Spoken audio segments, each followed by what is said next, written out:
drowning in a drunken stupor from a broken heart. This young man, after a long night of passion with a mysterious girl, suddenly realized he had forgotten something. Today was Thien Nan's graduation ceremony. Without delay, he hurriedly got dressed and flew out of the hotel like a shot. To Thien Nan, besides his parents and the teacher who had led him out of the slums, the most important thing had always been his studies at the Trung Din Comprehensive Academy. He understood very well that this opportunity did not come easily, so that he could give his parents a better life in the future, so he could walk out of those slums with his head held high. He always strived his hardest to study. While other students looked down on him, he was studying. While other students were indulging in all sorts of pleasures in Trung Din City, he was also studying. For 5 years, Thien Nan never gave up. Because he had overslept, Thien Nan had no choice but to use the flight technique to fly over the academy, despite it being very dangerous. The flight technique was developed by professors at the academy based on cosmic chi as the foundational practice. However, due to the existence of the sand wall, the wealthy had no need to learn the flight technique. After all, pleasure was what mattered. Only a destitute kid like Thien Nan would use this injury-prone method to travel. Cosmic chi is a cultivation method that humans discovered and researched within their own bodies hundreds of years ago. As for the present, the transmutation technique developed by scientists can use cutting-edge scientific equipment to cause a target population to undergo rebirth through transmutation. This makes survival more suitable.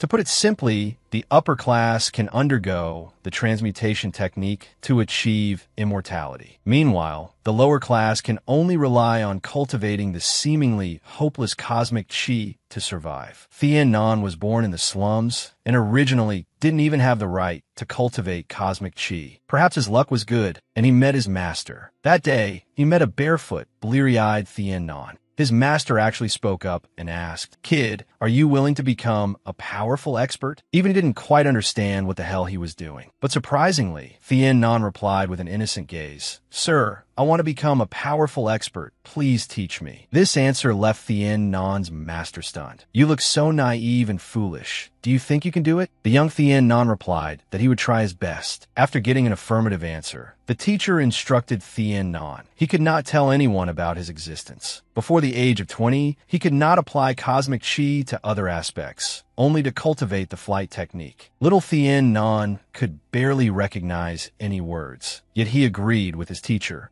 abided by the oath for over 10 years, and never stopped working hard. Returning to the present, Thien Nan finally arrived at the academy. He quickly scanned the area and ran straight to the graduation ceremony. There was only half a minute left. Luckily, he made it. Just then, Thien Nan bumped into a girl and fell to the ground. This situation was truly awkward. The scene then flashes back to when Thien Nan was dumped by his girlfriend, which led to the drunken night at the beginning of the story. On his 20th birthday, Thien Nan eagerly went to his girlfriend's house, announcing that he could now start learning other physical techniques. But what he received was a cold and indifferent attitude. "Oh, then congratulations. You should go back. Don't come looking for me anymore." Like a bolt from the blue, Thien Nan was stunned, trying to find a reason. Why? Haven't things always been good between us? But his girlfriend didn't even turn to look at him, replying coldly, "Stop talking. It was just you who thought so all along." Still stubbornly holding onto that oath, Thien Nan was sad, trying to hold on. But isn't a promise the most important thing for a person?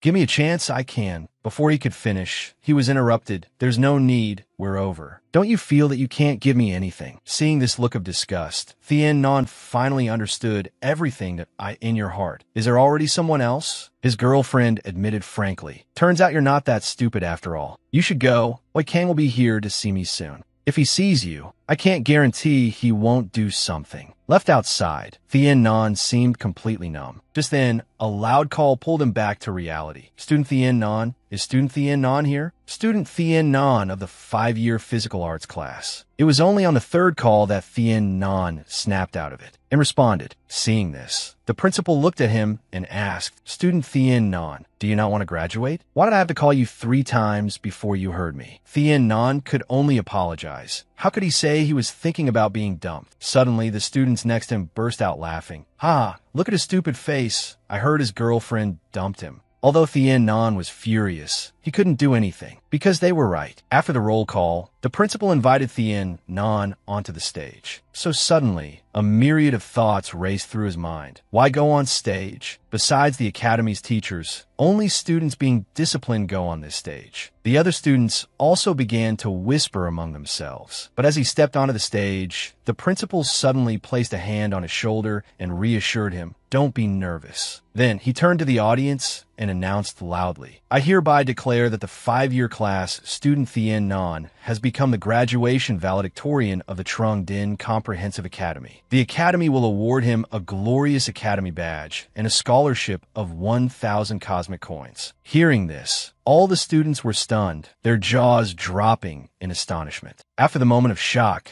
this felt like an unexpected honor that happened to Thien Nan as if in a dream. Facing countless jeers and contempt daily, enduring and bearing the torment, he was extremely grateful in his heart. Grateful the Academy didn't abandon him. Grateful he didn't abandon himself. Coming to his senses, Thien Nan bowed and thanked the principal. But the principal said he should thank his own efforts. These words gave Thien Nan a lot of motivation and confidence. But the other students began to speak with envy. What the hell? Valedictorian? Did he cheat? Look at his smug face. That bootlicking expression. He must have pulled some trick. Otherwise, there's no way he could graduate. At this moment, the principal suddenly spoke up. "A bunch of trash. Do you have the face to criticize others? Tell me, of the Academy's 27 subjects, you who are children of nobles, how many of you passed?" Yet some fearless person spoke up in response. "TCH, it's just a graduation title. What's the point of working so hard?" But the principal's next words made it so no one could laugh anymore. "Umph, you all think so highly of yourselves. I have discussed with the other teachers for the glory of the Academy. We have made a special decision. Apart from student Thien Nan, everyone else is not allowed to graduate." As soon as the words were spoken, all the students below reacted violently. "What? On what grounds? None of us can graduate. How am I supposed to explain this to my family?" Someone even stood up to question the principal. "Principal, I don't think this is right. You're only letting that piece of trash graduate. Aren't you afraid of disgracing the Academy?" But the principal gave him a contemptuous look. "Shut up. Did you hear what I said? Before you criticize others, you should take a look at yourself first." Even after being told this, the shameless Oi Kang walked onto the stage, representing the other students, to question the principal. "You're only letting this kind of person graduate. Everyone is very impressed." Hearing this, the principal stood up to defend him. "Student Thien Nan's results in all 27 subjects are extremely outstanding. You are not qualified to criticize him." Oi Kang then slowly approached Thien Nan and provoked him. "Such an outstanding student. It's just a pity he can't even keep his own woman, who runs to my place every day." Thien Nan didn't get angry, just asked why he was always being targeted. Hearing this, Oi Kang continued to provoke him. "Targeting you? You think too highly of yourself. A stinking insect should crawl into a corner and eat dung. If it flies in front of people, of course it will be swatted to death." These words made Thien Nan recall scenes from the past, the injustices he had endured at SO. "If I brush off your insults, you see me as easy to bully. You don't even treat me like a human being." Drowning in rage, Thien Nan's eyes suddenly turned dark and filled with killing intent. "Let me disappear." Suddenly, a horrifying scene unfolded. Oi Kang's head suddenly twisted and flew off his neck, blood gushing out like a waterfall, spraying directly onto the crowd of students. Meanwhile, in a luxurious villa, a man named Lu and was carefully bowing. "Master Controller, we still haven't found the young miss." Oh nah, sitting elegantly in a chair, holding a glass of wine, spoke to her subordinate. "Lewin, you've been with me for decades. Do you think you can hide anything from me? Tell me everything you know. Otherwise, you can go find Judge Feiney yourself." Lewin knelt on the ground, hesitating, not daring to speak. "Master Controller, it's not that your subordinate is hiding anything. It's just..." Oh nah, hearing this, took the initiative to ask, "Just what? Could it be that that girl Lam did something that broke the rules?" Lewin broke out in a cold sweat, saying that he had found the room where the young miss had stayed. Seeing that Ona seemed a bit agitated, he quickly took out a small projector. "We managed to film inside that room. Please take a look." On the bed in the room, we discovered... Before he could finish his sentence, Ona was so angry she dropped the wine glass in her hand. Immediately after, countless sharp ice pillars shot straight towards Lewin. Tell me what this is about. Knowing that hiding even half a word would get him killed instantly, Lewin carefully reported all the information he had investigated. We have investigated that the young miss and that man were in this room. According to the waiter, he seems to be a student from the Trung Din Academy. After hearing this, Ona stood up angrily. Revenge? She is getting revenge. Use my name to release some news. Search for Lam Lam's whereabouts throughout the entire Galactic Alliance. But she suddenly reconsidered. Wait a moment, don't spread the news. After all, this is a family disgrace. Bring that bastard from the Trung Din Academy here, and at the same time, investigate everything about him clearly. Receiving the order, Lewin immediately complied. At this point, the entire room was about to be completely frozen. This woman's power was truly no simple matter. Returning to Thien Nan's side, having just woken up in a hospital bed, he clutched his head, trying to remember what had happened. Did I kill Oi Kang? At that moment, I definitely felt a sensation of manipulating power. Then he looked at the data chart next to him, extremely puzzled. Why is my mental power so abnormal? Could it be that the abnormal mental power produced this kind of strength? To verify, he stared at the flower vase in front of him, tried to use his power to control its movement. But after trying for a long time, nothing happened. Thien Nan then closed his eyes, concentrating with all his might. Fly for me. This is my only chance to become stronger. I'm begging you, fly for me, fly. In his desperation, Thien Nan seemed to feel something. When he opened his eyes, the flower vase was already floating in midair. Just then, there was a noise outside, and Thien Nan quickly lay down and pulled the blanket over his head. That startled me. I wasn't seen. What on earth is going on?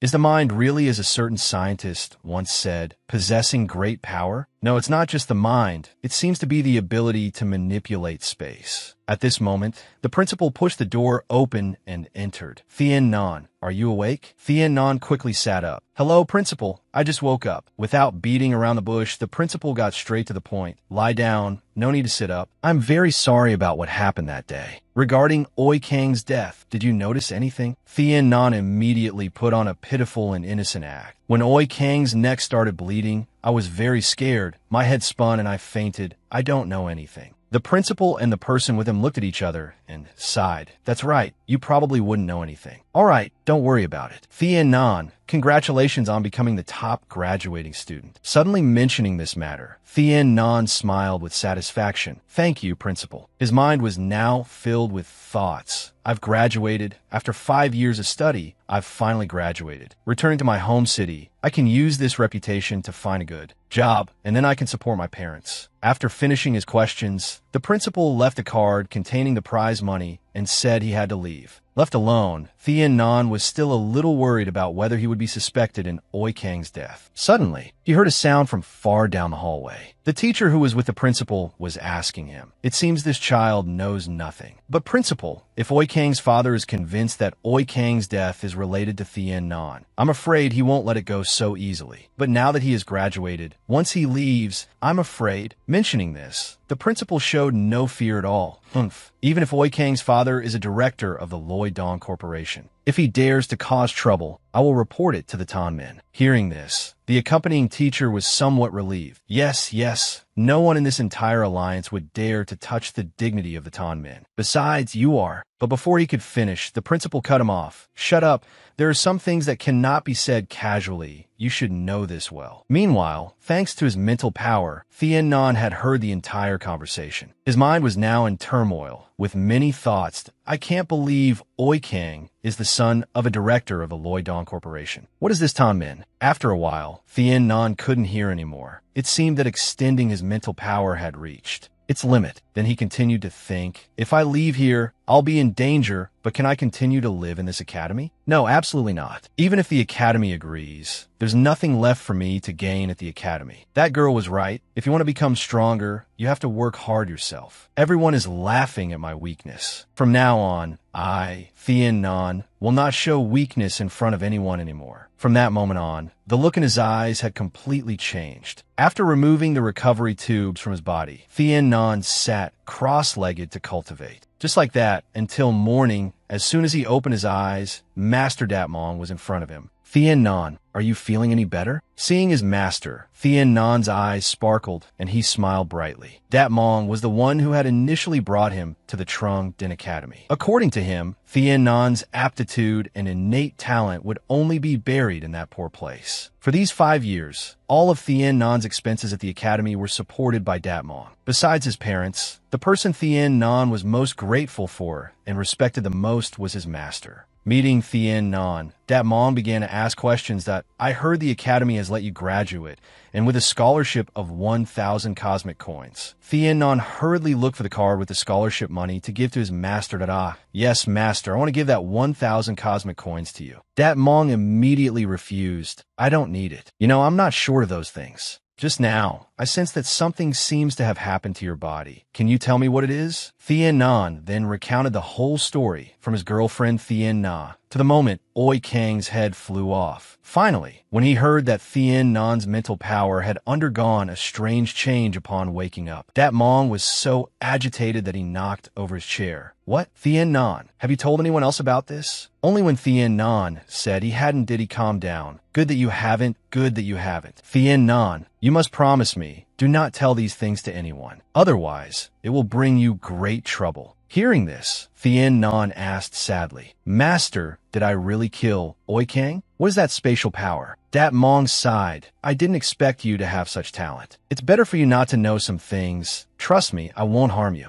Of course, Thien Nan trusted his master unconditionally. Before leaving, Dat Mong said he would go check on the situation with Oi Kang's case and told him not to worry. At this moment, Thien Nan wondered, Master Dat Mong, can you tell me what the Tanmin is? Mentioning this issue, Dat Mong showed clear tension that don't ask such questions again, don't ask anyone. The Tanmin is not something you can understand right now. Get some good rest. After Dat Mong left, Thien Nan bowed 90 degrees towards the door, silently thanking him in his heart. Master Dat Mong, thank you. I'm sorry. You've helped me too much. I will absolutely not bring any trouble to you. After packing his things, Thien Nan took one last look at the academy he had been with for 5 years, then turned and left. Outside the academy, a group of mysterious masked people were already waiting for him. After confirming he was the right person, they immediately drew their swords and blocked Thien Nan's path. Thien Nan, right? If you know what's good for you, come with us. Thien Nan calmly observed the situation, without a trace of fear. What if I say no? Taking advantage of the moment, he used his flight technique to soar into the sky. As long as he could break out of the city and hide, he could shake them off. Just then, something flew past him at high speed. By the time Thien Nan noticed,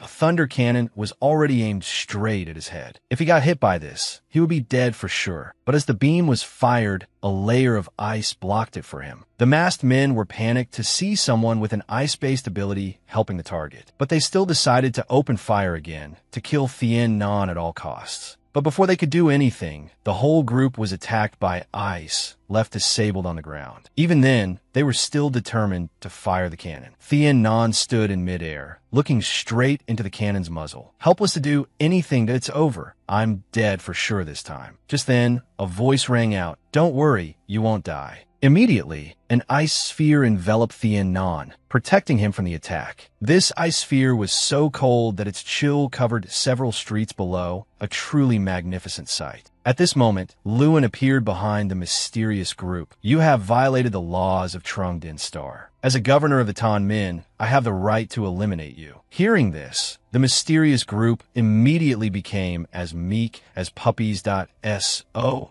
is the manipulator's arrival. I am a special assistant of the Loi Dong Corporation, Lewin. After hearing the name, Lewin's attitude didn't change to, it doesn't matter who you are, you have violated the laws of the Galactic Alliance. Considering some special reasons, I don't want to make things difficult for you for now. However, that person is who we want. You should leave on your own. Hearing this, the underlings were about to rush forward, but were stopped by Lewin. Stand down. Don't you want to live anymore? Lewin then gave a final warning. You know very well the consequences of angering me. I'll give you 10 seconds to leave. Being a man who knew when to yield, Lewin immediately led his subordinates away. On the way, a few subordinates still felt unwilling, but when they learned that the person just now was from the Tanmin, they all shut up and returned to report. On Thien Nan's side, after being safe, he was brought back to the ground. He had just started to thank him when Lewin showed his displeasure that I didn't want to save you. Come with me. Hearing this, Thien Nan was stunned. Didn't I just escape one disaster only to fall into the tiger's mouth? After thinking, he quickly refused politely. Sorry, I have other matters to attend to. I can't go with you. Without letting the other party react, he used the flight technique again and shot up into the sky. Lewin looked disdainful, waiting for him to get a little distance before giving chase. Humph, you can't escape. Just then, Thien Nan suddenly turned back and threw a punch at him. But the one who got hurt was actually Thien Nan. His fingers were all broken. Lewin then reached out to grab him. You can't run. Stop. But because his body suddenly stiffened for a moment, he let Thien Nan slip away. Thien Nan thought he had escaped, but was frozen stiff by the opponent's ice-based ability. And just like that, fell from the sky. Luckily, Lewin caught him, otherwise he would have been smashed to pieces. Having caught his target, Lewin immediately turned back. Experiencing flight at an unimaginable speed for the first time, Thien Nan's eyes widened in astonishment. This was beyond the scope of what the flight technique could achieve. After flying for a while, Thien Nan's tears and snot were flying everywhere, and he kept shouting, "Sir, can you slow down a bit? My eyes hurt." Feeling that he couldn't escape, he started to use the law to threaten him. Why are you arresting me? Aren't you afraid of breaking the law? Lewin replied with a straight face. Here, I am the law. Do you remember the girl from the other night? Seeing Thien Nan freeze, Lewin smirked. Humph, it seems you haven't forgotten. Knowing the reason for his capture, Thien Nan gave up resisting.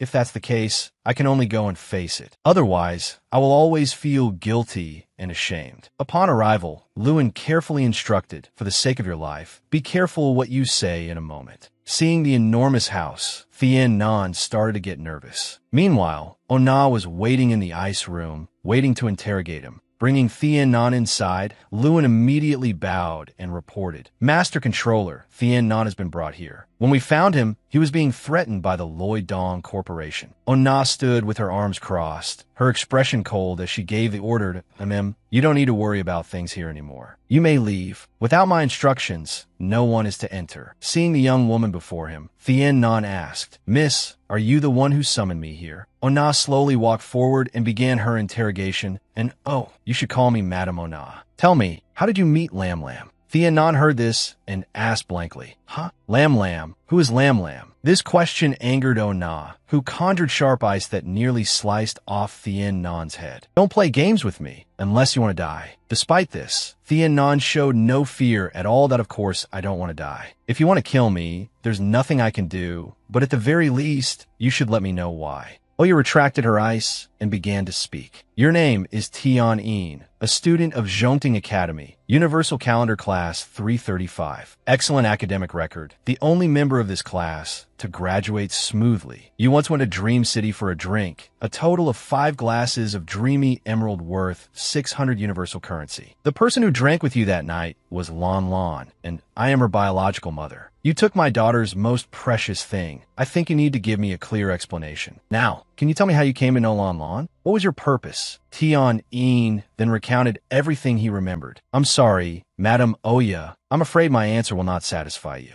I don't even clearly remember what Miss Lon Lon looks like. After I sobered up, there was a pool of blood. I have no idea what she did. Hearing this, Oya angrily covered the entire room in ice. You mean she initiated it? Lon Lon has had a good upbringing. How could she do such a shameless thing? In this situation, Tian Een remained extremely calm. Madam Oya, I can tell that you certainly have an extraordinary status. Miss Lon Lon may have had a proper education, but I am absolutely not lying in the slightest. I can only say that although I took the young lady's virginity as if in a dream, but I am willing to take the responsibility that man should. Oya was immediately filled with killing intent, looking at Tian Een with a contemptuous gaze. Take responsibility? What is your status? To dare to touch my daughter? In my presence, you are not even as good as a dog. Tian Een replied confidently. First, let me be clear, I am a person, not a dog. Although I have nothing now, that might not be the case in 10 years. You can look down on me, but please do not insult me. Oya then asked, relying on that little bit of space-type special ability of yours? Tian Een replied with a proud posture. So what if it starts from that special ability? There is nothing that a hardworking person cannot achieve. Although you have a noble status now, what about your previous generation? What about the generation 10 generations ago? If I can continue to live, can you be sure what I will be like in 10 or even 20 years? He was a little interested in these words. You are very confident. What do you rely on? Tian was silent for a moment, then replied powerfully. I rely on my conviction. I have an unshakable conviction. I rely on my heart that is not afraid of hardship and toil. This answer left Oya stunned for a moment. You little brat, you truly surprised me. Tian still didn't understand what was happening when Oya suddenly burst out laughing. Haha, perhaps you don't know, you've fallen in a Lanlan's trap. Seeing Oya so certain, Tian also accepted it. Perhaps so, I've thought about it too. But the price she paid seems too heavy. I feel I am somewhat at fault. If you are willing, I can compensate. Oya was once again surprised by this young man. Finally, she made a decision. Compensate? Fine, I'll give you a chance. Tian, those two words compensate have saved your life. You are not wrong. Through effort, a person can reach where their conviction leads, but comprehension is just as important. 3 years. If you reach the level 10 strength of a controller, I will need you to do 3 things for our family. I can consider sparing you.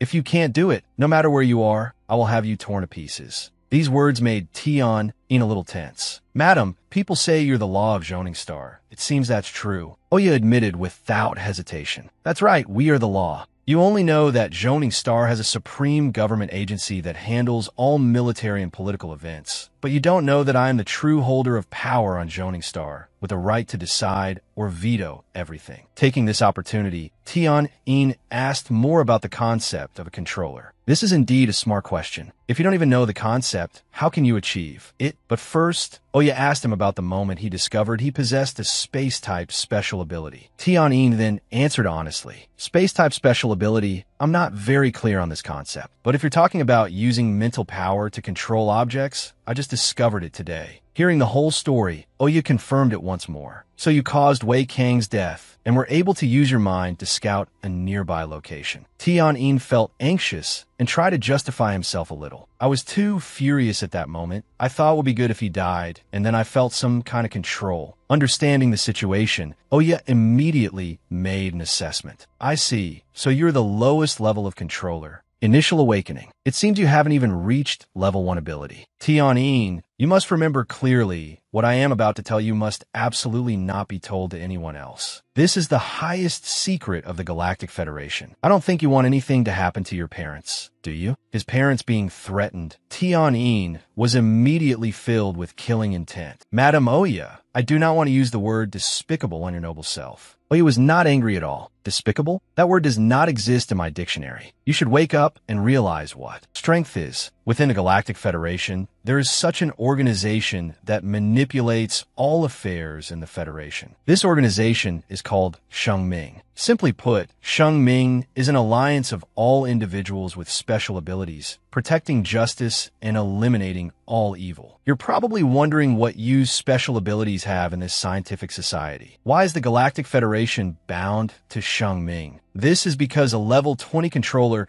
can fight on par with a standard low-class warship. The combined strength of the elders is enough to fight on par with a fleet of God-class dreadnoughts. Hearing that human strength could fight against God-class dreadnoughts, Tian was so shocked he broke out in a cold sweat. One must know that a God-class dreadnought represents planetary-level destructive power. Oya continued at this point. You will be able to feel it later. Before you leave, Liao will give you the necessary guidance. The duration is 1 month. You may leave now. Suddenly, Tian said he had a request, which was to see Miss Lanlan once. Oya frowned angrily. I'd like to know where she is, so you can bully her again? Tian's expression was a bit indifferent. He mumbled something to brush it off. After speaking, Oya shouted for Tian to get out. He silently took a few steps before she called for him to come back quickly. Hearing this, Tian looked back at Oya. She crossed her arms and reminded Tian, the matter concerning Lanlan, do not tell anyone. After hearing this, Tian just nodded, assuring her that he knew his limits. A moment later, Tian quickly went outside, breathing a sigh of relief. Luckily, she spared me. Just as he stepped out the door, he saw Liao and appear behind him. I didn't expect you to still be alive, kid. Follow me.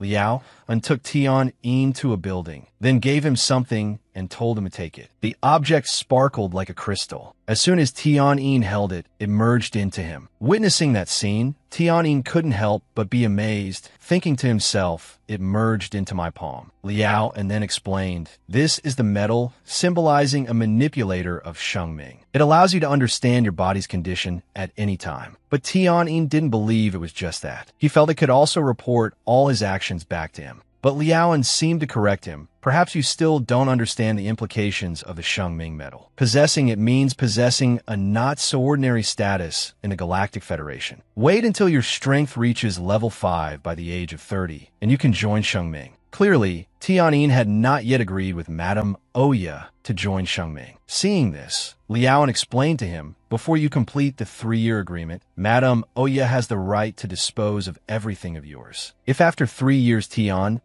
chooses to withdraw, Oya will not stop you." Only then did Tian agree to test the function of this metal. Upon trying it, Tian was surprised. Special ability rank, Universe Chi level 10. He turned to look at Liao and, puzzled, "Why can't it identify my type of special ability? It only displays 3 question marks. Liao explained to him that it can only identify from level 1 to level 36, which shows that Tian has not yet reached level 1. Liao also encouraged him to try hard slowly. He sighed sadly. After thinking for a while, Tian closed his eyes and said, "Thank you." He felt a bit confused hearing him say thank you. But it wasn't really for what he said about the special ability. Tian thanked Liao, and because he felt that he didn't hope for him to die. After hearing this, Liao was silent for a long time, not saying a word. Tian's expression was serious. "Beneath your firm exterior, you have a very kind nature. Otherwise, when dealing with the people from the Leian group, you wouldn't have just injured them instead of killing." Liao finally spoke up, "I don't want to hear similar words a second time." After saying that, he turned and left. "Considering you were once unconscious at school, I'll give you a day to rest." Before leaving, Liao also promised that starting tomorrow, he would make Tian experience an unforgettable month. A second ago, Tian was still wondering, what's the point of being so secretive? The next second, he was smiling with excitement, looking forward to that unforgettable month. At his house, Tian was sitting and cultivating his power in his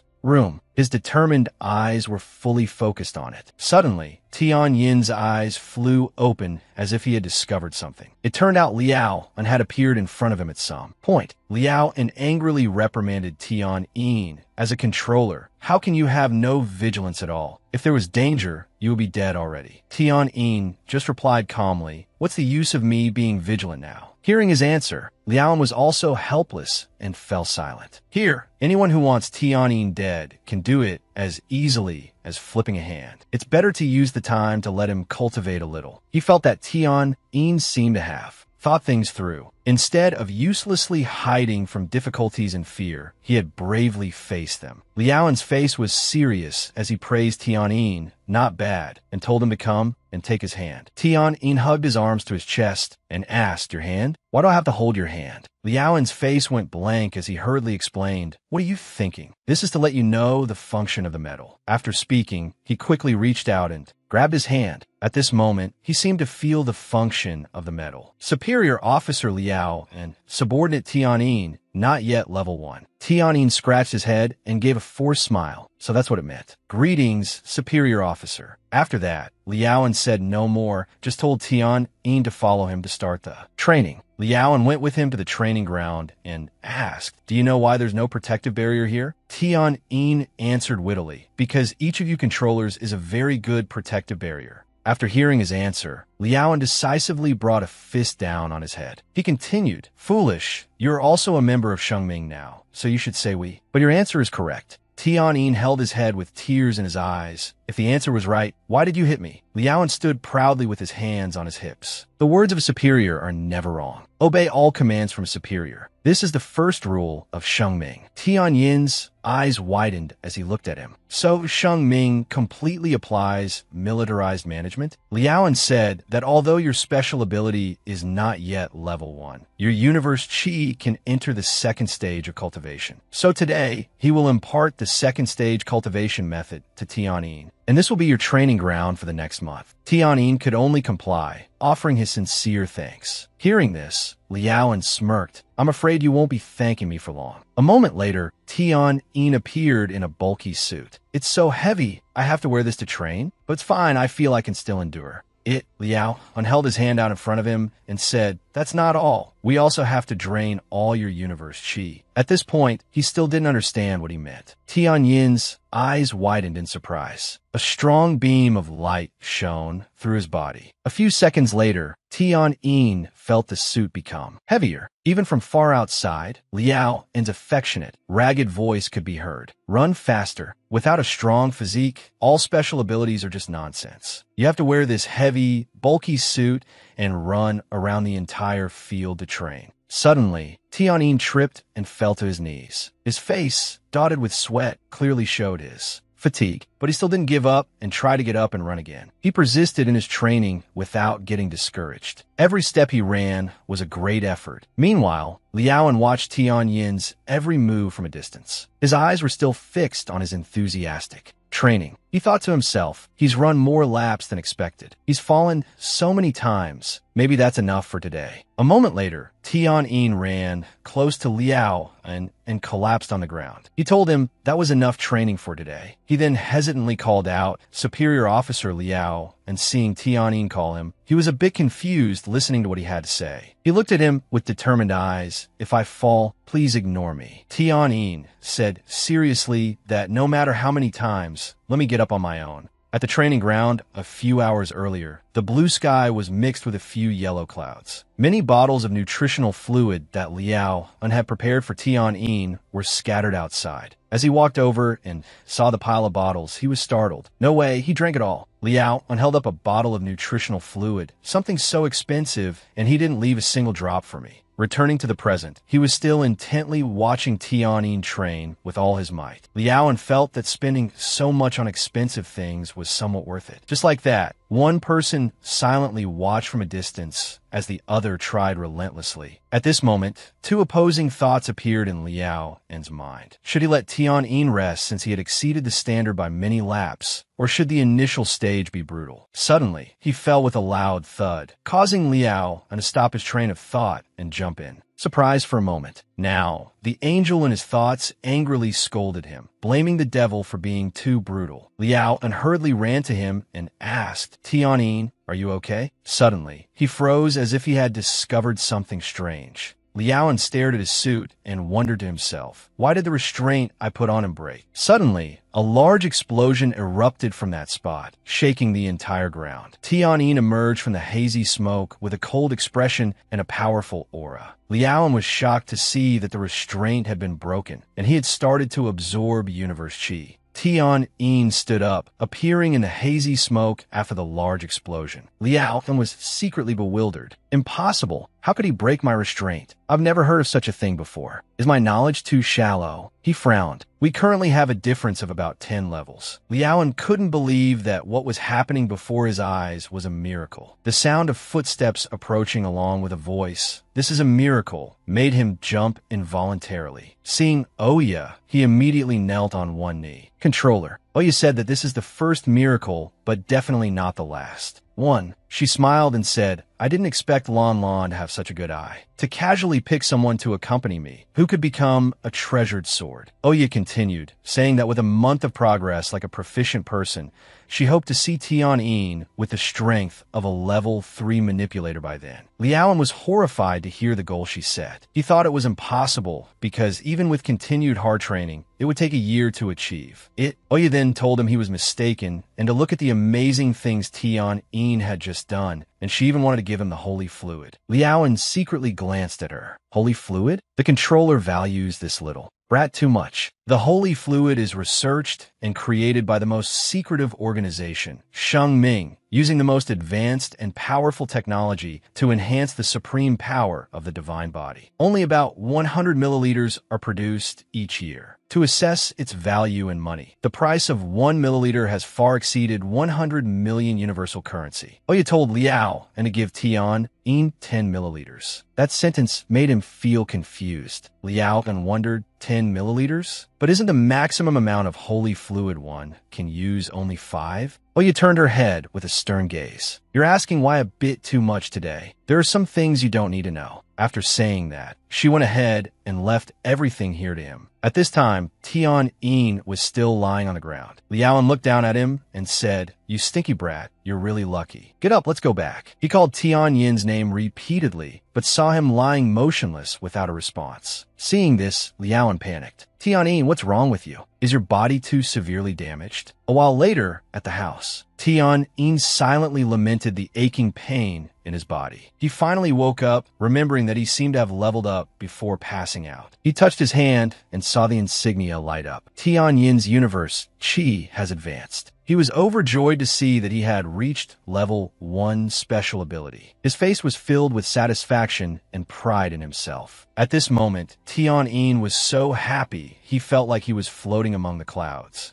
Liaoan suddenly appeared with a grim expression. "You seem to be in high spirits." Tian Yin was once again surprised, not knowing when Liaoan had sat down in his room. Seeing him, he pretended to cover his mouth and coughed a few times. Tian Yin sat down awkwardly. "Teacher Liaoan, why are you here? Why do you look so unwell?" Liaoan suddenly slammed his hand on the armrest of the chair, which couldn't help but startle him. He spoke up. "How can you still be happy? Why is there no reaction after using so much holy fluid?" Liaoan's face darkened, as gloomy as a graveyard corpse. "Why didn't the holy fluid have any effect? The holy fluid is so rare." Tian Yin was also panicked, not understanding why he was so resentful. Tian Yin smiled nervously. "Teacher, calm down. Getting angry is not good for your health." Liaoan's voice was dejected because it was the rare body-enhancing holy fluid. He naively said that he would compensate him later. But Liaoan didn't believe him and questioned what he would use to compensate. The value of that item exceeded 100 million universal currency. Tian Yin could only smile awkwardly, then was startled when he realized the amount was up to 100 million universal currency. Now both of them held their heads in sad despair. Outside, the air was still the sky clear. In the training ground, Tian Yin said that the water content in his body had all turned into sweat. How could he not urinate 5 times a day? This is beyond the limits of the human body. Ignoring his words, Liaoan said, "Tian Yin, you really are the one who was injected with the holy fluid. Do you know what the controller's instruction is?" Hearing that, Tian Yin wondered what it was. Suddenly, he burst out laughing. "It's to break the limit. Even if you can't pee, you have to pee for me." Hearing this, Tian Yin was both shocked and a little angry. Then he pointed at his face and said, "Moreover, these hard days will be extended to 3 months."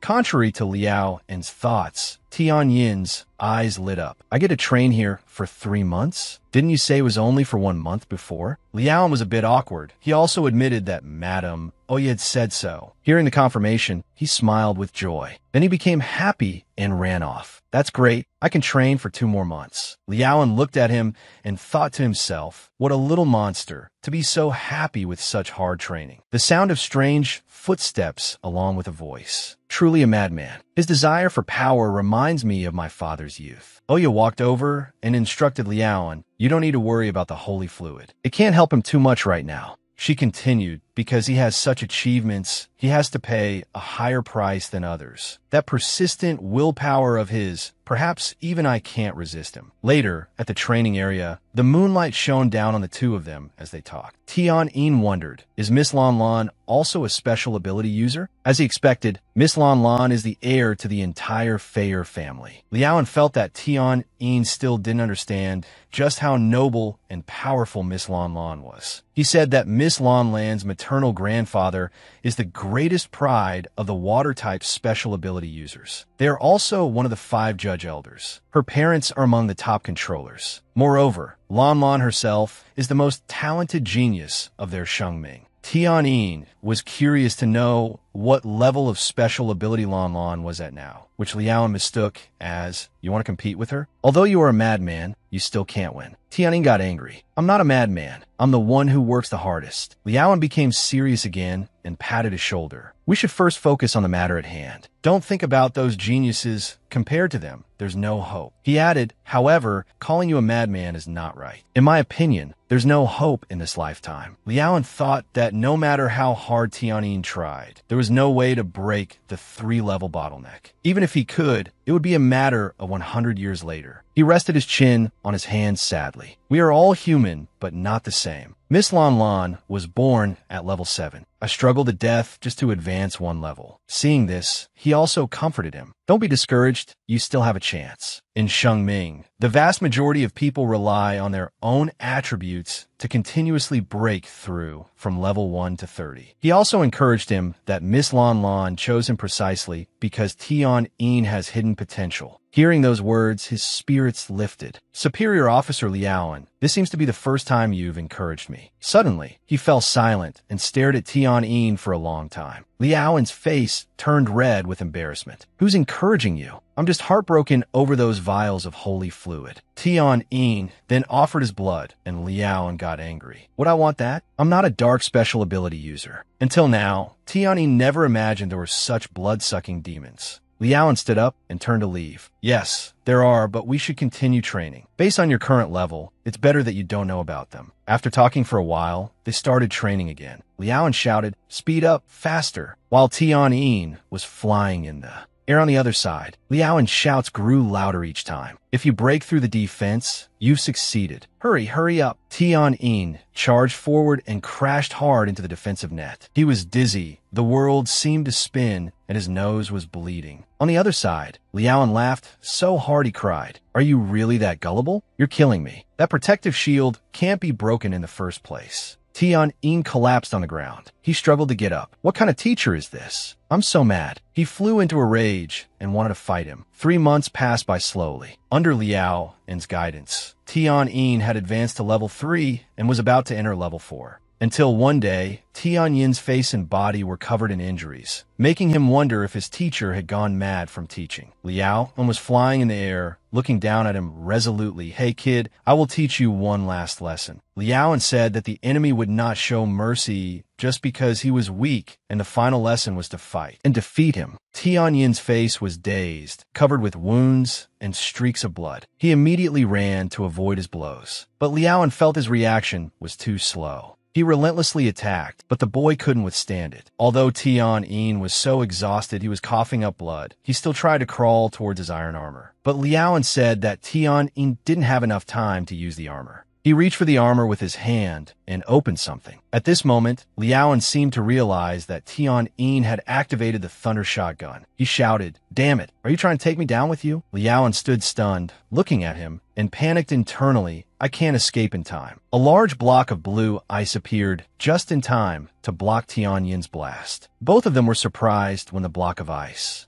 appeared. It turned out the one who had blocked the blast was Oya. She praised him. Very good, Tianyin. You've learned to use your abilities to escape from this place. I believe you can fulfill our 3-year agreement. Tianyin spoke up, dissatisfied. What kind of lesson is this? He clearly wanted to kill me. But Oya told him he couldn't blame Liao, and because she had arranged it, just to test Tianyin's reaction in the face of danger. After saying that, Oya said she would wait in the main hall and told him to pack his things and then find her. Afterwards, both Tianyin and Liao and stood facing each other awkwardly. He looked at him with cold eyes. You really didn't want to kill me. Liaoan, however, seriously asserted that he was the chief officer, and the boy had to first answer why he knew there was a thunder shotgun in the mecha suit. Tianyin crossed his arms, proud and confident. Don't forget, I am a graduate of Zhoning Academy. Although this type of mecha is very primitive, I am very familiar with its structure. Liaoan then realized, well, you little maniac, why didn't I see how cunning you were before? Tianyin's eyes widened as he pleaded, Chief Officer, or Teacher, why don't you give me this mecha suit? Liaoan sternly said he shouldn't dream of taking anything from here. Nothing could be taken. Tianyin's face fell because he couldn't take the armor. Liaoan admitted that he had taught many low-level ability users, but Tian-Yin was the most outstanding among them. His willpower and cunning were things they lacked. Liaoan hoped that Tian-Yin could surpass him. Hearing this, he was silent for a moment without saying anything. After speaking, Liaoan gave Tian-Yin a personal gift and told him to keep it. This bracelet could transform into a short alloy sword, and it was enhanced with thundershot energy, capable of penetrating 100-degree defenses. Tian-Yin quickly snatched the bracelet. "Teacher, you had such a good item? Then I'll take it." Liaoan was speechless. "You really have no courtesy." Then he turned away and told him to hurry and meet Madame Oya, and that they would meet again in the future. Tian-Yin said nothing more, but his face was filled with gratitude and respect. Liaoan added a reminder to practice diligently and persistently in the future, and to find a way to escape if there was danger. No need for reckless fights. The boy also politely bowed in thanks, saying he would engrave his kindness and teachings in his heart and bones. After speaking, Tian-Yin bowed his head and quietly said goodbye to his teacher. Suddenly, Liaoan froze, surprised to hear Tian-Yin call him teacher. Without another word, he flew away, leaving the boy with a thought in his head. He just left like that, without another word.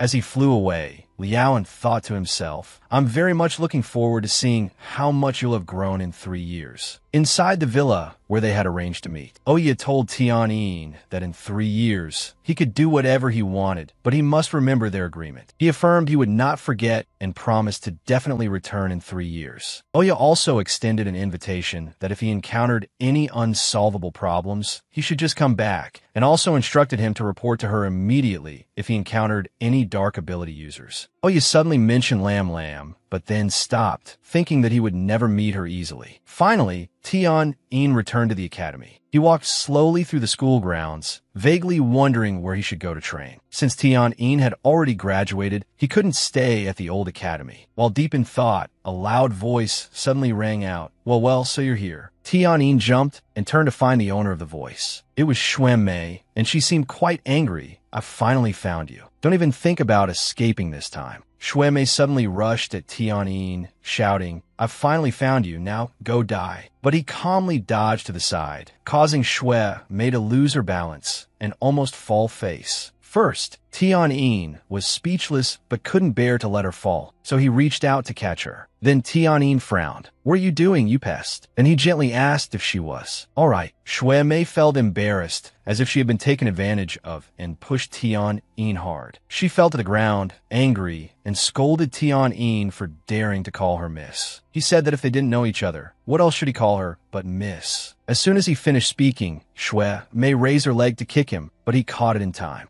Tian-Yin was surprised. "This is a crippling kick. What grudge do I have with you?" Xuanmei angrily grabbed his collar. "Still trying to deny it? At the grand ceremony that day, you bumped into me, causing me to be late and unable to graduate." At this, Tian-Yin was taken aback, and he began to recall that day. He then quickly explained that it was his fault for bumping into her that day, but she couldn't blame him for not being able to graduate. Xuanmei flared up and blamed him. "It's all your fault. Compensate me now." The two of them argued back and forth, attracting the attention of a group of other students. They laughed and jeered, saying the outstanding student was now in trouble. As for Tian-Yin, he wanted to resolve the matter quickly and asked Xuanmei what she wanted, to which she told him to just go and die. At this point, Tian-Yin lost his patience and shouted, "Die? What die? You're being too arrogant and unreasonable." Suddenly, footsteps approached and a strange voice spoke up. "Xuanmei, what's going on?" Both of them stopped arguing and turned towards the speaker. This person was Xuan, the armor-breaking technique teacher, nicknamed Active Volcano. Tian-Yin and Xuan looked at each other, for eyes meeting, without saying anything. He hurried over and placed a hand on the boy's shoulder. "So it's you. Demeng misses you a lot. Where did you go? Why didn't you contact him?" Tian-Yin raised his hand and scratched his head in confusion. "Teacher Xuan, long time no see. I was just about to visit Teacher Demeng." The onlookers were confused why Xuan didn't hit Tian-Yin, and they wondered if the two knew each other from before. Xuanmei turned to tattle on him. "Brother, hurry up and teach him a lesson for me. He's the reason I couldn't graduate." Xuan stated that based on this year's scores, only Tian-Yin was able to graduate. Xuanmei still insisted that it was because Tian-Yin bumped into her, causing her to be late, that she couldn't graduate. The boy didn't want to argue and admitted fault. "That day, I carelessly bumped into her. It's my fault. I'm sorry, Teacher Xuan. Xuanmei was about to say more, but was cut off by her brother. Your scores weren't high enough to graduate. You can only blame yourself. At this, Xuanmei was too angry to say another word. She stormed off in a huff. You actually spoke up for an outsider. You just wait, Tianyin. The crowd that had been watching felt let down because the matter ended so quickly. Xuan turned to look at them seriously and asked if they had seen enough. His eyes were ice cold. A bunch of trash. What else can you do besides pry into other people's business? Seeing this, they were frightened and immediately dispersed. Afterwards, Xuan said he would take Tianyin to see Demeng. When Demeng saw him again, he was overjoyed. This is great. You've returned safe and sound. I was worried to death. He thought the boy had been taken by the real estate conglomerate, so he was on pins and needles all day. Hearing this, Tianyin smiled brightly and apologized. I've made you worry, teacher. Demeng then told him to sit down slowly and quickly recount how he had escaped danger over the past few days. After listening to the story, Demeng learned that Tianyin had been recruited by Oya and had joined the Holy Alliance. At this, the boy looked surprised that both of them also knew about the Holy Alliance. Xuan gave a forced, hesitant laugh when his secret was hit. It turned out he was a level 30 fire system ability user, and Demeng was a level 30 wind system ability user. Tianyin was stunned for a long time, unable to believe his eyes. He looked at them with admiration. So that's how it is. Greetings, chief officers. It was a pity that Tianyin had already been snatched away by Oya and couldn't join the supervision department with them. He was secretly sad. I didn't want this either, but because of Miss Lam Lam, I was forcibly taken away by Madame Oya's people. While Tianyin was lost in thought,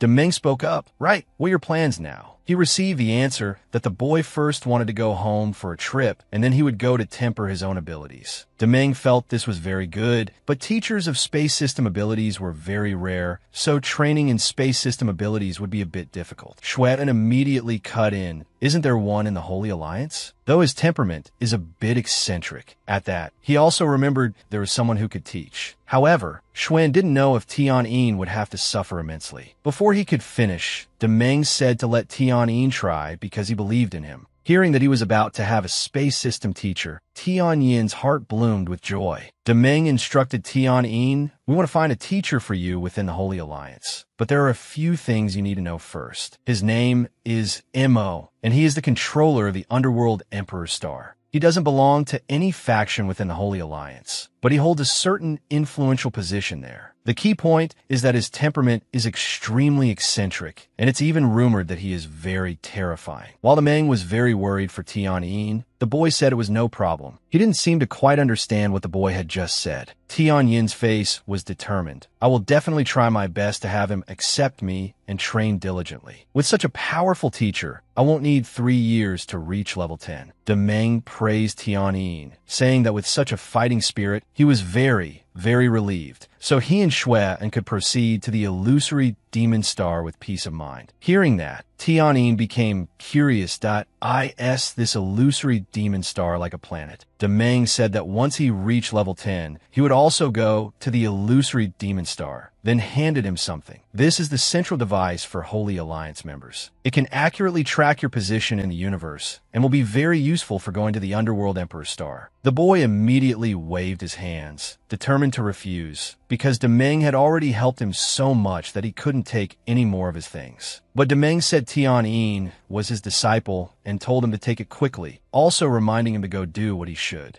do in the future. Later, on his way back, a voice called out to Tianyin. He heard the familiar voice and immediately turned around. In front of him was the girl Tianyin had once loved and wanted to protect the most, fearing that even the slightest grievance could hurt her heart. But in the end, Tianyin had let go, allowing another man to be by her side. He also greeted her politely. Lian Na, long time no see. Lian Na gently approached. Tianyin, are you still angry? Seeing this, he quickly took a few steps back to avoid her.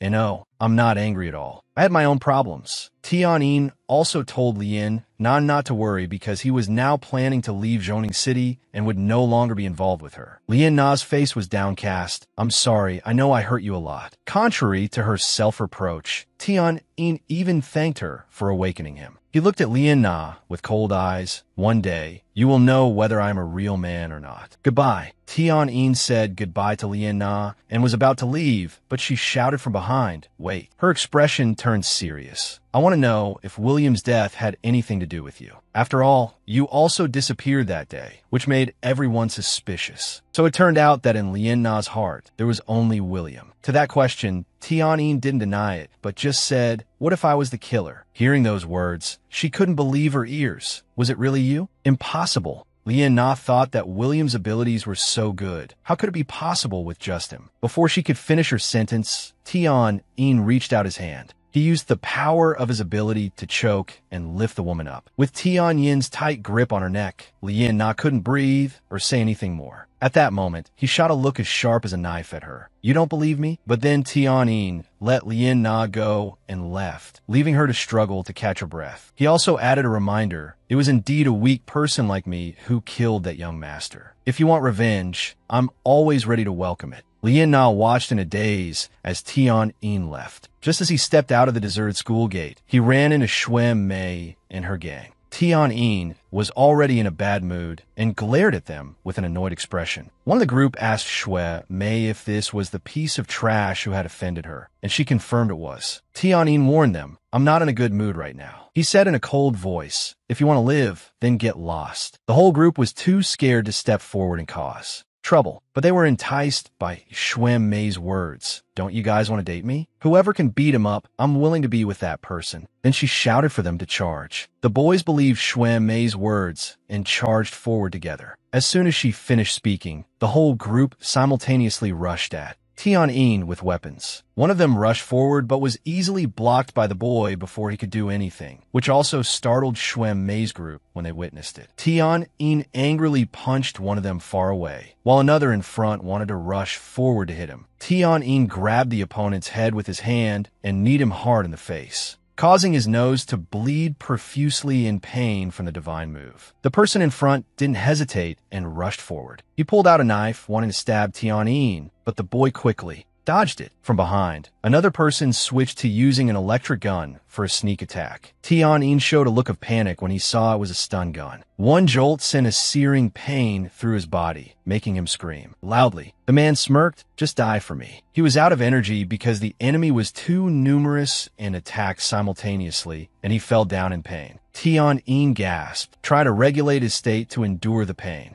Seeing this, one of them kicked him hard in the head. Unable to do anything, he could only try to breathe and struggle to get up. The other guy deliberately stepped on him, wanting to completely prevent Tian-in from fighting back. His eyes looked down with contempt as he provoked, keep being aggressive. Weren't you so tough? The boy gritted his teeth and warned, if you don't want to die, get your stinking foot off me. Seeing this, the man hesitated for a moment. Then his anger flared, and he continued to kick Tian-in in the head with his foot. The rest of the group followed suit, ganging up to stomp on him continuously. The one who started the trouble walked slowly towards Tian-in. How pathetic. If you had apologized to me earlier, you wouldn't have had to suffer like this. Shui Mei's tone was mocking as she whispered in his ear, suggesting he bow his head and admit his mistake, and then she would consider letting him go. Tian-yin's face was cold, silently enduring this malicious woman. She became even angrier and said, are you mute? Say something. A dark glint flashed in Tian-yin's eyes, emitting a frightening electric spark. Shui Mei quickly dodged, stammering in fear. His pupils were gradually covered by something strange. A tear flowed from those changing eyes and slowly dripped down. One of the men's legs was suddenly broken, emitting a cry that sounded painful just to hear. He looked down in a daze, perhaps because it happened too quickly for him to realize. The pain gradually set in, making him scream in extreme agony. The remaining men witnessed it and were terrified, frozen in fear. Tian-in looked at the remaining people with a dark face. Do you also want to suffer like him? They were terrified and quickly dispersed, fleeing in all directions. Shui Mei, not yet recovered from the shock, asked with wide, disbelieving eyes, how is that possible? What happened? Tian-in turned his face and replied coldly, your teacher Shui and sister. If you apologize, I won't pursue this matter. Shui Mei's eyes widened in defiance, and she angrily ran towards him. Who would apologize? Go to hell. Like an egg hitting a rock, Tion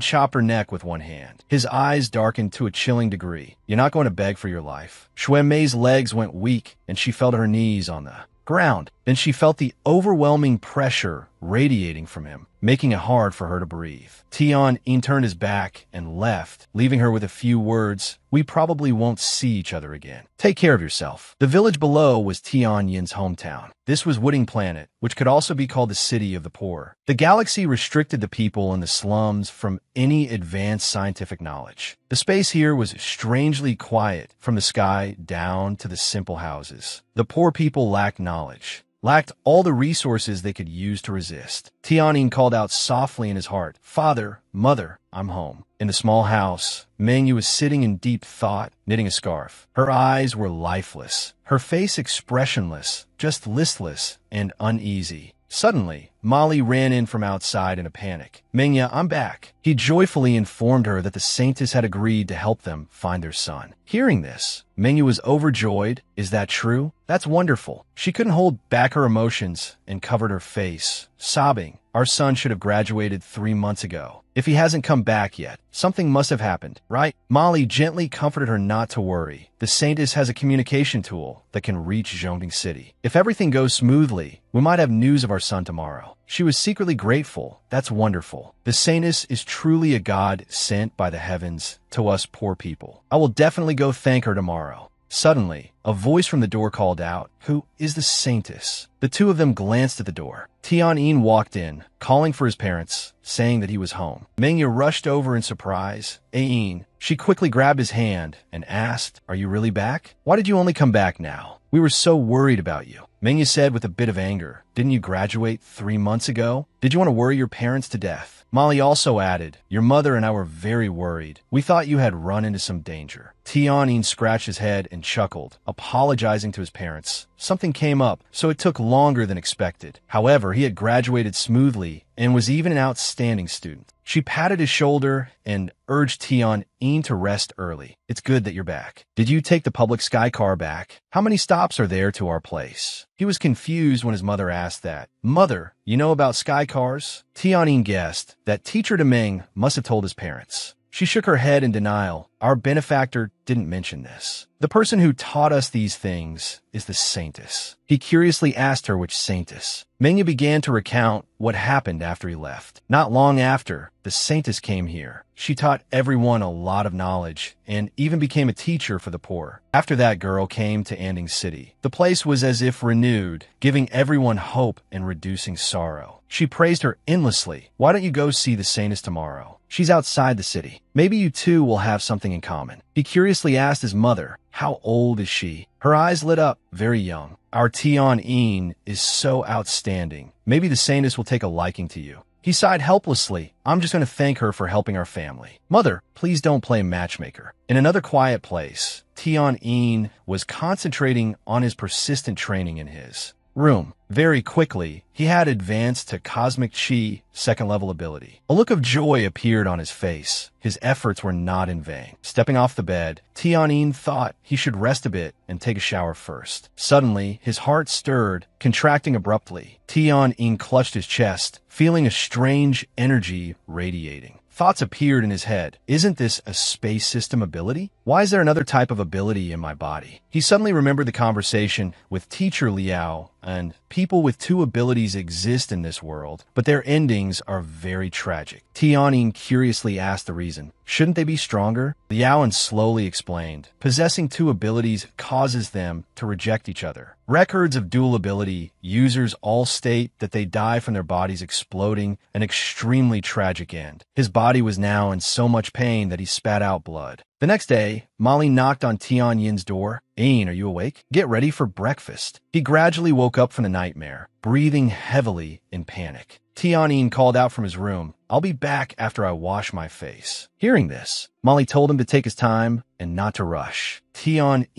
then gave his parents some money. The Academy scholarship is 1,000 universe currency. I'm giving it all to you. His mother quickly stopped him. We don't need it. You keep it for your own use. Tion said sincerely, this is all from my heart. Manga advised again, you'll need a lot of money when you look for a job later. Your parents are already happy with your filial piety. He felt happy to be so enthusiastically supported by his family, smiling brightly to himself. Then Tion promised his family and himself that he would earn more money to send to his parents in the future. After breakfast, he went to the place the Saintess was, where Manga had told him. Looking at the towering lamp, Tion wondered if the Saintess was inside. Suddenly, his eyes swept over, surprised by what he saw. The silhouette of a girl stood gracefully, her skirt fluttering lightly in the wind. Her exquisite and dignified face made Tion stare blankly, finding it hard to look away. After looking his fill, Tion turned to ask his father, is the Saintess on top of that tall lamp? Molly replied with a yes, and also asked him if she was very beautiful. Tion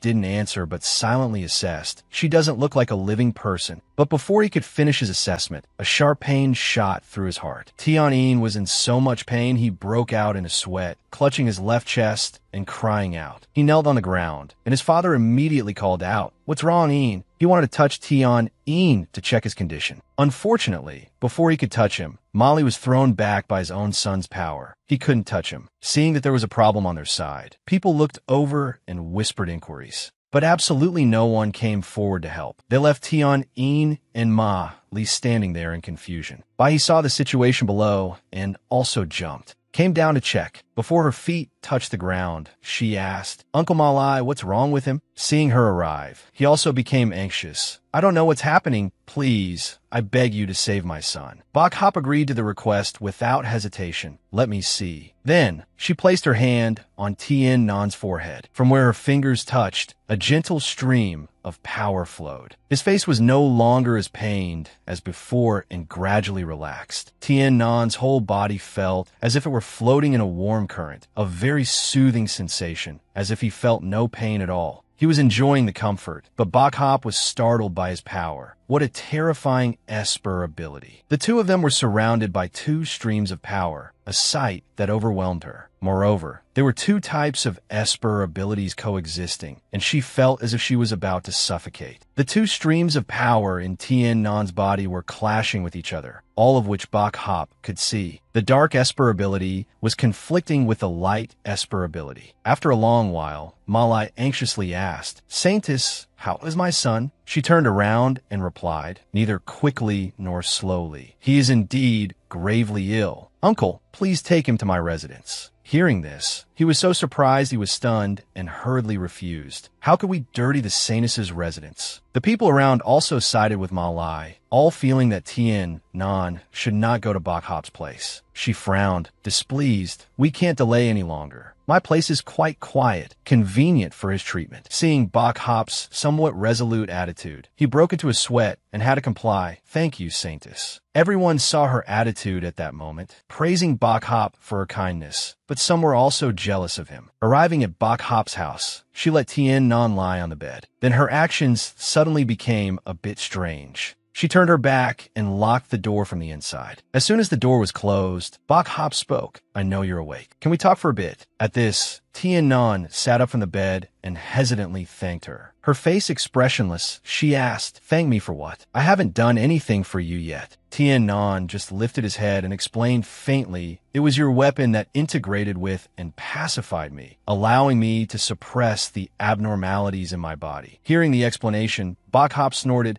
I just want to help those who need help. Her face remained as calm as before, but her words were contradictory. But did you know, from the day you and I were born, we were destined to be rivals? Tien Nan frowned. Why do you say that? Why would I be your enemy? It was unclear what expression Bok Hop had on her face. Only her voice was heard. You were supposed to be born on May 31st, 315 of the cosmic calendar, and I was born because of you. Hearing this, Tien Nan was in disbelief, thinking she must be mistaken because how could such a thing happen? But Bok Hop still said calmly, I didn't expect we would meet so soon. She stepped closer. gently taking his hand in the space tinged with golden sunlight. Bok Hop said a very puzzling sentence. You really make it very difficult for me to choose. Tien Nan asked blankly in return, why do you say that? What is there for you to choose? But the only reply he received was her complicated and somewhat contemplative gaze. Instead of answering Tien Nan's question, Bok Hop chose to change the subject. The badge in your hand, you've joined the Holy Alliance. He frowned, his face beaded with sweat. The pure soul emanating from the Saintess seemed to be constantly gnawing at the dark esper ability within Tien Nan's body. That thing made him feel pain and even an intense sense of disgust. Bok Hop didn't seem to notice, looking up to ask for his name. Tien Nan immediately pulled his hand back to avoid further contact with the pure soul. He replied politely, but was very cold and distant. Bok Hop seemed to sense Tien Nan's discomfort and faintly stated her suspicion. It seems you dislike me very much. He immediately went on high alert, staring intently at her. Seeing this reaction, Bok Hop smiled with amusement. She pretended not to see his wariness and introduced herself in a friendly manner. You don't need to call me Saintess. My name is Bok Hop, like the lily flower in a dark cave, symbolizing righteousness in life, emitting a fragrance. That is the meaning of my name. Tien Nan still did not let down his guard. You came here just to spread that fragrance, didn't you? Who sent you here? Faced with the questioning, Bok Hop showed no reaction. No one sent me here. My freedom is my own to decide. I only hope the people here can live happily and joyfully. Hearing the words, happily and joyfully, he couldn't help but sneer. In a flash, Tien Nan became completely serious. The Federation has over 1,000 star systems, with at least 800 residential zones. Can you make every residential zone enjoy happiness and joy? Being challenged, she didn't flinch. I alone certainly cannot. That requires the concerted effort of countless people. Just because it can't be done now doesn't mean it can never be done. Although he had softened a bit, he still questioned, how can the Galactic Federation just ignore you like this? Aren't you afraid of facing their punishment in the future? Bok Hop remained firm in her ideals, replying coldly, so what? My dream is to be able to spread happiness to everyone. Hearing her unrealistic dream, Tien Nan couldn't stand it anymore and shouted, enough, you don't need to say any more. But Bok Hop remained as she was, without the slightest waver. Tien Nan calmed down. Don't let the darkness control your mind. After speaking, she swung her hand to strike at him. Luckily, Tien Nan realized in time to dodge. Otherwise, he would have been sent flying by Bok Hop, while she remained as composed as ever. Having dodged the attack, he wondered why she didn't use her light esper ability to attack. Bok Hop stood opposite Tien Nan and faintly used a mind-reading technique. Don't you understand yet? I don't want to harm you. Her face was serious. Your body is already on the verge of collapse. Let me help you.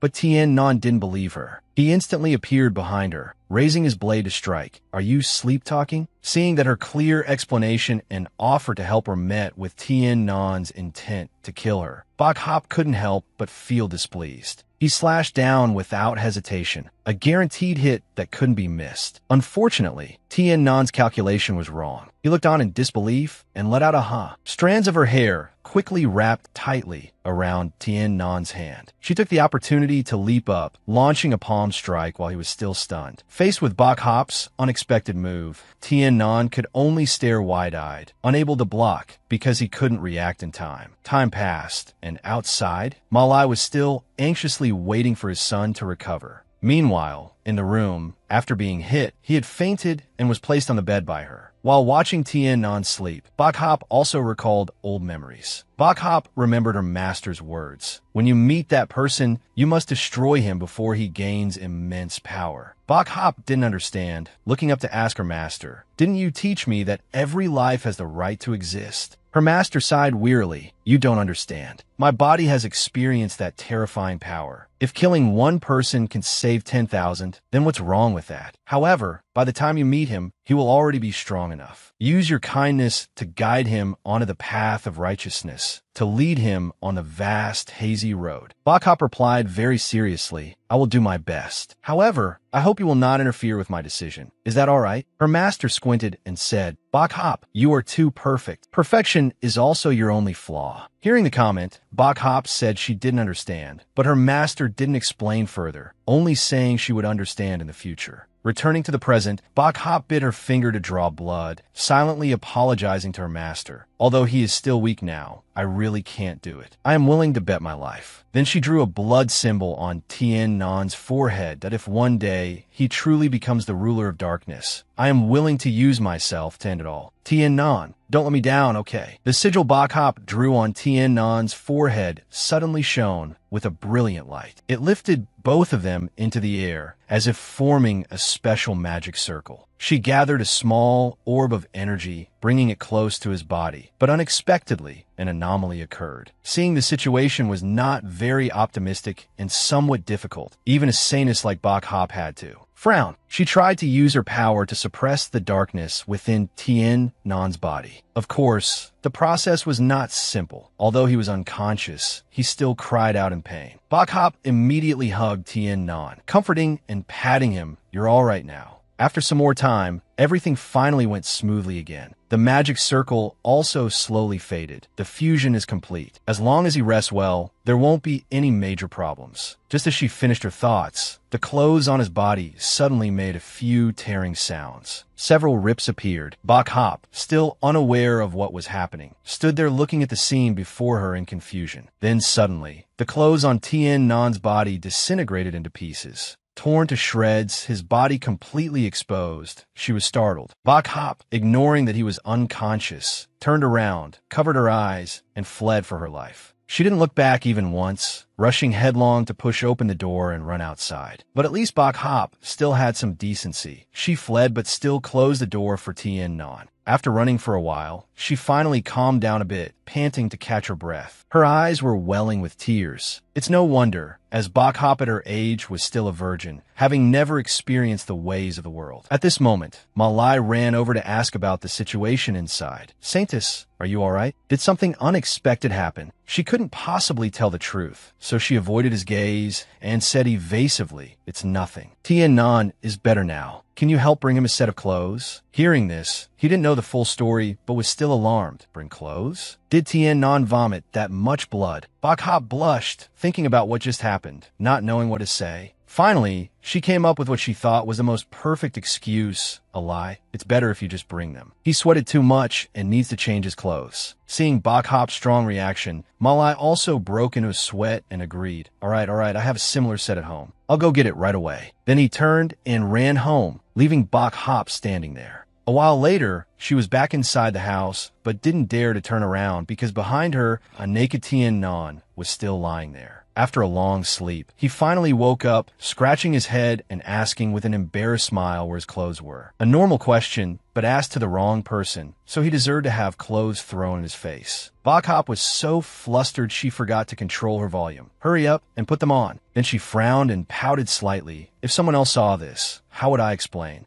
"Myself." Not long after, Tien Nan announced, "Bok Hop, I'm dressed. Thank you for saving me. I don't know why I attacked you earlier." She returned to her initial calm and carefree demeanor, saying faintly, "It's nothing. However, I hope you remember to be cautious when using your Dark Esper ability." Tien Nan didn't ask why, just replied with a "okay." Bok Hop instructed again, "Otherwise, you will increasingly lose your consciousness. Please, take my words seriously." He replied with a firm and resolute voice, "I will pay special attention and be more cautious." "But Bok Hop, I've noticed a problem. Why has my cosmic level been upgraded, but my Esper ability is still at level 3? Bok Hop, with a calm face, delivered the potentially shocking news. Tien Nan, congratulations. In the entire Galactic Federation, you are the first person to have both types of Esper abilities. Tien Nan grasped the main point, wondering why he was the first, but I've heard others say that people with dual Esper abilities have appeared before. She refuted his statement. For those who possess dual Esper abilities, it is a disaster, but you're not like that. The simultaneous appearance of two Esper abilities will produce a fierce rejection, at which point the body will shatter with no way to recover. But you are now completely contrary to that rule. You have truly controlled the importance of both types of Esper abilities. Tien Nan was so surprised his face went blank, only managing to utter one sentence. I really have 2 Esper abilities? Bok Hop confirmed it for him. As long as you use them well, your Esper ability will be about 20% stronger. Tien Nan, like an innocent child, voiced his calculation. So when I reach level 10, won't it be equivalent to someone at level 15? She calmly replied, in theory, yes, but it's not that simple. You need to go through hardships and at the same time work tirelessly, and you will surpass others by many times. Hearing Bok Hop's advice, Tien Nan grinned. It's okay if it's harder than for others. This is a good thing. It's rare in life to see someone who finds facing more hardship a good thing. So she was very curious. Why is it a good thing? He explained with soaring confidence. Think about it. When others think I only have the strength of a level 10, but I actually have the strength of a level 15, what will the result be? Thinking it over, Bok Hop stated the answer. It will make people let down their guard. It's a good thing. Tien Nan's face was like the arrival of spring, much brighter as he smiled foolishly. This is a secret between the two of us. Don't tell anyone else. She agreed immediately without hesitation. However, you must also promise me one thing. Tien Nan retracted his foolish smile and asked Bok Hop what it was. She didn't beat around the bush. You might think I'm quite talkative, but I still want to remind you. Unless it's a life-threatening situation, absolutely do not use your Dark Esper ability. You probably felt the negative effects of the Dark Esper ability just now. After hearing this, Tien Nan's face looked sheepish, forcing a smile to hide his embarrassment, not knowing what else to do. After a moment, he immediately agreed. I promise you, unless it's an urgent matter, I will not use it. The Dark Esper ability not only has a backlash, but it is also rejected by the Holy Alliance. I don't want the Holy Alliance to issue a warrant for my arrest. You see, I'm still working for the Holy Alliance, although I'm just an intern, but I don't want to give up this opportunity. Bok Hop heard his long speech and affirmed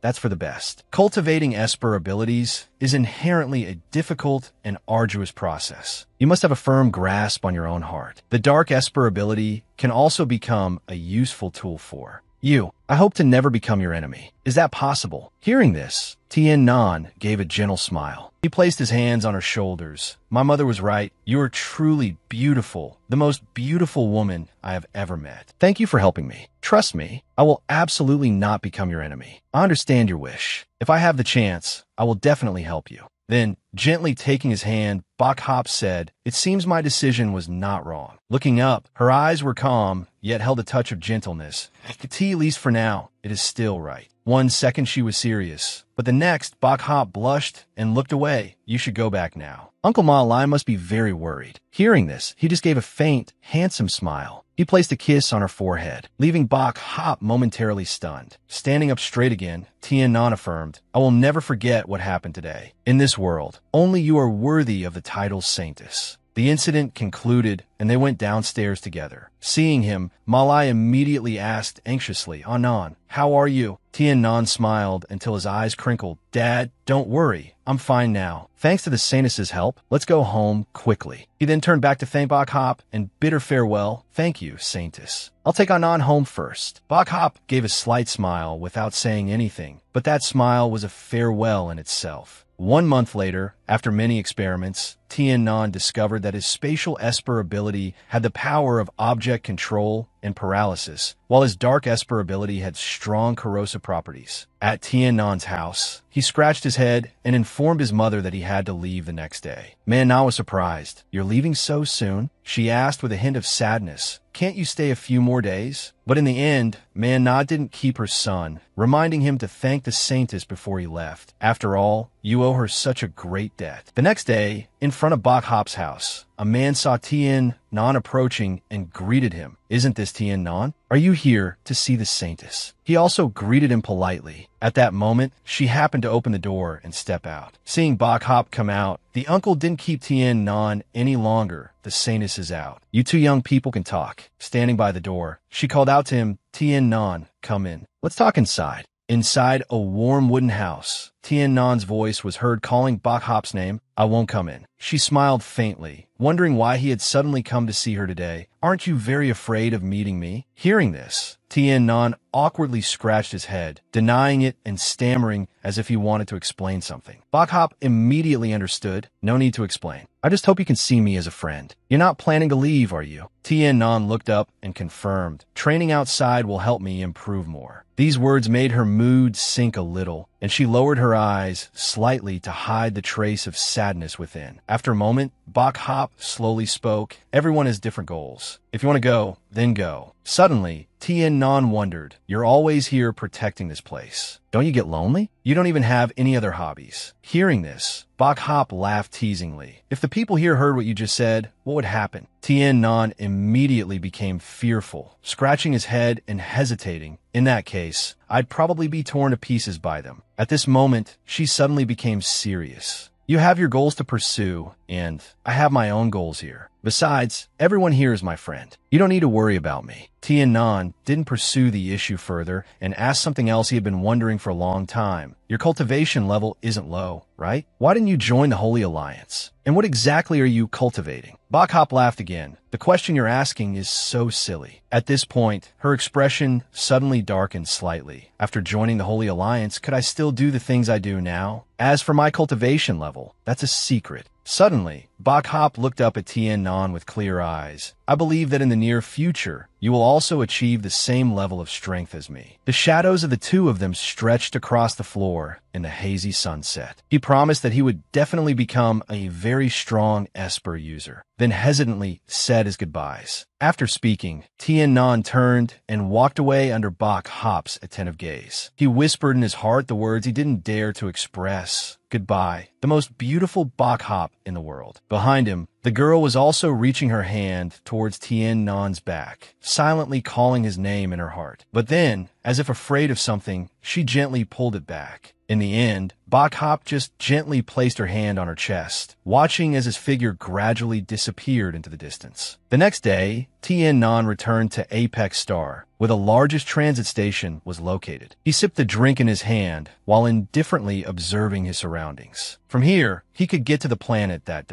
Manga had mentioned. Suddenly, in front of Tien Non, a group of people appeared, surrounding and beating a person cowering on the ground. You little brat, still trying to run? You dare steal from me, I'll beat you to death. He stared blankly, his eyes wide as he witnessed the scene unfold. The man who seemed to be the leader shouted, You dare steal my phone SIM card? It has the phone numbers of several of my little darlings. The person who had just been beaten scrambled on the ground, his voice trembling as he begged, I'm sorry, boss. Please spare me. I have an elderly mother and young children at home. Hearing this, the man's lips moved slightly, uttering words that sent a chill down one's spine. Leave an arm, and I'll let you go. With that, the man swung the baseball bat high, aiming for the arm that was being held down by his subordinates. Just then, a shadow suddenly rushed in from nowhere, delivering a kick that twisted the man's face. Tien Non landed lightly, watching the man he had kicked fly straight into the building in the distance, accompanied by the sound of crashing. He frowned slightly and muttered, What's so great about ganging up on the weak? I want to see what you're made of. Fong Vien stared at this scene with wide, astonished eyes. Immediately after, with tears and snot flying everywhere, he rushed over to hug Tien Non's leg and cried out, Big brother, save me. These people want to rob me. I have an 80-year-old mother and a child who isn't even a month old. He was stunned, looking at the tears and snot from Fong Vien smearing his clean pant leg. Then Tien Non couldn't help but yell, My pants! While he was still shaking his leg, trying to kick him away, the leader on the other side had been helped up by his subordinates. Who are you, kid? Who gave you permission to meddle in my business? Tien Non, already annoyed, was now being provoked by this guy and cursed gruffly, telling them to pay for his pants. The man frowned grimly. You want to pick a fight with me? You don't know your place. Brothers, get them. With that, the gang of underlings immediately strode menacingly towards them. Fong Vien immediately ducked behind Tien Non and collapsed to the ground. Then he very naturally clung to his leg with eyes full of admiration and worship. Seeing this, Tien Non got a little annoyed. Can you stop pulling on my leg? You're a man, for better or worse. Can you stop being so cowardly? On the other side, the subordinates had pulled out the guns hidden in their pockets. He immediately became serious, his voice low. The law forbids the use of guns. You actually dare to use them. The leader thought Tien Non was scared and was extremely smug. It's too late to be scared now. Go repent in the underworld. With that, he coldly ordered his men to shoot him without hesitation. But a second, then many seconds passed, and nothing happened. He immediately roared in anger. Hurry up and shoot. I'll take responsibility for whatever happens. A subordinate, sweating profusely, explained that something was wrapped around them, preventing them from moving, then frantically warned his boss to watch his back. The leader frowned in confusion, and right then, a hazy black shadow behind him stabbed forward with a sharp dagger. A piercing scream of pain from the leader echoed through the city. A subordinate who witnessed this immediately gritted his teeth in anger and raised his gun. "How dare you? Die for me!" With that, a bullet shot out from the muzzle, whistling forward with a loud bang. Fong Veen, who was dazed and caught off guard, was hit squarely in the shoulder by the bullet, causing blood to spray everywhere. Tien Nan's eyes immediately widened in alarm at this sight. He rushed over worriedly to check on him, but he just clutched his shoulder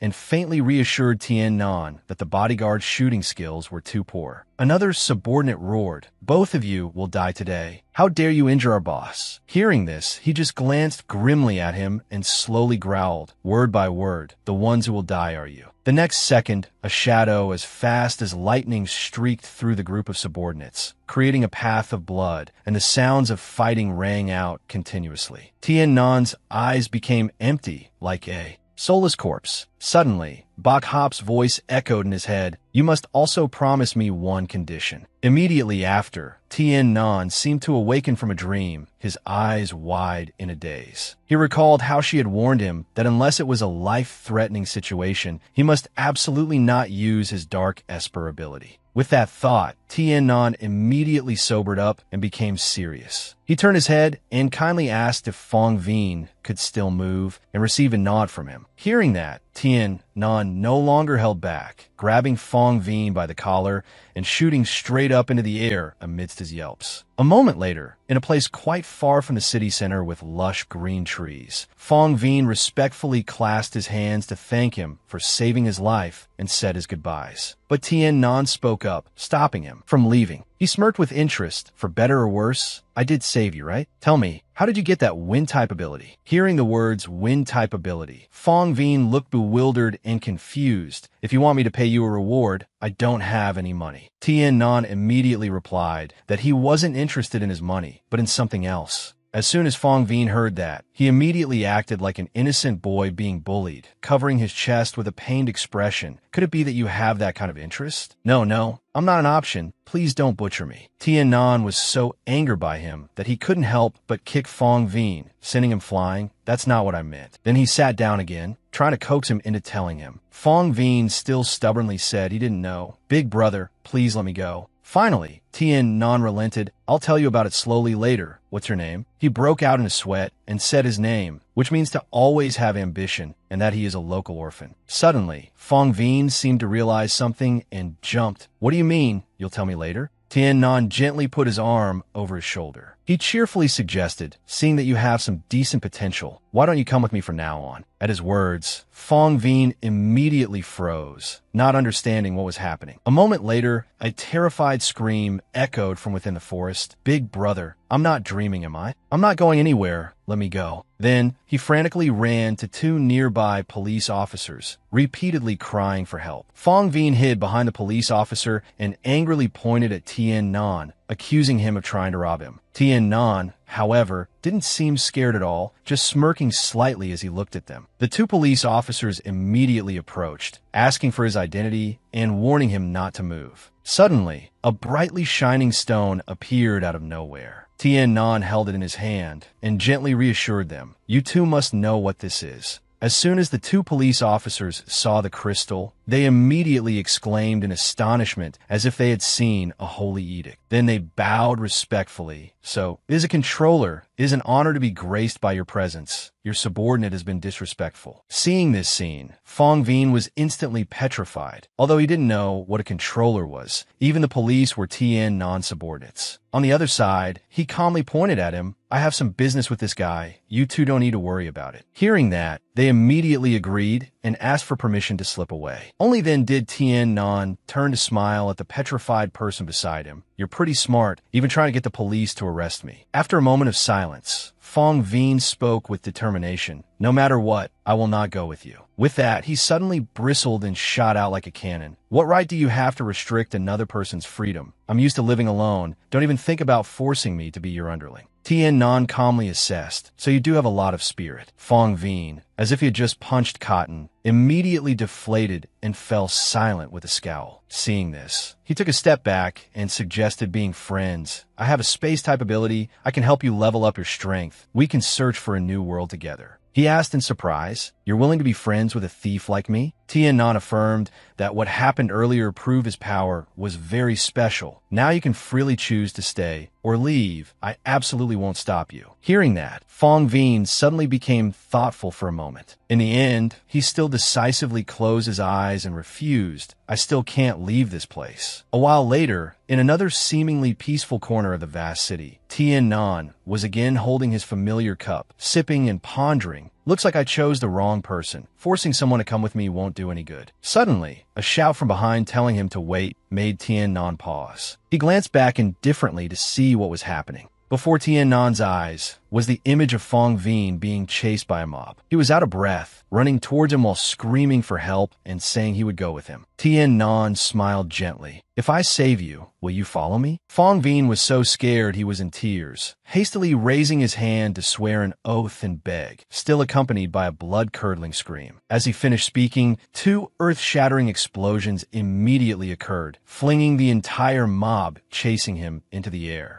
The lucky ones who escaped were also terrified and hastily called for each other to flee. Above their heads was Tien Non, still in the posture of having launched himself high up. On the ground below, Fong Vien stood dumbfounded, clearly watching the scene of the crowd being thrown into the sky. He was so scared his eyes widened and his mouth hung open, not knowing how to react. A moment later, the smoke and fire had dissipated, returning the sky to its beautiful, clear state as it was at the beginning. Tien Non turned his head to look at Fong Vien with concern. "You're not hurt anywhere, are you? What are you thinking about?" He was still a little scared at this point. "I never thought that kind of power would be so strong. From now on, I will follow you, but you must teach me that power." Fong Vien haggled as he turned to follow in his footsteps. The two walked side by side on the street. "You want to become stronger in the future, so you won't be afraid of getting caught stealing from others, right?" His pride was touched, and he immediately bristled. "If I could earn a living, I wouldn't give a damn about stealing from people." As he said this, Fong Vien's expression suddenly became a little guilty. "But now my bad reputation has spread far and wide. Now, whenever they lose something, they blame it on me, saying I stole their things." Suddenly, Tien Non asked a rather unrelated question. "So does that mean your thieving skills are extremely formidable?" He let out a sigh. Nowadays, many things are stored using high technology, so it's impossible to steal anything valuable. Otherwise, I would have fled far away long ago. He then wondered if Fong Vien had ever practiced cosmic chi. He replied that he had only heard of it, that it was a skill that only high-level academies or powerful people could practice. The shadows of the two stretched along the deserted road. Tien Non said that after they returned, he would give the cosmic chi cultivation method to Fong Vien. Hearing this, he was stunned and asked in disbelief, "You're just giving it to me like that? You trust me that much? I'm a thief." He glanced over and replied nonchalantly, "We are brothers now. Don't overthink it." Fong Vien was immediately moved to the point of tears welling up in his eyes. "No one has ever trusted me like this." Right after that, he was overcome with emotion and cried loudly while calling him Big Brother, making Tien Non awkwardly comfort him. Very quickly, more than half a day had passed. The clouds were painted with a dreamy sunset color. Fong Vien realized this was the way to the transport station and guessed that he wanted to go to another planet. Tien Non also freely revealed that he wanted to go to Ming Wang's star. "I heard the controller, there's a person with a space ability. I'll see if I can ask that person for some pointers." He immediately protested. "You already have someone to teach you. What about me?" Tien Non calmly pointed. "I will teach you the basics. Wait until you have a firm grasp of the cosmic chi skill and can control it. Then I will try to find a master for you." Fong Vien was immediately soothed by these words. "That person on Ming Wang's star, have you met them before?" At this, he shyly admitted that he hadn't. "I'm also just trying my luck. Maybe they'll refuse me." He temporarily accepted it and then wondered about the most important issue. "So, did you bring enough money for the fare?" Tian Nan seemed to realize he hadn't paid any attention to it, frowning and bowing his head slightly in serious thought. At this point, he suddenly whipped his head around to stare at Fong Veen. He was so stared at that his hair stood on end, stammering, "What are you looking at me for?" "I don't have any money." Tian Nan chuckled reassuringly, "For better or worse. I'm a controller. How could I not have food to eat?" Fong Veen still felt unconvinced. "You remember what you said? Don't come looking for me." Suddenly, Tian Nan whipped his head around again and stared at him seriously. Fong Veen shouted in annoyance, "Why are you looking at me again? Have you never seen a handsome guy before?" Then Tian Nan made a friendly gesture of putting his arm around his shoulder. "It seems we really are a match made in heaven. Even our stinginess is the same." Fong Veen was also speechless at this strange person. A moment later on the street that was growing dark, Tian Nan glanced ahead. "I'm starting to regret asking you to follow me." He frowned thoughtfully. "I don't think I've ever stolen from this group." Before them were three men with strange appearances blocking the middle of the road. He frowned, suspecting Fong Veen had offended the ninth master. He immediately denied knowing these people, and then curiously asked if they were very strong. Tian Nan couldn't help but scold Fong Veen for being an idiot. "Can't you feel the aura on them? In any case, trouble has arrived. You must be careful," Tian Nan reminded him tensely. One of the men in the group stepped forward. "You two. Which one is from the Sacred Alliance?" he asked grimly. Tian Nan and Fong Veen looked at them warily. "Who are you, and what do you want?" My Lutu's subordinate stretched out his hand. "What we want, you'll find out soon enough." As he finished speaking, he clenched his fist, and dark energy emanated from the gaps between his fingers. Behind Tian Nan, two giant skeletons appeared, looming within the black screen that enveloped him. Tian Nan suddenly sensed something was about to happen and was startled with fright. The moment the skeleton slammed its fist down on the ground, he had already nimbly jumped out of his position. Tian Nan observed tensely, "These people are dark-type ability users. Why are they looking for me and Fong Veen?" While he was still lost in his thoughts, behind him, a skeleton was stealthily approaching. But as it slammed its bony hand down on the ground, Tian Nan had already successfully dodged it. He broke out in a cold sweat. "I have to get out of this black smoke." No sooner said than done. Tian Nan immediately launched himself out of the dark sphere and into the clear sky outside. But what awaited him was the hand of my Lutu's subordinate. He quickly grabbed Tian Nan's hand, then bent it back to restrain him. The subordinate spat contemptuously. "So you're just an early-stage, space-type ability user." Tian Nan couldn't move. He could only frown and glare at him. Another man pointed at Fong Veen and asked how they should deal with him. The subordinate called boss coldly spat out 2 words, telling him to kill Fong Veen. He still hadn't caught up with what was happening and was dazed. A second later, Fong Veen, with tears streaming down his face, begged for mercy. "I have an 80-year-old mother at home and young children below." On the other side, Tian Nan tried to find a way for him to live. "He's not from the Sacred Alliance. Let him go, I'll go with you." In the end, the boss decided to let Lao San restrain them to be brought back, to await the Marquis's orders for their handling. As he finished speaking, a stream of dark energy emanated from his 2 hands, enveloping all of them. Tian Nan frowned and calculated, "The dark-type restraint is useless against me. I'll just play along with you guys for a bit." A while later, both of them were brought to a strange place, lying sprawled on the ground. However, Tian Nan was only pretending to be unconscious. "Since I can't beat them now anyway, I'll first see what they really want to do." They were in a magnificent but rather gloomy palace. My Lutu leaned over, resting her arm on the armrest of her chair. "Is this the Alliance's controller? Your work efficiency is getting stronger and stronger." Lao San, who was respectfully kneeling on one knee below, replied humbly, "Marquis, you praise me too much. Your subordinate has always been dedicated to fulfilling his duties." Suddenly, her expression darkened slightly as she let out a meaningful hum.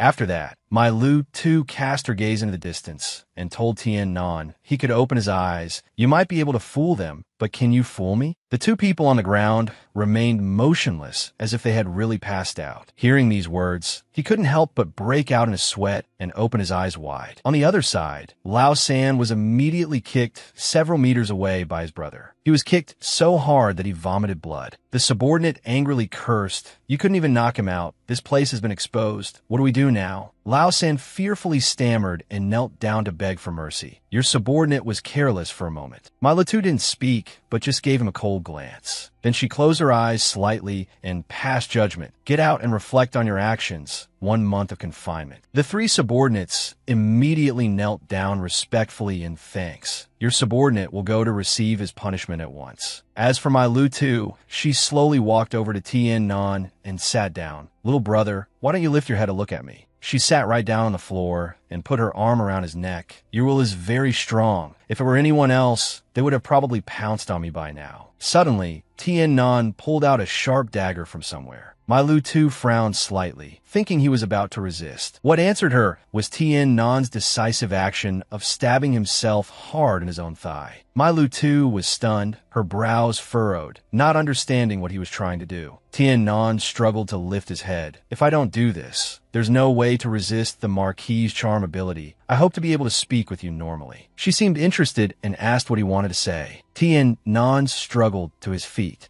We're all in the same boat. Why must we treat each other so cruelly? This statement left my Lutu a bit bewildered. What do you mean by that? Aren't you the space-type ability user from the Sacred Alliance? Streams of dark energy radiated from his body, quickly covering the surrounding space. Not only am I a space-type ability user, but I'm also a dark-type ability user, just like you. Tien Nan stood up straight. I'm not just a space-type. My Lutu stared at him, speechless. A look of utter confusion appeared on her face. Tien Nan slowly spoke through the gaps in the streams of dark energy. At the same time, I'm also a dark type. As he finished speaking, my Lutu immediately exclaimed in astonishment. It's appeared, it has finally appeared, the combination of space and dark. Then she respectfully dropped to her knees. Your subordinate, Countess my Lutu, greets the young master. A while later, the castle still stood imposing in the hazy space, as if something inside had changed. Tien Nan rubbed his chin, curious as to why her attitude had changed so quickly. What young master? I don't understand. My Lutu carefully deployed her ability, enveloping the bleeding wound on his leg. She cautiously raised her head and asked if Tien Nan didn't know his own identity yet. Hearing this, he was a bit flustered. What identity, I really don't know. My Lutu could only close her eyes helplessly and prepare to tell the story. Suddenly, Tien Nan cut her off, pointing at her. That's enough. My leg doesn't hurt anymore. Move a little further away from me before you explain. My Lutu stood up. How could you not know your own identity? Please don't try to hide it anymore. She was so moved that tears welled up in her eyes, placing a hand on her chest to thank the great dark god for bringing the Master of Darkness to the mortal world. But my Lutu's overflowing emotions were once again cut short by Tien Nan. I really don't know. Are you going to tell me or not? If not, I'm leaving. Finally, she gave in and began to explain. The ability users of our Dark Clan were once very powerful. We could exist anywhere in the Alliance and did not fear the Sacred Alliance in the slightest. But starting from 20 years ago, after the old master went missing, everything changed. Dark ability users began to slaughter each other, leading to incessant civil wars. After that, the Dark Clan was split into countless factions. Coupled with the pressure from those self-proclaimed righteous ones, the Sacred Alliance, the existence of dark ability users is now in great danger. After listening, Tien Nan was still not free of suspicion. So on what basis can you be so certain that I am your young master? My Lutu calmly recounted the old master's words before he disappeared. He had declared that once a person who could combine space and dark appeared, it would also be the time the Master of Darkness appeared. She narrowed her eyes slightly. When you simultaneously deploy both super abilities, dark and space, we will submit to you unconditionally. Inside the castle, Tien Nan's voice echoed. I basically understand what you've said. I feel that right now, I should still focus on improving my own abilities. I cannot participate in the affairs of the dark world at this time. He bowed his head, tactfully refusing. My Lutu's face immediately darkened. What do you mean? She grimly moved her lips. You want to leave this place? Tien Nan still hadn't noticed anything unusual. Don't you see that everything I've said is very practical? Increasing my strength is my #1 priority. My Lutu turned her head gloomily and growled for him to to shut up. Right now, I am highly suspicious that you are a spy secretly planted by the Sacred Alliance within the Dark World. Hearing this, Tien Nan was immediately stunned, not knowing how to react. He tensed up and broke out in a sweat, denying it. How could you think that? Then how can you prove whether I am your young master or not? She replied grimly, "It's very simple. Let me test you a little." As she finished speaking, a pair of wings appeared from her back. If you are indeed the successor of the old master, you will naturally have inherited his fresh blood. Tien Nan's eyes widened in astonishment with a bewildered expression. In a flash, she revealed her true nature and teleported right up to his face. "Let me taste your blood, and I'll know." My Lutu didn't wait for Tien Nan to react and quickly pounced, wanting to bite his neck. Suddenly, a deep voice roared angrily, "My Lutu, how dare you?" She immediately froze and became motionless like a soulless doll. Countless streams of energy gathered in the air, accompanied by strange sounds. My Lutu just stood there dazed, staring blankly at the scene before her. The gathered dark energy let out a growl. "Do you think I don't know of your greed? You sense my aura on Tien Nan. You want to take everything of mine from him?" My Lutu snapped out of it and frantically begged for forgiveness. In response, a gloomy voice that seemed to come from hell replied, "Breaking the oath means only death." My Lutu sobbed and pleaded, "I am willing to offer up my soul. I beg you to give me a chance." The dark shadow silently stared at her, as if weighing her worth. A moment later, he also considered my Lutu's contributions to the Dark World and showed mercy. "Surrender your soul. Your master will forever be Tien Nan from now on. If he lives, you live. If he dies, you die too."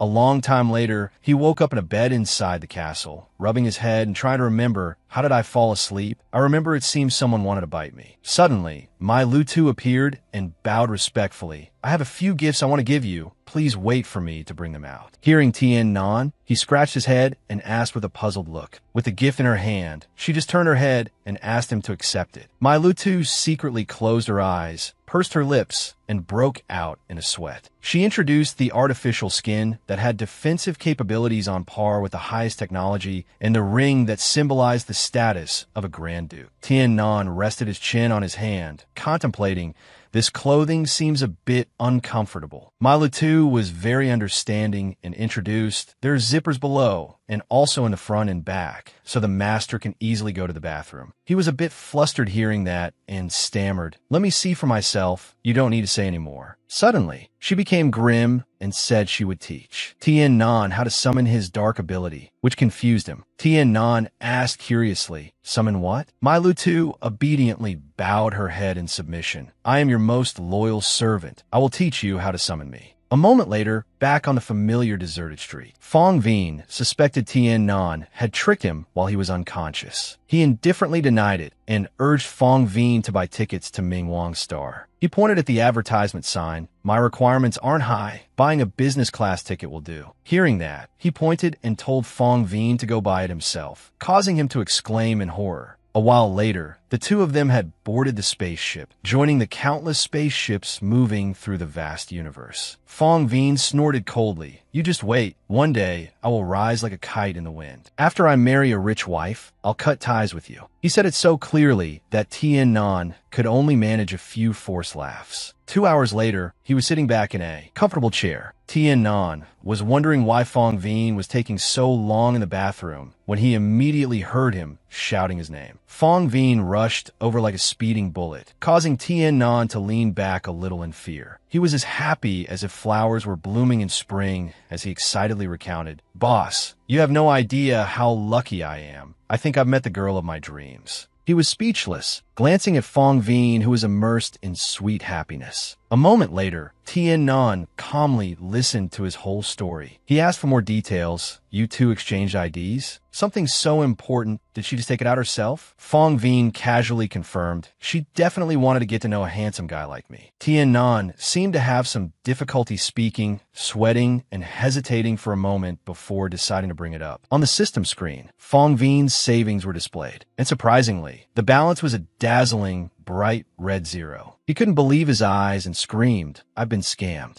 And so, Tien Nan was once again speechless, watching Fong Veen cry in misery. Someone as brilliant as me got scammed. In another part of the spaceship, Tien Kai was reminding Kai Tui to follow the old plan. I didn't expect that kid, despite his shabby clothes, to have so much money. She immediately reassured him. A normal person can't open the door, but that kid is really ridiculously stupid. Kai Tui mocked confidently. Suddenly, something hit the door, causing it to vibrate and startling him. Then the door was shattered into pieces. In an instant, Fong Veen and Tien Nan appeared in the hazy smoke with scowls on their faces. The two people inside broke out in a sweat, staring blankly at them. Kai Tui acted innocent. Mr. Fong Veen, what are you doing? Didn't I already invite you to be my guest? Why did you still break down my door? He shouted angrily. Stop talking nonsense and give me the money. She bowed her head and continued to act. What money? I think there must be some misunderstanding. Fong Veen was so angry he cried. What misunderstanding? That was my funeral money. Kai Tui sneered contemptuously. What proof do you have that I stole your money? At this moment, Tien Nan suddenly spoke up. We all know what's going on. Hand over the money now. Is your life more important than money? She frowned slightly in annoyance. Are you threatening me, sir? He said, and then casually confirmed that he was indeed threatening Kai Tui. Suddenly, Tien Nan sensed Tien Kai rushing at him from behind and whipped his head around in surprise. When he attacked, he had already nimbly jumped out of his position. Then Tien Nan gently spun in midair, raising his leg to build momentum. Finally, he landed with a powerful kick straight into Tien Kai's back while he had yet to react. Tien Nan tensed his lips. Armor-breaking art, post-armor art, so he's a martial arts expert. Tien Kai looked up and praised. Your speed is the fastest I've ever seen. It's a pity you ran into me. He smirked and pulled out a dagger.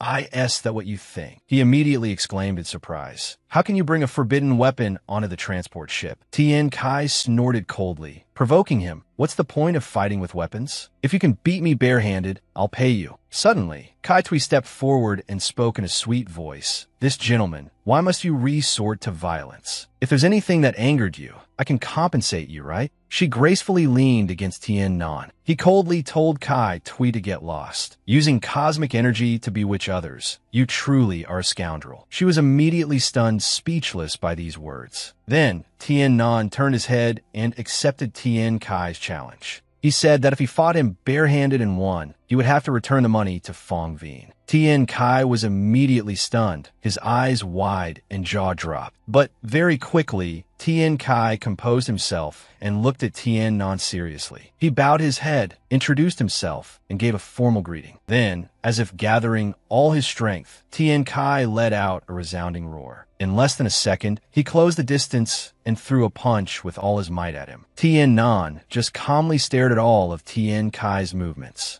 Then he moved lightly with lightning speed, circling behind him and grabbing his shoulder blade. A pitch-black vortex of dark energy appeared beneath Tien Nan's hand. Then, the back of Tien Kai's vest was corroded by the dark energy, leaving a large hole. A moment later, the spaceship was still flying steadily through space toward its destination. Inside, he struggled to stand firm, even though the floor was covered in fresh blood. Kai Tui anxiously called Tien Kai's name, wanting to stop him. But Tien Kai told her to go with Fong Veen and return the money to him. Kai Tui couldn't hide the confusion on her face and hesitated, wanting to say more. But his sharp voice cut her off. No buts. Do you want me to break my own vow? Hearing this, Kai Tui finally lowered her head and made up her mind. Then she turned and told Fong Veen and Tien Nan to follow her. Suddenly, several people approached and ordered them to stop and not move. Kai Tui jumped in surprise, her eyes widening as she stared ahead. Before them was a group of people in the same gloomy uniform walking toward them. They introduced themselves as the security staff of the ship and questioned who was the one who damaged the equipment on the ship. Kai Tui immediately smirked slyly as if she had struck gold. Then, without hesitation, she pointed at Tien Nan and accused him. It's this person. He was also planning to rob us. The lead security guard immediately shouted an order to take him away when suddenly a voice called out, telling them, to wait a moment. He controlled the crystal stone on his index finger and glanced at them. Do you recognize this? Seeing the crystal stone, the security guards were all stunned. Immediately after, the lead security guard dropped to his knees. This subordinate pays his respects to the manipulator. Tien Kai and Kai Tui stared in shock at this scene. Even Fong Vin's jaw dropped, unable to believe his eyes. Tien Kai couldn't help but worry. He's their superior. If he tells them what I did, I'm dead for sure. Contrary to what Tien Kai worried about, Tien Nan said that it was nothing and dismissed the security guards. He couldn't help but wonder why he didn't reveal their identities. Tien Nan lowered his eyes slightly. We don't have any grudges, after all. At this point, he glanced at them again. I'm also impressed that you dared to swindle money from Fong Vin. One more friend is one more escape route. I don't need to create more enemies for myself. Hearing these words, Tien Kai was so moved that he knelt down. Your Excellency spared us today. This is a debt I, Tien Kai, will never forget. If there's a chance in the future, I will definitely repay it. At this moment, an announcement was made on the spaceship preparing to arrive at planet Minhong. All passengers, please proceed to the oxygen chambers immediately. Tien Nan immediately said his goodbyes, while reminding them to remember to pay back the money. Tien Kai quickly raised his hand to stop him. We will definitely pay. May I know your Excellency's name? He smiled and waved his hand. No need to be so formal. Just call me Tien Nan. A moment later, they arrived at planet Minhong, which sparkled like a gem in the middle of the universe. A magnificent and splendid building stood tall before them. Fong Vin wondered if the Emperor Star Tien Nan was looking for was here. He replied that he only knew the name. For now, let's go to the planetary government to ask. A moment later, inside an elegant room of the planetary government, Tien Nan approached a girl to greet her. Excuse me, is the office of the Holy Alliance's liaison headquarters here? I want to find head controller MO. The girl smiled gently. This is the political center of planet Minhong. There is no office for the person in charge of the Holy Alliance. Then she kindly revealed that the head controller on planet Minhong usually stays in the Dream Forest and suggested he try looking there. Tien Nan narrowed his eyes and awkwardly thanked the girl. Then he quickly turned and walked out the door. The moment Tien Nan turned away, her expression immediately became vulgar. Isn't that another one who's going to make a fool of himself? I really don't understand what's so attractive about that old lecher MO. A moment later, in a lush and dense dream forest, as soon as Fong Vin saw that they had to buy tickets, he immediately suggested sneaking in, but Tien Nan quickly stopped him. They're not fools. Fong Vin jutted out his chin, pointed a thumb at his face, and snorted, Are you looking down on me? I'm a #1 master thief. With that, he scurried off. You can pay for your own ticket. So, Tien Nan quietly watched as Fong Vin skillfully climbed the wall to get inside. He stood there, staring at the wall, waiting as the seconds ticked by. Sure enough, it wasn't long before Fong Vin was thrown out. He lifted his swollen head and whimpered. The guards here are really formidable. Tien Nan closed his eyes in exasperation. Just be honest and buy a ticket. A moment later, the two finally got inside. He suggested using cosmic energy to lift Fong Vin into the air so he could practice his cosmic energy, which surprised Fong Vin. She immediately agreed, but still carefully reminded Tien Nan that she had never flown before, so he should fly slowly. Tien Nan told her to trust him and assured her to rest easy. Then he dragged Fong Vin along, launching them forward amidst his sky-shattering screams. This isn't slow at all, is it? Tien Nan replied seriously. It can't be slow. I have to increase the cosmic energy very quickly. Suddenly, his eyes caught sight of a bird flying. Near it, the bird seemed to be covered in a flame, so brilliant it was dazzling. Suddenly, Fong Vin screamed in terror. Were you looking? There's a tree ahead. With a loud crash, the two, not unexpectedly, slammed straight into the large tree in front of them. The loud noise scared the birds in the forest, causing them to scatter. Tien Nan scratched his head in embarrassment. That bird's way of flying is very good. What do you think, Fong Vin? When he didn't hear a reply, he looked around in a daze. What met Tien Nan's eyes was the sight of Fong Vin, his face bruised and swollen, lying unconscious on the ground. He could only give an awkward, sheepish smile, not knowing what to say. The forest had always maintained its peaceful and beautiful appearance day after day. 1 month later, still inside that same dream forest, Tien Nan asked Fong Vin if he heard people nearby, and he immediately confirmed it. He glanced around, calculating, we don't have anything left to provide nutrition. If we meet other tourists, we can buy some from them. Suddenly, Fong Veen stretched out his hand and pointed in a direction ahead. It seems the sound is coming from over there. When the two walked over, they were startled to come face to face with an old man sitting huddled up. Great, we finally found someone. Do you people have any food? In a dream forest full of trees, Mo asked the two people standing opposite him for food. He continued, this old man is starving to death. Tian-nan apologized for not having any food, only a bottle of nutrition fluid. Then he quickly grabbed the thing he could put in his stomach at that moment. Mo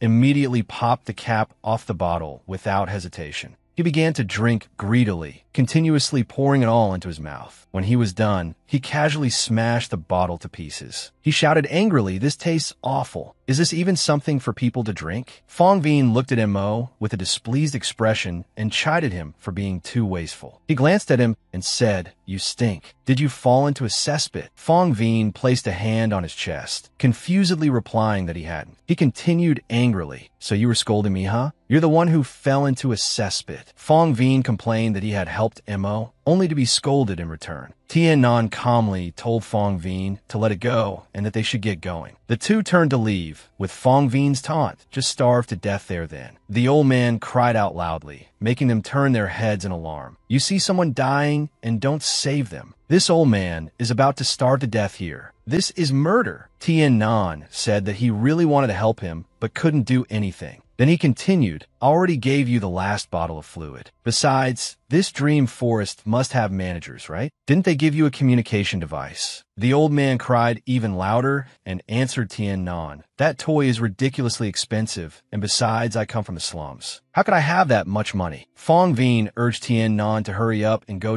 Mo. Just ignore him. He glanced at him and said, everyone has their hard times. And besides, he's old. Tian-nan continued, it's dangerous here. Let me call a patrol vehicle to take you home. As for the money, just let me pay. Seeing him doing something unnecessary, Fong Veen asked, do you think you're some kind of savior? Tian-nan turned his face to remind him. Have you forgotten that I also come from the slums? Fong Veen stepped back in fear and agreed. If you don't have enough money, use mine. Who told us to be brothers? He said he would contact the patrol vehicle and told Fong Veen to help the old man rest. After speaking, Tian-nan took out his walkie-talkie to make a call. The other side said they had to go to the supply station, and he asked for its location. Tian-nan reported back to them. The patrol vehicle doesn't stop here. We have to go to the nearest supply station. The nearest one is about a dozen kilometers away. Fong Veen was terrified at the thought of having to take Mo a dozen kilometers, saying he couldn't handle it. Tian-nan looked at him and asked, can you walk? Mo replied that he couldn't walk because his legs had turned to jelly, while Fong Veen intended to run away without a care. He dashed off like a gust of wind. Tian-nan also covered for his teammate, saying that Fong Veen meant no harm. Tian-nan offered his hand to support Mo, saying that he knew a flying technique, so they would get to the supply station quickly. Then he immediately carried Mo on his back and flew at a godlike speed, frightening the old man. Mo thought this kid's flying technique is too good. After some time, they arrived at the Dream Force supply station area.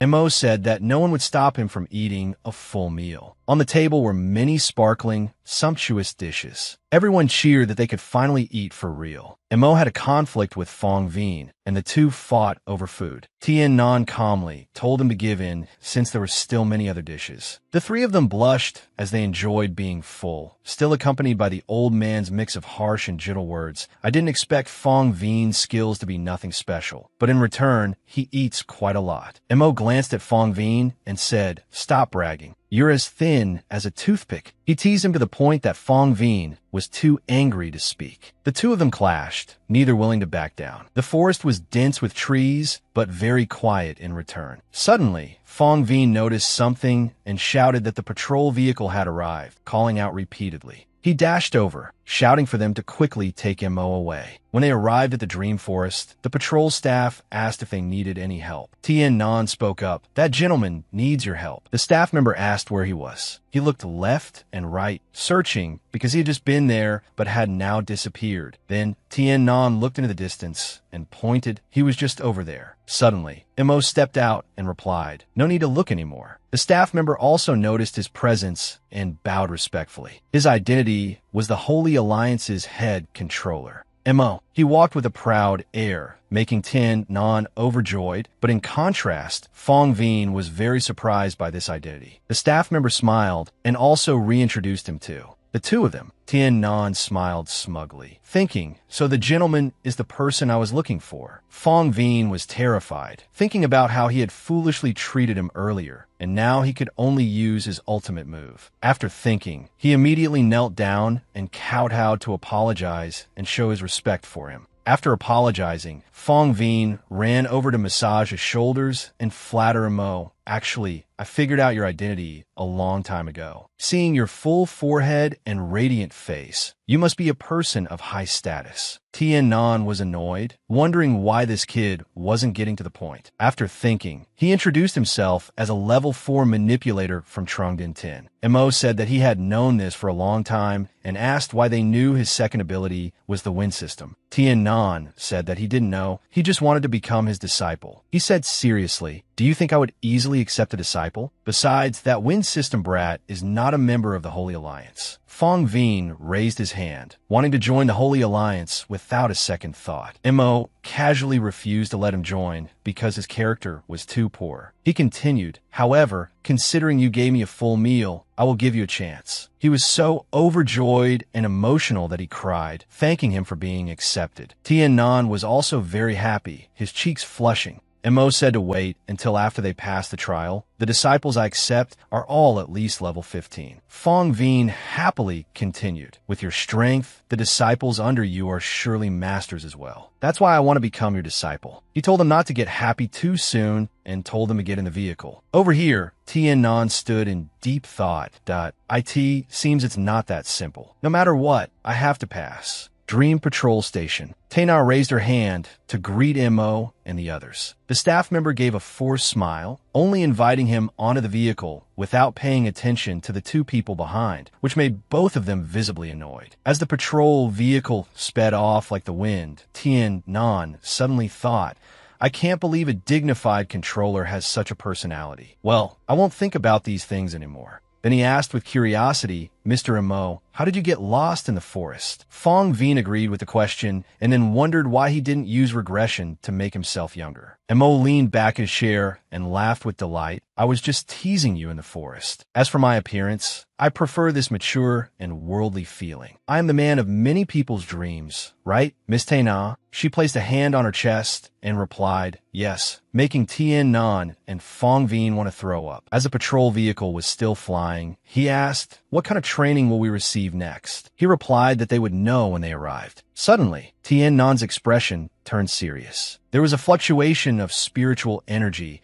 and a protective circle with a sturdy shield vortex appeared on the ground. Detecting an intrusion, a loud shout came from that direction. Who dares to enter the forbidden area of the Holy Alliance? Leave immediately, or you will bear the consequences yourself. After hearing the shout, he reached out and pressed a button, scolding them back. An explosion occurred instantly. Mo's fierce counterattack broke open the sturdy barrier. Unexpectedly, the two intruders turned out to be his acquaintances. Both of them welcomed Mo back. He ran to Taina, held her hand, and tearfully begged her to come to his place to play for a few days before leaving. Taina disagreed and left amidst Mo's regret. Afterward, she hurried to wash her hands and looked in the mirror, complaining, he grabbed my hand and wouldn't let go. I have to wash it clean. Sostin, on this side, smiled kindly and said that he actually meant no harm. While the patrol vehicle was flying, Taina spoke up, but a person like him is really unbearable. Mo's temperament is truly bizarre. Others can't guess his intentions. When they arrived, they stood together as Mo spoke. You two, take them for training. If they don't pass, there's no need to bring them to see me. Go back to where you came from. He turned his back and walked away in a light breeze, then gave an order. Let them receive the third level training. Sostin and Mo were terrified, wondering if Mo had made a mistake, while Tien Nan and Fong Vien just remained silent. He turned his face back and said, if you can't do it, then get lost. Sostin turned his face and called for them to follow. In the dream forest, a piercing scream livened up the forest. You need to be at least ability level 50 to pass the third level training, but I'm only at level 2. Mo said that passing was actually not difficult, and luckily the master didn't specify a time. limit. Fong Veen didn't want to try and cried, while Tien Nan wanted to leave immediately without hesitation. He slandered Hong Tin, saying that if they didn't want to let them in,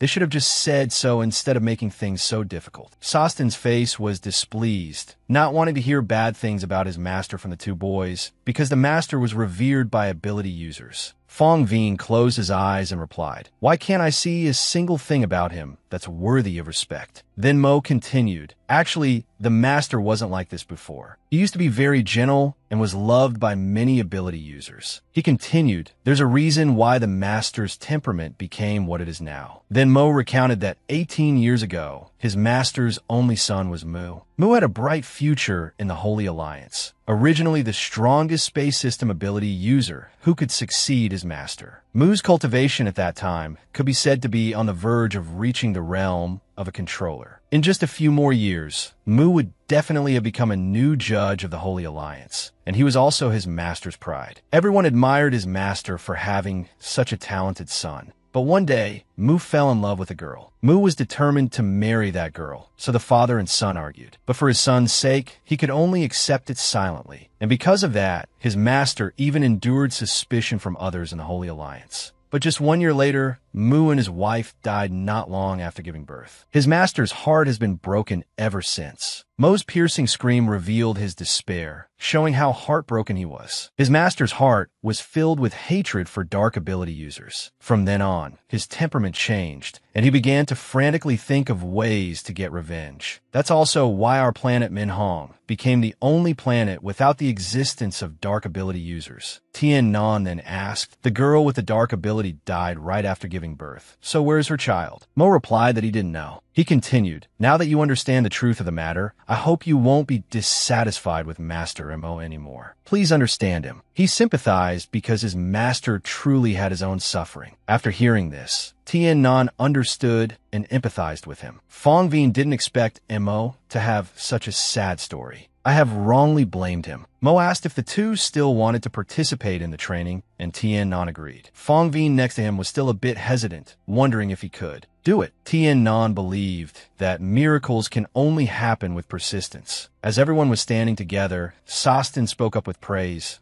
said, "I like people with a determined will like you. I believe you two can definitely create a miracle. First, I must train you two for a while." Tien Nan and Fong Veen next to him asked in unison. Sostin explained that although he couldn't help them pass the training, the master also didn't set a time limit. Therefore, he wanted to use this method to help them, which would also increase their chances of passing the assessment. Then he asked if they both agreed to accept the training. Fong Veen and Tien Nan happily agreed and thanked him profusely. Sostin stood there, smiling, while Mo, standing beside him, didn't dare to accept being called a teacher. "If you have no objections, you can call us Big Brother." He and the other boys said in unison, "Little brother pays his respects to the two big brothers." Sostin laughed with delight. Suddenly, Tien Nan asked, "Fong Veen is a wind system ability user. You are all space system users, so how will you teach him?" He replied, "Rest assured, we have our ways." And Mo hid behind a large tree, watching them and thinking, "Sostin, this kid is too much of a busybody, telling my story for no reason." Then he thought again, if only Mu were still alive, the child of those two would be all grown up by now. Looking at them, he saw the shadow of his deceased son. The Holy Alliance must become stronger. Suddenly, a golden light shone from afar in front of them, surprising Mo. Before them was a peaceful natural scene with a sparkling round lake, a clear blue sky with a few faint mountains in the distance, creating a vast and serene feeling. Suddenly, Fong Veen spoke up, praising how beautiful the scenery was and how abundant the spiritual energy was. Sostin's face had a mocking expression as he criticized him for smelling too bad. "Go take a bath." Fong Veen shouted angrily, "Wipe that look off your face." He just smiled in reply, "After you're done bathing, get some rest. The training officially starts tomorrow." The crystal clear lake sparkled, making the scenery even more dazzlingly beautiful. Fong Veen went down to the lake to bathe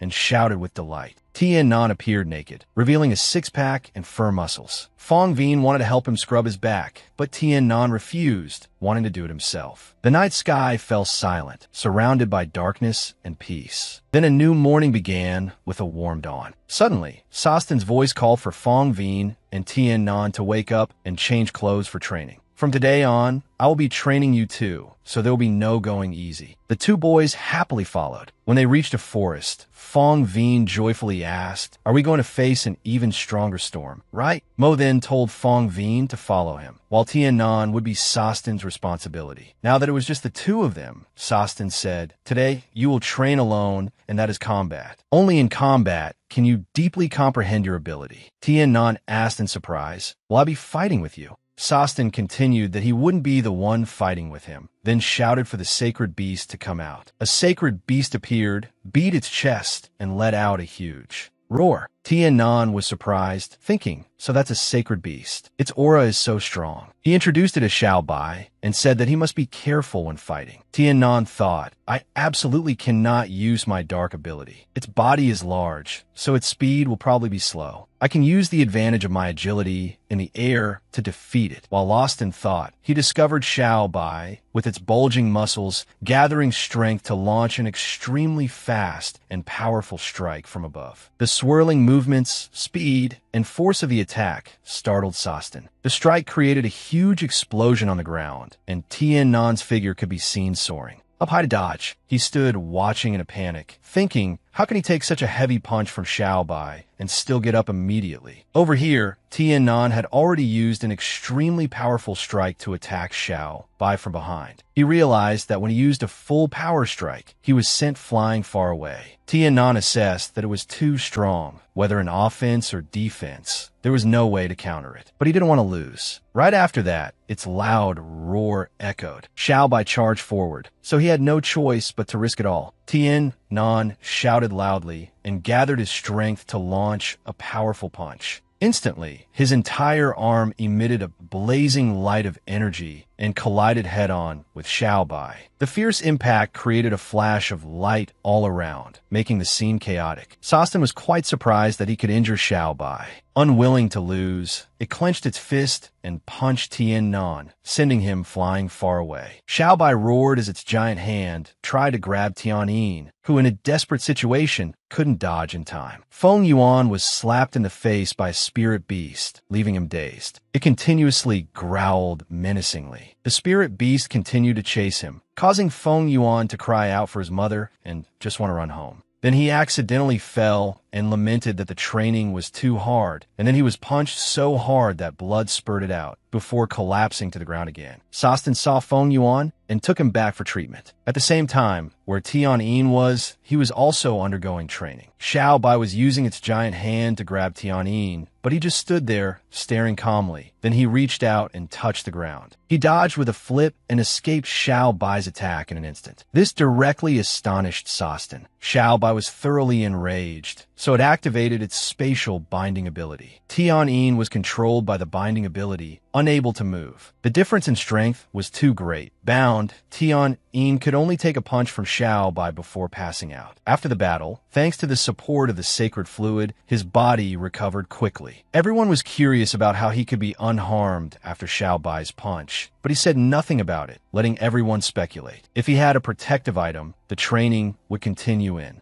The afternoon, Tian Yin was very optimistic and excited, wanted to train right away tonight. Sosten noticed that Tian Yin's willpower was very strong and he was progressing rapidly, so he agreed, thinking this kid is unexpectedly so excited. Anyone else would have been scared to death by Xiao Hu. The afternoon match was nothing special, except that Tian Yin was bound and took 3 punches before fainting. His willpower was very strong and his progress was very fast. Sosten spoke up, "Tian Yin, let's summarize the situation tonight before the match. Is the third match for today ready?" He immediately replied that it was. At this moment, he was standing opposite Xiao Bai. Tian Yin showed strong determination, his eyes shining, determined to break the binding created by Xiao Bai. Xiao Bai, with its giant body, was rushing forward with great power. Tian Yin was surprised when he was bound by Xiao Bai with chains. His face showed clear astonishment, so he used all his strength to channel his cosmic energy. While he was thinking, Xiao Bai suddenly rushed forward. It threw a powerful punch at Tian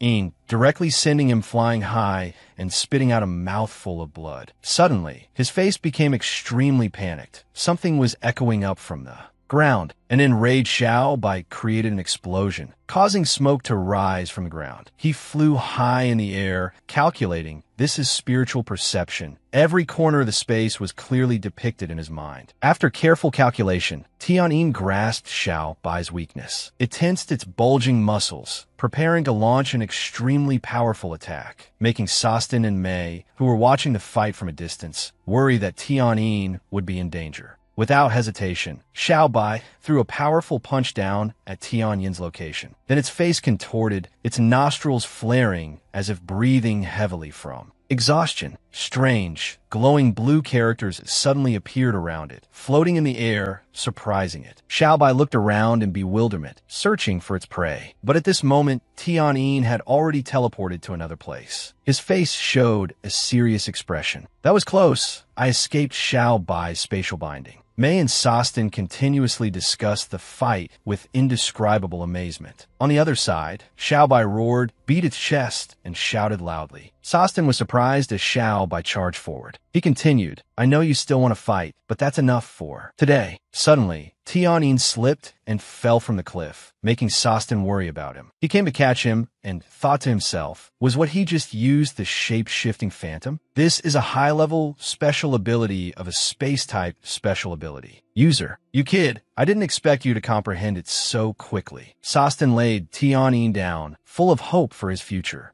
Day by day, under the guidance of Sastin and Mei, Tianyin and Feng Yuan made progress. Tianyin now had a great understanding of space-type special abilities, improving every day. He mastered the two initial space-type special abilities and also grasped the shape-shifting phantom ability and many other skills. Xiaobai's spatial binding was no longer a threat to him. He could even fight on par with Xiaobai. During the days Feng Yuan and Tianyin suffered, they were injured almost every day, and he almost wanted to give up. But after comprehending the wind shield, his determination became fierce. Now he could skillfully use the flight technique of the wind-type special ability with extremely fast speed, and he had also comprehended the two abilities of wind shield and wind blade. A year passed by so quickly. Feng Yuan stood before Tianyin and confided, a year ago, I was still a thief in the central court, and now if I go back, I'm afraid no one will recognize me anymore. Tianyin continued for him. I've also been away from home for a year. I wonder if my parents are doing well. Suddenly, Feng Yuan shouted in disbelief, slap me. After suffering so much to achieve what we have today, I really can't believe it. Without much thought, Tianyin hit him for real, making Feng Yuan scream, you didn't have to be so serious, and you even used your full strength. He smiled and replied, if I didn't use my strength, how could you feel your own existence? If you want to thank someone, you should thank our two big brothers. Without their guidance, we absolutely couldn't have progressed so quickly. Feng Yuan laughed loudly. Brother, Mei even said I'm like a rocket, advancing from level 2 to level 6 in a year. I'm truly a genius. Suddenly, Sastin walked over and added, Feng Yuan, you're being narcissistic again. He continued, have you forgotten how many times your tendons were torn? The reason you two leveled up is because you put in more effort than ordinary people, an effort that no ordinary person could make. Feng Yuan excitedly greeted Sastin and Mei, then asked, do you want us to train more tonight? Sastin replied, Xiaobai and Feng Lang are scared of you too. Tianyin placed a hand on his chest and said, they're so strong, so we have no choice but to go all out. Sastin interrupted, we came here to tell you that the 1-year agreement is up. Tianyin asked cheerfully, can we receive controller mode's training? Hearing this, the two of them nodded in agreement. Tianyin replied with a determined voice, we will give it a try. Seeing he was a bit tense, Sastin got straight to the point. He recounted, in the entire Milky Way alliance, over more than 1,000 years, there have only been over 100 space-type special ability users. Moreover, most of them are concentrated on the Underworld Emperor's star. We are here to protect something, and that is the Demon God Temple. The Demon God Temple was not created by us humans. It already existed when we discovered this Underworld Emperor star. As for who built it, it remains an unsolved mystery to this day. Everything about it is extremely mysterious. Inside the Demon God Temple, there's a power that can deify a person, but even if the 5 judge-level systems joined forces, they couldn't solve this puzzle. Then Sastin revealed a series of information about the Underworld Emperor star. He added, we have always suspected that the Demon God Temple might have a connection with the white cabbage star inside the Underworld Emperor's star, but we have no way to prove it. There are many texts inside the demon god temple. To this day, we can only understand a part of them. The rest are incomprehensible. Each floor of the demon god temple has a high-level test. As you go down, the tests become more difficult, and the controller's requirement for you is to pass the third floor. Tion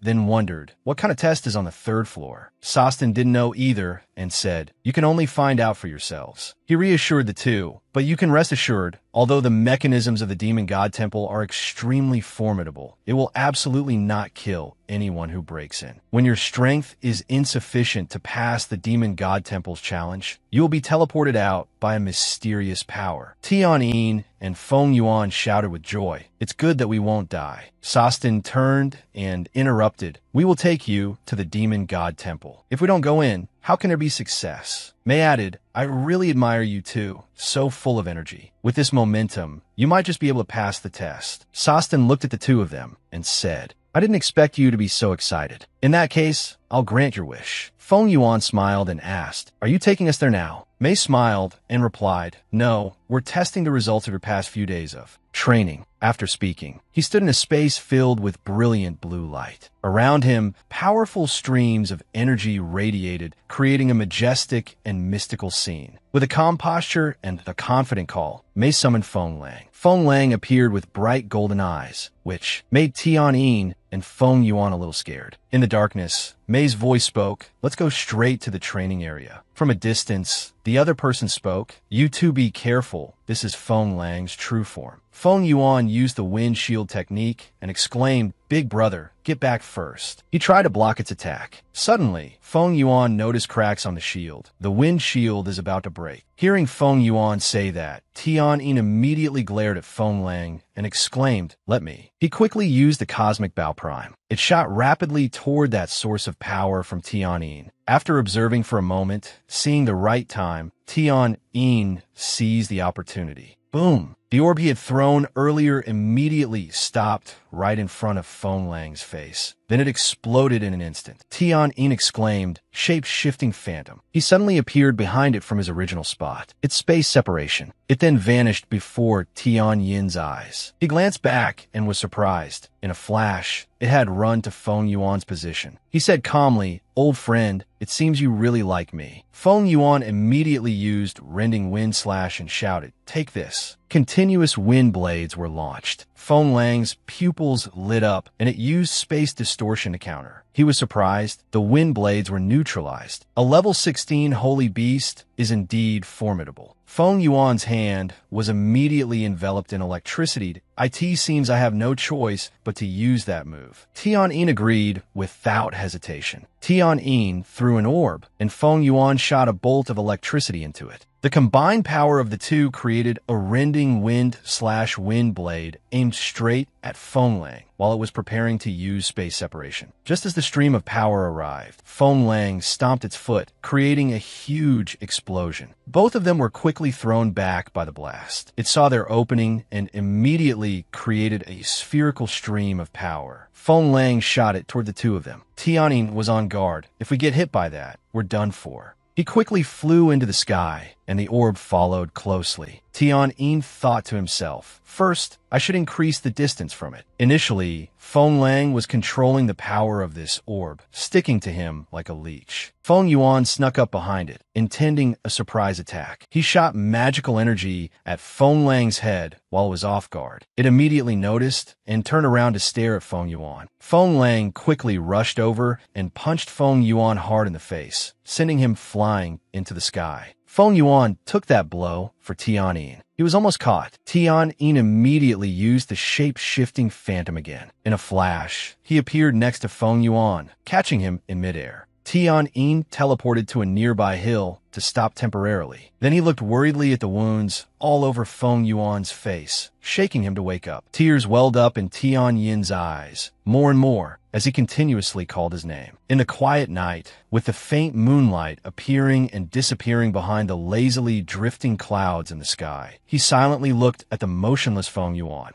Regret slowly crept over Tianyin. He gritted his teeth and blamed himself for being useless. It's all my fault that I couldn't protect you. He closed his eyes, and happy memories of the two of them quickly flooded back. His eyes were immediately shrouded in blackness and hatred. That wolf was too cruel. Tianyin exclaimed angrily, "Damn wolf, I must kill you." Suddenly, Mei and Sostin ran over, shouting loudly for Feng Lang to stop. Mei's voice immediately woke him from his hatred. He looked up at the sky that IT was just training. "I can't believe I developed killing intent." Mei worriedly asked about Feng Yuan's condition. Tianyin said he was seriously injured. Feng Lang is too strong. We joined forces, but we're still no match for it. Just now, Feng Lang used its ultimate move with full power. Let's not talk about this for now. Let's hurry back and find a way to treat Feng Yuan. Hearing that, Sostin immediately agreed. A few days later, in their house, Feng Yuan exclaimed, "This fruit is so sweet." Tianyin added, "You've just recovered from your injuries, so you should eat more. Actually, I have something to ask you.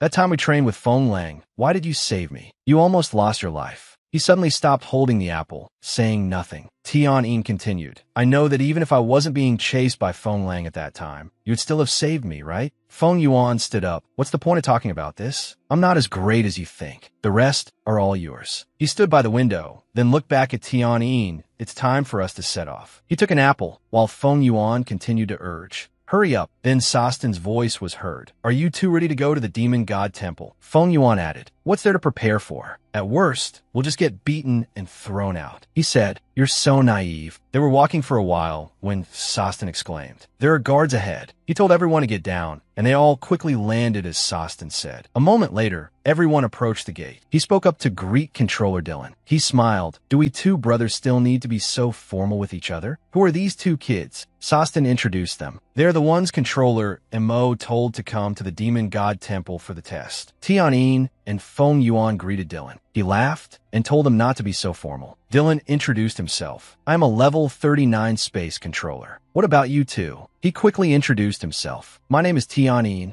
a level 6 space controller." The other also added, "I am Feng Yuan, a level 6 wind controller." He was surprised because they were only level 6 and already here for the Demon God Temple's test. This is Controller Mo's idea. "I'm not sure either, just let them in." Dylan had no choice but to agree. He was helpless. Controller Mo's thoughts have always been hard to understand. The two people behind Dylan nodded in agreement. Suddenly, a light flashed in the forest, and the flowers and grass, they were all frozen. Rong walked slowly, approaching and calling Dylan's name. She braced against the cold. "I hope not to hear you gossiping about the controller ever again." Tianyin and Feng Yuan felt a chill, while he forced a smile. Rong, you don't have to be so serious." She immediately gritted her teeth in anger and glared at Dylan. She gathered magical energy in her hand threateningly, while he stammered, unable to speak. She exclaimed, "I told you not to gossip about the controller." Dylan tensed up, gathering his strength to respond to Rong, wondering if she was really going to attack. The power of the two of them overwhelmed everyone. It was terrifying, and they both attacked each other. He was tense while Sostin and Mei wondered, "What's going on? Why are they fighting?" A large crack appeared between Dylan and Rong.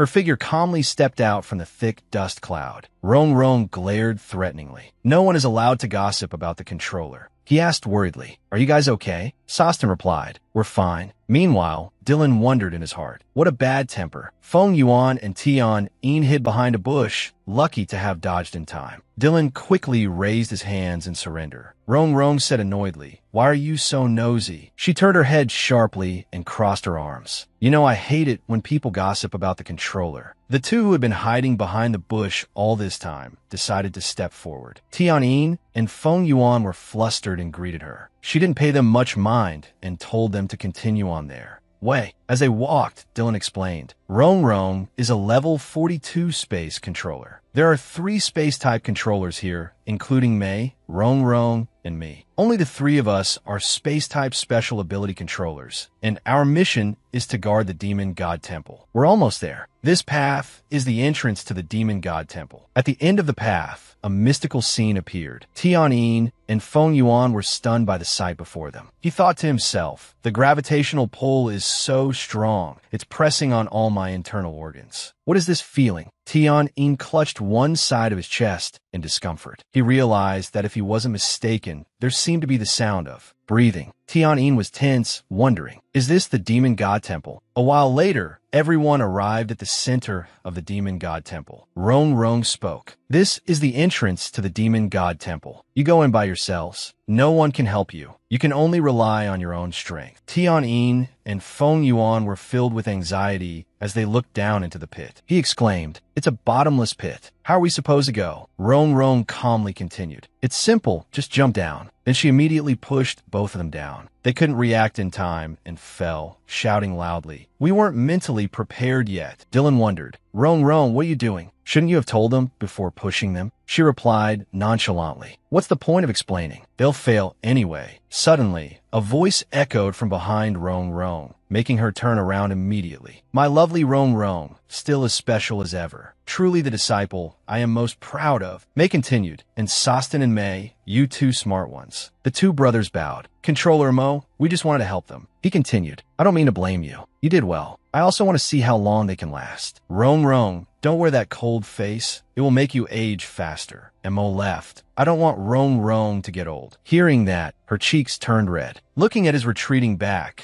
Sostin now understood. Mo's main intention was to test their willpower. Meanwhile, Tian-in exclaimed, "Xiao Feng, take my hand." Feng Yuan quickly replied, "Big brother, the pull is too strong. I can't move at all." He advised, "Activate your cosmic energy at full power. Try your best to maintain your body." Finally, the two managed to hold hands and land safely. Tian-in exclaimed, "There's a force helping us maintain our balance." He replied, "That's right, the pull is gone." The two resolutely stood up and advanced towards the challenges that awaited. He clenched his fist, prepared to fight. Feng Yuan also followed suit. A while later, they were walking around a room completely covered in yellow. He looked around and asked curiously, "What are these characters carved on the wall?" Tian-in replied, "I don't know either. Don't let your guard down. Let's check ahead." What caught their eyes was a majestic statue. Feng Yuan exclaimed, "Big brother, look, that statue is so tall. Let's go over there." Tian-in advised, "Don't rush over there yet. This is probably the first floor of the demon god temple. If there's a test, we must be on guard against everything. First, let's observe the surroundings so we can adapt to any situation." Feng Yuan immediately complied. As they were advancing, his foot suddenly stepped on a tile. Tian-in shouted, "A mechanism!" Feng Yuan quickly pulled his foot back. A stream of electricity appeared in front of them. He quickly used rending wind slash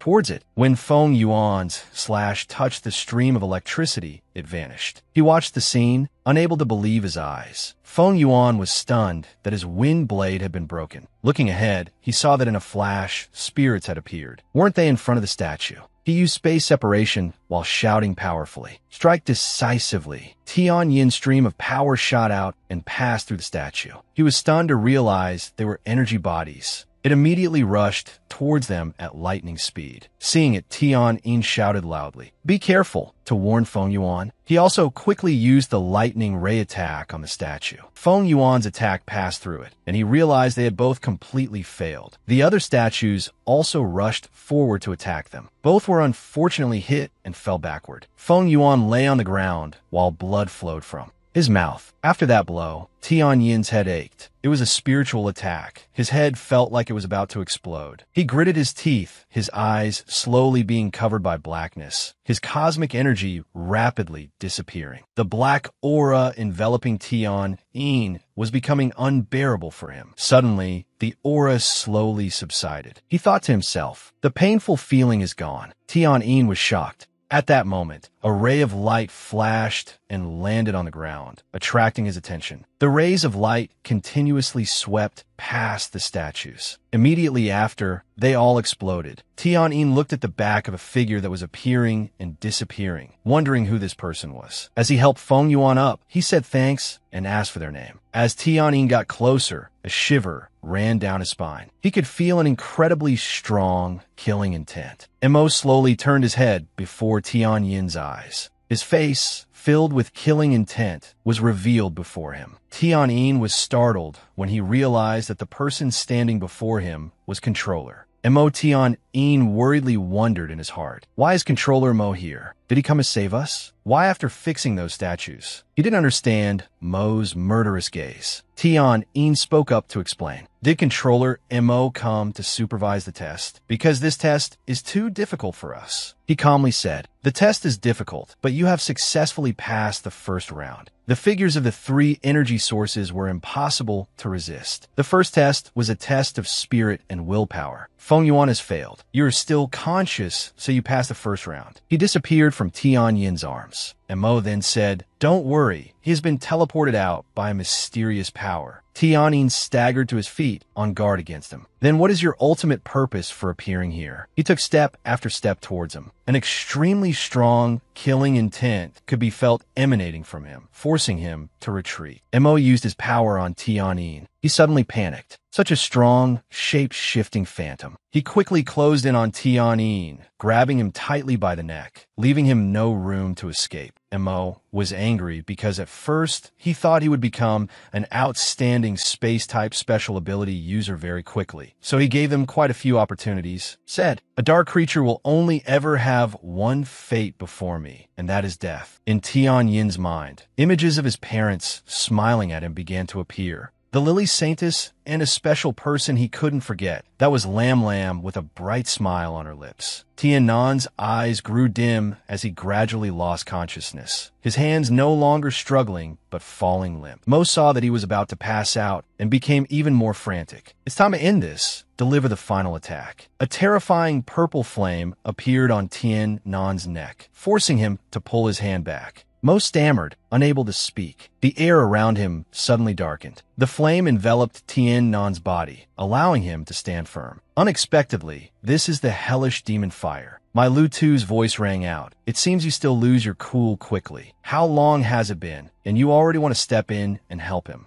Again, she smiled brightly. Long time no see, Mo. Mo's eyes turned red. How can it be you? Weren't you supposed to have disappeared? My Lu Tu replied, disappeared doesn't mean dead. It seems you've gotten stronger. Your dual system ability has indeed strengthened a lot. Mo used his wind system ability and space ability at the same time. She advised him, don't be so quick to act. I didn't come here to fight you. As for this boy, I happen to want to talk to you about him. But Mo refused. There's nothing for us to talk about. I admit I'm not your match, but even in death, I'll make you pay. Our feud should end. My Lu Tu thought otherwise. You're wrong. There's no hatred between us, at most just similar ideals. I'm not really here. Just a part of my spiritual power is still in this kid's body. This hellish demon fire is just a remnant I gave Tian Nan. If you attack, he will die. He asked why she would reveal a weakness, but Lu Tu said she had faith he wouldn't harm Tian Nan, that I just want you to remember something familiar to you. Although he has lost his consciousness now, don't you find Tian Nan's appearance very familiar? She asked again, startling Mo. Doesn't Tian Nan resemble you in your youth in some ways? You don't recognize it at all? My Lu Tu emphasized once more, saying that he looks exactly like his deceased son. Mo was flustered and in disbelief, unconsciously stepping back. My Lu Tu continued to persuade, trust your eyes, Mo. Whether it's his body or appearance, he's 8 or 9 parts similar to him. Otherwise, why would you let him participate in this competition? She has always been by Tian Nan's side, protecting him precisely because of their relationship. That's why my Lu Tu didn't waste her power inside his body. My Lu Tu revealed more. The dark girl your son married back, then was my poor daughter. Mo didn't believe it, but my Lu Tu calmly continued. It was my daughter. Don't you dare say I made her seduce your son. He wasn't worthy. My poor Van Nee, for some reason, fell for your son. You were heartbroken when he died, but what about me? She was sorrowful, but even though her daughter was dead, their bloodline remained in this world. My Lu Tu challenged, if you want to kill your only grandson, then go ahead. A series of words flooded Mo's mind, making him turn pale in disbelief. He gradually understood. Could it be because of the union of Mu and Van Nee, the two powers of space and darkness, that they both appeared in him?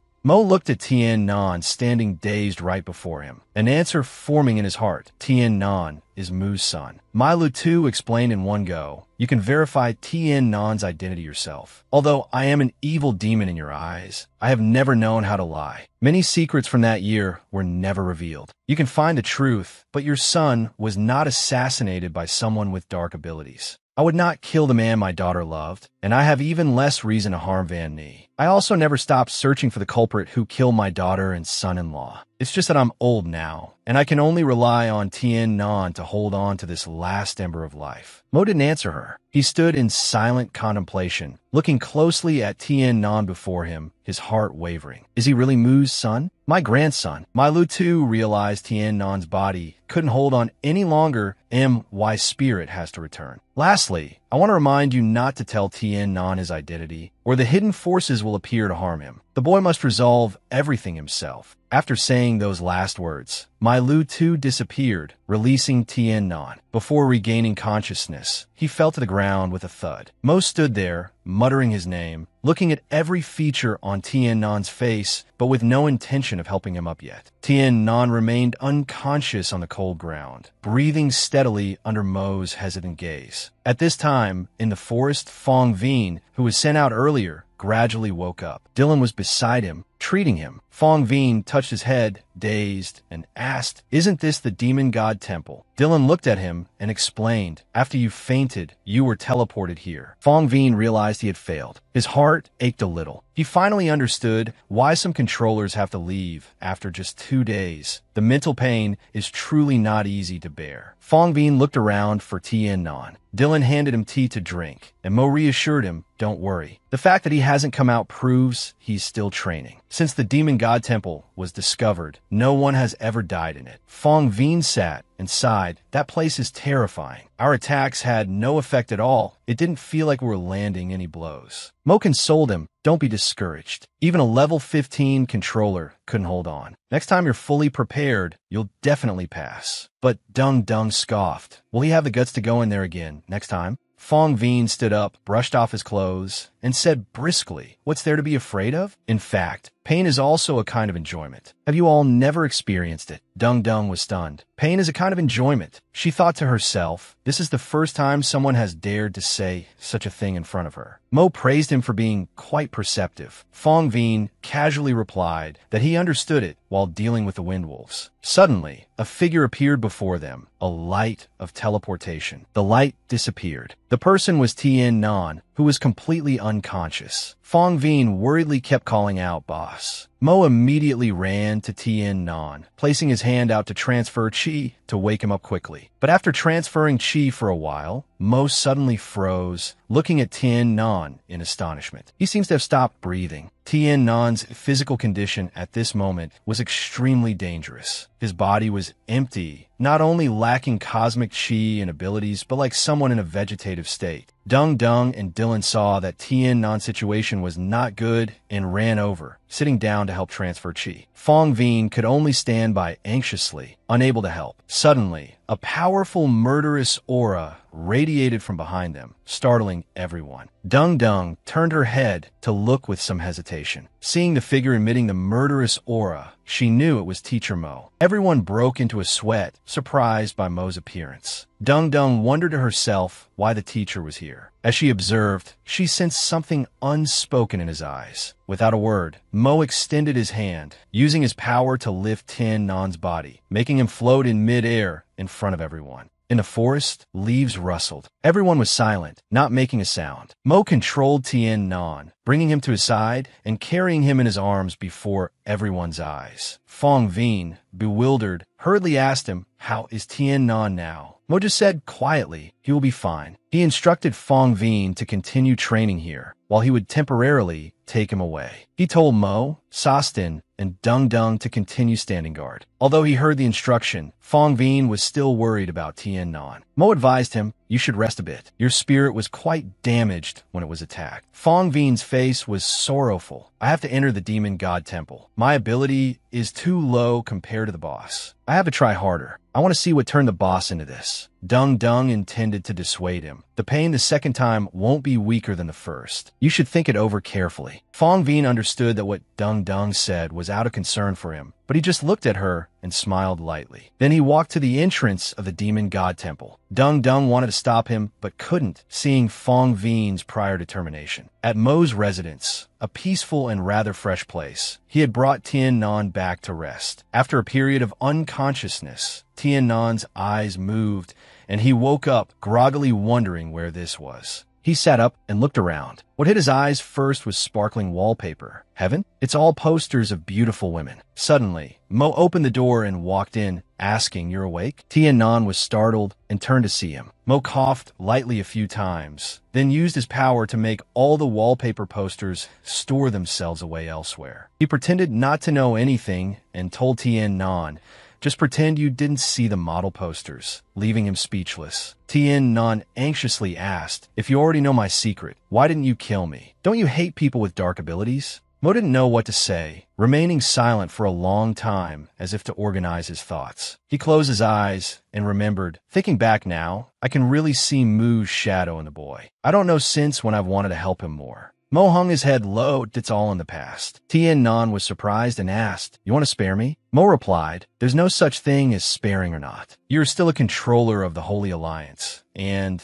I'm still a controller of the Holy Alliance as before. If you agree, you can call me teacher-like." They do. Nan didn't know what to say to his offer, his heart filled with nothing but confusion. What happened? Nan was bewildered, not understanding why he would tell him to call him teacher, despite hating dark abilities so much. He asked for the reason, but Mo just replied, "There is no reason. You don't need to know right now." He continued, "I hope you hide your ability. Don't let others find out." Mo emphasized, "If your ability is exposed, even I won't be able to protect you." Hearing this, Nan understood that he had no other choice in this situation. He realized that to protect both his future and his life, his only option was to bow his head in acceptance. Nan looked at Mo, gently bowing his head to thank him. Only then did Mo's face relax, smiling warmly at Nan. He turned him around, gently instructing, "Don't move. I will transfer some cosmic chi to you." After thanking him, Nan sat quietly, letting Mo focus on transferring chi into his body. He quickly felt two powerful streams of cosmic chi circulating within him. Nan thought to himself, "Let me slowly guide this chi. Both my ability and my physical strength are recovering quickly." After a while, Mo finished transferring the chi and said, "That should be enough. You should rest for a bit." Nan lay down to rest, but still spoke up, "Wait a moment, teacher. How is Fong Veen?"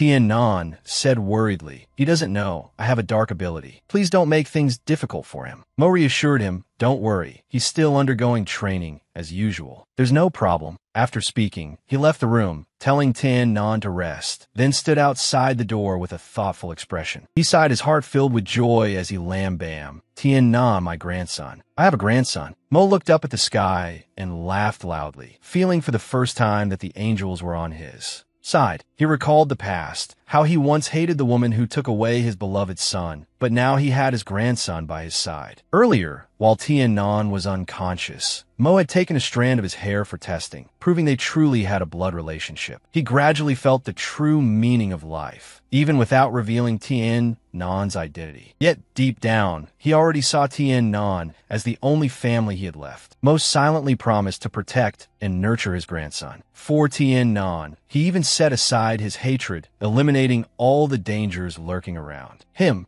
Nan woke up, his body recovering quickly. He realized that besides his parents, his teacher had always cared for and visited him. The relationship between Nan and his teacher grew better and better. He trusted him, telling him everything about his body's condition when Mo asked. Nan told him about the Dream Illusion City incident. Mo got angry, thinking Ona was being unreasonable by blaming her disciple in place of her own child. He also told him about the Meili incident, which surprised and angered him, making him determined to seek justice for him. Mo wanted to help, but was stopped by Nan. Teacher and Lady Ona are both controllers of the Holy Alliance, and besides, she belongs to the Phi Ni clan. He asserted there are no ifs. She should blame her own daughter. She saw that your aptitude and ability were too good, so she wanted to take advantage of you. Now you're my student, I will definitely help you. Even old Phi Ni has to give me some face. But I have something to remind you of. From now on, associate less with people with dark abilities. Because they are born of darkness, I don't want you to be tainted by them. Mo turned his back, sighed. Once you've made a mistake, it's hard to turn back. It's clear that darkness is the evil path. But no ability is inherently good or evil. Used for good, it is good. Used for evil, it is evil. Do you understand?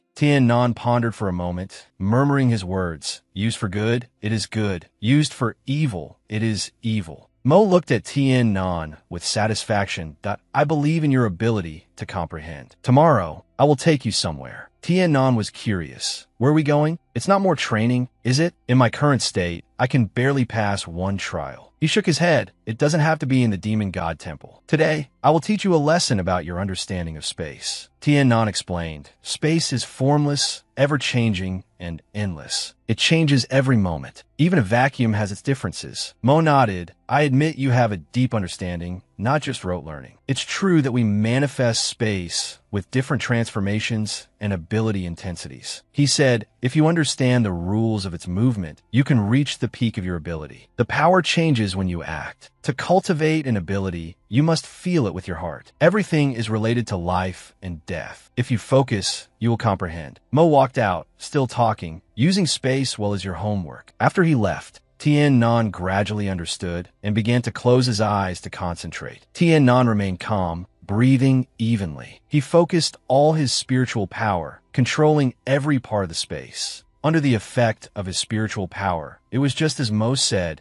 he could feel every movement of space. In this small room, space was everywhere. Depending on the different strengths, the sequence of movement was also different. Tien Nan continuously felt the mystery that space brought, gradually falling into a state of tranquility. Due to his intense concentration, that day, Tien Nan comprehended the mystery of the first layer of space. After a long day, the next morning was sunny and beautiful. The day Mo had arranged to take Tien Nan somewhere. He had just opened the door and walked in, looking up in surprise to see Tien Nan had been like that since yesterday. Mo exclaimed, Tien Nan has maintained this state since yesterday. The spatial constraint has appeared. He has comprehended the vacuum. Mo laughed heartily, pleased with Tien Nan. It seems you've taken the first step in understanding space. Tien Nan thanked his teacher for helping him improve. Mo was also happy. No need for formalities. Let's set off. I've wanted to go there for a long time. I hope I can go there with you and feel a bit of joy. After being indoors for a while, Tien Nan could now go outside and breathe the fresh air. He excitedly enjoyed the outdoor atmosphere. Mo introduced, this is my base. Tien Nan stopped his frolicking and now noticed the scene before him. He exclaimed in surprise. The scene before him was quite simple and quiet. Tien Nan knew that on Pluto Star, the vast majority of ability users lived here. He was surprised, thinking this place was like a village from a movie. Mo laughed. I still think this is a happy land. I find the hustle and bustle of the city annoying, and I don't like those tall buildings either. You probably won't believe it. The Holy Alliance and the Galactic Alliance decided to limit scientific development. Tien Nan was puzzled. Wouldn't science and technology be more convenient?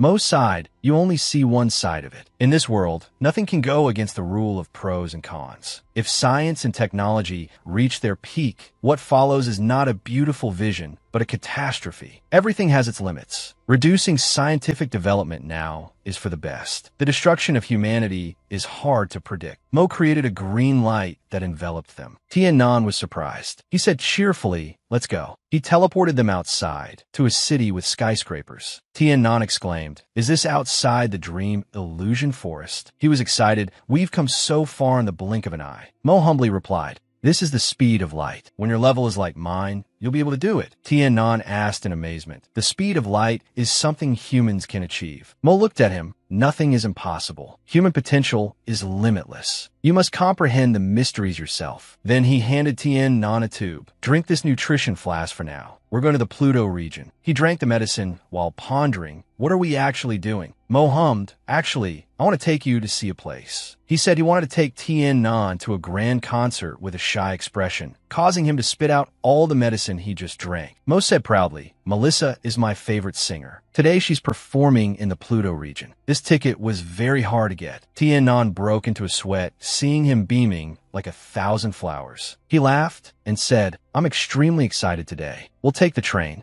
The defenses of the Pluto region are very high. We can't fly over. Tien Nan was flustered. What does watching a concert have to do with my training? He explained, old-fashioned training is very lonely. Relaxing will be more beneficial. I hope you can share this joy with me. Tien Nan's eyes lit up with joy. He didn't expect Mo to be so thoughtful. He quickly agreed. The two took a train to the vast Houyian Sports Stadium. Tien Nan and Mo had no choice but to merge into the crowd heading into the stadium. Tien Non was unfamiliar. This singer is really famous. Mo nodded. Her concert tickets are very hard to buy. Suddenly, a loud shout came from behind. Are you blind? You dare push a big shot. Tien Non turned his head curiously to see what's happening. A hooligan was shouting in the middle of the path. You dare push a big shot? Are you tired of living? Truck Dung repeatedly apologized, but he refused to listen. The hooligan even gave Truck Dung a hard shove backward.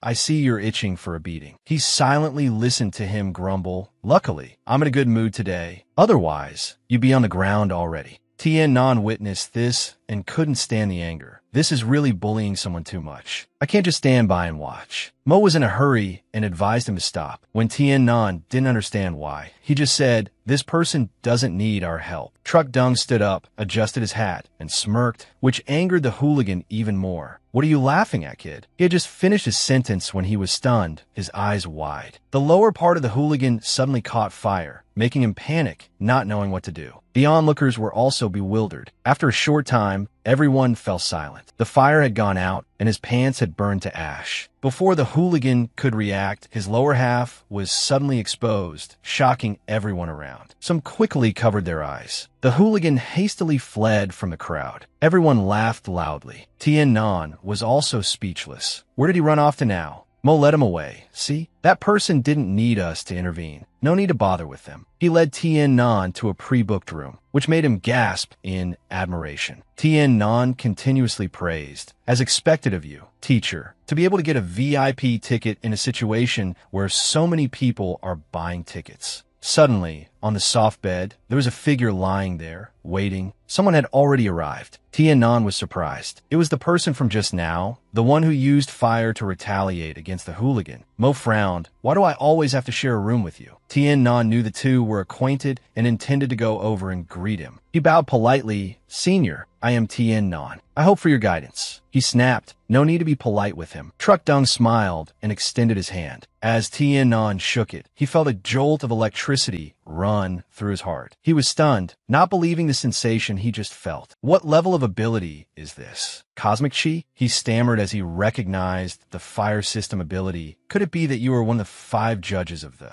Holy Alliance? After being silent until now, Truck Dung finally opened his mouth to speak and admitted that it was not wrong. He stood with his arms crossed and introduced himself. I am indeed the ability user judge of the Holy Alliance, Truck Dung. Tien Non was surprised to meet Truck Dung, a judge. He commented, you just joined the Holy Alliance, right? You're quite lucky. Truck Dung mocked Mo for not being famous, which infuriated him, and he even called him an old demon. Truck Dung teased Mo, then praised Tien Non. Your personality isn't bad. By the way, why is Dung Dung still following you? Mo confronted him. Truck Dung didn't even bother with him, quipping that all girls want to avoid a lecher like him. Mo was full of killing intent. Meeting you is always annoying. Truck Dung confidently called himself the fired God.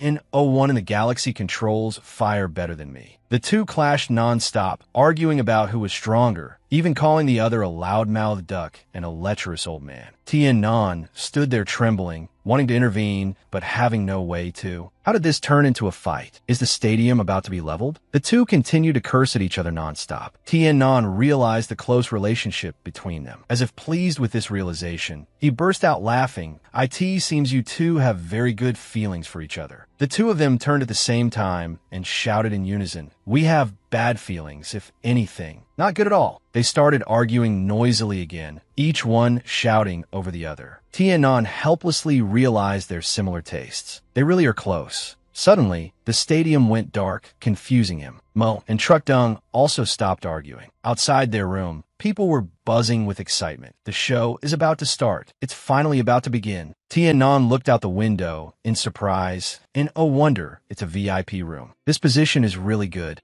He looked at the magnificent stage before him, astonished. This is Melissa's concert? In the darkness, the stage lights shone brightly, and the host appeared. Good evening, ladies and gentlemen. Welcome to Melissa's concert night. Below, the audience eagerly waited for the host to continue. Without further delaying everyone's time, the host drew out the introduction. The stage door opened, and the slender figure of a girl stepped out. A graceful, beautiful girl emerged. Everyone applauded non-stop. The host loudly introduced Miss Melissa. She gently opened her beautiful eyes as beautiful as sparkling spring water, looking at the audience with warmth. Melissa waved and smiled brightly. The audience screamed her name. She said loudly, "Hello everyone, I am Melissa. Thank you for always supporting me." Tien Nan also blushed. The entire stadium was filled with cheers, and besides, Melissa was like a fairy, so beautiful it made one's heart flutter. On stage, Melissa said gently, "I hope my singing will bring everyone joy tonight." No words could describe her singing. Her voice not only shared but also transported everyone into a magical world. Melissa performed her song brilliantly, an aura seemingly enveloping her entire body. Truck Dung, Mo, and Tien Nan sat properly without saying a word, focused on the talented singer on stage. Everyone was completely lost in this song. No one moved, no one spoke. Melissa gestured with her hands as she sang, illustrating the song. She exuded a brilliant aura as her voice deepened, a gentleness mixed with a warm tone. Melissa's eyes were full of joy and hope, smiling eyes as she saw the audience below. She had a God-given voice, a soaring voice that seeped into every cell. Everyone was enjoying the song, including Tien Nan, a look of amazement always on his face. Tien Nan now understood why Melissa was so popular. Everyone could feel the magic in this quiet space. The aura within their bodies seemed to merge with Melissa's voice, and everyone seemed to have forgotten the passage of time. Time passed quietly, and Melissa finished her song. The audience was still stunned, waiting to see what would happen next. Mo exclaimed in admiration, feeling that every time he heard her sing, it was healing. Truly worthy of being the idol I worship. Suddenly, a fire phoenix appeared, flying around Melissa's head with delight. Halos flew through the air, and the phoenix disappeared, but its image was forever etched in everyone's eyes. Mo, not very impressed, muttered, "It's just a phoenix," then snapped his fingers to show his own prowess. A white light enveloped Melissa, gradually forming an invisible shield that lifted her body high into the air. Melissa looked like a little fairy before everyone, and they all clapped and cheered with delight. After flying around in the air for a while, Melissa smiled brightly with excitement and thanked her two friends. She gently placed her feet on the ground, her heels landing with grace and lightness. Melissa announced she would sing one more song to thank the audience, and the concert atmosphere became lively again.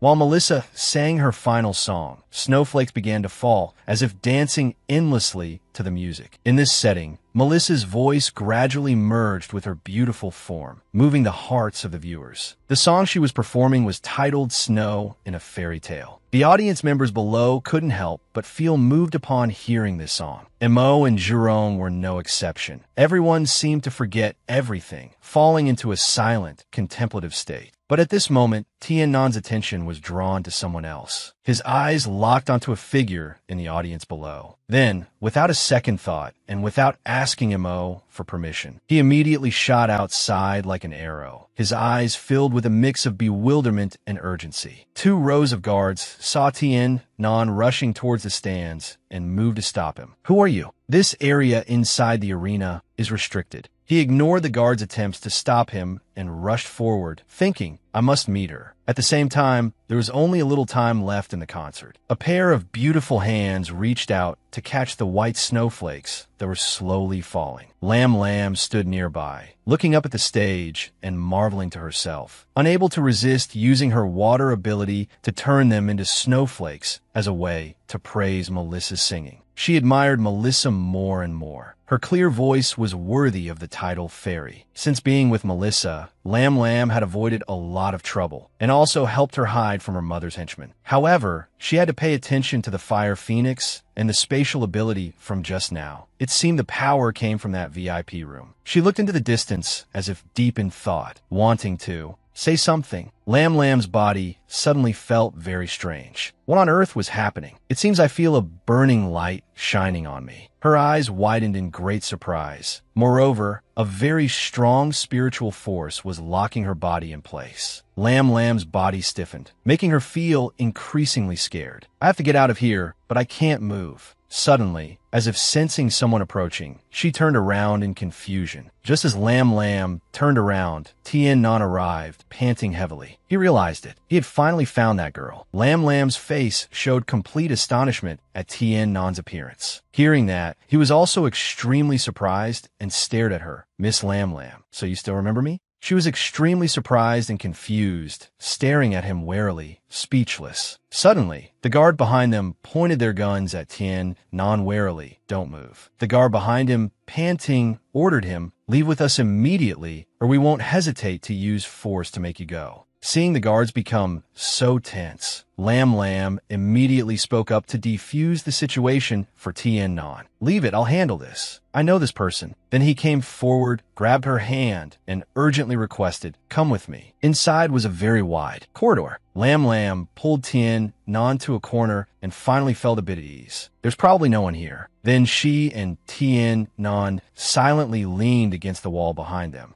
After a moment, Lam Lam voiced her confusion. How did you find me? Hearing this, he immediately explained honestly, I came here for the concert and happened to see you in the crowd. Hearing him say that, Lam Lam's eyes shifted slightly. I thought you didn't even know what I looked like. Hearing her question, Tien Nan explained with some embarrassment, I didn't, it's just that your eyes have always been deeply engraved in my heart. Lam Lam took this opportunity to speak her mind. There's something I hope you can understand clearly. It's impossible between us. In my last words, I also made it clear that I don't want any kind of relationship to develop between us. Hearing her say this, Tien Nan gave a bitter smile. You are the daughter of the controller of the holy light and can quickly become a controller yourself. Of course, nothing can happen between us. I won't bother you anymore. I just want to get a good look at the girl who first hugged me. Hearing that, she became flustered and told him to stop talking. Lam Lam's tone was very angry. If you need any compensation, I can pay you to help. Tien Nan was a little surprised to hear that. He retorted angrily, I don't need compensation. I admit I'm poor, but not to the point of accepting charity from a girl. I just want to get a good look at that girl. Tien Nan's face was very serious as he spoke his true feelings. You're much more beautiful in person than I imagined, but some things don't add up. Was it really just sadness? Hearing him say that, she felt a little guilty and confused. Don't you know that day changed? Me? Lam Lam clenched her fists, suppressing her anger. What do you mean? You can hate me, but my mother forced me to marry someone I don't love. I had no choice. You don't need to overthink it. You yourself said you weren't worthy of me. Her face gradually turned red, and then she explained that everything that happened that day was arranged by her, that nothing had happened between them. Lam Lam squeezed her eyes shut and shouted in embarrassment,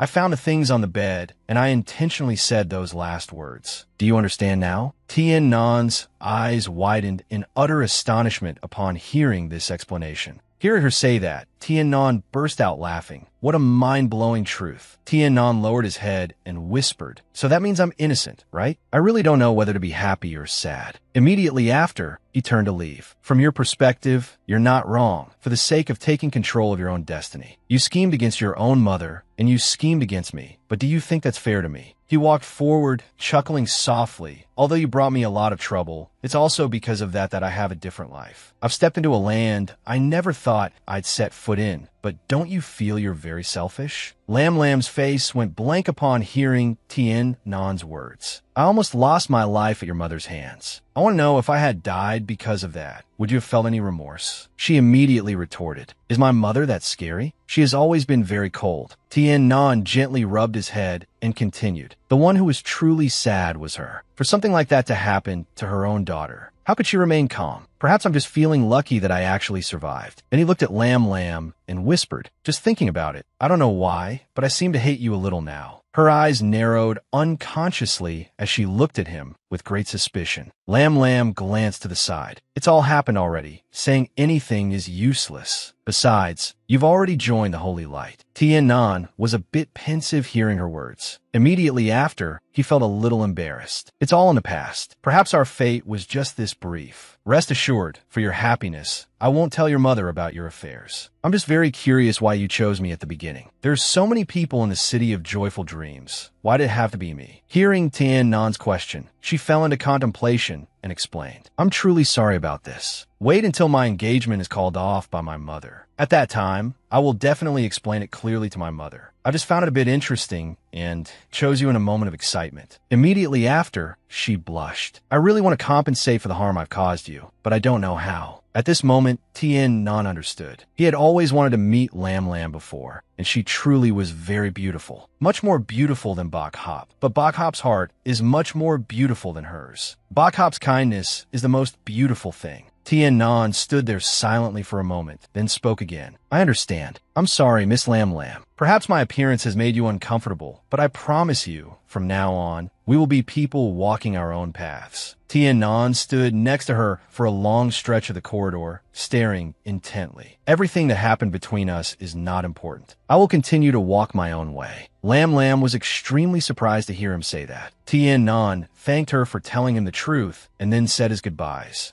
As he turned to leave, he reminded Lam Lam, I hope you can find someone who truly loves you and marry him. Lam Lam watched in the direction Tien Nan left and remained silent. At that moment, a voice suddenly rang out, startling them both. Lam Lam, so you're here. Melissa suddenly appeared behind them and greeted Tien Nan. Melissa was very excited to talk with him. To be able to attend my concert in the City of Dreams today, since you're a friend of Lam Lam's, why don't we sit down for a cup of tea and chat? Tien Nan thanked her and immediately declined. Just as he finished speaking, a voice rang out. To be invited by Miss Melissa is our honor. I think Miss Melissa probably wouldn't mind if there's one more person, would she? Tien Nan was extremely surprised and turned to look at the two people. It's Mo and also Judge Jurong. When did they get here? Melissa was very excited to get their approval. Lam Lam was surprised to hear their names. Mo walked towards Melissa and bowed politely. Miss, you don't have to be so formal. I wonder if I could have tea with you? Tien Nan looked to the side with a bad feeling. He saw Lam Lam and Jurong chatting very happily. You bold girl, you're getting more and more disrespectful. Your grandfather is very angry this time. Just wait until you get back and see how he deals with you. Lam Lam was shocked. Jurong, you absolutely must not tell anyone about what happened here.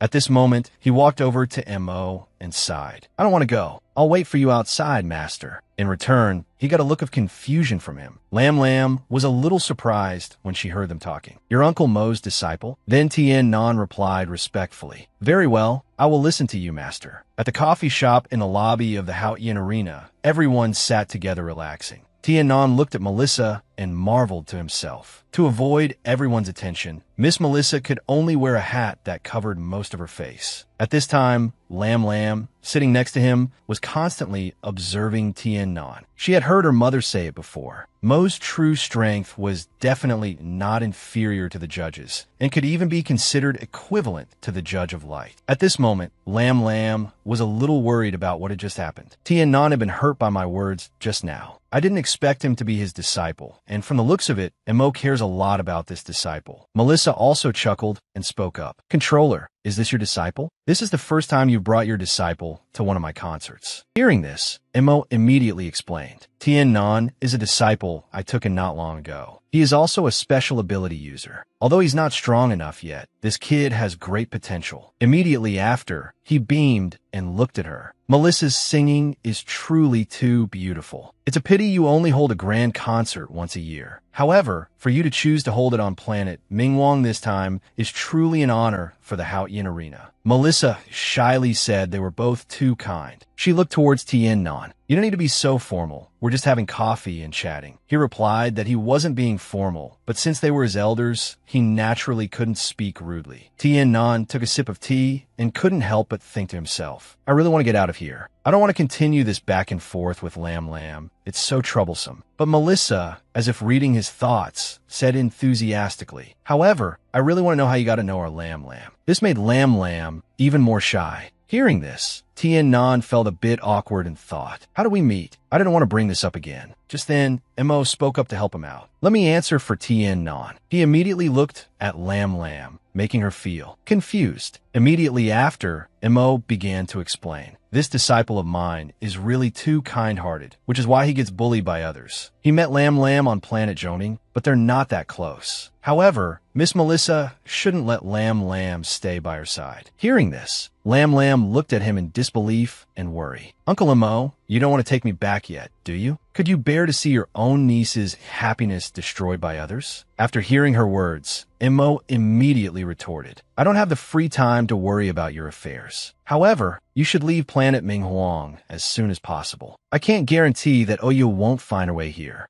Lam Lam was startled by his distant tone. Although I've met Uncle Mo a few times before, this is the first time I've seen him so cold. She glanced at Tien Nan, who was silently enjoying his tea, and secretly guessed, could it be related to him? After a moment of thought, she replied to Mo, I know, I'll leave here soon. Seeing the atmosphere become heavy, Zhurong immediately spoke up to mediate. Don't scare her like that. Silly girl, don't worry. As long as you don't like it, I will definitely help you. Lam Lam was very grateful to hear him say that. Thank you, Uncle Zhurong. At this point, Tien Nan couldn't sit still any longer and stood up to ask for Mo's permission. I want to go outside for a walk and get some fresh air. He watched the boy's departing figure and couldn't help but remind him, don't go too far. Immediately after, he spoke to the others who remained. Seniors, I'll be taking my leave first. Tien Nan sighed as he walked thoughtfully out of the coffee shop, really not wanting to face Lam Lam. A flash of annoyance showed in his eyes. I didn't expect the feeling of being used by others to be so unpleasant. He recalled Lam Lam's confession from earlier and lamented, although she did such a thing, which is extremely disappointing.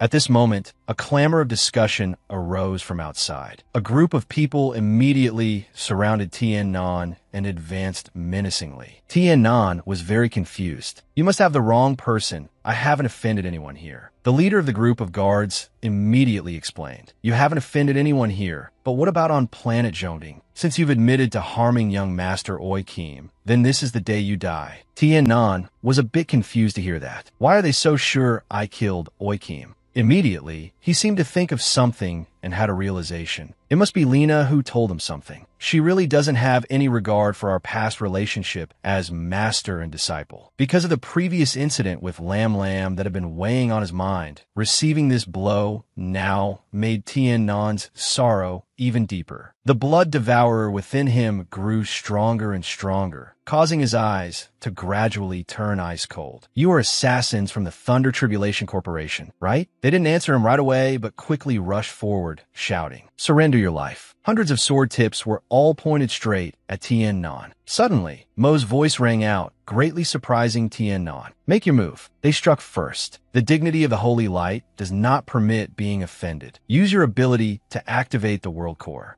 After hearing Mo's advice, Tien Nan seemed to have realized something. His body quickly shifted and disappeared on the spot, causing the blades to strike empty air. The group of assassins was terrified when they saw the strange scene he performed. Immediately, he appeared behind a guard and grabbed his arm tightly, causing him both pain and confusion. When did he appear here? Tien Nan's face showed a ruthless expression. You brought this upon yourselves. Then he used his strength to break the opponent's arm. The man immediately suffered intense pain and screamed incessantly. The man next to him saw him lying motionless and quickly approached with concern. At that moment, Tien Nan raised his leg and kicked him hard in the face. His eyes were extremely cold, radiating a powerful, murderous aura. Even though these assassins all had protective weapons, each of Tien Nan's attacks contained space-rending power, and his shifting form made it impossible for the opponents to catch him. After some time, the group of assassins had been defeated and were scattered all over the place inside. His hands clenched into fists. Tien Nan gradually became aware of his own distinct power. After a period of venting, Tien Nan's body felt much more at ease. Suddenly, a voice rang out, pulling Tien Nan back to reality, young man in front. A large number of soldiers arrived at this time, and the leader held a megaphone and announced towards him, drop your weapons and surrender. Hearing this, Tien Nan raised his innocent-looking face and stared at them. I don't have any weapons. You seem to have misunderstood. I'm the victim. At this moment, Mo's voice continued to praise him. He looked at him as he approached and assessed, worthy of being my student. A total of 23 people, all injured but not dead. Tien Nan's face was full of gratitude as he looked at him. You have better control over your emotions than I thought. The group of guards was terrified when they saw Mo. At this moment, Tiannan's whole body was burning up, feeling as if his emotions were about to break free from his control. Immediately after, he quickly ran towards where Mo was standing and knelt down. He quietly observed Tiannan's actions and couldn't help but sigh. I don't know how many twists and turns your fate has taken, but there has always been something guiding it. Tiannan seemed helpless before him, his heart feeling incredibly complicated as he tried to understand the emotions within. His face was streaked with tears. Only now did he realize that the humiliation he had endured for so long was being comforted and indulged by Mo. Seeing this, Mo gently squatted down and patted Tiannan's head. "Don't be tense. What are those things?" He immediately felt the comforting pat. His face was extremely gentle as he gave the order, "Stand up." The incidents with Lam Lam and Lena had dealt a huge blow to Tiannan. He looked at the boy's pitiful face and comforted him. "You are a grown man. No matter what happens, you must not fall. Don't think too much about your status."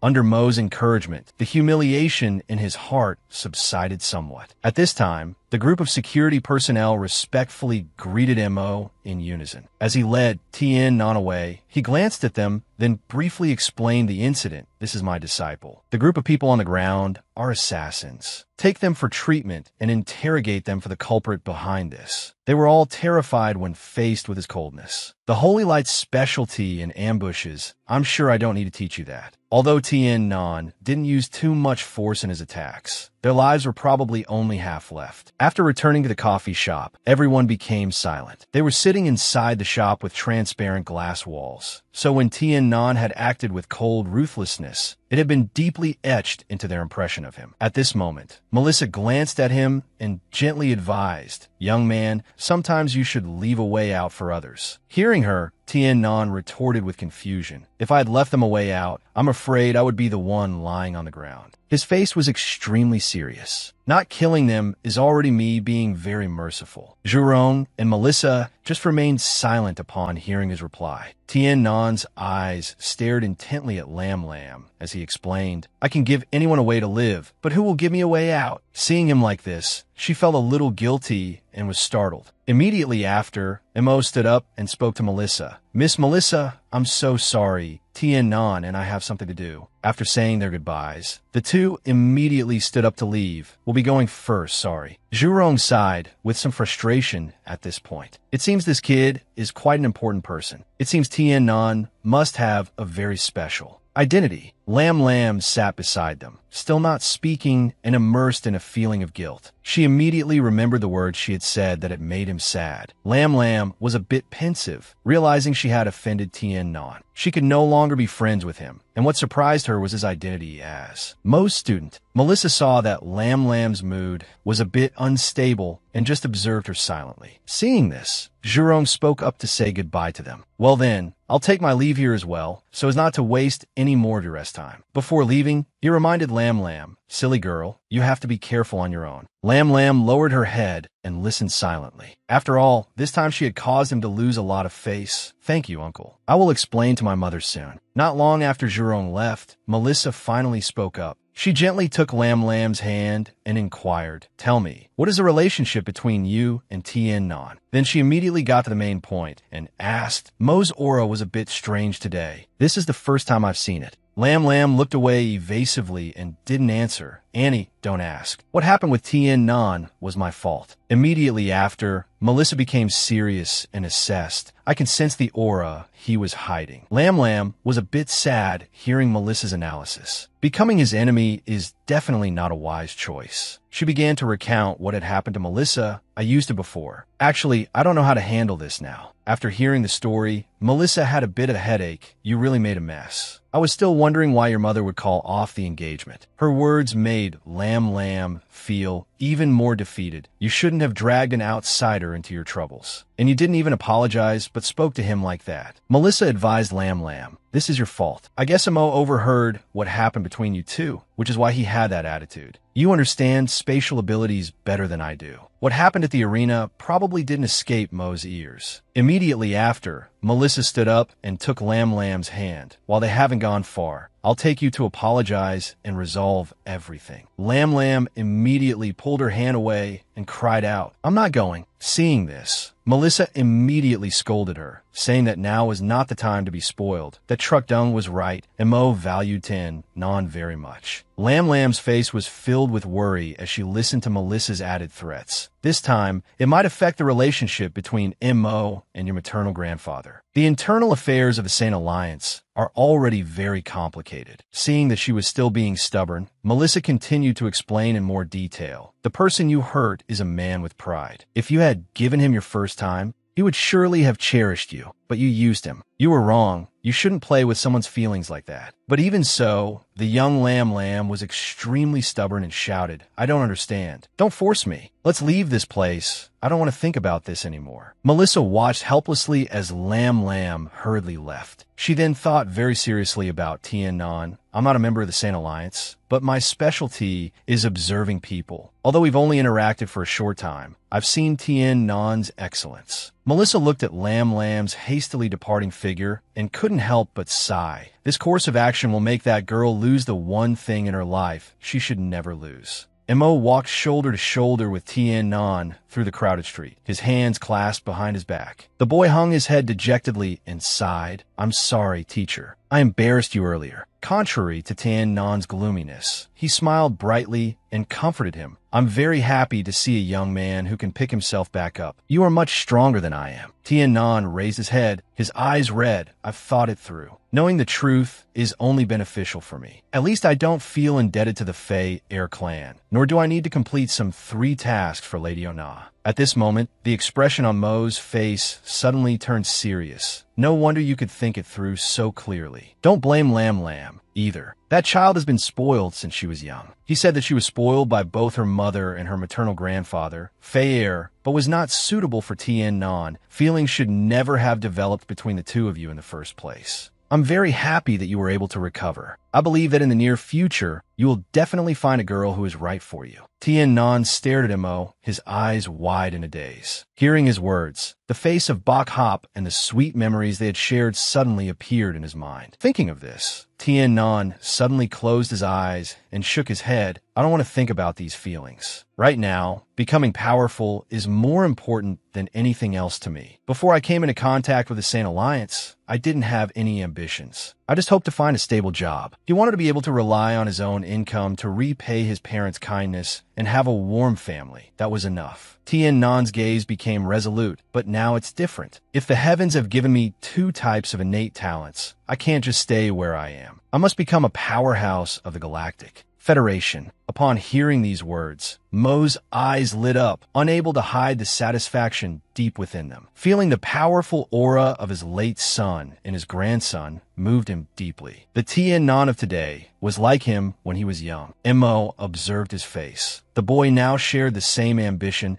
and was very determined to head in that direction. Suddenly, he raised his hand and patted Tien Non's head. "Although I want to fully support your special abilities, only through self-enlightenment can you grasp their profound meaning. Therefore, I can only show you the way. How you walk this path can only be accomplished by you alone." Tien Non smiled and replied that he understood. Lady Ona said the same thing before. "Don't worry, teacher, I won't let you down." He then asked Mo to explain the Saint Alliance in detail. He raised his index finger and drew a diagram in the air. The highest managers of the Saint Alliance are the 5 judges. They all possess powerful special abilities. Truck Dung is fire type, while Lam Lam's maternal grandfather is water type. These 5 judges each hold different management responsibilities within the Saint Alliance. Aside from the Judge of Light, Fei Air is the most powerful. Hearing this, Tien Non understood why Lam Lam was so arrogant. The Great Elder, the Judge of Light, is the one who holds the true power of the Saint Alliance. His orders are like holy decrees. Suddenly, he grew curious if there was anyone stronger than him. The 4 whose strength is on par with mine have not yet broken through the special ability level, while the Judge of Light broke through level 70 20 years ago. He is trying to reach the legendary level 81 to become a guardian in the world of special ability users. Hearing the word guardian, Tien Non asked in confusion. He explained that a guardian protects everything that if he truly reaches this realm, I'm afraid no power they anticipate could ever threaten him. Mo's steady voice echoed under the clear blue sky. That is a truly powerful individual. Within the Sane Alliance, there is a place responsible for monitoring all the actions of the Sane Alliance's subordinates. They are under the direct management of the Judge of Light, so nothing can escape his eyes. He had only met them a few times, but each time he could feel that their strength had increased significantly. Perhaps only the Demon Lord could sow discord in their telepathic bond. Tien Nan's eyes widened in surprise again as he muttered the two words, Demon Lord. Mo immediately recounted the story between the Sane Alliance and the darkness 30 years ago, when the forces of darkness could not be suppressed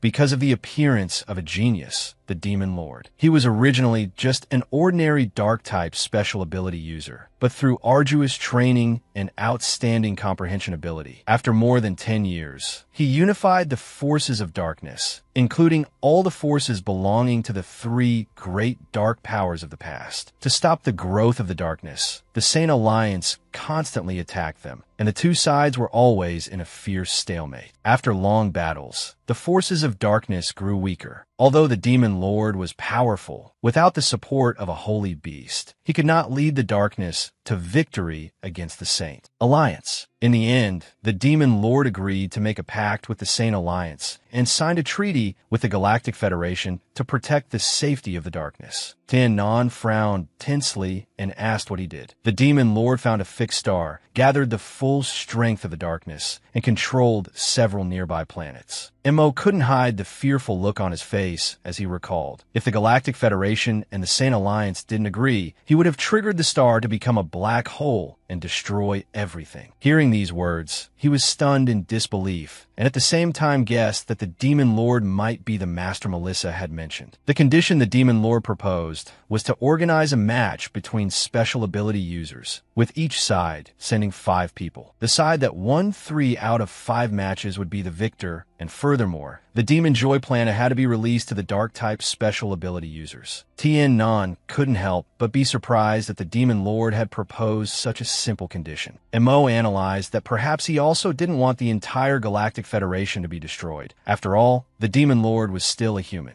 He considered it a classic battle in the history of the Sane Alliance. So Mo greatly admired the Demon Lord's courage, because after all, that battle was a gamble for him. He then returned to the story. The people sent by the Dark Special Ability users were actually experts comparable to the 5 judges, among whom was one named Tai Lai. I'm afraid only the Demon Lord and the Judge of Light could suppress Tai Li's power. A space-type special ability user who understood space even better than I do. She was one of the 7 great judges at that time, and also the wife of the Demon Lord. It was because of Tai Lai that the Demon Lord had the courage to issue a challenge to the Sane Alliance. Although the chance of winning was not high, there was at least a chance. Tien Non wondered. Tai Lai was a space-type judge, but she agreed to marry the Demon Lord and become a force for the dark type, right? Mo nodded in confirmation. But there was one thing he didn't say. The Demon Lord and Tai Lai were Tien Nan's maternal great-grandparents. Tien Non had a question. If Tai Lai was a space-type judge, why did she choose to marry the Demon Lord instead of joining the Sane Alliance? Mo slowly recounted. This is a story concerning them. At this moment, his eyes gazed distantly. I once heard the Judge of Light mention it. Back then, the Judge of Light, the Demon Lord, and Tai Lai grew up together. The 3 of them were as close as siblings. Both the Judge of Light and the Demon Lord loved Tai Lai deeply, but in the end, Tai Lai chose the Demon Lord. The Judge of Light didn't specify the reason. He simply told me that Tai Lai was a very great woman.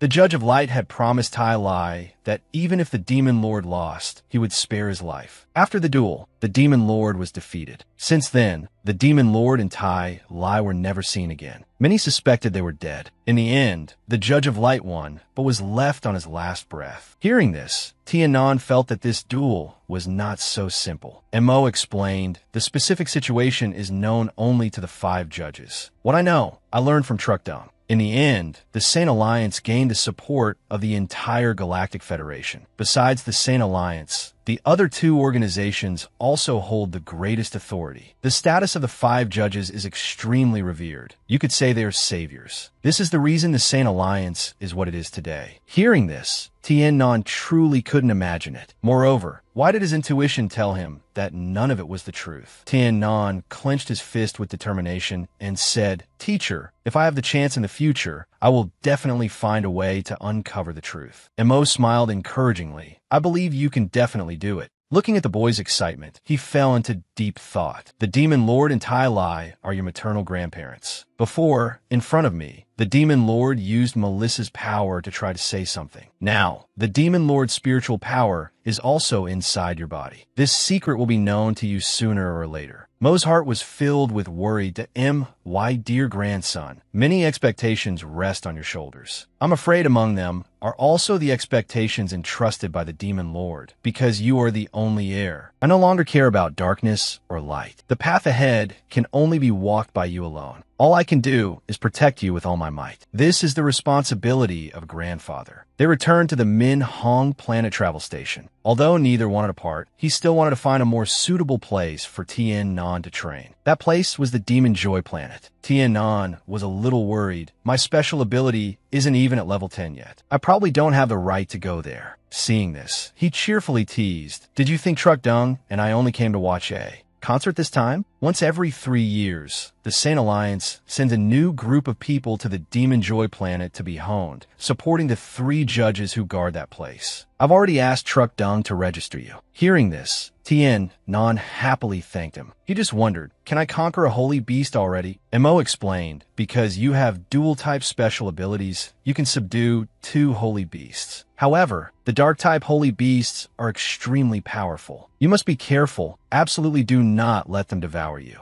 At the same time, you must also be especially cautious not to let others discover that you have a dark-type special ability. Tien Nan obediently agreed. At this moment, he took out 2 stones and gave them to him. The white one is my token for you to protect yourself. The green one is a Demon Joy stone, a token to confirm your identity when you arrive at the Demon Joy planet. Mo continued, after you return to Trung Din planet, you must go to Earth within a month. When you get there, report directly to the Parliament. Bring these with you, and someone will naturally arrange your affairs on the Demon Joy planet. When you get home, take good care of your parents. The time on the Demon Joy planet will be at least 3 years. Before you go, I will help you upgrade your space-type special ability. He raised his hand and touched his forehead. This is a way to help increase your spatial ability, helping you unlock it without affecting your own. Cultivation. Tien Nan felt a stream of white light invade his mind, forming a white vortex. His space-type special ability became more solid, and his body was swept into it by the power of the space-type ability, moving rapidly. Then he fainted. When he opened his eyes, Tien Nan saw Mo anxiously asking how he was. Tien Nan, not yet free from that feeling, replied wearily, "I'm fine." "Did I faint?" He explained, "The space-type special ability is all generated by your own power, so it's quite pure. I have helped you open up a new energy. Feel it for yourself. Use your spiritual power to try to open the door that belongs only to you." Tien Nan obediently closed his eyes and sent his consciousness into his body. The moment his thought moved, his body emitted a halo. Although only a spatial rift about a meter long appeared, he realized it had consumed a small amount of his space-type special ability. Mo continued, "Our space-type special ability is called the Mark of Space. It's an advantage only space-type users have. You can put your things in it. Use your spiritual power to mark these 2 stones. You keep your things in the space pocket. Just by transmitting a little spiritual power, you can leave a mark on the surface of an item, making it easier to store." Tien Nan slowly followed his instructions. He found it very strange. After putting them in, the 2 stones in his hand also disappeared. Mo reminded him, "Try using your thoughts to think about the mark on that stone." At this moment, the stone reappeared in his hand. Tien Nan's eyes lit up. He felt it was too magical. Seeing this, he was extremely satisfied and laughed heartily. Mo continued, 3 years from now, when you return from the Demon Joy planet, come find me in the Dream Flower Forest. Don't worry about that boy Fong Vien. In less than 2 years, I might bring him to the Demon Joy planet to find you." At this moment, an indescribable feeling of longing arose in Tien Nan's heart. He asked sadly, "Teacher, are you leaving?"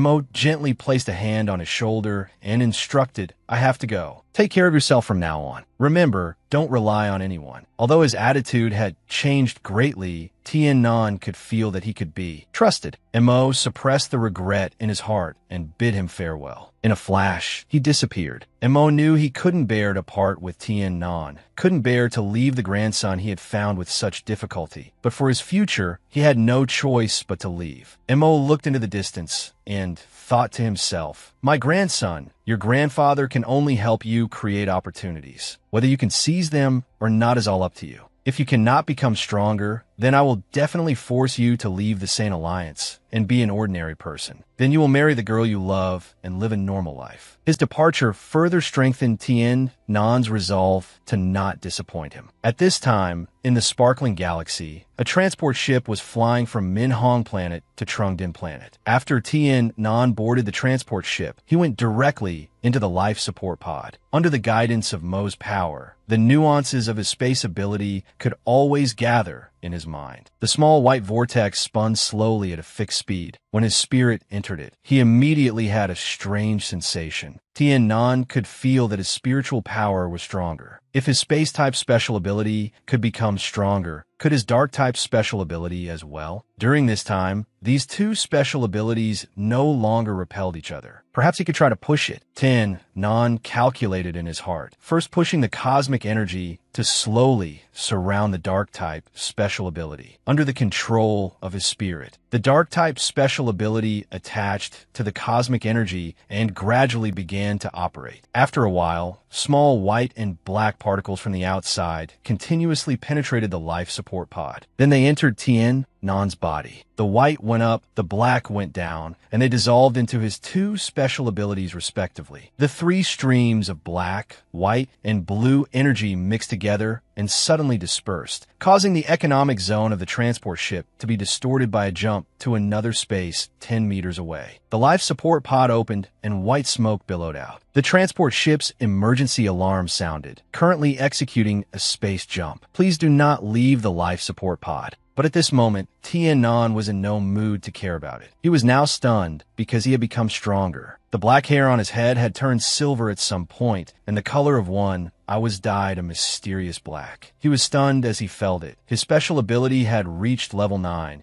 and his cosmic energy was at stage 2, level 8. He didn't expect to become stronger so quickly. It was like he was skipping levels. Just then, the silver hair and black eye gradually disappeared. What made it even more unbelievable for Tien Nan was that his always unstable special abilities finally had their own systems. The space type, dark type, and cosmic energy formed 3 different energies. With just a thought, any energy could be used at will. His power had actually been raised to a whole new level in such a short period of time, luckily thanks to his teacher's help. Thinking of this, Tien Nan was very grateful to the teacher who had helped him so much. He silently vowed to himself that he would definitely become the strongest. He had arrived at Trungdin planet. His home was in Wudin City. Because he missed home so much, he used a flight spell to quickly rush back. At this time, his mother was nagging his father to quickly finish his work so they could go to the Sainus' class in the afternoon. Tien Nan rushed in and called out, "Mom, Dad, I'm home."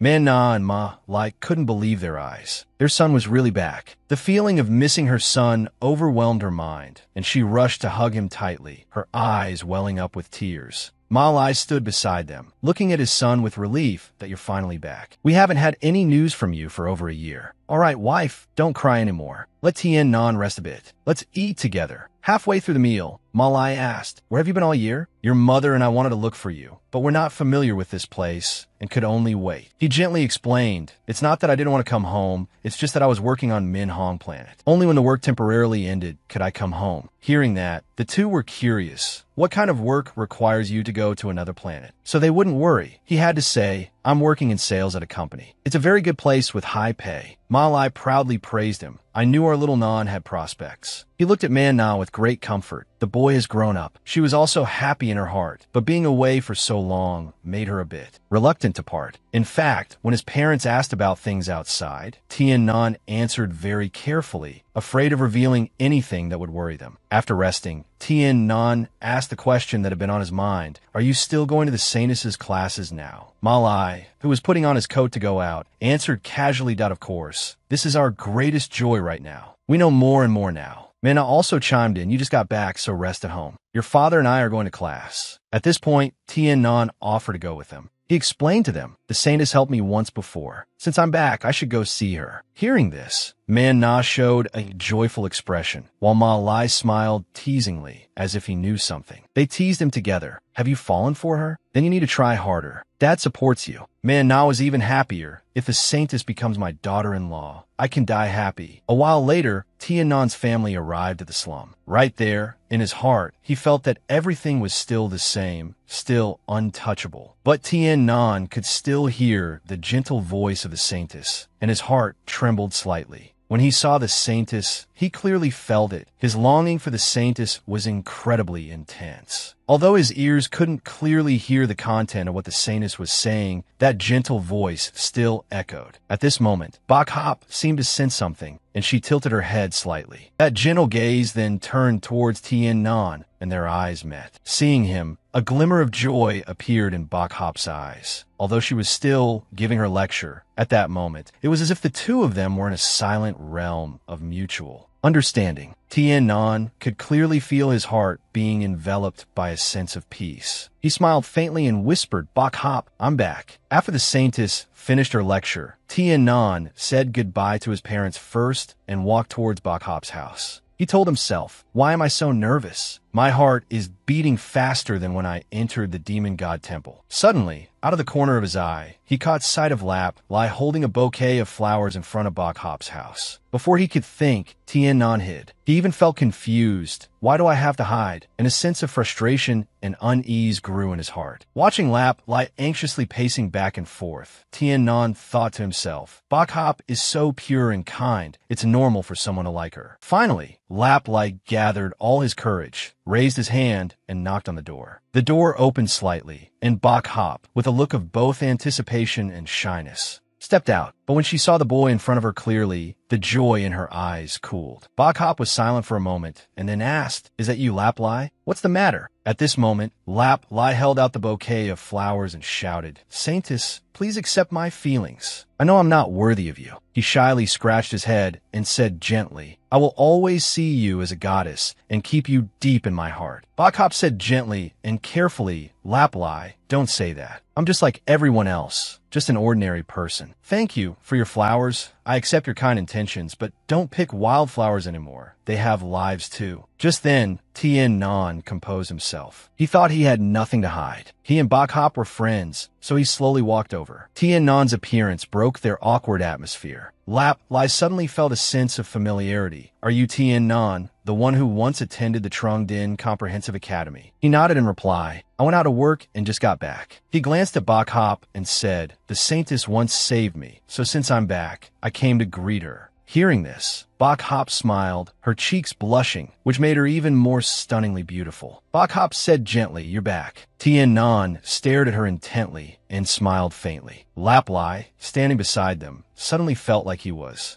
a third wheel. He quickly interrupted, "In that case, let's go together. It's a rare opportunity. Let's go to my uncle's place." Tien Nan refused. "I have something else to do. I'll go first." "You two talk." Lap Lai quickly agreed. "We'll talk again when we have a chance." He continued in a friendly manner, "I also just got accepted into the Trong Din Comprehensive Academy. So, you're actually my senior." Tien Nan was surprised. "You also got into the Trong Din Comprehensive Academy? The tuition there seems very expensive." Lap Lai smiled and pointed towards Bak Hop. "It's all thanks to the saintess's help." This time, more than a dozen people from his group got into the Trong Din Comprehensive Academy. Tien Nan fell into deep thought. He understood Bak Hop's methods less and less. Did she really want to help all the poor people? But that was certainly an incredibly arduous and long process. No one else would have this kind of courage. After saying goodbye to them, Tien Nan turned and left. But he didn't really leave. He circled back through the residential houses and used the illusory body movement technique to instantly arrive at Bok Hop's house to wait. Bok Hop, outside the door, could naturally sense the change inside her house. She gently thanked Lapalai for the flowers and tactfully said she wanted a rest. Hearing this, Lapalai immediately agreed. He even promised that even when he went to the comprehensive academy, he would think of her every day, no matter what. After saying goodbye to him, Bok Hop slowly walked into the house and said softly, "Coming uninvited like this doesn't seem very polite." Tien Nan immediately apologized sheepishly. "I didn't want to wait outside." She didn't answer and was silent for a long time. Seeing this, he asked gently, "Bok Hop, are you okay?" At this moment, Bok Hop was staring blankly at Tien Nan. When he asked, she was startled and turned her face away to hide it. "That I'm fine. Just seeing the people here happier every day makes me very happy too. Maybe in just a few years, they can all leave this place." "Tien Nan, do you know what my wish is?" Tien Nan answered worriedly. "Could your wish be to make all the poor people on the planet become ordinary people?" Bok Hop closed her eyes, smiled, and nodded. This was her only wish. Tien Nan quickly continued, "You have to know that this is a very difficult thing. You can't accomplish it with your strength alone." Bok Hop cheerfully retorted, "I'm not alone. There are also the people in Nin Din City on Trung Din Planet. Although their strength isn't as abundant as mine, they've all been through lost days. Only they can understand the meaning in their hearts. I want to gather this kind of power." A powerful conviction emanated from her, leaving him stunned. Tien Nan was incredibly impressed. It turned out the goal she wanted to achieve was so grand. This was indeed a good idea, but at the same time, it was an incredibly difficult undertaking. Tien Nan said that with a goal so difficult and hard to achieve, did Bok Hop still want to try? She looked embarrassed. "It's just that all my money is only enough to support the few of us now to enter the Zhongting Comprehensive Academy for one semester. Tien Nan, will you help me?"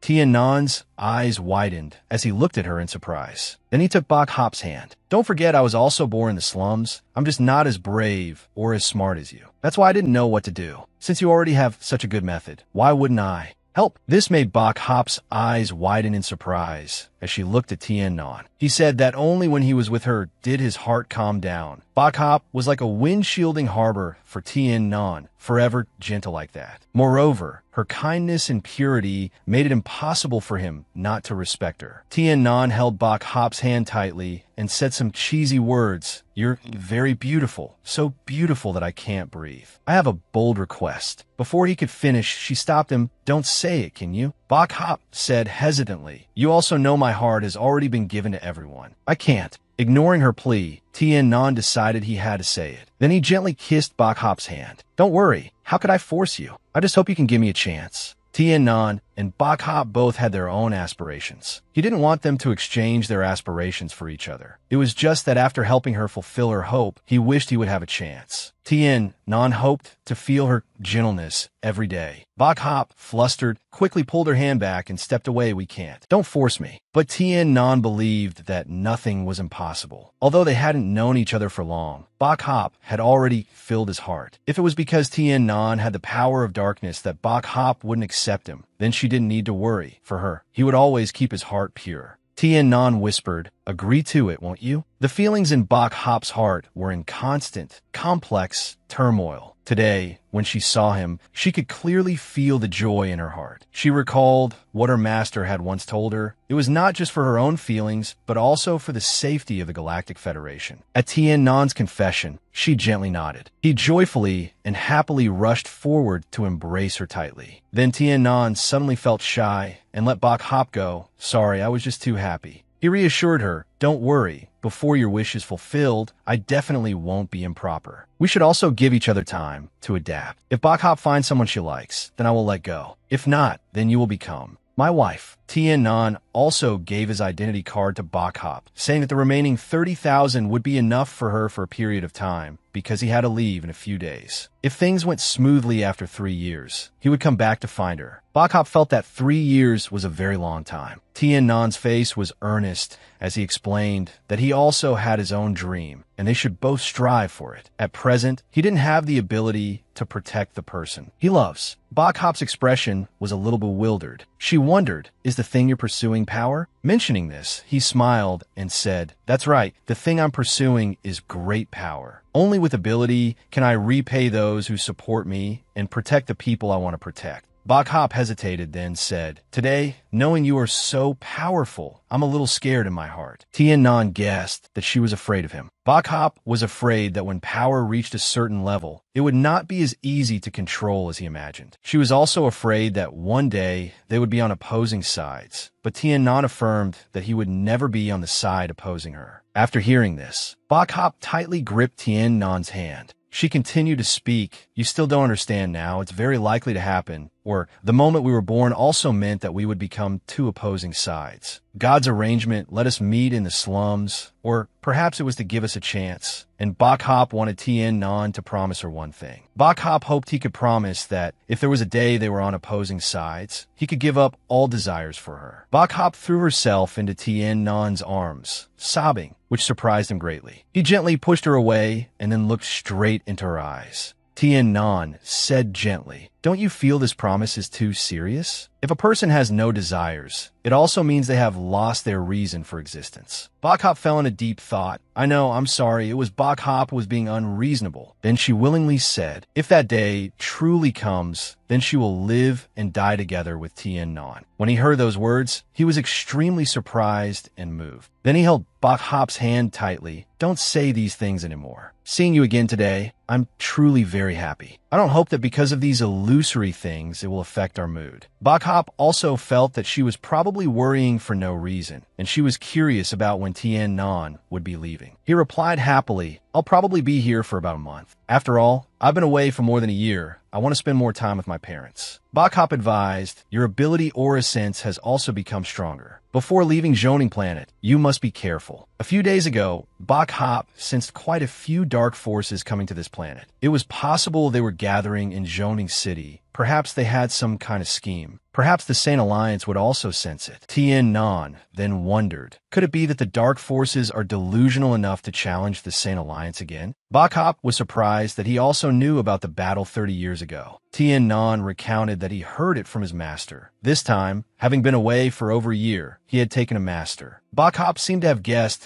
that his master was Controller Mo from the Saint Alliance. Tien Nan was extremely astonished that she could guess. Bak Hop slowly explained, "You know, I cultivate a light ability. If you had taken a master belonging to the darkness, you would absolutely not mention it in front of me." She also recognized that his other special ability was the spatial type. Right now, the only person who could guide Tien Nan to reach this kind of level so quickly is Controller Mo10. Nan took Bak Hop's hand to look and saw that the gemstone was not in her hand. He was a little confused, realizing that Bak Hop was not a member of the Saint Alliance. But why did she know so much about the Saint Alliance? Bak Hop smiled. This is a secret. Although she didn't belong to the Saint Alliance, she had a close relationship with it. Tien Nan deduced that the only person who could teach such an outstanding disciple as Bak Hop would be the Saint Alliance's Grand Elder Kwang Min. Bak Hop then replied frankly, "It seems Controller Mo has told you many things about the Saint Alliance, but Grand Elder Kwang Min is not my teacher." Tien Nan was curious about what scheme the Dark Forces had for gathering in Zoning City this time. Bak Hop thought carefully and then concluded that this gathering of Dark Forces was just an internal action on their part. After all, the Dark Forces had been in hiding for only a few years. At least for now, they still didn't want to have a conflict with the Saint Alliance. Moreover, Zhongting City had Oya of the Fayuner clan presiding over it. She must have also discovered the situation with the Dark Forces. If there were any changes, she would be the first to report it to her superiors. The Dark Forces were not so easily annihilated, and the Saint Alliance also had no intention of chasing them to the last man. Tien Nan wondered, why doesn't the Saint Alliance completely eliminate them? Bak Hop quickly replied, "Heaven has the virtue of cherishing life. The Dark Forces are also living beings. Besides, have you ever heard the phrase, burn the bridge after crossing it?" Tien Nan also implicitly understood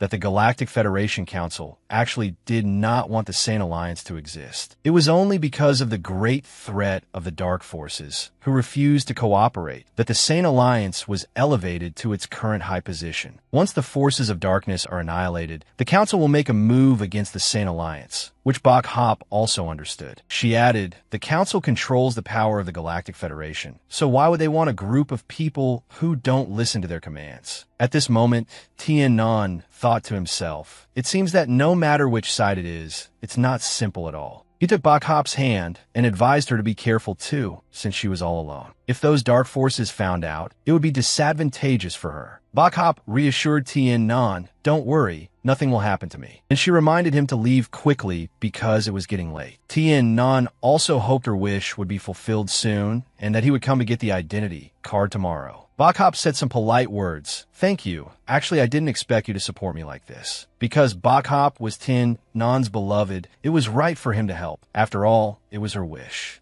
After saying that, Tien Non gently kissed Bok Hop's hand in a tender way. A moment later, he quickly used his teleportation to return home. Bok Hop only hoped that Tien Non would forever maintain a clear heart. And if he were to be swallowed by the darkness, then she hoped he could be like Ma The and Tai Lai from that time. Tien Non stayed at home for 3 days, trying his best to spend more time with his parents, helping them with housework. Of course, the thing he desired most was still to meet Bok Hop. Just by being with Bok Hop, he could feel her gentle kindness, which helped to warm his heart. But for the sake of the future, Tien Non had no choice but to leave. After all, there were still many things happening out there that couldn't be without him. Although he also wanted to go to Ma Lu Tu's place to investigate the situation of the dark forces, Tien Non decided to go to Lady Oya's ancient tower first to clarify the matter of Lam Lam and clear up the misunderstanding. Seeing the familiar ancient tower, Tien Non sighed softly. In the blink of an eye, it's been over a year, and I'm back here again. Lady Oya had never been easy to deal with. He worried about how she would react when she saw him appear again. But unfortunately for Tien Non, Lady Oya had been gloomy and unhappy for the past few days. Because a dark aura had appeared in her area, she reported it and was ordered to observe quietly. Although Oya hated the darkness, she could only obey. It was just that she didn't understand why the Saint Alliance was being so lenient this time. In addition, her father, because of her relative's words, had canceled Lam Lam's engagement and had also given the order to quickly bring Lam Lam back for personal discipline. She was extremely annoyed. Now she was forced to find Lam Lam before that. Fiancé. Right at this moment, someone knocked on the door. It was Controller Lu and requesting an audience, just when Oya also wanted to find him. She ordered him to receive the Blue Shock Squad and tell them all of Lam Lam's clues. After that, he no longer needed to participate in the search for Lam Lam. Lewin obeyed the order. In his heart, he didn't expect that they would use the Blue Shock Squad just to find the young lady. At this moment, Tien Non suddenly walked in. "Lady Oya, you seem to not have noticed me. I have returned." Lewin promptly added, "I was just about to report this. I met a familiar face outside the door." Oya quietly sensed it. His aura seemed much calmer than before. She guessed for a moment, then asked, "Tien Non, you've reached it." He replied bluntly, "Not yet. I am now a level 9 space controller." "Lady, this time I came back because I have something I want to explain to you." As if sensing something, she agreed. Tien Non said directly, "I think I cannot complete the 3 things I initially promised you."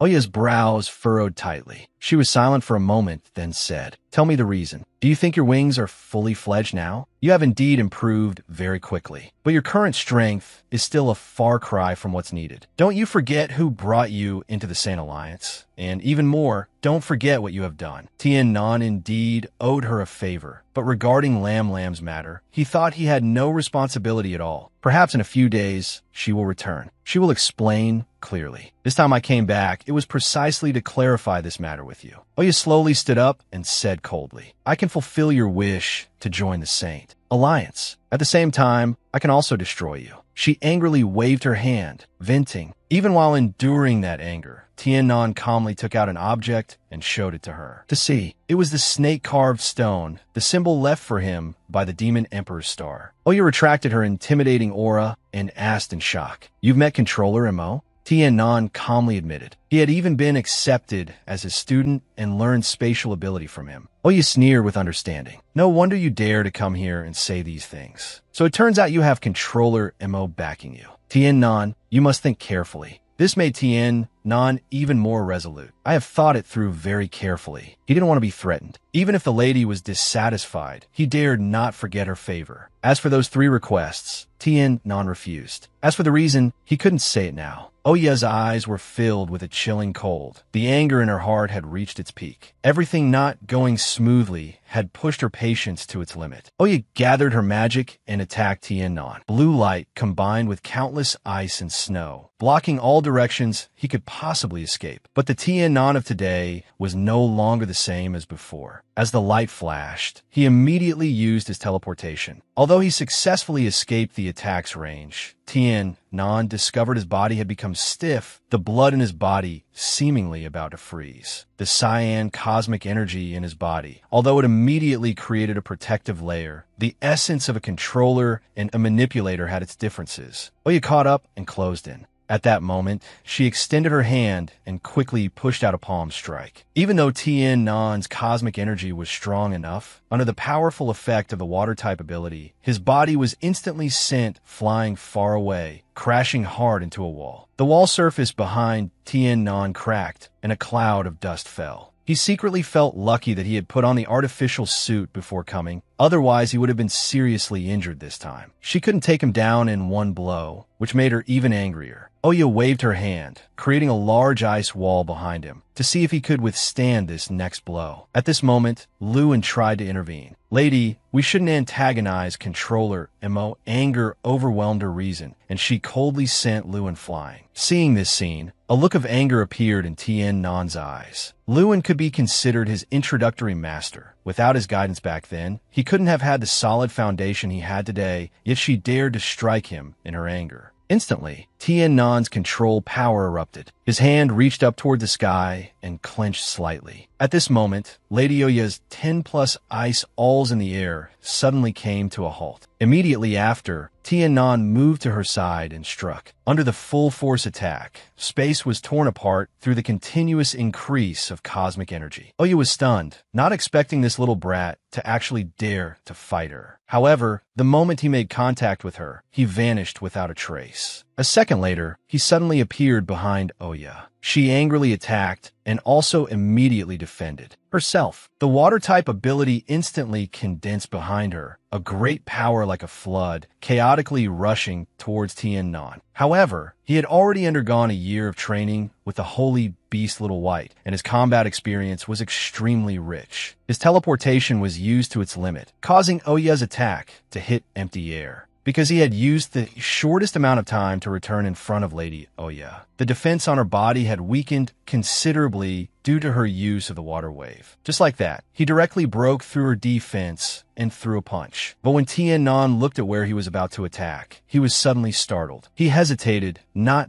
daring to advance, but he also couldn't help but stare blankly. At this moment, Oya also realized, and she seized this opportunity. Oya unleashed all her power along with her fury. One punch sent him flying, Tiannan's body sinking deep into the alloy wall. If it weren't for the protection of the artificial skin, his internal organs would have likely been shattered. Seeing him in this state, she stopped. Lewin worriedly ran over to check on him. He tactfully mentioned him, but was chased out by Oya. Lewin sighed in his heart. Could it be that Tiannan really couldn't escape this? She approached step by step. He lay there motionless, as if dead. In fact, he was feeling a little regretful at this moment. Mo was not someone she could afford to offend. If Tiannan could hold his token, it meant that his relationship with Mo was not. Simple. At that moment, Tiannan let out a breath and coughed. Oya was startled and asked, "You're still alive?" He took a deep breath and replied, "I'm not dead for the time being, but if you hit me again, I'm afraid I will have to die." Tiannan was fine. Oya coldly turned away and told him to get lost and to never let her see him again. He struggled to his feet and still managed to say, "Goodbye, lady. What Tiannan once said still counts. I owe you this favor and will one day repay you." Oya was deep in thought at this moment. Letting him go just like that made her a little hesitant. In such a short time, Tiannan had become so strong. It wouldn't be long before he would confront her daughter. With Mo's support, Tiannan would be even more limitless. Oya secretly felt lucky that her father didn't know of Tiannan's existence. Although he was of no use to her, from what he just said, at least Tiannan would not become Oya's enemy. When he saw him walk out, Lewin was astonished. Tiannan still had the strength to tease him, which made Lewin angrily scold. "Still talking tough. Your kid's body is really resilient to think you can still stand up and walk out.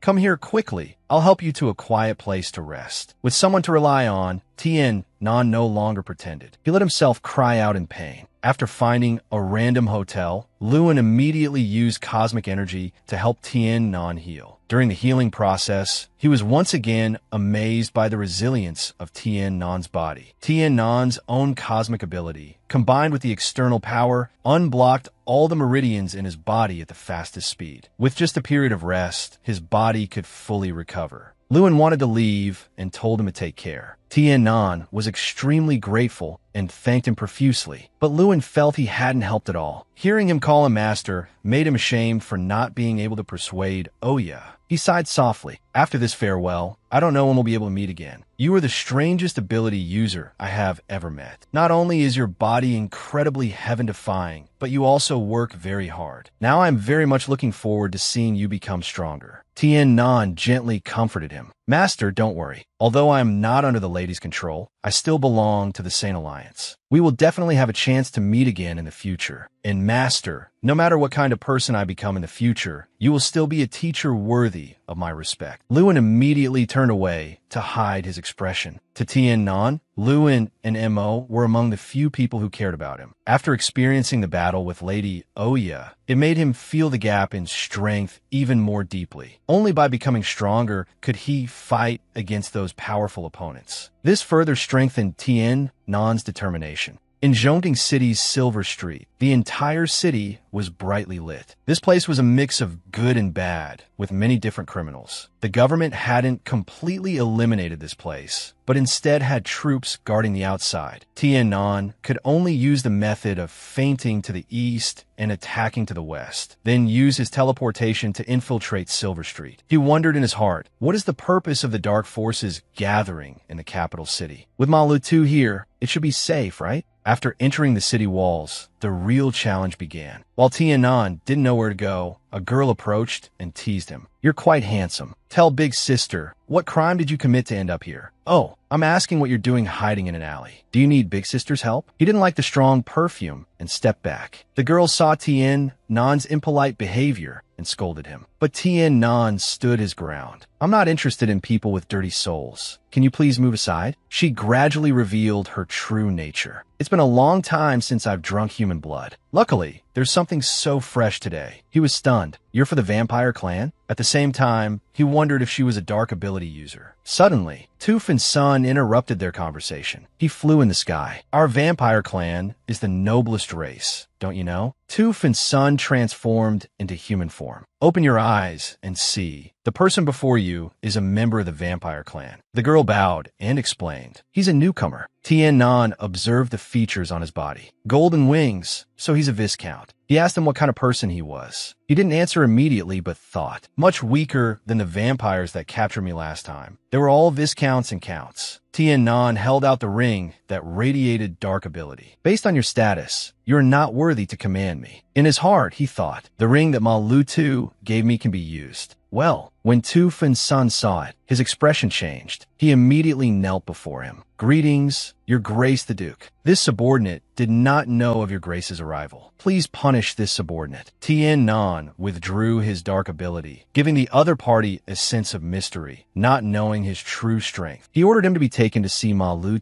He quickly complied. Tien Nan wondered what his name was, and if he was Ma Lu's subordinate. He immediately replied, This subordinate is Toof and Senator. I am not under the jurisdiction of Duke Ma Lu, but was taught by the family of Grand Duke Ao Heir. It is a great honor to lead the way for you. Then he asked, Your Grace the Duke, are you also here to attend the Dark Alliance conference this time? He nodded along. That's right. Has everyone arrived yet? Toof and Sun answered respectfully. His Majesty the Blood Emperor and the two princes arrived yesterday. Everyone has arrived. This is the territory where the vampire clan is hosting the Dark Alliance conference. His Majesty the Blood Emperor takes it very seriously, and we dare not be negligent. This subordinate is also following the orders of Duke Ao Heir to patrol outside. Don't think that Silver Street is no different from usual. A net has long been cast within the territory. It's guaranteed that if any of those from the Saint Alliance come here to cause trouble, they can get in, but not out. Tien Nan thought, it's true that many dark forces have gathered here, Why are they holding a Dark Alliance conference? But I can't ask directly. Then he skillfully posed a question. Have the chairman of the Dark Conference and the Soul Priest also arrived? The young man walked on, only a delegation. I heard from Lord A.O. Air that tomorrow he will bring 10 members of the Dark Conference. At that time, the conference will officially open. He wondered in his heart, are they planning some action against the Galactic Federation? The two of them walked to a door. Tufun's son spoke up, we've arrived. He glanced left and right. Tufun's son chanted, Great darkness, I am your servant. I hope you will allow me to enter the world of darkness. He placed his hand on the door, using magic to create a portal. Tianan looked inside. Inside this door, besides the power of darkness, there seemed to be a spatial power that moved. In a certain way, he sensed a mysterious magical power radiating out. Despite this, Tianan did not hesitate and stepped forward. The portal began to transport him to another place. Tianan was a little surprised by the scene around him. It was an underground city of darkness. A person inside saw Tianan appear and wondered, is the Dark Chairman here? Tufun's son approached. This person is a duke of our vampire clan. The two of them immediately moved aside. Tianan observed them. They had blue wings in the darkness. Those two demons looked like that, but were at the rank of count. This passage is one of the other passages of the underground city of darkness. Tufan Sam glanced over. Do you wish to see Lord Blood Emperor? He is in a meeting with 2 princes and 12 dukes. Grand Duchess Mailutu is also there. He pondered that if all 12 Grand Dukes were gathered, it would not only be dangerous for him, but also troublesome for Mailu. Tuesday Tianan didn't know what to do and was about to speak. Just then, Mailutu appeared from nowhere and cut into the conversation. That won't be necessary. Let me handle the Grand Dukes. She ordered him to step back. Seeing Mailutu approach, Tufan Sam bowed his head in greeting. She warned that the identities of the Grand Dukes were a secret of the vampire clan and a key aspect of the Dark Alliance Conference, not to be revealed even to Master Grand Duke Aoni. Otherwise, if Lord Blood Emperor were to place blame, you know what the consequences would be, don't you?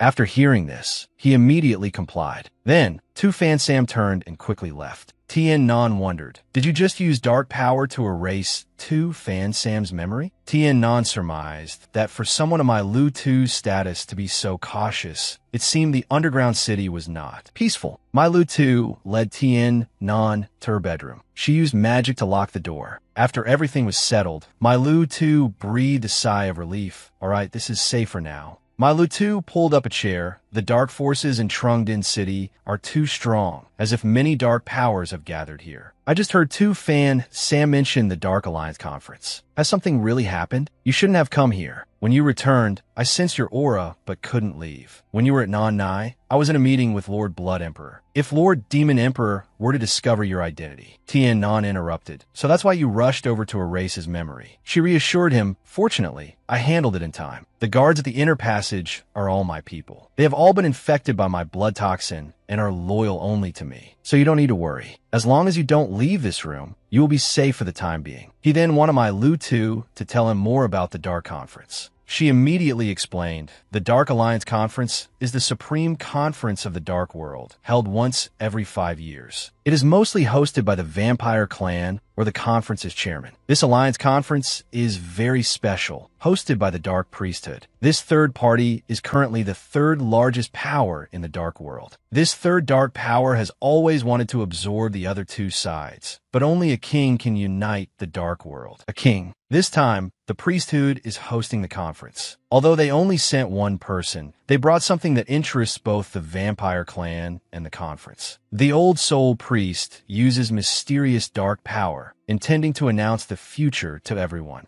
Tianan wondered, are the dark forces also threatened by death? Mailutu shook her head. Besides the Dark Priesthood, no one knows their secrets. The Soul Priests have a special ability. Before they pass away, they can transfer all their power to a successor. It's just that the training is very difficult. Fortunately, that's the case. Otherwise, they would have ruled everything long ago. The dark forces have always hidden themselves well, and their power cannot be underestimated. In the Great War 30 years ago, a soul priest defeated Judge Hu Tufani, and since then, the dark forces have become one of the strongest powers. The soul priest has changed many times. Each term lasts over 20 years before they are lost. They don't just pass on power, they can also see future events. This is the first time a soul priest has revealed a secret. Tianan still had many questions. Milo too continued, but now Lord Demon Emperor is hesitating whether to take this opportunity to eliminate the entire Dark Priesthood, which surprised him a little. Tien Nan was confused. Does Lord Blood Emperor want to make a move against the Dark Priesthood? But the Soul Priest is about to die. They could just change to a new successor. She explained it's not that easy. The Soul Priests are extremely strict in choosing a successor. They must pass many tests to inherit the power. The Dark Priest who is to receive the Soul Priest's inheritance is the one who dared to come here. If Lord Blood Emperor makes a move, it will be hard to escape. He offered his opinion. The darkness is already oppressed by the holy light. If one power is lost, the situation will become even more severe. The Blood Emperor wants to discuss with the people of the conference. After confronting the priest, both sides will bear the responsibility together. Milo too wondered, it's not just Lord Blood Emperor here. There are also 2 princes and 12 Grand Dukes. Isn't this a good opportunity to eliminate their bloodlines? Hearing this, Tien Nan scolded her. He was extremely indignant. Why would they be so stupid as to let their own successors attend the Dark Alliance conference? If you want to protect your clan, you should immediately go and persuade Lord Blood Emperor to give up that idea. You will definitely not get what you want. Scolded at length by Tien Nan, Mai Lu too was silent, unable to say anything. She was moved. Master, you're right. I didn't expect you to be smarter than you look. Mai Lu too made the decision to go persuade Lord Blood Emperor. She invited him to watch the Dark Alliance conference. Tien Nan wondered, didn't you say it would be better if I just didn't leave this room? Mai Lu too searched for something. I have prepared a good item. She took out a multi-dimensional helmet. Mai Lu too instructed, after the conference begins, wearing this helmet will make it feel like you're really there. You can even change your viewing angle without anyone noticing. He was still wary of the gift she gave him. While Mai Lu too went to find the Blood Emperor, Tien Nan also focused on cultivating in this underground city of darkness. He sat on a bed, his body emitting a powerful magical aura. His dark ability had grown much stronger. The dark particles were clearly more intense than outside. The 3 types of power within Tien Nan were constantly strengthening, a powerful existence that would affect the entire ascending Milky Way alliance. His destiny was something no one could fully grasp. After cultivating for a while, Tien Nan slowly opened his eyes. The 3 powers inside his body merged into one. Finally, he could control all of his own power without any backlash. Under the influence of his spirit, 1 blue, 1 white, and 1 black, 3 circular lights appeared in the palm of Tien Nan's hand. He looked at the orb of light containing immense power, feeling very confident about his future. Tien Nan was about to return to the bed to continue cultivating when suddenly there were footsteps outside. At first, he thought they were Mai Lu too's footsteps, but because the sound was heavier, Tien Nan changed his mind. After a voice rang out, he panicked. It's someone else. Oh no, I'm about to be discovered. Tien Nan remained silent, listening to the sounds outside the door. He was terrified. Is he really coming in? But I can't answer him. You see, man stood before the door. Mai Lu too, don't be so cold, will you? Don't forget, you have what you have today, all thanks to me. If you don't object, I'm coming in. Hearing his words made Tien Nan even more panicked. Seeing the situation was not good, he quickly pulled down the bed curtain. A mysterious magical aura appeared at the door. It was the magic You See Man used to teleport inside. He slowly opened his eyes. You see, man, since someone was in here, so you are here. Why didn't you answer? Are you tired of me? Have you forgotten all the sweet moments we shared? Are you blaming me for not coming to see you recently? When my father found out, he locked me up. It was very difficult to get out. Having to listen to his love story made Tien Nan extremely uncomfortable. Seeing that the bed remained silent, with no response, made You See Man even more annoyed. Are you just going to stay silent like this with me? To help you become stronger, I sacrificed myself. Now you become the 12th Grand Duchess, while I've been demoted from Marquis to Count. Are you just going to cast me aside like this? I came today. You have to make things clear to me. He thought getting him to leave on his own seems difficult. If I'm discovered, Mai Lu too won't be able to escape this connection either. It's best to kill him the moment he discovers me. But Tien Nan was still hesitant, not knowing if he could do it. He waited and waited, but there was no movement. You See Man angrily pulled back the curtain.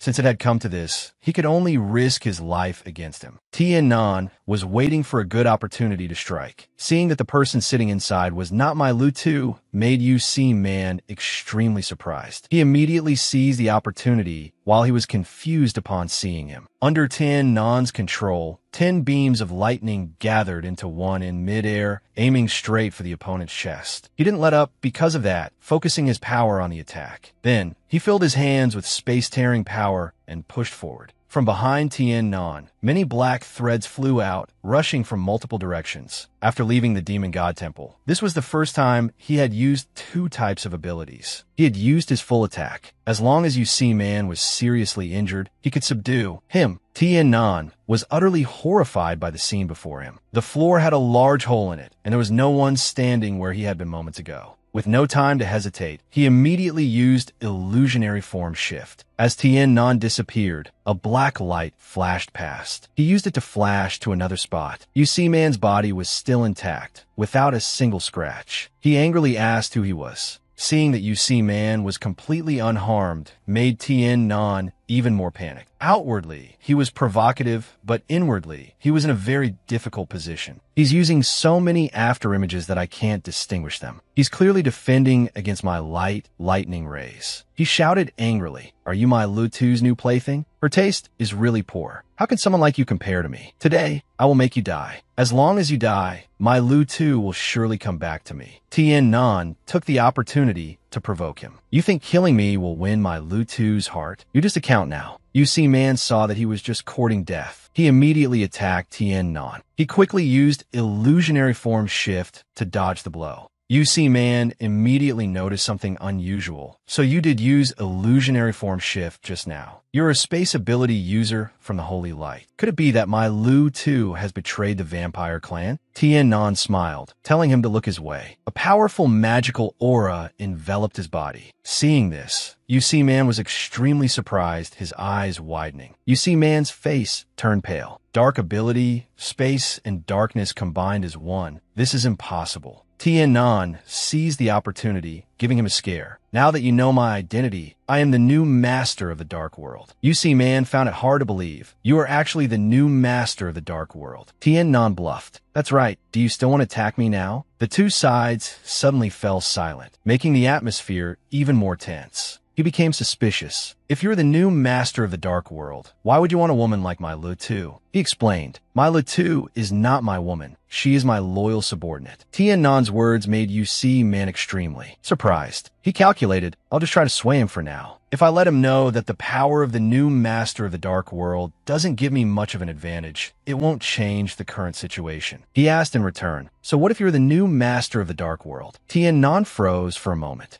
Yu Si Man revealed a sinister expression. "You're still a long way from being able to rule the Dark World. If I kill you now or drain your blood, it won't be long before I can become the great heir of darkness." Hearing him say this, he could only remain silent. Tien Nan cursed inwardly. "Are these bloodsuckers' brains made of wood?" My Lu Tu was the same at first. She drank my blood but still couldn't take my abilities. But he was clearly telling me that even relying on the identity of the new master of the Dark World wouldn't scare him. Now, his only choice was to fight for his life. In a situation where his strength was not equal to his opponent's, Tien Nan could only rely on the effect of the lightning rays to attack first. Yu Si Man continuously used after images. The lightning rays repeatedly hit the wall, none of them hitting their real target. He tried his best, only able to continuously fire attack rays to restrain him, not letting him get close. Yu Si Man's anger had reached its peak. Although he continuously dodged with quick reflexes, it also consumed a lot of his power. He thought, the artificial lightning rays are limited. Let's see how long you can keep shooting. After 100 lightning rays were fired, the room immediately returned to silence. Both of them knew that the lightning rays had been depleted. Without the threat of the lightning rays, Yu Si Man immediately attacked Tien Nan, but at that moment he had calmed down. He finally understood what Mo had told him. An ability user should not rely too much on external forces. Relying only on one's own strength is best. Tien Nan didn't dare to stop, continuously using illusionary form shift to avoid the fatal attacks. He gave a sinister smile, attacking continuously to see how long he could dodge. You see Man's speed increased, and his afterimages appeared more and more frequently. The space was limited after all, and Tien Nan could no longer escape. It was only a matter of time before he was hit by him. You see Man's punch sent Tien Nan's body crashing to the ground. He laughed loudly. Let's see how long you can run. Someone like you wants to rule the entire dark world. You see Man look towards him. You have been hit by one of my dark abilities, the Curse of Darkness. Even if you have an artificial body, it's useless. Now, just endure the torment until you die, unless you have more strength than me or have a light ability. His dark power moved through Tien Nan's body. His power was not enough to expel it. The suffering was constantly seeping into Tien Nan's body and mind. You see Man judge that he must be wearing my Lu Tu's artificial body. An ordinary person hit by this attack of mine would have had their body shattered into 1,000 pieces long ago. Since you're about to die anyway, you've also given me a great gift. Although there isn't much power left, I will be the only Grand Duke with an artificial body. Tien Nan gritted his teeth, tried to endure the pain. He became excited. I'll give you one last attack to send you to hell. Let me drain your blood. Suddenly, a strange light shone in front of You see Man. It was so bright that he had to cover his face with his hands. Tien Nan's body suddenly radiated a powerful magical force, making You See Man confused, not understanding what the hell was happening. His magic was so strong, it sent him flying far away. The atmosphere around Tien Nan gradually became more oppressive than before. You See Man saw him floating in midair and began to panic. His face turned pale. He had never heard of an ability that could transform like this. Why does it feel like his power has undergone an earth-shattering transformation? You See Man saw strange characters appearing on Tien Nan's body. He became even more curious about his identity. He gave a sinister smile. Didn't you want to challenge my dignity? Then you can go die. He seemed to sense danger approaching. Tien Nan was like the god of death. In an instant, he appeared right behind You See Man. He couldn't hide the look of utter fear on his face as he glanced behind him. You See Man didn't even dare to turn his head, feeling as if he had entered a dream world. He could no longer feel his own power, and even his body wouldn't obey him. He just stood there. The only thing he could do was lower his head. He saw his chest very clearly. 3 fist-sized holes had appeared there at some point. His consciousness faded until the moment of death. He felt no pain, and his body didn't even fall. Even stranger, a faint deathly aura appeared on You See Man's dead skin. In just a moment, he was dead, his body turning into amethyst, like a sculpture standing in place. His astonished expression and incomprehensible gaze were perfectly preserved. Only then did Tien Nan gradually regain consciousness. He lifted his hand to look. My mind was blank just now. A single thought made You See Man become like this. Tien Nan seemed unable to read the information about the magic he had used. He clenched his fist. You See Man was so small in front of me just now. His defense was as weak as paper. Tien Nan could feel his body brimming with power. My Lu Tu had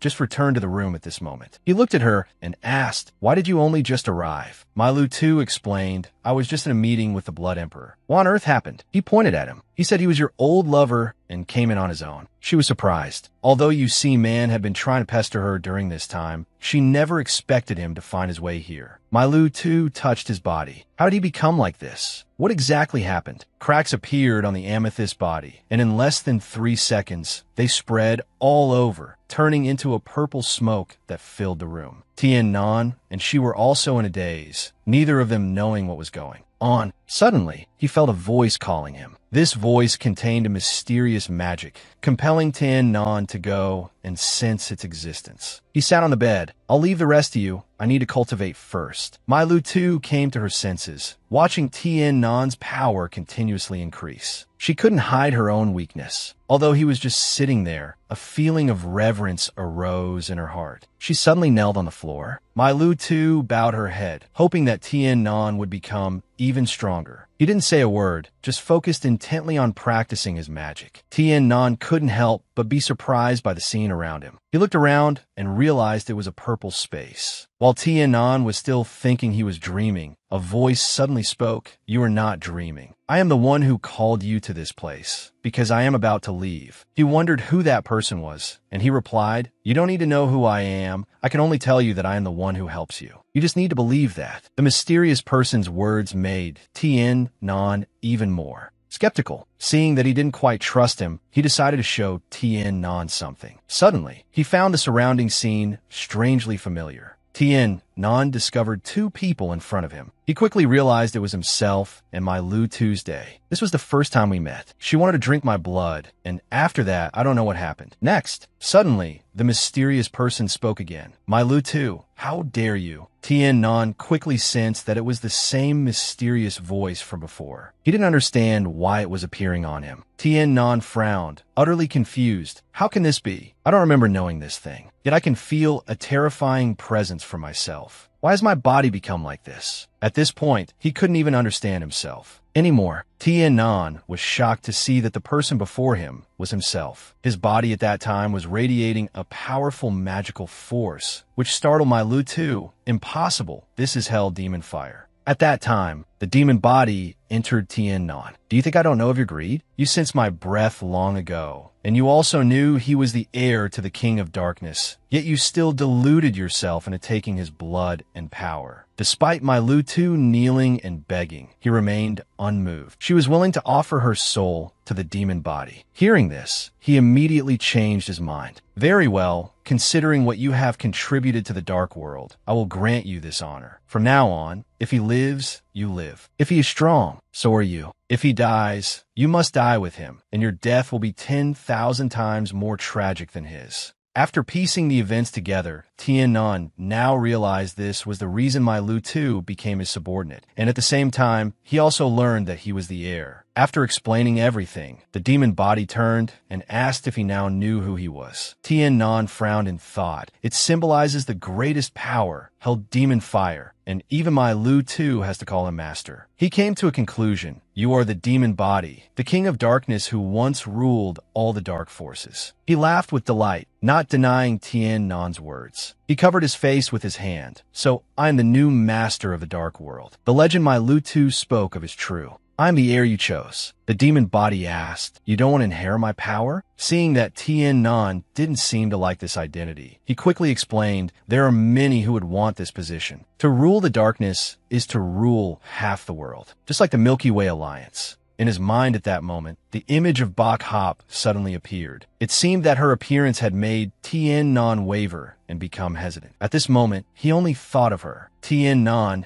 didn't want to become the master of darkness. He didn't want his soul to be corrupted. Tien Nan shouted loudly to show the demon body that he didn't want to become like that. He likes freedom, and he likes to be open and honorable. Tien Nan really likes that kind girl. He was stunned by his decision, not expecting that he would disagree. How about we clarify your current state? Tien Nan wondered, could it be that you did all of this? The demon body explained, although there is some connection between me and MO, it is because of your understanding of the three abilities that exist within you that you have developed this mutated power. You are the first person who can harmonize the two powers of darkness and space. The three types of power merged into one, giving you a completely new power. I didn't expect your dark, space, and cosmic powers to merge into one through that bloodsucker's curse of darkness. Do you know what level you reached just now? Tien Nan replied, I don't know. The Holy Light's biological computer glitched, only showing 3 question marks. He immediately explained, the biological computer displays question marks when an ability is not yet level 1, or when the ability has surpassed level 36. He was extremely surprised. Does that mean my power just now reached the level of controller? The demon body did not deny it. The mutation of your power has surpassed level 40, equivalent to a general rank ability user. Tien Nan seemed unable to believe his words. Tien Nan wondered, could it be that Lewin has been inside my body all this time and saw everything? He replied, that's right. Remember the person who helped you cultivate your space power in the first stage? I was the one who arranged for that person. I have seen everything that has happened to you for more than 10 years. Only now did he realize he had been oblivious during that time. Tien Nan asked, but reaching the controller level so suddenly will harm my body? The demon body explained, Probably not. That was a mutation of 3 powers merging into one.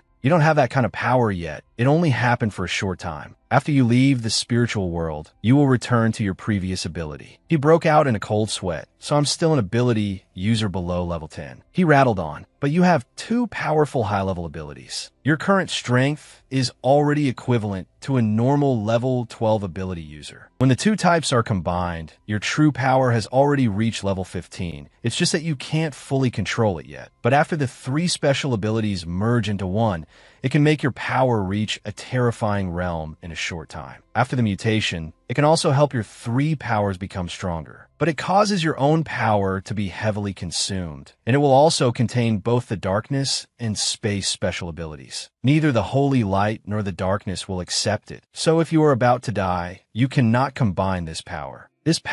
But it's a good thing that you have this mutated power. As long as you work hard, there will be a day when you reach the realm that I achieved back then. Tian saw that it seemed the demon body was finished speaking. So at this moment, he spoke up. If that's the case, can I still borrow my own strength to activate the fusion of the 3 special abilities? He answered hesitantly, it can only depend on you to figure out for yourself. Tian was extremely grateful. I will definitely try to control this power, but I have something I want to make clear to you. The demon body didn't say a word. It seemed he was waiting for him to speak. Tian tactfully refused. I cannot become your heir, although I don't reject darkness. I don't want to become a fallen soul. The demon body remained silent for a moment. After a while, he finally spoke. Don't worry, I have no intention of forcing you. No matter what you choose in the future, it's a matter for you to decide. Becoming the king of darkness doesn't necessarily mean your soul will fall. Darkness is not necessarily evil. Didn't Master Amo once tell you that? The demon body stood before Tian, recounting his master's words. Use it correctly, use it wrongly, and it will be wrong. He offered his own perspective. If you use the power of darkness to save people, isn't that also very good? Hearing the demon body's analysis gave him a different perspective on him. The demon body continued to explain, what you need to do later is to enhance your own power, whether it's me or Kwang Min of the Holy Light. We all wish to achieve the legendary rank of Guardian, to challenge the final 2 floors of the demon god temple you once passed through. Unfortunately, we both failed. I hope to place my hopes in you this time. I hope you will become stronger. When the darkness special ability reaches level 64, the ability user will have to face the greatest test of his soul. For someone like you who wants to maintain a clear mind and not be controlled by darkness, it is a life and death test. At that time, you must carefully overcome that challenge. Then you can roam the world. Otherwise, there's only falling or death. Tian could sense that he was still very clear-headed. How did you overcome that challenge back then? The demon body recounted. Actually, at that time, I chose the path of falling, but there was someone who pulled me back because of her. The world of darkness is now suppressed by the holy light. She sacrificed herself, yet fulfilled the entire world in the Galactic Federation. The bravest person is not Kwang Min. He confidently affirmed that it was that girl. The demon body instructed, when you reach the realm of a judge, we will meet again then. I will tell you some secrets and also give you a mission you must complete. How to overcome the difficult challenge. I can only give you one hint. Saintis by he is the key. Tian wondered, in fact, you're just missing, right? He replied, it's true, I'm not dead,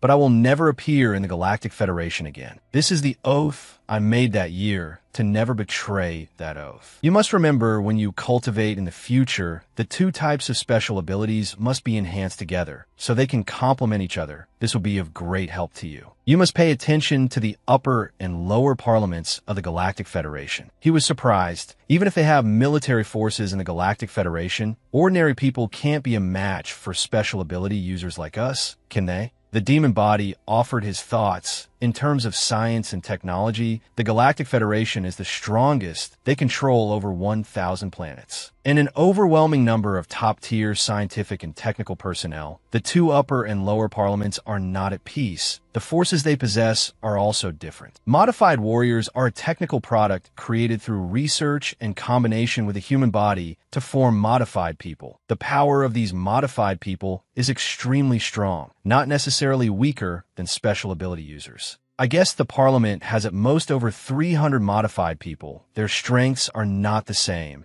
As long as you manage to destroy their main components, it will cause them a fatal wound. The lower parliament researches genetics the most. They combine animal genes with humans, creating a type of warrior almost like a beastman, called a gene warrior. Tian was bewildered to combine them. They must conduct experiments. Don't tell me they experiment directly on people? The demon body explained. They take advantage of some special forces soldiers with strong bodies in the military. Hearing this, he immediately felt indignant. How can they treat human lives like dirt? And they dare to boast about being fair and just. The demon body reminded, there's still many unknown things in this world. You shouldn't do irrational things because of your indignation. I have one more thing I want you to pay attention to. This will be useful for you. Tianyin wondered what that was. The 3 divine artifacts of the dark world. They contain strong and strange dark power. If you have them, the power you can achieve will be unimaginable. Just by wearing the mask of darkness, no one will recognize your identity. It also has a charm shadow function, which can make your body become semi-invisible. Charm shadow is still a good defensive method. The opponent can only completely seal the space. Otherwise, it will be very difficult to catch your afterimage. Tianyin quickly understood. The mask of darkness can conceal everything about me without anyone knowing. If I have it, it will be very beneficial for me. The demon body continued to explain. The mask of darkness also has another name, the sorrow of the blue sky.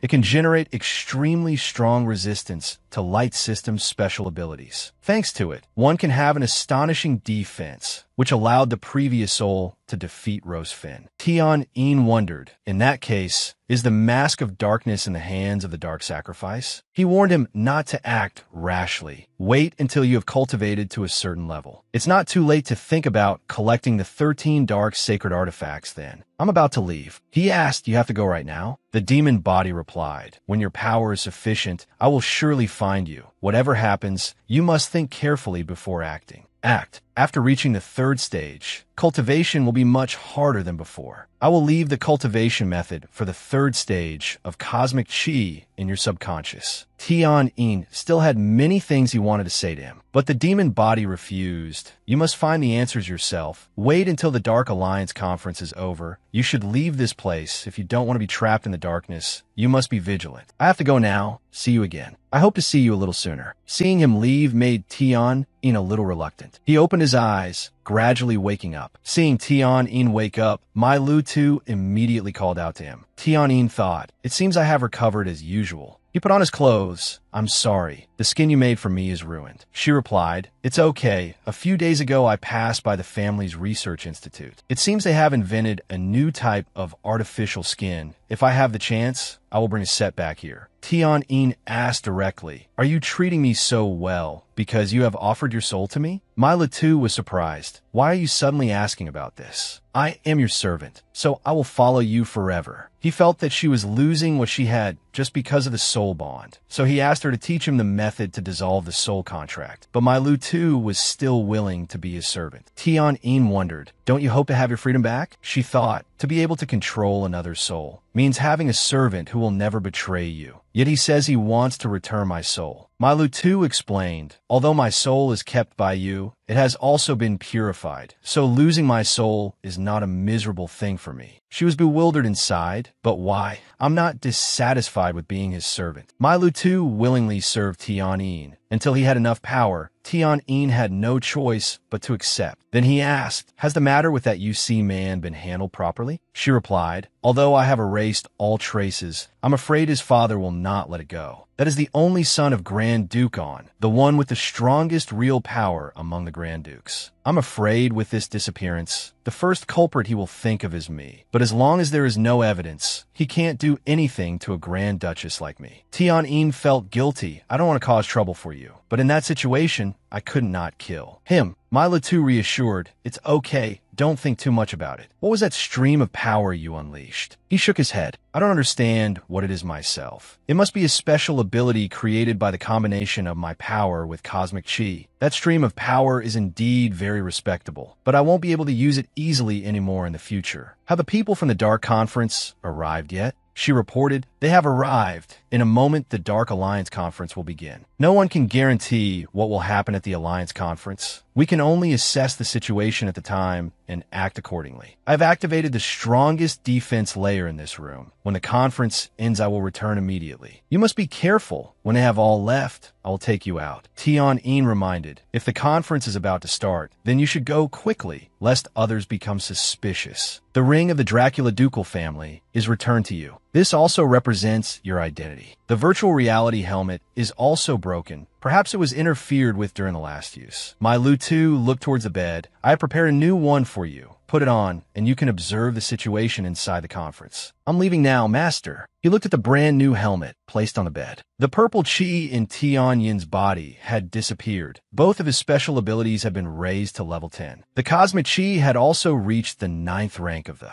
second stage. You put on the helmet, so that's how it is, using thought to activate it, and then it senses the user's own body. Tion observed the surrounding scene. I actually got in. This must be the place where the Dark Alliance Conference is held. After waiting for half an hour, the conference finally began. The door opened, and 2 people walked in. He could feel a very heavy atmosphere. Tion observed his surroundings. My Lu2 was standing at the very end. This is definitely the most powerful leadership team in the Dracula family. The 3 people in front made him feel extremely cautious. This is not something that could be explained by someone at the controller level. Tion thought, although 2 of them haven't said a word, their silence already makes me feel suffocated. He guessed they must be vampire princes. Then he noticed the person walking ahead of them. It was a young man with a handsome appearance, a tall figure, not showing any expression. But there were 2 things on him that caught Tianyin's attention. One was a black ring worn on the middle finger of his right hand. The chi flowing around his ring was constantly moving. He thought, I'm afraid it is also one of the 13 dark sacred artifacts. His eyes flashed, showing his majesty. The other thing on him that caught Tianyin's utmost attention was his eyes, which could frighten anyone. He realized this was the ruling patriarch of Dracula, also the royalty among the vampires. As if being stared at, Tion was afraid that the Blood Emperor had discovered his consciousness. He hurriedly closed his eyes. He felt that his real power was even stronger than Master Mo and Judge Zhurong. After calming down, Tion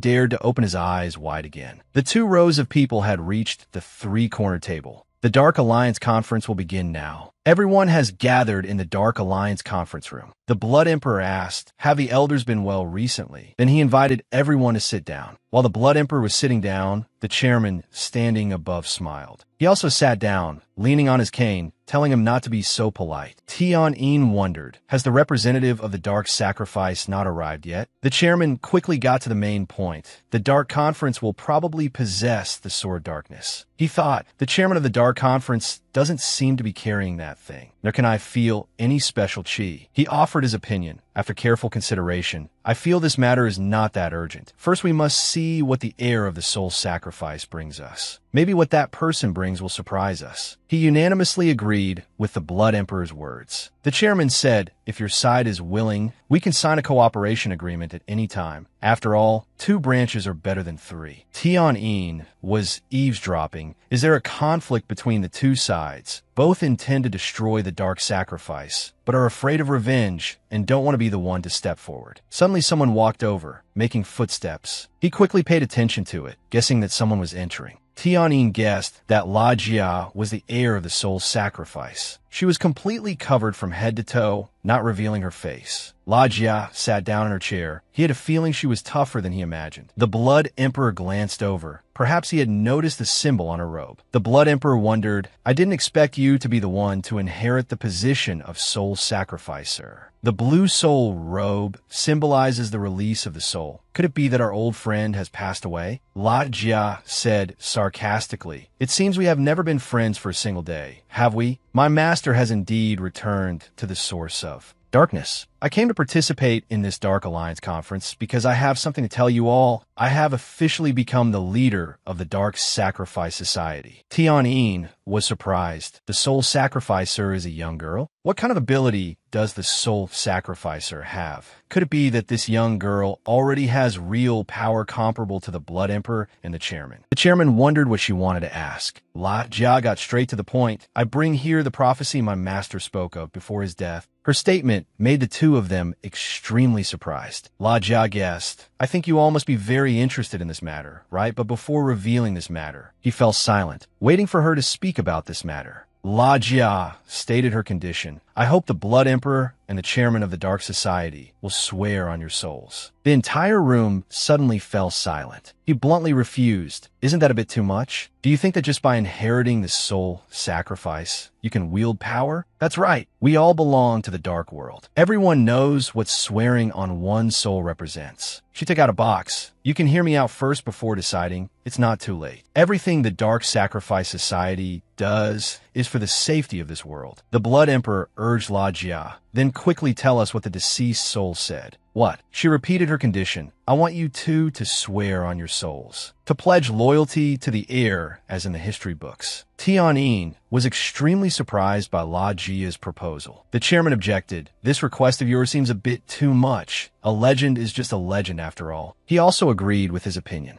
The Blood Emperor gave a reason. "If an accident occurs, we will forever fall into the abyss. The Dracula family cannot agree so easily." She opened the box lid. "I know you two will not agree easily. First, please take a look at the item my master left behind. Perhaps your thoughts will change somewhat. My master could have lived for a few more years, but for the future of the dark world, he decided to sacrifice himself to get a glimpse of our future. And the future situation will be determined by the succeeding King of Darkness. That person really exists. Before passing away, my master told me that the King of Darkness will appear on Joning Star. That's why I decided to choose this place to hold the Dark Alliance conference. The reason I want you to swear is because I hope no incidents will occur in the future. I hope you will watch first." One of them recognized that this was a soul stone. La Jia explained, "Before passing away, the dark power of each soul sacrificer will reach its peak. This soul stone contains everything that my master left behind in the world." She chanted, "O soul condensed in the darkness, I use the name of the soul sacrificer to beseech you, open, O mysterious soul stone." Tianyin was extremely surprised by the scene before him. The soul stone immediately radiated a brilliant light. It formed a screen in midair. La Jia told everyone to observe carefully. Tianyin looked inside, unable to help but wonder if that was the future of the dark world. The image of a planet gradually appeared. It rotated slowly, surrounded by a pitch-black circle. Outside the black circle was a pink expanse. Then countless black dots appeared. Looking closer, it was a human figure with red wings. The Blood Emperor immediately recognized that it was him after his transformation. Right after that, the scepter in the hand of the Dark Chairman also appeared before everyone's eyes. Finally, two figures, one black and one purple, appeared.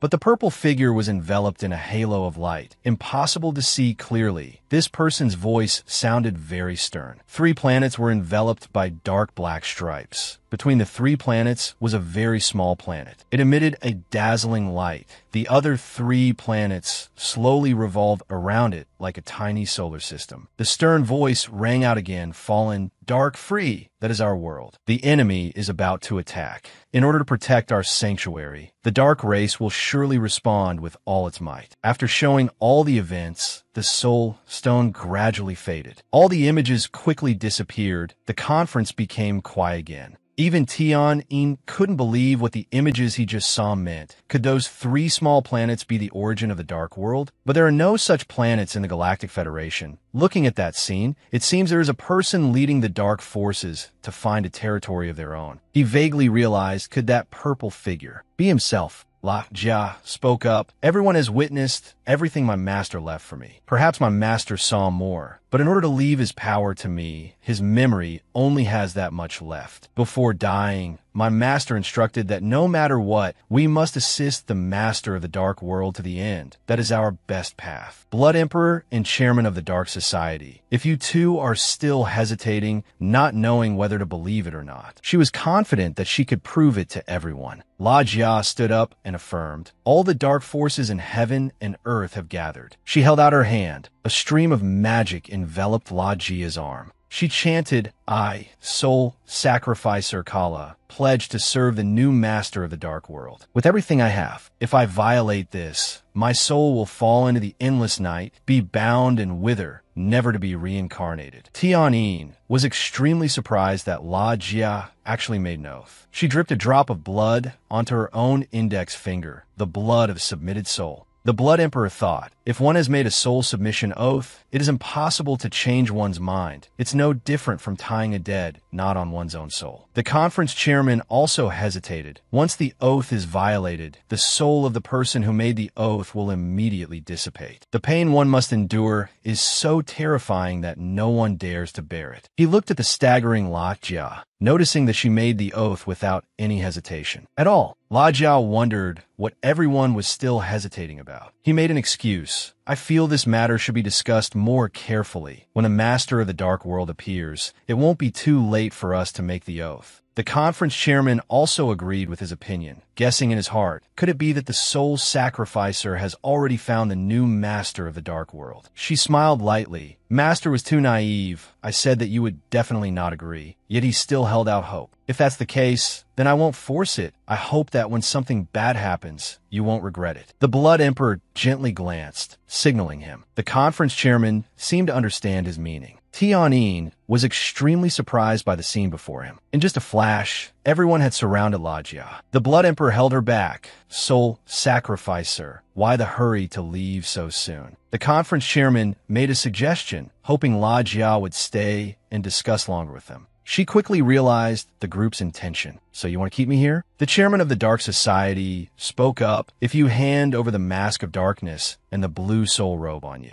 we will let you leave. In the future, the Dark Sacrifice Society will have to submit to our two sides. La Jia exclaimed, I didn't expect you to be this despicable, but have you forgotten something? Before a new master of the dark world appears, the soul sacrificer is the most powerful existence. In this place, she immediately used her soul to suppress her own body. Suddenly, Tianyin's eyes widened in wonder. He looked at La Jia's face and was sure that it was the mask of darkness. The Blood Emperor and the chairman of the Dark Society were the first to react. Two huge balls of light flew towards the black mist and exploded in an instant. The black mist disappeared, but in midair, only a black six-pointed star symbol remained, while Soul Sacrificer La Jia was nowhere to be found. The person inside exclaimed, "Where is she? She disappeared." The chairman of the Dark Society explained, "It's the dark condensation positioning technique. I didn't expect she could execute such a move. It seems that before coming here, she had prepared everything. That brat surely hasn't mastered all the power of a soul sacrificer yet. Just now, when she used dark condensation, we must have seriously injured her. Blood Emperor, this is your territory. I probably don't need to tell you what to do, right?" He immediately glanced at my Lu Tuesday. He said, "My Lu Tu, immediately increase manpower to lock down the transit station. Pay attention to that soul sacrificer's every move. Every second. If you find her, report back immediately." She immediately obeyed. The Blood Emperor ordered the remaining ones to assist my Lu Tu in investigating the Zoning Star. The chairman thought to himself, the soul sacrificer's force is known as the strongest force, second only to the king of the dark world. We absolutely cannot be careless. He instructed, "You guys also go and arrange spies everywhere. We can't let her escape." The chairman thought to himself, if that La Jia manages to return to her own territory with the mystery of the dark sacrifice, I'm afraid our Dark Society and the Blood Emperor's Dracula clan will not live in peace. Their henchmen left the conference one by one. The Blood Emperor and the chairman of the Dark Society sat back down in their seats. The Black Emperor spoke calmly. "It seems what Milasai said is true. Before coming here, that woman must have prepared everything. Chairman, we will have to cooperate for a long time in the future." He replied, "Of course. If we can eliminate the soul offering master right here on Central Court Star, then the Dark Sacrifice Society will be like a snake without a head. If so, we can only temporarily move our forces to a more secret location to prevent any unforeseen incidents. We need to devise a comprehensive plan." He wondered, if she manages to escape, what should we do? The chairman replied, "At the same time, we must also find the lair of the Dark Sacrifice Society in the shortest time possible." The Black Emperor quickly added, "Once we find it, we must use all our strength to destroy it, pulling it out by the roots." He continued, "Then I will stay for 3 days to help with the search. If there's still no news after 3 days, I'm afraid that Brat has already fled. After all, she has the mask of darkness, which can conceal her tracks." He wondered, "Chairman, what do you think of those images? The chairman replied, perhaps the prophetic soul stone is not wrong. I think this matter is 80 to 90% true, so we must also leave ourselves a way out. Hasn't the new master appeared on Central Court Star? If we run into that person, it will be very troublesome. Tian-in could only feel helpless hearing those words. He continued, when the time comes, we can at least detain that person first. As for how to deal with it later, we'll have to see how the situation develops. He felt like cursing the chairman to his face. I'm so grateful to you all. The Black Emperor replied, I understand. If I receive any news, I will immediately inform the chairman. He thought to himself, I'm afraid that if you find that person, you'll just hide it. You have your thoughts. I have my calculations. We'll just wait and see. Tian-in looked at them and thought, it seems nothing else will happen in this conference hall. I have to go back. Immediately after, he slowly took off the helmet on his head. As he took it off, Tian-in sighed. I didn't expect to gather so much information.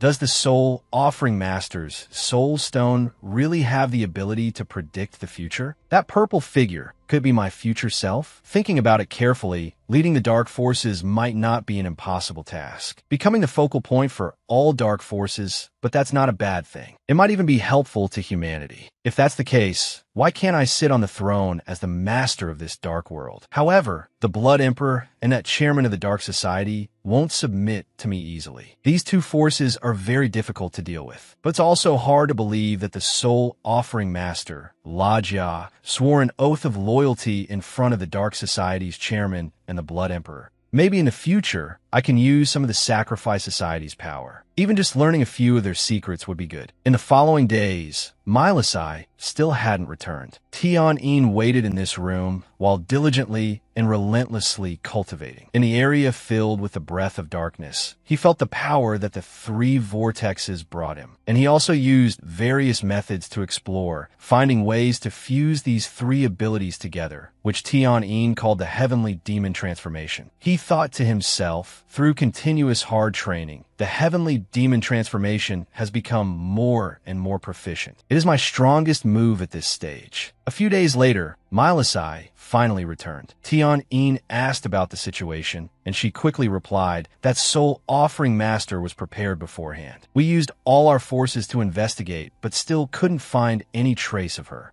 The chairman has left, but he left his men behind to find the master. I think you should leave as soon as possible, and you must quickly contact that Sacrifice Society. Tian-in was helpless because he didn't know where they were hiding. Milasai instructed, tomorrow morning, I will take you out of the underground city. You must be very careful. Tian-in agreed. So the next day, she secretly escorted him away. In just a few short days in the underground city, so many things had happened. Tian-in not only learned more about the situation of the dark forces, but also managed to enhance his own power. He looked up at the sky and thought, it's been a long time since I've seen the sunlight and fresh air. This journey in the underground city has been truly fruitful. Most importantly, although I can't fully control it yet, the power of the Heavenly Demon Transformation is enough for self-protection. Tian-in had been away from home for several days without a trace. As soon as he got home, he was scolded at length by his mother. He used the excuse of returning to the Central Court Star Academy to greet his teacher to cover it up. Tian-in exclaimed, I'll probably have to go back to the company in a few days. There's work that needs to be handled. Manga worried, you have to leave again so soon? You've only been back for a few days. He replied, Mom, Dad, you know this is an opportunity for my career to advance. She was reluctant. Can't you stay for a few more days? Tian-in also couldn't bear to leave his parents and replied,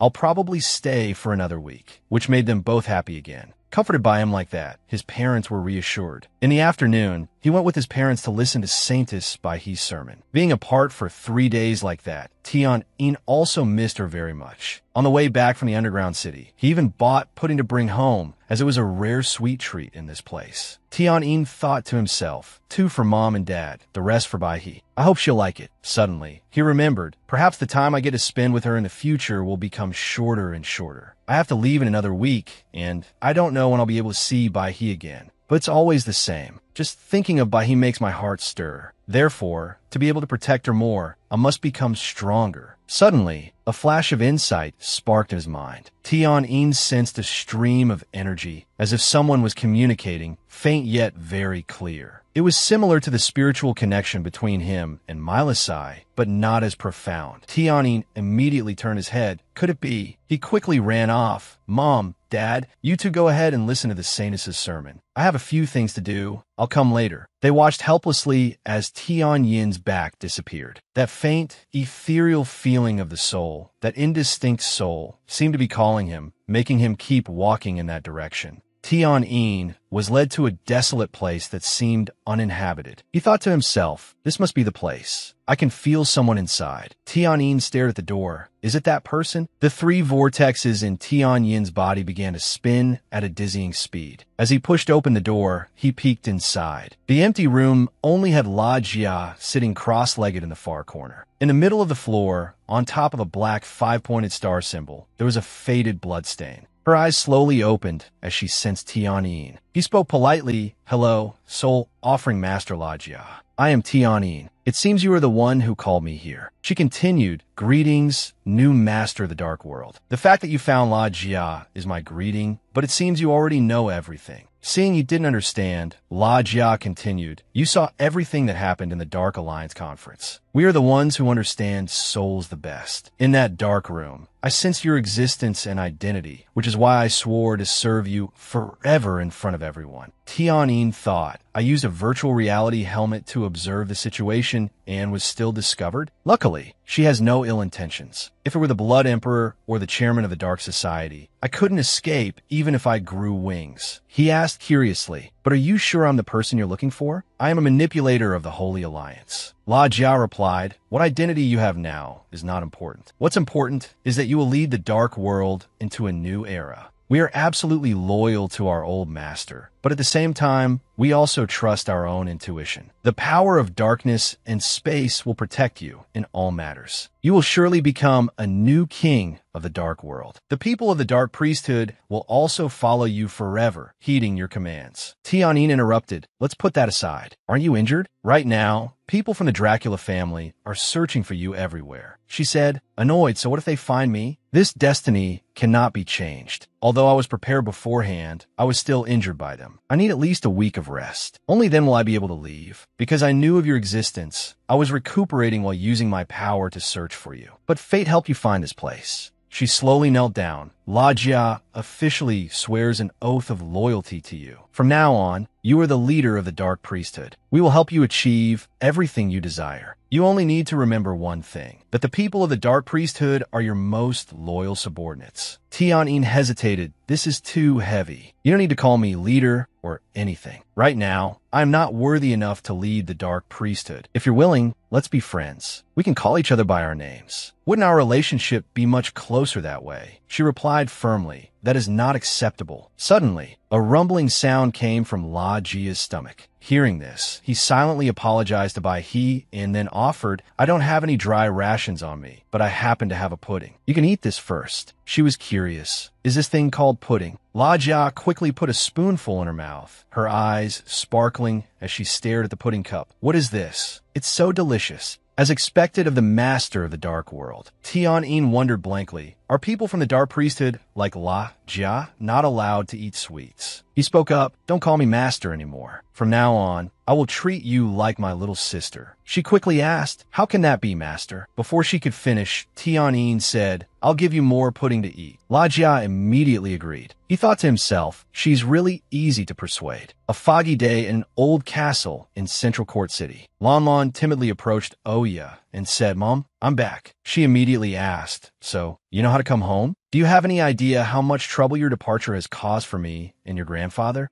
Because of you, our family had to break the marriage agreement with the Bayer family. Now the engagement is postponed. Are you satisfied? She cried out resentfully. But Mom, you can't just marry me off to someone I don't love. Are you really willing to sacrifice my happiness for the family benefit? Hearing Lan's words, Oya crossed her arms and pondered for a moment. In the past, I was also forced to make such a choice. She stood up and explained, "You must be obedient. For the status of our family and your grandfather's position, we must also consider the family's interests." Oya placed a hand on her head. "The Bayer family is the oldest family in the Holy Alliance. That heir is a match for you in every way. If you don't want to marry him, you can at least get to know him for a while." Lon Lon replied, but Aunt Maruelu already inquired, "That young master is surrounded by many lovers. How can I be happy if I marry him? I will definitely not marry him. The engagement has been postponed, so please don't force me anymore. Mom, please tell grandfather. I'd rather lock myself up at home and cultivate my power than be married to someone like that." She thought to herself, Maruelu said so. Maruelu is a knowledgeable person. Her words must have a basis. So father obviously knows what kind of person that buyer is. So why would he still let Lon Lon marry him? Suddenly, the phone rang in the room. They both turned around. Oya said, "That call is from your grandfather." She answered the call. A transparent screen appeared before them. Lati Fayer's voice rang out. "Lon Lon, you brat. You know how to come back. The reputation of our Fayer family has been completely ruined by you." She quickly hid behind Oya. She spoke up. "If it has already happened,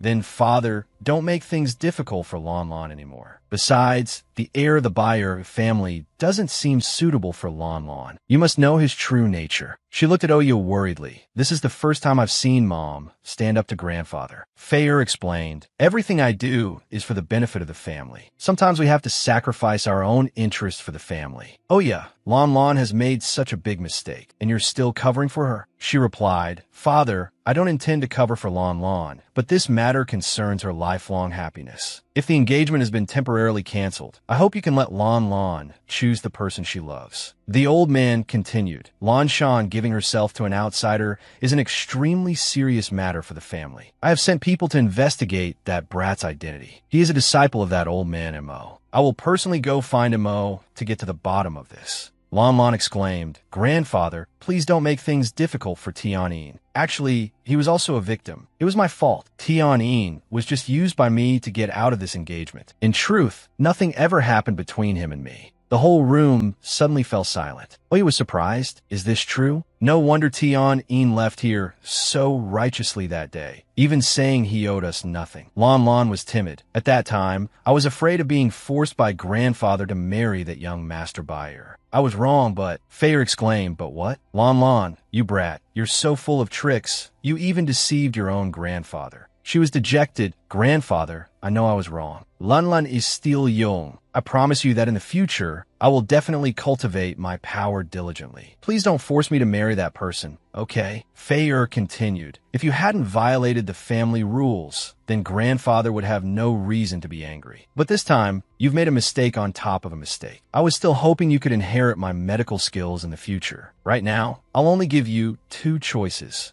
The first choice is you must follow the marriage agreement and marry the heir of the Bayer family, Luo Bayer." Lon Lon stuck out her tongue. "I wouldn't choose that even if you beat me to death." The old man continued, "You're not a child anymore. It's time to find a partner for yourself. If you don't want to marry him, then the second choice is I will use my status as a judge of the Holy Alliance to open an internal competition within the Holy Alliance. All single men under the age of 35 can participate in the competition. In the end, the most talented person will be chosen to become your husband. Of course, Luo Bayer can also participate in this competition. If you don't choose either, or if you run away again, I will send the Blue Whale squad to bring you back here." She sighed. "Then I choose the second option. But the final winner must be able to defeat me for it to count." The old man continued, "So be it. I will make the arrangements quickly. When a specific time comes, Oya, bring Lon Lon here. That's all for today." Then Fayer hung up. Lon Lon was overjoyed. "That's great. I finally don't have to marry him." Oya was startled. "Are you thinking of changing your mind again?" She replied, "Of course not. But think about it, Mom. Right now, I have a level 35 water system ability. Among those under 35 in the Holy Alliance, how many can compare to me? No matter who wins, if they can't beat me, they can forget about marriage. I will diligently cultivate my water system ability. I'll strive to reach the strength of a controller at level 36. You have to teach me in detail, Mom." Oya smiled and thought to herself, this child, really. This is the first time she has actively asked to cultivate with me. At this time, in a rather simple and plain row of houses, Tian-in asked curiously, La Jia, haven't you already inherited all the power of the soul, offering master? Why were you still injured by the Blood Emperor's group? She explained, although master passed all her power to me, it is still sealed within the soul orb. I have only comprehended a small part of it. He understood. No wonder they all guessed that you haven't obtained the full power yet. It seems you still need more time. La Jia replied, some soul offering masters work hard their entire lives, but still fail to obtain the full power of the soul orb. My constitution has been poor since I was young, because time was short, and I also had an enlightenment about the power of darkness. Master chose me. I don't want to disappoint Master, so no matter how difficult it is, I must become the strongest soul offering master. As she said these words, her eyes filled with determination. Just as she finished speaking, La Jia suddenly said warily, I have a bad premonition. I'm afraid we are about to face an unpredictable danger. Hearing this, Tian-in looked around, confused as to why his spiritual power couldn't sense anything. La Jia immediately stood up and said, they can't have discovered us. It was the eyes and ears of the soul priesthood that revealed it to me. At that very moment, a black vortex appeared before the two of them, much to their surprise. A man's laughter was heard. It seems I've found the right person. Then Oer gradually appeared and introduced himself. Greetings, new master of the dark world, Mr. Tian-in. He asked warily, the Grand Duke of the Dracula family? How should I address you? At the same time, he secretly calculated. The Blood Emperor sent someone here, so he'll probably spare my life. I have to protect La Jia. She was very surprised by his protective action.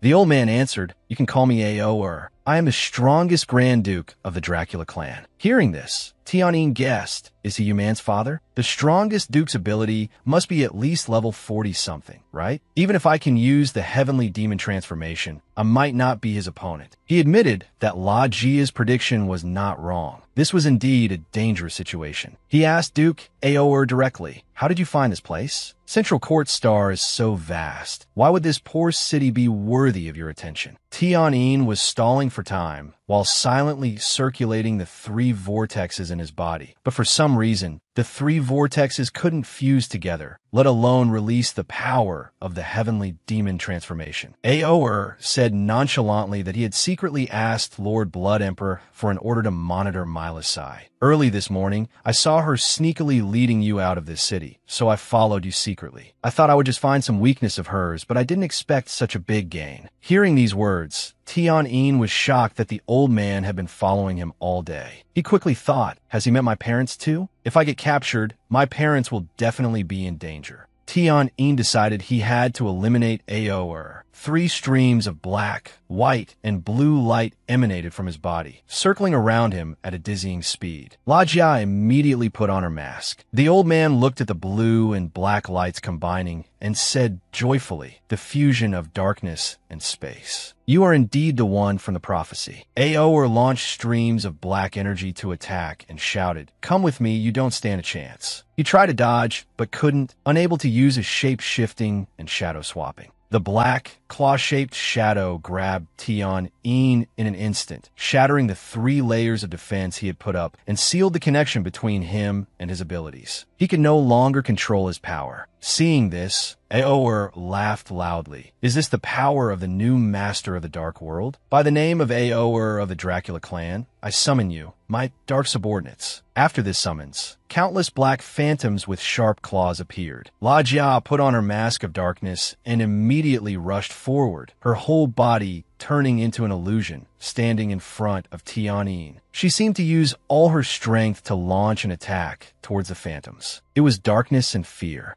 That move successfully halted their advance. The old man observed this scene and considered, it seems Lord Blood Emperor injured you quite severely. The power that even I feared is gone. After that attack, La Jia weakly collapsed and Tian-in quickly caught her. Aoer laughed. It seems I've not only captured you two, but also obtained the Mask of Darkness to present to Lord Blood Emperor. This contribution is enough for him to make me the third prince of the Dracula family. Not giving them any time to rest, the old man immediately ordered the phantoms to charge forward. Unable to use his power, Tian-Yin could only watch helplessly as they rushed towards him. But at this very moment, his body suddenly transformed. A great power radiated from him, striking the phantoms. Even Ao'er was affected, not knowing what it was. He looked in disbelief at the fragments on the ground and wondered, my subordinates have been crushed to powder. Looking at his current gloomy appearance, the old man kept asking what on earth was happening. Tianyin slowly raised his hand to his head, not understanding what was happening either. He stared blankly at the characters on his hand. Ao'er was still staring intently at his every move. Immediately after, Tianyin's eyes suddenly lit up and his whole body began to change. His body lit up, moving at lightning speed. The old man guessed that this was shape-shifting and shadow-swapping. Ao'er couldn't keep up with that speed at all. As he got close to the old man, a beam of purple light emanated from Tianyin's hand. To Ao'er's astonishment, he landed a blow straight to the old man's face. A huge explosion occurred instantly, sending rocks and debris flying. In just a few seconds, the intact house had exploded into a pile of rubble. Tianyin gently carried La Jia out of the thick smoke. He found a clean spot to put her down, and then turned back to look at Ao'er. The old man clutched his chest and cursed inwardly. Damn it, that punch contained both hellfire and demonic power. Although not as strong as real hellfire and demonic power, it still made the meridians in my body burn. Now Ao'er couldn't tell Tianyin's true strength, so it was better to retreat first. Immediately after, he flew away without a word, leaving him standing there alone. But for Milasai and his parents, Tianyin had to take Ao'er's life. Only the dead can't reveal secrets. No matter what, he had to kill the old man. Seeing him give chase, the old man couldn't understand why his speed had increased so dramatically. He launched an attack to stop him. Tianyin also immediately launched a counterattack. Two beams of purple and red light rushed towards each other. Under the immense power, Ao'er had to cover his face, cursing in his heart, damn it, he's so hard to deal with. The dense energy caused the air to be filled with loud explosions. Both possessing the power of darkness, they were both eroding each other's bodies. At this moment, he also had to admit,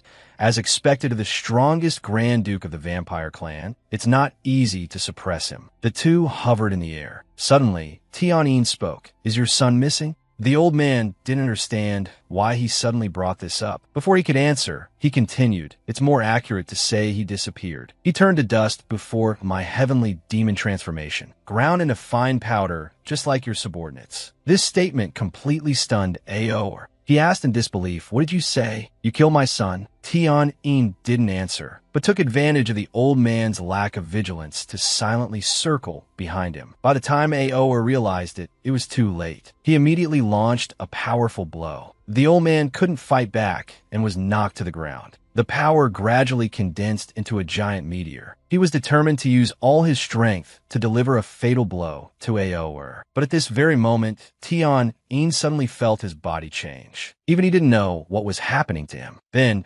Tianyin's body completely lost its strength, and he fell from the sky. Where he fell, the ground cracked and sank into a pit. Ao'er stood up trembling, observed the situation, and muttered, what is this situation? At this moment, Tianyin was still lying there in pain, thinking to himself that his power had suddenly vanished. He remembered that the senior had warned him about something before. To severely injure Ao'er, he had used up all his energy. The power of the Tianmo Bien had naturally disappeared because of that, and now, less than 3/10 of his energy remained in Tianyin's body. Although Ao'er didn't know what had happened, now was a good opportunity to strike back. He immediately launched an attack straight towards where Tianyin was lying, thinking to himself, hurry and follow my son to the Yellow Springs. Tianyin had barely any energy left and could only reluctantly condense a purple crystal shield to protect himself. But immediately after, under that abundant dark power, the fragile shield dissipated into thin air. Under the force of the explosion, his entire body was sent flying a great distance. Tianyin's whole body slammed hard onto the ground once more, causing him to cough repeatedly. Seeing this, Ao Air laughed loudly. So that's all you've got. He decided not to take him back anymore. Instead, he would pay for his son's life. Finishing his words, he immediately recited an incantation in the name of Ao heir of the Dracula clan. Gather, O Dracula's spear. Immediately after, a red spear gradually appeared in Ao heir's hand. During this time, Tianyin slowly sat up, cursing inwardly. Damn it, this absolute, overwhelming power is so disappointing. After all, the Tianmo Bien isn't my own power. Just as La Jia said, now I can't even use Phantom Shift anymore. At the moment he was contemplating, Ao Air shouted loudly, "You are called the new master of the world of darkness." After this farewell, he immediately threw the spear containing immense power towards Tianyin. In the moment nearing death, he thought of his loved ones, his parents, his teacher, and also Bai He. Tianyin silently said his final apology to them. Just as the sharp spear was only a short distance away from him, he had already prepared to welcome death. Bai's figure suddenly appeared in front of him, blocking the spear. Tianyin was extremely surprised. The spear thus shattered. Ao Air was very shocked, wondering to himself, did Dracula's spear just shatter? That stream of light was the power of light that could counter darkness. Tianyin called her name softly in disbelief. At this time, La Jia had also woken up and made a guess. This is the power of light. Bai paid them no mind, and her mouth began to murmur. She closed her eyes and recited an incantation. Light dispels the night passes, the sun rises again. The golden god will clear all obstacles.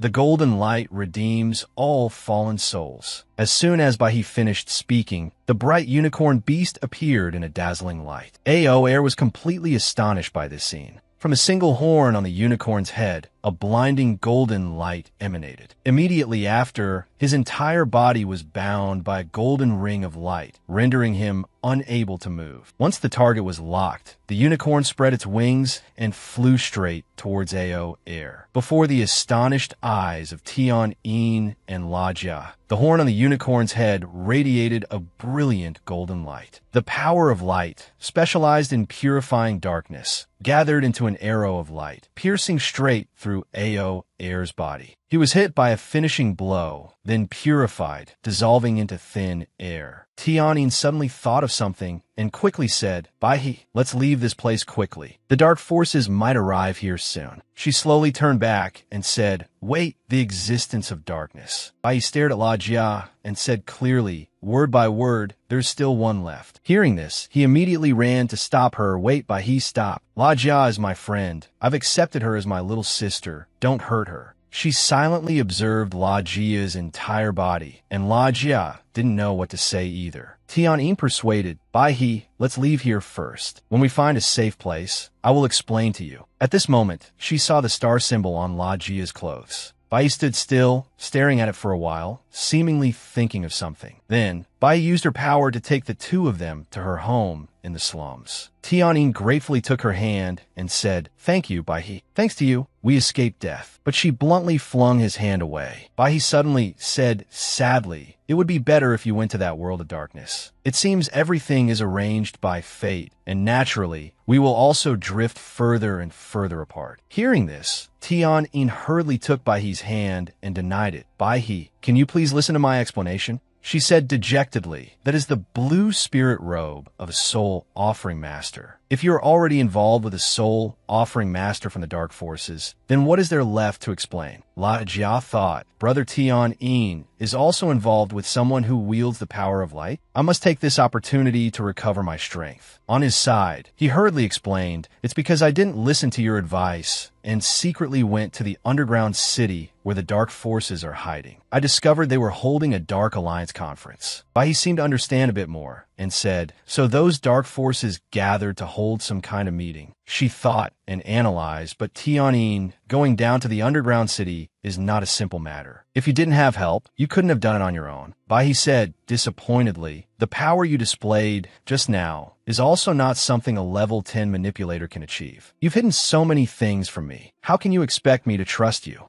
If you can't make me trust you from now on, let's just go our separate ways. Saying this, she sadly lowered her head. After a long while, Bahi asked softly, "Is that okay?" Hearing this, Tianyin was slightly startled but immediately refused. "No, that's not okay. I will tell you everything. It all started from the moment I left Zhongting Star." After that, Tianyin recounted everything that happened on his journey to Baihe, about how he met Ma Li Si and how he was captured by her subordinates. Except for the fact that the spiritual power was circulating in his body, he told her everything, not missing a single detail, including the matter concerning him in that oath. After hearing about La Jia using the Soul Stone, Baihe was even more astonished. Tianyin explained, "It's true that I thought the dark forces would have a change of fortune in the future, which is why I intended to make contact with them. Of course, all my connections with the world of darkness are limited to the dark priesthood. The fact that I obtained dark power was also arranged by fate. The Tian Mo Bien is a technique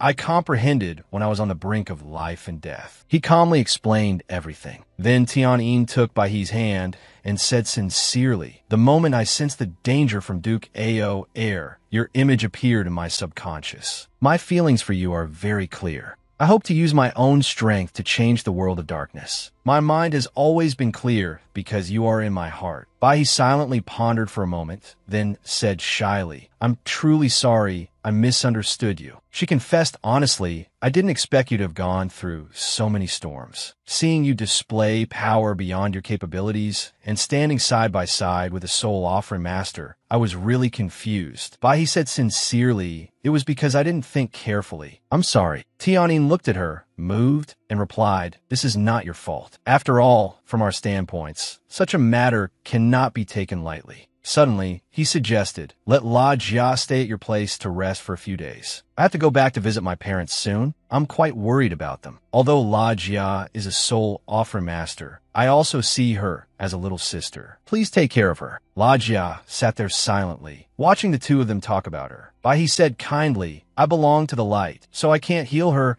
but I will treat her like a little sister and look after her." Hearing this, Tianyin suddenly remembered something. He then asked, "How did you find out I was in danger? Could it be that our minds are connected?" Seeing this, she shouted in embarrassment, "Who would want to have a mental connection with you?" Baihe explained that she had only sensed the surging dark energy. Tianyin also said honestly, "You are even stronger than I imagined. Your light-based abilities have reached level 40, and you can even summon a beautiful holy beast." She knew what he was thinking and reassured him, "Don't worry, I completely agree with your idea." Baihe said happily, "If we can break the corruption of the night, this is naturally a rare and good thing." Tianyin seemed to see the sincerity from her. Her whole body seemed to glow, attracting the gazes of others. Finally, he had to say goodbye. But before leaving, he took Baihe's hand, placed a kiss on it, and left her standing there in embarrassment, leaving only a "see you next time." Fearing that more people from the dark forces would come, Tianyin tried to find a less crowded path. Then he walked back. Finally, only the two of them were left in the room. Baihe observed La Jia for a while, and then spoke first. "Do you have something you want to say to me?" It seemed there were many thoughts hidden in her eyes. After a moment, La Jia said, "You are very strong. You can even detect my soul power. I don't know how Brother Tianyin knows you." She offered a speculation. If Tianyin is the new master of the world of darkness, known as the Child of Darkness, then you are the child secretly nurtured by the Holy Light, right? Or should I call you by the name Beloved Daughter of Light, which is why you have the title of Saintess? La Jia wondered. You and Brother Tianyin belong to two opposing sides, and you are much stronger than him. But why haven't you moved against him? In the prophecies left by the Holy Light and our world of darkness, the purpose of the Saintess and the Saint's birth is to destroy the Child of Darkness, the one who can revive the world of darkness once. Again, Baihe just listened silently to her analysis. Through Baihe's eyes, a sad emotion could be clearly seen,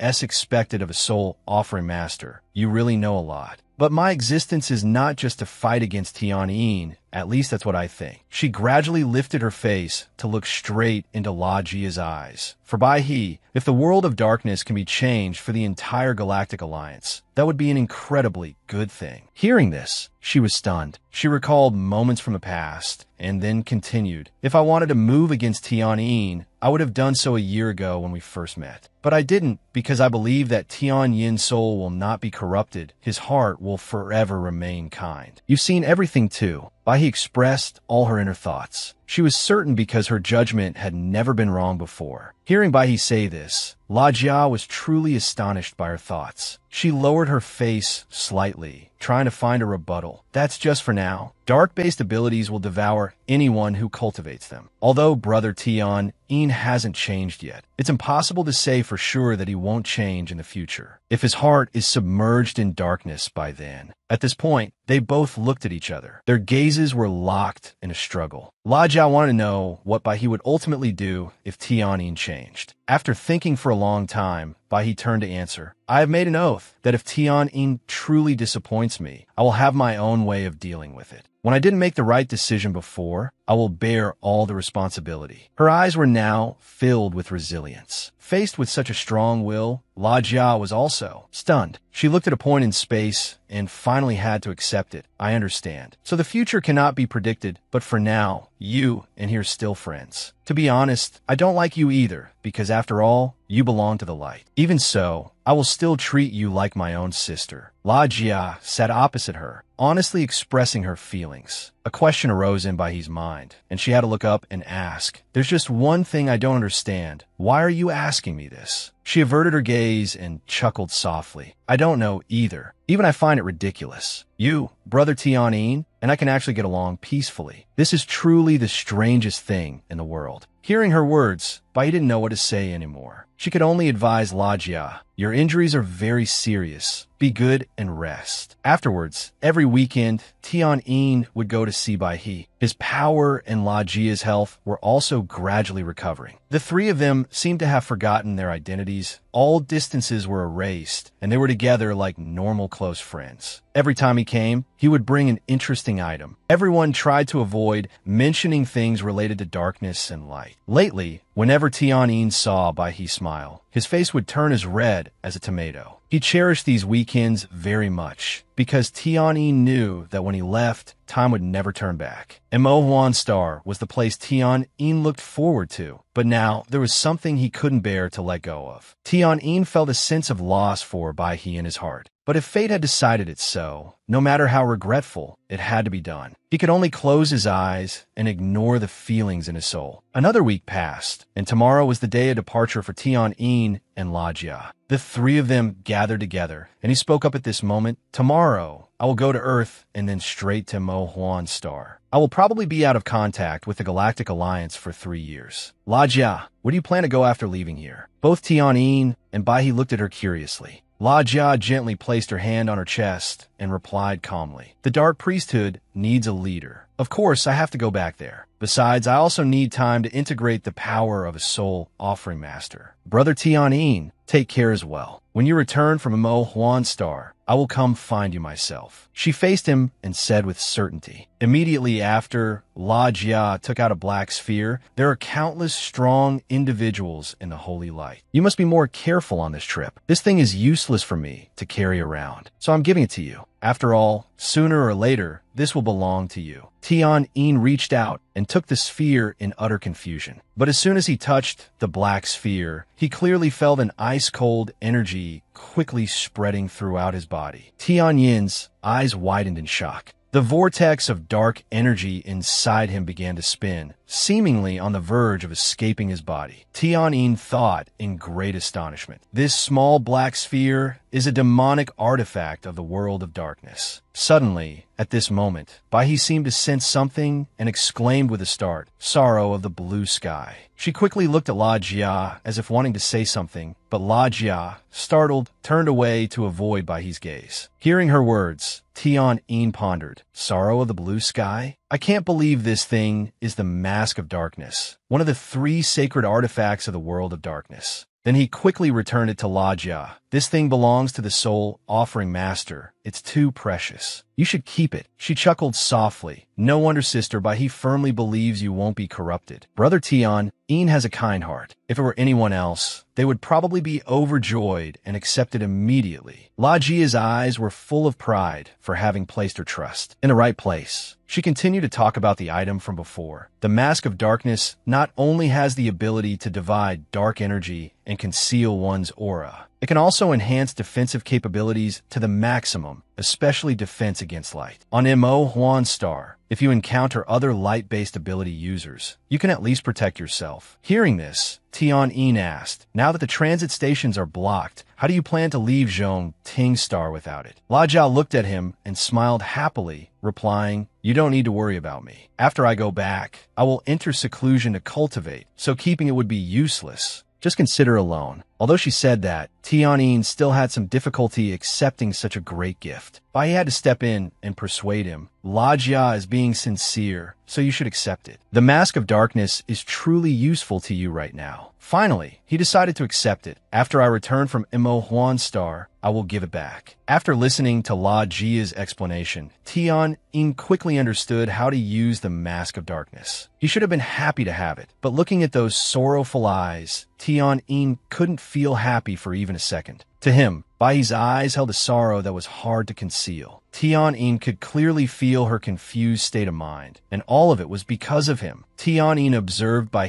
for a long time, then gently called her name as he stepped forward and hugged her. His forehead gently pressed against hers, and he said comforting words in his heart. Don't look so sad. Being suddenly hugged by Tian-Yin, Bai was very surprised, but she didn't feel disgusted or resist. Instead, she was happy and shyly blushed. Bai quickly returned the hug, burying her face in Tian-Yin's chest and saying in a small voice, Tian-Yin, do you know, I'm very scared. His gentle gaze rested on the girl in his arms. Don't be scared. Don't forget the promise I made to you. Finishing his words, Tian-Yin released Bai and took her hand. Bai's eyes were moist. I won't forget. I'm not sure if this is right. As she said these words, tears uncontrollably rolled down her cheeks. Her glistening, wet eyes filled with sorrow. La Jia, on the side, saw and heard everything that was happening. She closed her eyes slightly and then spoke. There is no right or wrong. Sister Bai, why do you have to think so much? La Jia looked at her with a puzzled expression. She faced the two of them and expressed her own point of view. Kindness is your most wonderful quality. At the same time, it is also the shackle that binds you. If things continue like this now, what will happen in the future? How do you plan to face it? Bai quickly shook her head in refusal and replied, my nature is already like this. How can it be changed so easily? But I have great faith in Tian-Yin. After speaking her heart, she buried her head in his chest. Faced with a Bai who trusted him so much, he was truly surprised. She smiled faintly. There's not much time left. You should go back and spend more time with your family. Tian-Yin really didn't want to leave Bai, but she quickly comforted him. It's okay. Tomorrow morning, La Jia and I will wait for you at the turn of this alley. You could just set off from there. The people here should have gotten into the right rhythm. I will use the money you left to build a school. She listed the things she would do the next day. And one more thing Bai would definitely do was to stay here and wait for Tian-Yin for 3 years. She looked up straight into his eyes and smiled lightly. In 3 years, I will start to realize my dream. At that time, if you still haven't returned, let's just say we were fated to meet, but not to be together. Hearing these words, Tian-Yin fell silent for a while. Suddenly, after a moment, he raised his gaze to Bai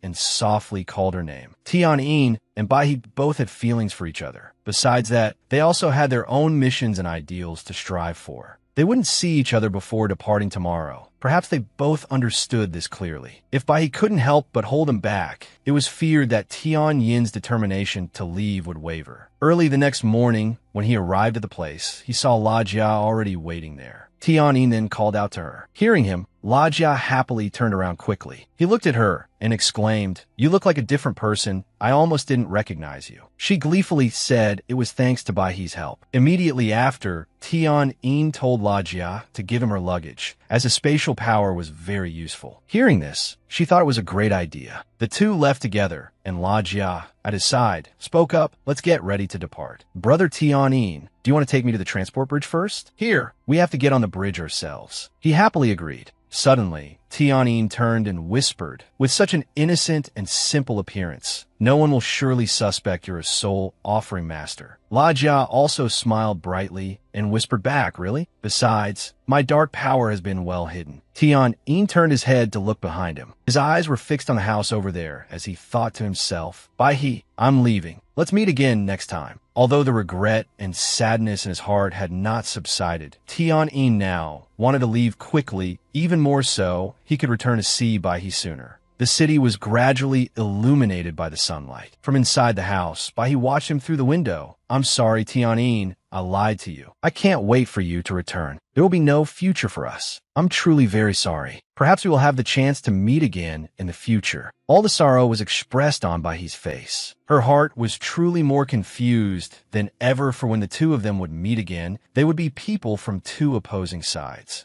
The torment in by his heart now turned into tears. The oath of life forces me to make a choice against my heart. I wonder if you know this? Although you belong to the darkness, you are the light in my heart, the one I truly love. Tian and La Jia departed from the small neighborhood. The two of them smoothly made it to the transit station. Although before they arrived, a few streams of dark power had noticed them. Along the way, the two of them succeeded in playing the role of a brother and sister with a good relationship. Moreover, both of their powers could conceal the deep dark power within their bodies, so those with ordinary dark abilities could not detect them. Therefore, they stopped tailing the two of them, creating an opportunity for Tian and La Jia to enter the transit station smoothly. He bought her a transit ticket to Fein Yao Star, while he himself headed towards Earth. The two parted ways there. Although the time they spent together was not very long, to him, La Jia, in her role as a little sister, made Tian feel incredibly warm. Suddenly, a voice echoed from the palm of Tian's hand. Elder Latife Heir, Judge Shishui has made a decision. Attention all members on Earth, the origin of humanity. He will hold a grand martial arts tournament. The final winner will become the fiancé of Lady Lon Lon. He was stunned upon hearing this. The announcement had conditions. All ability users under 30 years of age, with ability power reaching level 10, could participate. Tian was truly too surprised by this information. He didn't expect them to hold a martial arts tournament to find a husband for Lon Lon. Tian remembered her and thought to himself, that judge is using this method to choose a husband for Lon Lon? For that arrogant young lady? I bet she was also reluctant, but had to agree. Since hearing the information, he had been standing there, stunned and lost in thought. At this point, Tian found this matter very interesting. He chuckled to himself, maybe I should go watch the fun along the way. On the day of the martial arts tournament, I'll also be on Earth. Tian was going to see if the wicked would meet their comeuppance. On the way to Earth, he was always looking forward to the day of the martial arts tournament to see who would end up marrying Lon Lon. Tian looked out into space and felt a little impatient. This is also my first time going to Earth. Suddenly, a voice called out his name loudly. As soon as he turned his face, Tian saw Demeng with a surprised expression. He really didn't expect to meet him here, and a look of surprise was clear on Tian's face. Demeng was extremely happy to see him. Behind him were also Xue En and Xue Mei. When he saw Tian, he was just as surprised, but when he looked at her expression, wasn't very good. Seeing Tuet Mai's hateful glare, he couldn't help but feel helpless. It was still the same unchanging scowl. Having not seen each other for a long time, Dat Mong and Tuet and both kindly asked after Tian Nan, listening together to all the things that had happened until now. And he was extremely happy in his heart to meet his respected masters. The three of them chatted for the entire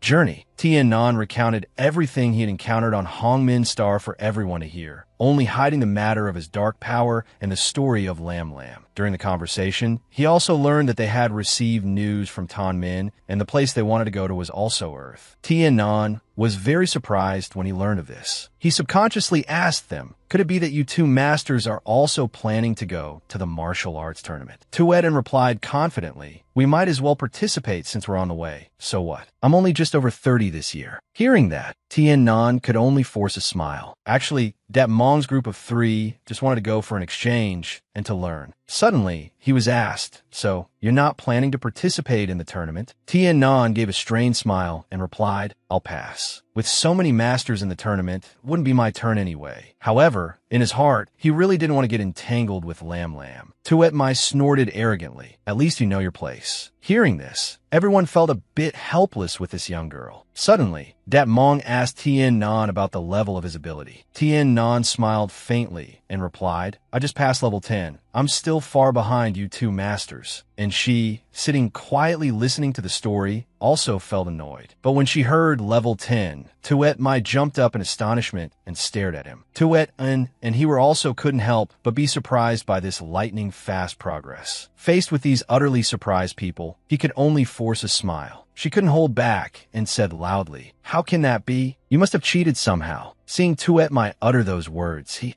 frowned. Don't talk nonsense. Cultivation must be done in sequence. That is the best method. After learning about Tien Nan's current ability level, Dat Mong spoke very proudly about his previous training process. Hearing that, he turned to remind Tuet Mai, Did you hear that? That's why I told you to practice cosmic energy. She felt a little embarrassed and replied to Tuet in a small voice, who knew cosmic energy was so powerful. The four of them talked about Tien Nan's method of cultivating cosmic energy. It seemed she was very interested in this topic and always listened very carefully to his every word. In such an atmosphere, she seemed to have forgotten her distance towards Tien Nan. The relationship between them, through discussion about cosmic energy, was no longer as distant as before. Sometime later, the spaceship the four of them were on had stopped at its destination, which was Earth. Looking out from space, Tien Nan was extremely impressed by this planet. This was the first time he had seen such a beautiful azure planet. Tien Nan's eyes lit up as he looked at the home planet of humanity. A feeling of emotion that was hard to describe in words suddenly appeared in his heart. They finally landed on Earth, in the country of China. The skyscrapers, with their outstanding development, left the four of them in awe. Tuet Mai couldn't hold it in. All her astonishment was shown on the outside. This is my first time leaving Trung Din Star. At this moment, Tien Nan turned to ask Dat Mong and Tuet, and with curiosity, Masters, where are we going now? He smiled faintly and replied, Of course, we're going to the Tan Min headquarters to register. After that, we have to wait at least a week for the martial arts tournament to take place. In the meantime, we can go sightseeing. Hearing this, he scratched his cheek and replied shyly, I'm not registering, and I'm not participating. Hearing Tien Nan say that, Dat Mong could only persuade him, If you don't register, I'm afraid you won't be able to get into the tournament when the time comes. Just go ahead and register. It's fine if you don't participate. Even if you do participate, you can still learn a lot. Seeing that he had said all he could, he had no choice but to listen. After settling this matter, the four of them got into a vehicle ready to set off. They decided to first go to the Tan Min headquarters building, Tien Bin Bridge. After traveling for a while, their group finally arrived at the Tan Min headquarters. Tien Nan walked and asked curiously, Master Dat Mong, is the Tan Min Research Institute also here? He turned around and replied, The Research Institute is Tan Min's biggest secret. With our current status, we can't know about it. Hearing that, both he and Tuet Mai were very excited and looked forward to visiting the Tan Min headquarters. However, for a mid-level controller, the headquarters had many secrets not revealed to outsiders. But for Tien Nan and her, just being able to stand inside the headquarters already made them overjoyed. Inside the Tan Min headquarters, there were many people, and they all had to go through a check to get in. A Faite smiled brightly and suggested, As is customary, please present your biological systems. They followed his instructions, holding out their right hands for the Faite to check. If there was nothing unusual, they could enter. But when it scanned Tuet Mai's hand, the scanner sounded an anomaly alarm. Seeing this, she was extremely bewildered and confused. The Faite looked at her and announced, I'm sorry, but your ability has not yet reached level 10. According to the rules, you cannot freely enter or exit the Tan Min headquarters. Hearing this, Tuet Mai was filled with regret. He smiled lightly and nodded as he comforted her. I'm sorry, but this is the rule. Tuet walked over and smiled brightly. Forget it, little Mai. You and I will wait out here for Dat Mong and Tien Nan. Even so, Tuet Mai was still very regretful. She hesitated before replying to him. Tien Nan, who was silently observing Tuet Mai's situation from the side, wanted to step in and help. He walked over to the Faite. Excuse me, sir, are you a space-type ability user? Hearing Tien Nan say that, he was extremely surprised. You can tell what my ability is? Truly extraordinary. Seeing the Faite's reply, Tien Nan quickly pressed on that it's just that I observed you using that power to check us just now. His words made him very interested in replying that this brother, also a space-type ability user? To be level 10 at this age, not bad. Keep working hard in the future. If you have the chance, you should take a trip to Hongmin Star. That is the home of us space-type ability users. Hearing the Faite say that, Tien Nan wasn't surprised as he had already been to this place. On the contrary, Tuet Mai was quite confused by his actions. Suddenly, Tien Nan opened a small spatial rift, having been accepted and taught by Master Hong Tin. He raised his hand into the air, taking out the camouflage jade from within the space. The jade was a green color and was exquisitely carved with a snake. As soon as he saw it, the Faite couldn't help but be startled and exclaimed, "Is this Master Hong Tin's token?" Immediately, he looked at Tien Nan with admiring eyes, tightly grasping his hand. He had never seen Master Hong Tin give this camouflage jade to anyone before. That you're a lucky kid. Tien Nan gave a strained smile. Master told me to handle some business, so he gave it to me. Senior, we've come from a place very far from Earth. These people are all my good friends. Could you let us in? We'll just watch the martial arts tournament and won't cause any trouble, he asked him shyly. Seeing his junior like this, the Faite turned a blind eye. Tien Nan's actions had deeply moved Tuet Mai. He even happily offered his support to him. Junior, if you need help in the future, just say the word. After all, we're from the same school. Tien Nan's group thanked him and went inside. Only later did he learn that space-type ability users were extremely united. Although their numbers were few, under the leadership of Hong Tin,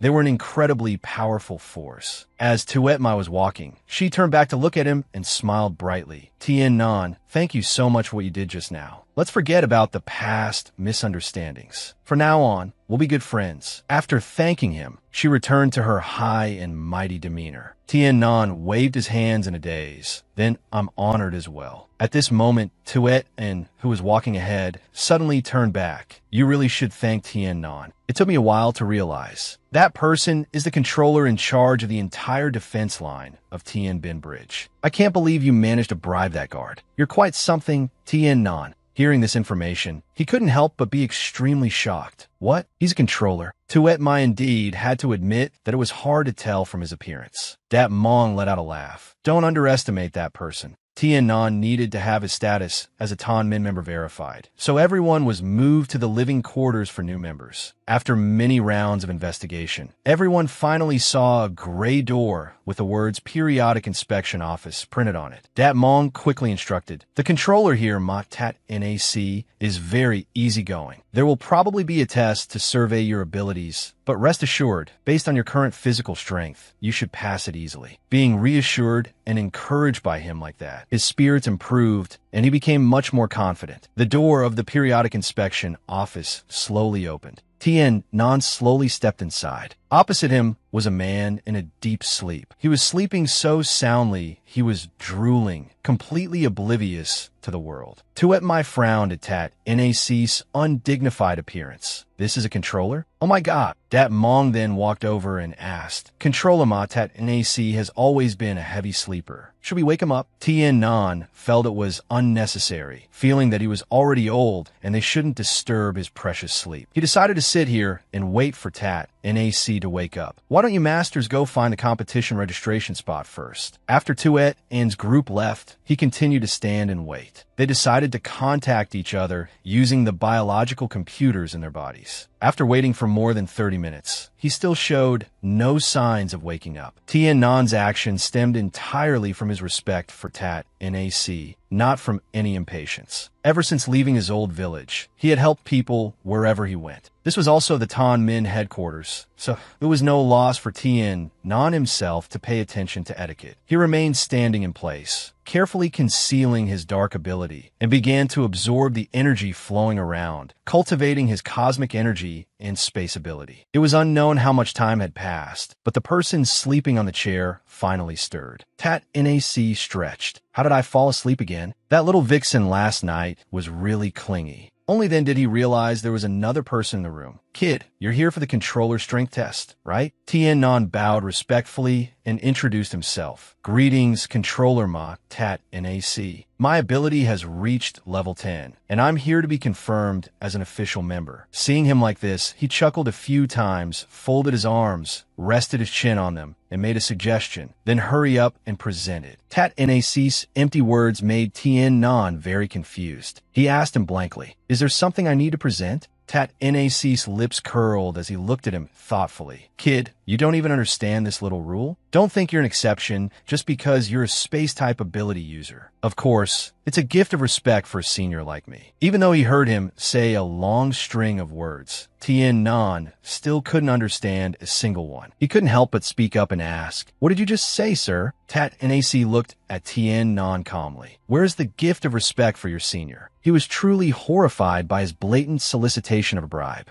Tien Nan subconsciously said in a low voice, "Controller, I don't have anything of value on me." Hearing that, Tat Nac was a bit dazed. He faced him without any shame and made a condition. "Then I'll give you a discount. 100,000 cosmic currency will do." Hearing this amount of money, Tien Nan couldn't suppress his horror and blurted out, "What? 100,000? Why don't you just become a robber?" Feeling that he was being yelled at by a junior like this, Tat Nac's mood immediately soured. His voice deepened a few degrees. "Hey, you stinking brat. How dare you talk to me like that?" Tat Nac glared at Tien Nan threateningly, his killing intent growing stronger. When Ma Tat Nac looked at him with cold eyes, an overwhelming sense of oppression filled Tien Nan's mind. Feeling as if an invisible pressure was weighing down on him, Tien Nan felt like his blood was about to freeze and his whole body was paralyzed. And he continued to look at him with those sharp eyes for a long time. Suddenly, Tat Nac frowned slightly and laughed loudly that "I think you're a pretty decent kid. Do you have any sisters you could introduce me to? Then I'll help you become official." Hearing these words from him, Tien Nan's expression visibly darkened. Faced with this thick-skinned and shameless attitude, he was extremely angry. He clenched his hands into fists and growled, "Don't say I don't. Even if I did, I wouldn't let you get to know them. I can't believe there's such a worthless person in Tanmin. I don't need this controller title anyway." Tien Nan couldn't stand Tat Nac's attitude and fought back forcefully. After speaking, he turned his back and walked towards the door of the room. Suddenly encountering such a shameless person, Tien Nan only felt extreme disgust. He had only taken a few steps when a voice from behind stopped him. "Stop right there. You, turn back around for me." How foolish. Do you really not want to become official? Because Tien Nan didn't look back at that moment. If he had, he would have seen his sleazy smile. After a moment, he slowly turned his head, his gaze extremely firm. "What else is there? Do you want to humiliate me? Even though you're a controller, I will definitely not lower myself before someone like you." Hearing those words, Tat Nac could only give a strained smile. In his heart, he secretly felt that a young person like him was really easily moved by others' words. Suddenly, Tat Nac announced that Tien Nan had met the standard. This statement made him so surprised he stammered, "What? Was that just a test?" He had a hearty laugh and gave him 2 sentences. "Unafraid of power, unswayed by wealth. From the moment you entered the room, the test had already begun. As expected of that Hong Tin's disciple, a kind-hearted nature, also a brave and upright young man. That's enough to become an official controller." He happily praised Tien Nan to no end. He was now frozen, not knowing how to respond. Tat Nac gently extended his hand and smiled faintly. "Don't be dazed. Hurry and give me your hand. The test just now was suggested by your senior brother Phi Te. Your temperament is perfectly suitable, and your ability level is not bad either." Tien Nan listened to him and gently placed his hand on his. Suddenly, Tat Nac exclaimed, "No wonder Hong Tin accepted a disciple with such a low ability level like you." After a moment, he spoke, "All right, let's proceed to the next test." Hearing that, Tien Nan was quite surprised. "There's still another test? Isn't it enough to just confirm the level to pass?" Tat Nac smiled lightly as he took out a small box that,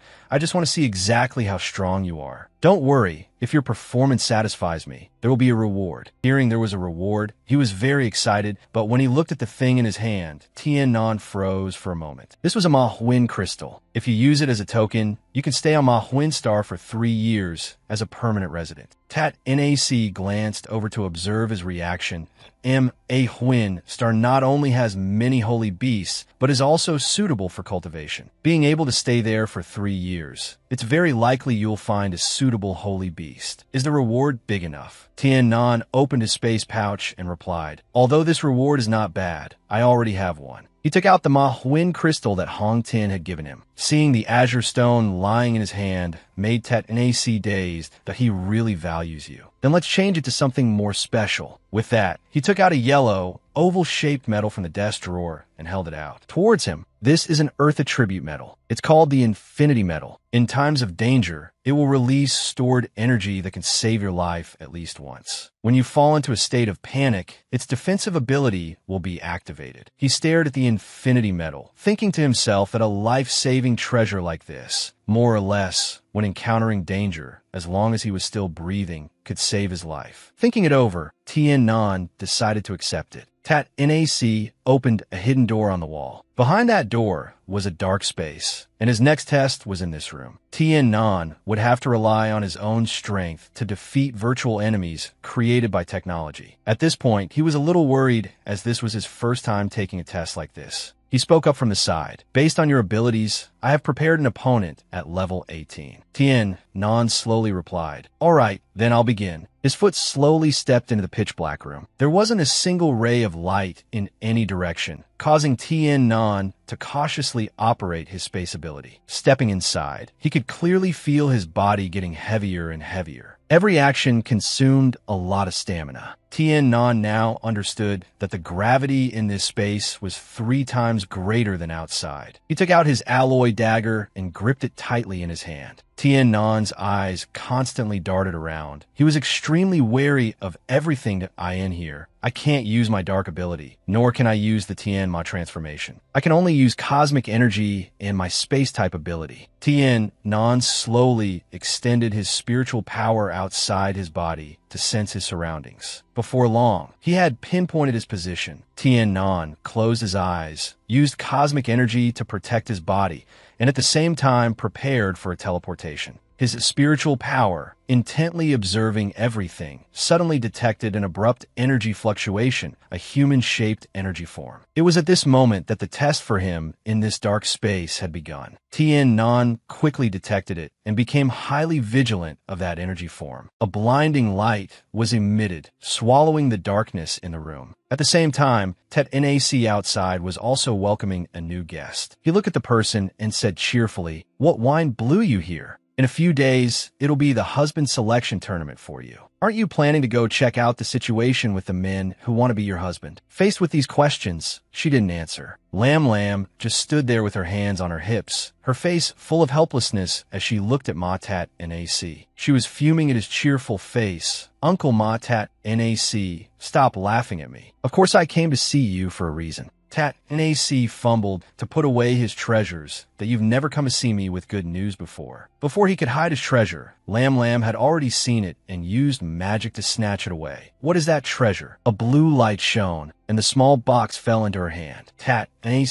shouted in alarm. "Give that back to me. That thing is prepared for an elite official controller." Lam Lam looked at the Manhwa crystal, her face beaming with joy, no longer showing the earlier frown. She picked up the stone and observed it carefully. "No wonder you treasure it so much. As it happens, I should also go to Manhwa Star to find a holy beast for myself. Hand it over to me." Lam Lam flashed a bright smile, asking Tat Nac. He didn't know what to do, feeling immense regret for his Manhwa crystal. Tat Nac tried to hold onto the stone. "I knew you little devil wouldn't come here for anything good. If you take the Manhwa crystal, you have to stay there for 3 years. How about you always hated cultivating?" Contrary to his expectations, Lam Lam replied, even more cheerfully, "My mom said the higher my ability, the better the holy beast I can find. That's why I never went before, but now I know to work hard. Please grant me this, and don't tell my grandpa about this." Tat Nac had no way to hold on to the Manhwa crystal and had to approve her trip to Manhwa Star. "As long as your grandpa doesn't come looking for me to settle scores, of course I won't say anything." Suddenly, Lam Lam noticed something else on the table. She stared at it curiously. Immediately after, Lam Lam asked with curiosity, "What is this?" "A medal." Tat Nac instantly became highly vigilant. This time, her movement was a step too slow. When the blue light flew over, a dome of light appeared around the infinity metal, protecting it inside. He looked at Lam Lam with dissatisfaction. "This girl is truly a bottomless pit of greed. I've already promised this to someone else." Noticing Tat Nac's gaze, she could only force a smile. Lam Lam suddenly waved her hand back and forth. Uncle, this time I came to see you to change my biological computer. My biological computer is broken. Mom told me to come find you to exchange it for a red one. Hearing her say that, he was slightly startled. Could it be that you're about to become a controller? Tat NAC quickly checked her level. A voice announced, Ability level 36, Cosmic Energy level 2, rank 9. Lam Lam was so happy her voice trembled. How is it? Am I about to become controller? I'm truly a genius. After checking, Tat NAC was dejected. Heaven is so unfair. You normally never train seriously, yet your ability has reached level 36. She smiled shyly. I still can't compare to you, Uncle. He laughed and said, if you were willing to practice hard, it would only take you about 10 years to reach the judge level. Hearing Tat NAC say that, she smiled faintly. Yes, sir. Lam Lam knows her mistake now. Only now do I know that only with ability can one do what one likes. He folded his arms, rested his chin on them, and smiled faintly. Having superior strength is not just for protecting yourself, but also for protecting the people you love. You must use your strength in the right place and for the right purpose. Lam Lam smiled sweetly. Thank you, Uncle, for certifying me as a controller. I'll be going now. When I have free time in the future, I will definitely come visit you. Seeing her so cheerful, he was still a little scared. Every time you come, you rob me of my things. After they finished talking, Lam Lam turned to leave. The door of the inspection office slowly closed. Outside in the hallway, she stood leaning against the wall, giggling. Lam Lam held out the hand, clutching the Ma Huin crystal, and thought to herself, I can't believe I got the Ma Huin crystal so easily. Even if Grandpa finds someone I don't like for me, I don't need to worry. At least I have this. I can hide for 3 years. Although Ma Huin star seems boring, it's still better than marrying someone I don't like. She joyfully clenched the stone in her palm. At this moment, on the highest floor of the Tan Min's Tien Bin Bridge, the water-type Judge Fai Ni was receiving a young man in his room. He cautiously bowed slightly to greet him. Hello, esteemed Mr. Fai Ni. Lilac smiled lightly as he raised his eyes to look at the old man. Fai Ni quickly asked, Lilac, it must have been 5 or 6 years since I last saw you, right? You've become more and more handsome and much taller too.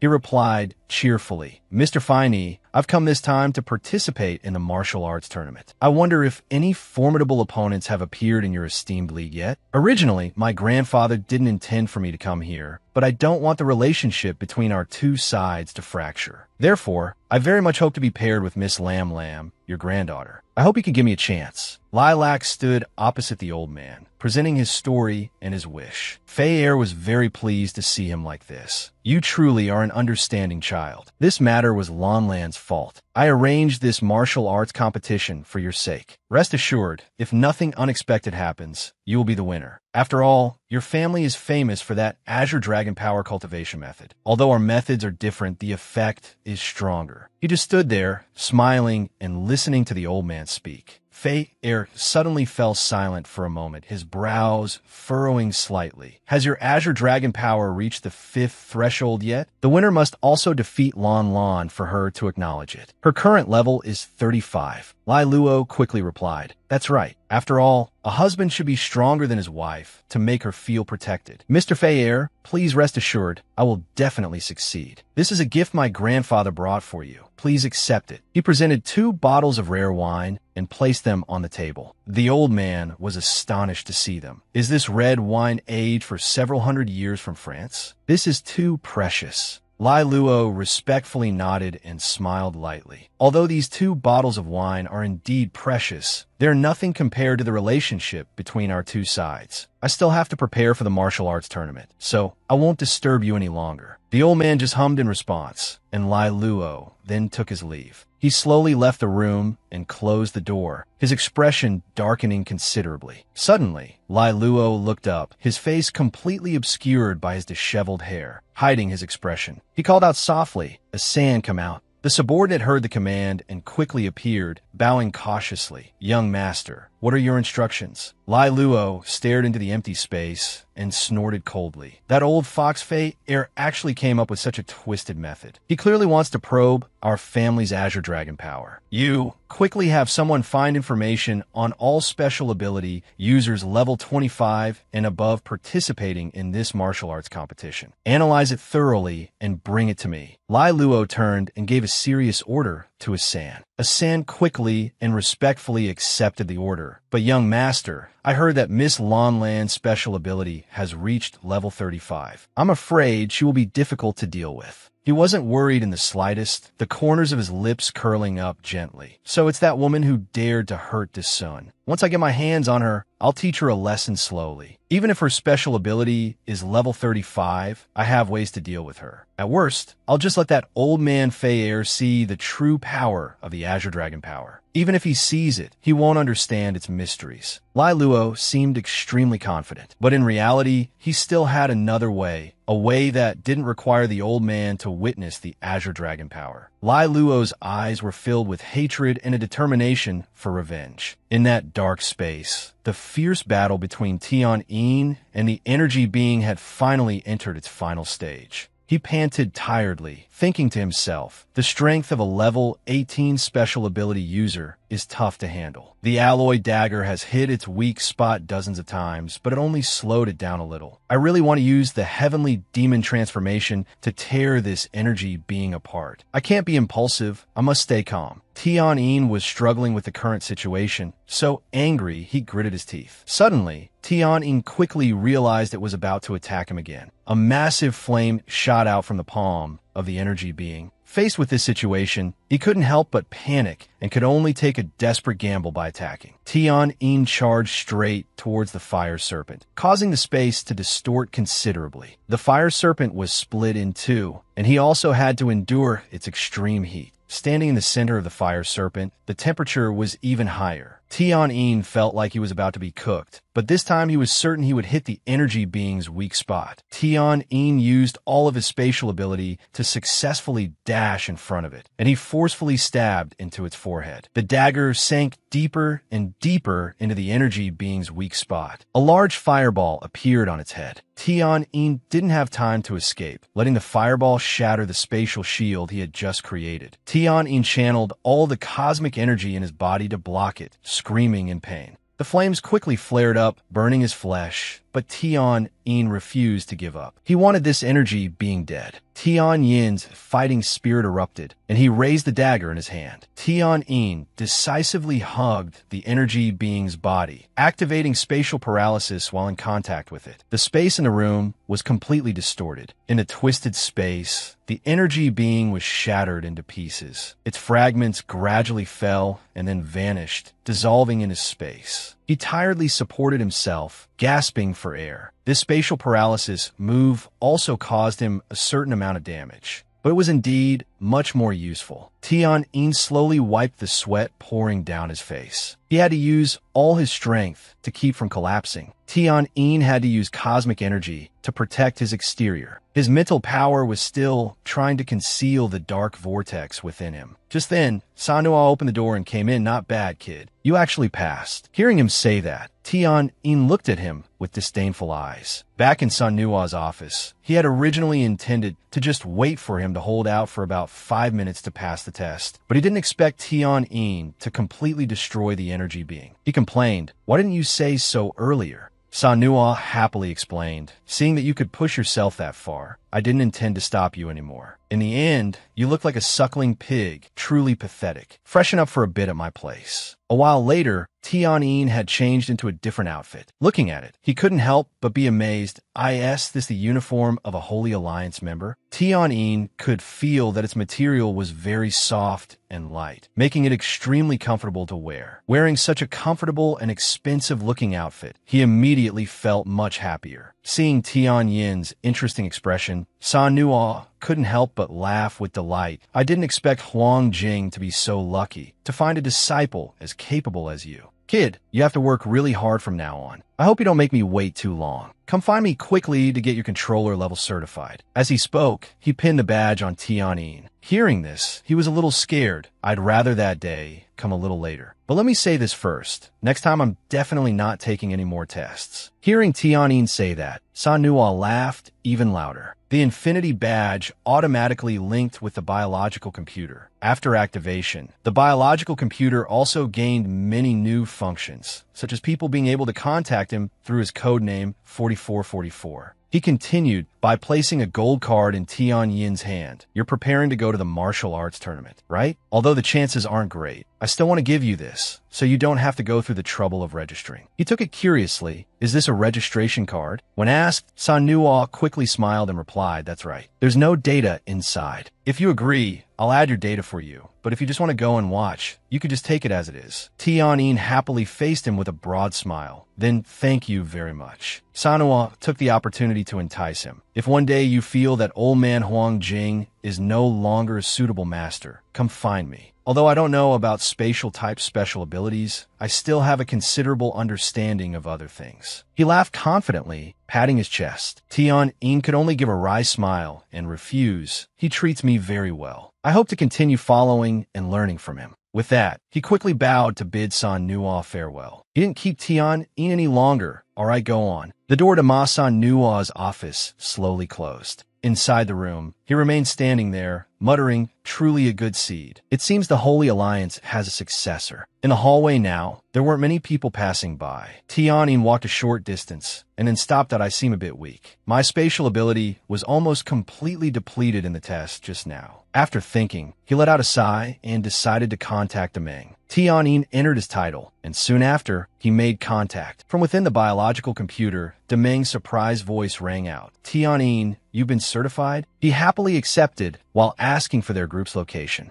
He quickly replied, we're on the 3rd floor. We've already registered. Take the sonic speed elevator up here. Everyone is waiting for you in front of the elevator. Hearing sonic speed elevator, Tianyin noticed the image in front of him. Seeing the elevator, he quickly replied, all right, I just got on the elevator. I'll see you all in a bit. Just as he hung up, the elevator arrived. Tianyin looked up and was very happy that the elevator had arrived at just the right time. The doors slowly opened. A figure loomed behind the doors and slowly came into view. He was quite surprised to see someone else inside. Looking at that person, Tianyin's eyes widened slightly. Nai Luo stood with his arms crossed, looking at him without a flicker of emotion. The elevator doors opened, and Tianyin and Nai Luo faced each other. He had no choice but to let him get off first before getting on. Suddenly, Tianyin's whole body ached intensely. Because I used so much energy for that test, I'm so tired now. Just as he looked up, Nai Luo had already approached him, startling him. For some unknown reason, he was extremely displeased upon seeing Tianyin. Nai Luo frowned, gritted his teeth, and snorted coldly. He walked over aggressively and deliberately bumped into his shoulder. Injury upon injury, Tianyin coughed up blood in pain. The pain in his chest was indescribable. Tianyin couldn't understand what that power was. His body, tired and weak, collapsed backward. Gradually, Tianyin's entire body slid down, while Nai Luo just stood there watching him. At this moment, he let out a loud, contemptuous laugh. Are all the people from the Holy Alliance of this caliber? Remember this well. You're nothing more than a dog of the Holy Alliance. As he spoke,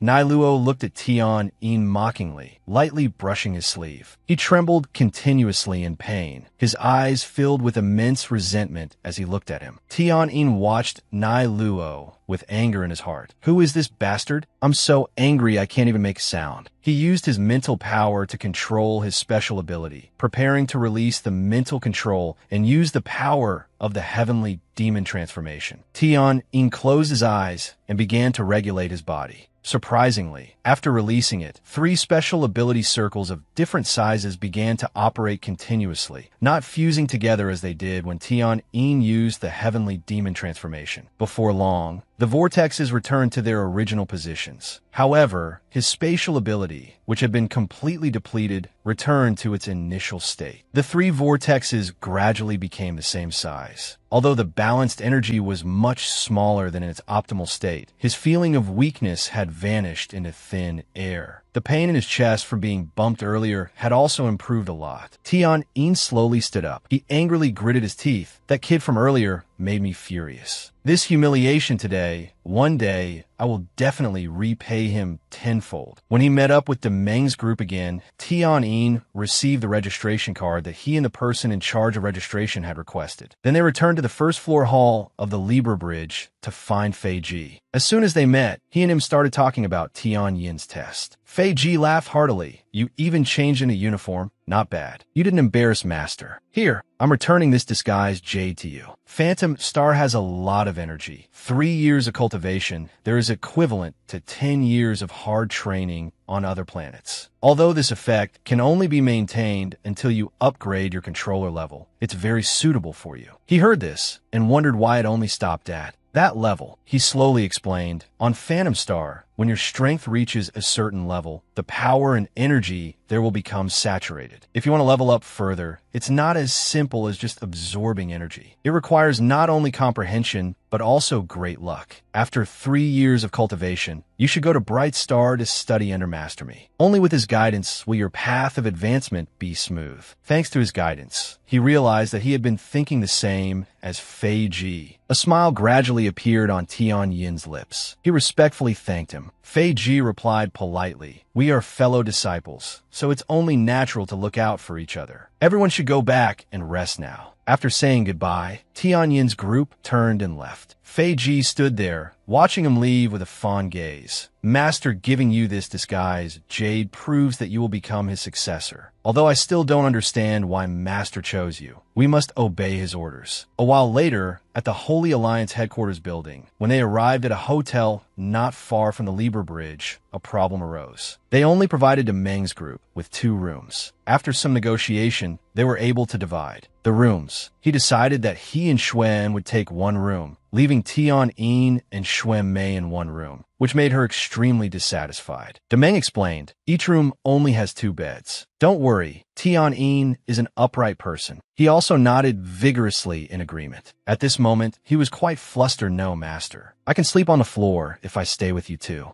Tian Yin really couldn't imagine what it would be like to share a room with Xuan Mei. He was afraid he would be burned to a crisp by tomorrow. She turned and saw Tian Yin's attitude and became very angry. Xuan Mei got mad and pinched his cheek hard. Am I going to eat you or something? Tian Yin cried out in pain gently. While the 2 of them were playing cat and mouse, Xuan and Demeng had already opened their room door and said goodbye to them. He tried to shout for help. Masters, help me. You can't be serious. Xuan Mei was very angry seeing Tian Yin reject her like this. She continuously questioned him. The 2 of them bickered back and forth for a long time before stopping. In the end, Tian Yin could only follow the arrangement and share a room with Xuan Mei. Moreover, he had to push the 2 beds together at a request. He looked at the 2 beds and panicked inwardly. Sleeping together? Does Xuan Mei really have feelings for me? She came in from outside and asked, are they pushed together yet? Suddenly, a pillow flew straight at Tian Yin's head. Xuan Mei only gave him that much because he wanted to sleep on the floor. It was only then that Tian Yin realized he had been overthinking things. He silently picked up the pillow with a dissatisfied look and a reproachful tone. Miss Xuan Mei, don't be so unreasonable. You're so small, 1 bed is enough for you. But she didn't pay much attention to Tian Yin and flopped onto the bed with great satisfaction. At this point, Xuan Mei playfully winked. Back home, this young lady always slept on a big bed. It's become a habit. She happily rolled around on the 2 beds, talking nonstop. If you have a problem, go vent in the bathroom, but just don't let me hear it. Xuan Mei's behavior left Tian Yin speechless. He resignedly walked to a corner of the room and dropped the pillow there. Forget it. I'll just sit in this corner and take the opportunity to cultivate. Not hearing Tian Yin complain anymore, she glanced in his direction. Seeing his action surprised her.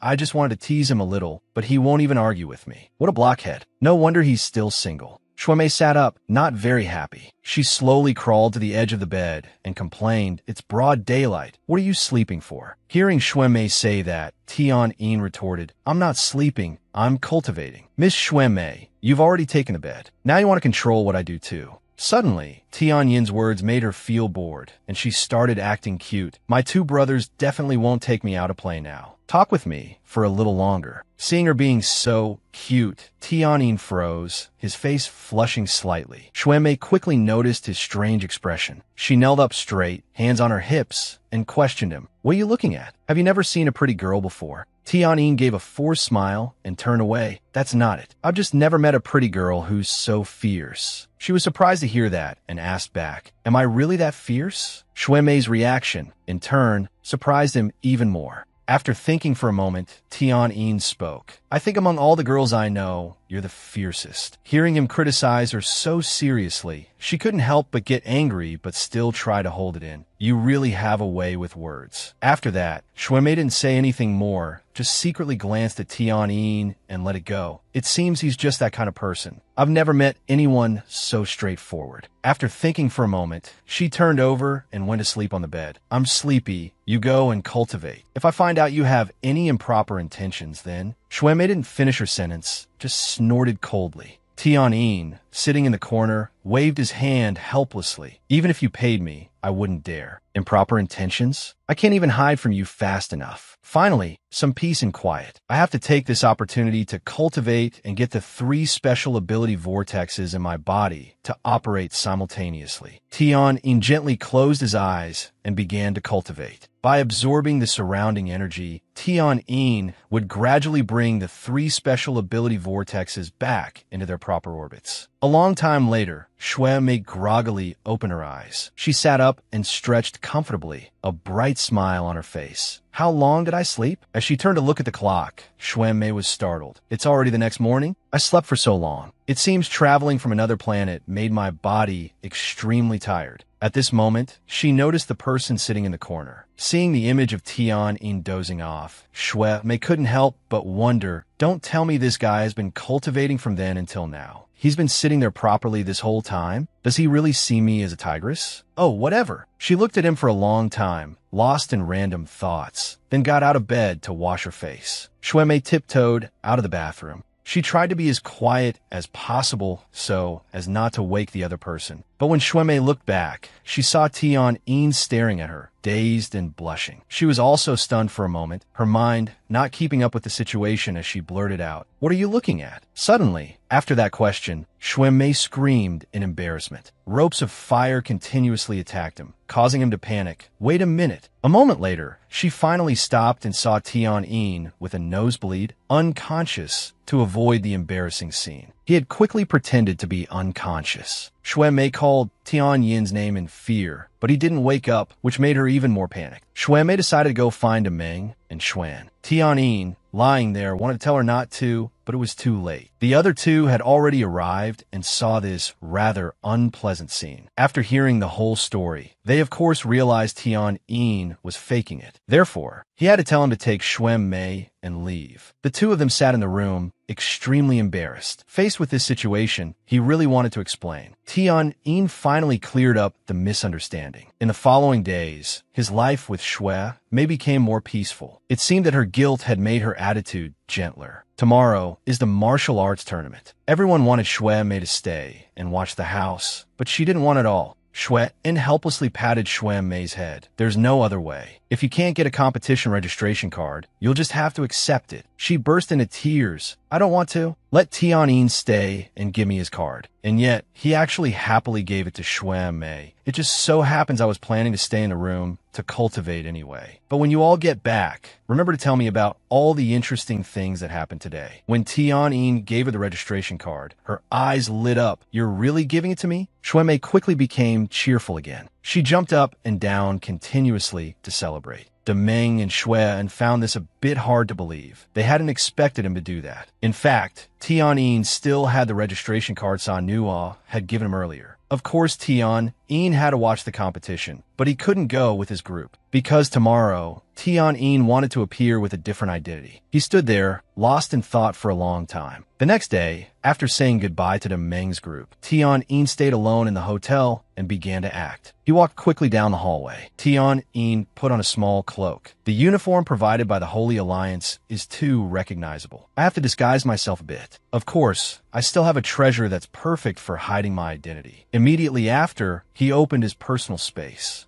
Tianyin took out the mask of darkness and put it on. Only by using this to hide my identity can I use my most formidable power. Tianyin stood in front of the mirror, looking at himself and marveling. After channeling my mental power into the mask of darkness, I can't even see my face clearly in the mirror, it only leaves a vague impression. Just you wait, that arrogant guy who humiliated me yesterday. He will definitely appear at the arena. When that time comes, I'll make him pay the price. He carried a burning determination, concealing the aura of power around him. At this time, at the large floating arena where the martial arts tournament was being held, Tian-in slowly entered. As soon as he stepped inside, he was registered immediately. Tian-in looked around and couldn't help but be surprised. Even with a registration card, we still have to go through multiple checks by the guards to get in. The number of people who came seems to be less than expected. A large screen appeared in midair and an announcement rang out. "Attention, Blue Whale Squad, seal the entrance to the arena. The opening ceremony has begun." Until now, he was still very curious about who Lanlan's husband would be. Fei-er appeared on the screen, respectfully greeting everyone. "Today, we just need to find the final winner. Not only will they be able to marry my granddaughter, but they will also gain the right to join the Blue Whale Squad and the Hu family organization. Next are the competition rules. Those who can withstand my power will have the qualification to challenge Controller Manhwa. Just holding out for 10 seconds is enough to pass the round." Tian-in listened intently to every rule. The people around also sat and listened seriously. In the next round, they would be split into pairs to fight again. The winner would retreat to rest for 4 hours, then proceed to challenge my granddaughter, Lanlan. He really didn't expect Sanhua to be the one to challenge the candidates. Tian-in felt very lucky that he had worn the mask of darkness to hide his identity. Suddenly, the screen in midair disappeared, and in its place, a blue sphere gradually formed. Everyone in the stands was extremely surprised. They couldn't believe that Fei-er and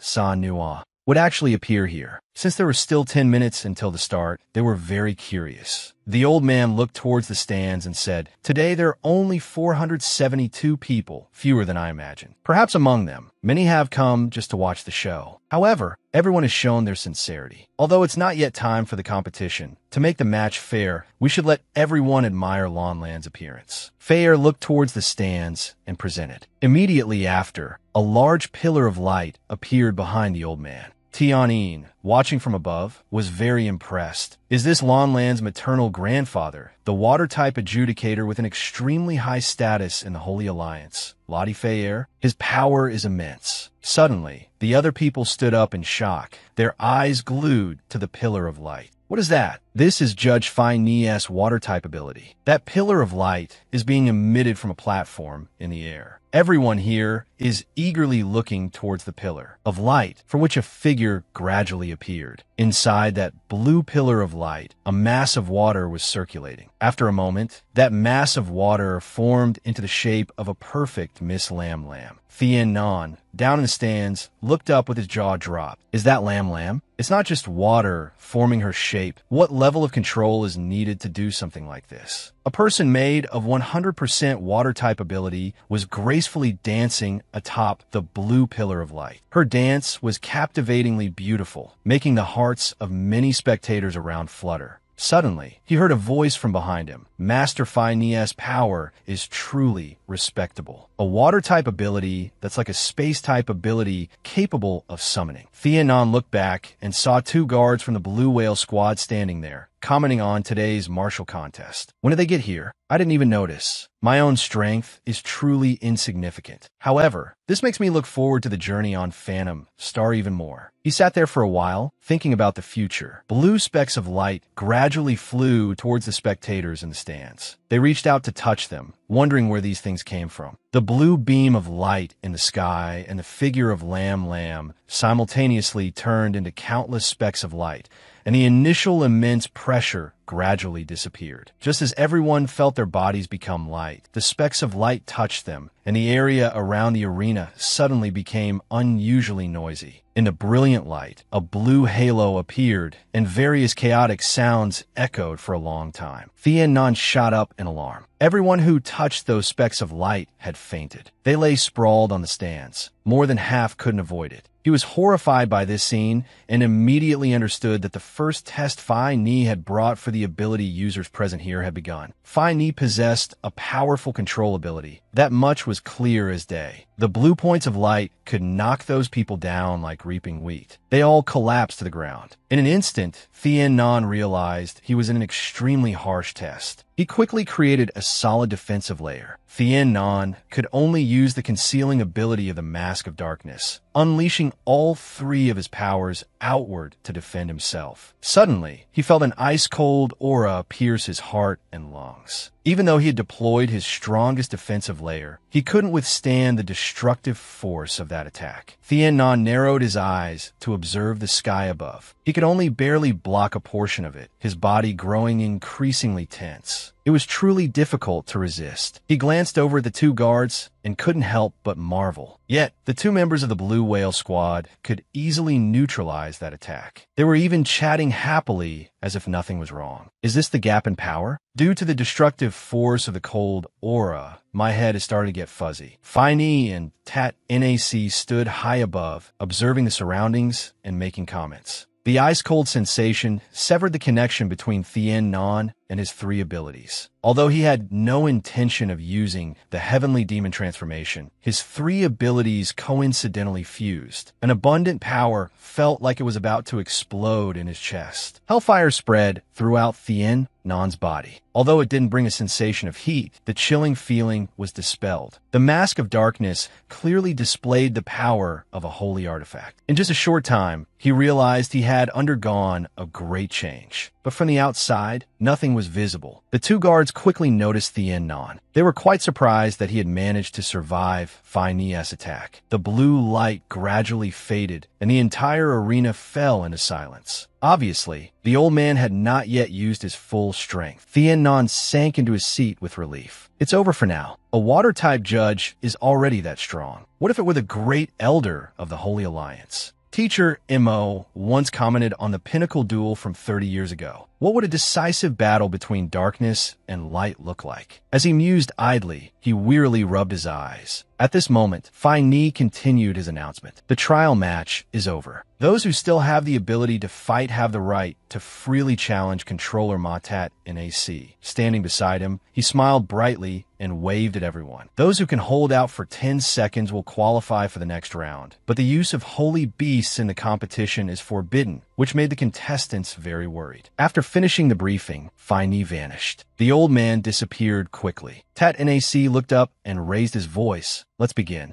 Whoever is ready can come up on their own. Come on, kids. It'll only take 10 seconds for anyone who comes up. I won't use my full strength, so I hope you can give me a surprise. He beamed and extended his hand. The candidates up here were a bit hesitant. None of them wanted to go first. Suddenly, something startled Thien Non. He looked to his side and broke into a cold sweat. It was the Blue Whale Squad from earlier. Why were they suddenly sitting here? But it's fine. I have the Mask of Darkness, so I don't need to worry too much. He turned to start a conversation. Brother, your strength just now wasn't bad. Why don't you go down and give it a try? Thien Non quickly refused. I'm still very weak. I just got lucky and barely managed to hold on. Seeing that he was quite modest, the man continued the conversation. I'm number 6. What's your name, and what type of ability do you cultivate? Being asked so suddenly, Thien Non was momentarily startled because he couldn't reveal his real name. Thien Non stammered for a while, still unable to come up with a suitable name. Fortunately, at this moment, he thought of Bok Hop. He likened himself to the lush green leaves that protect the lily flower. Thus, the name Luke Deep was born to hide the name Thien Non. I know a little about space-type abilities. Hearing him say that, number 6 was quite surprised. Luke Deep, huh? With his strength, you must be a controller. But as far as I know, the number of space-type controllers isn't large. Are you a student of MO? Being asked so suddenly, Thien Non once again had to rack his brain for an excuse to cover it up. That I'm sorry. I don't think I can answer that question. Every ability user has their secrets. Only the controller in charge of supervision has the right to know my identity. After saying that, Thien Non turned his face away, leaving number 6 sitting there in silence. He glanced over, his voice deepening slightly. The Supervision Institute. Just then, the appearance of the first challenger in the arena temporarily resolved Thien Non's immediate crisis. A level 27 fire-type ability user, Lac Neum, had always been eager to fight. He came this time to watch, but also in hopes of challenging. Lac Neum, who understood and used flames excellently, began to exchange moves with Tat and AC. However, the disparity within the same rank created a gap in ability between them. Lac Neum only lasted for 9 seconds and was eliminated directly. In the VIP seats at this moment, the members of Phi Ni's family watched the proceedings together. The three of them, Lam Lam, Ona, and the old man, observed meticulously in silence. Number 6 walked over to talk to number 8. Look at that kid. Didn't he say only the supervising controller could know his identity? I'm going to find someone from the Supervision Institute now. Thien Non heard his words and was extremely displeased. So clingy. Unable to hold back, he turned to ask number 8,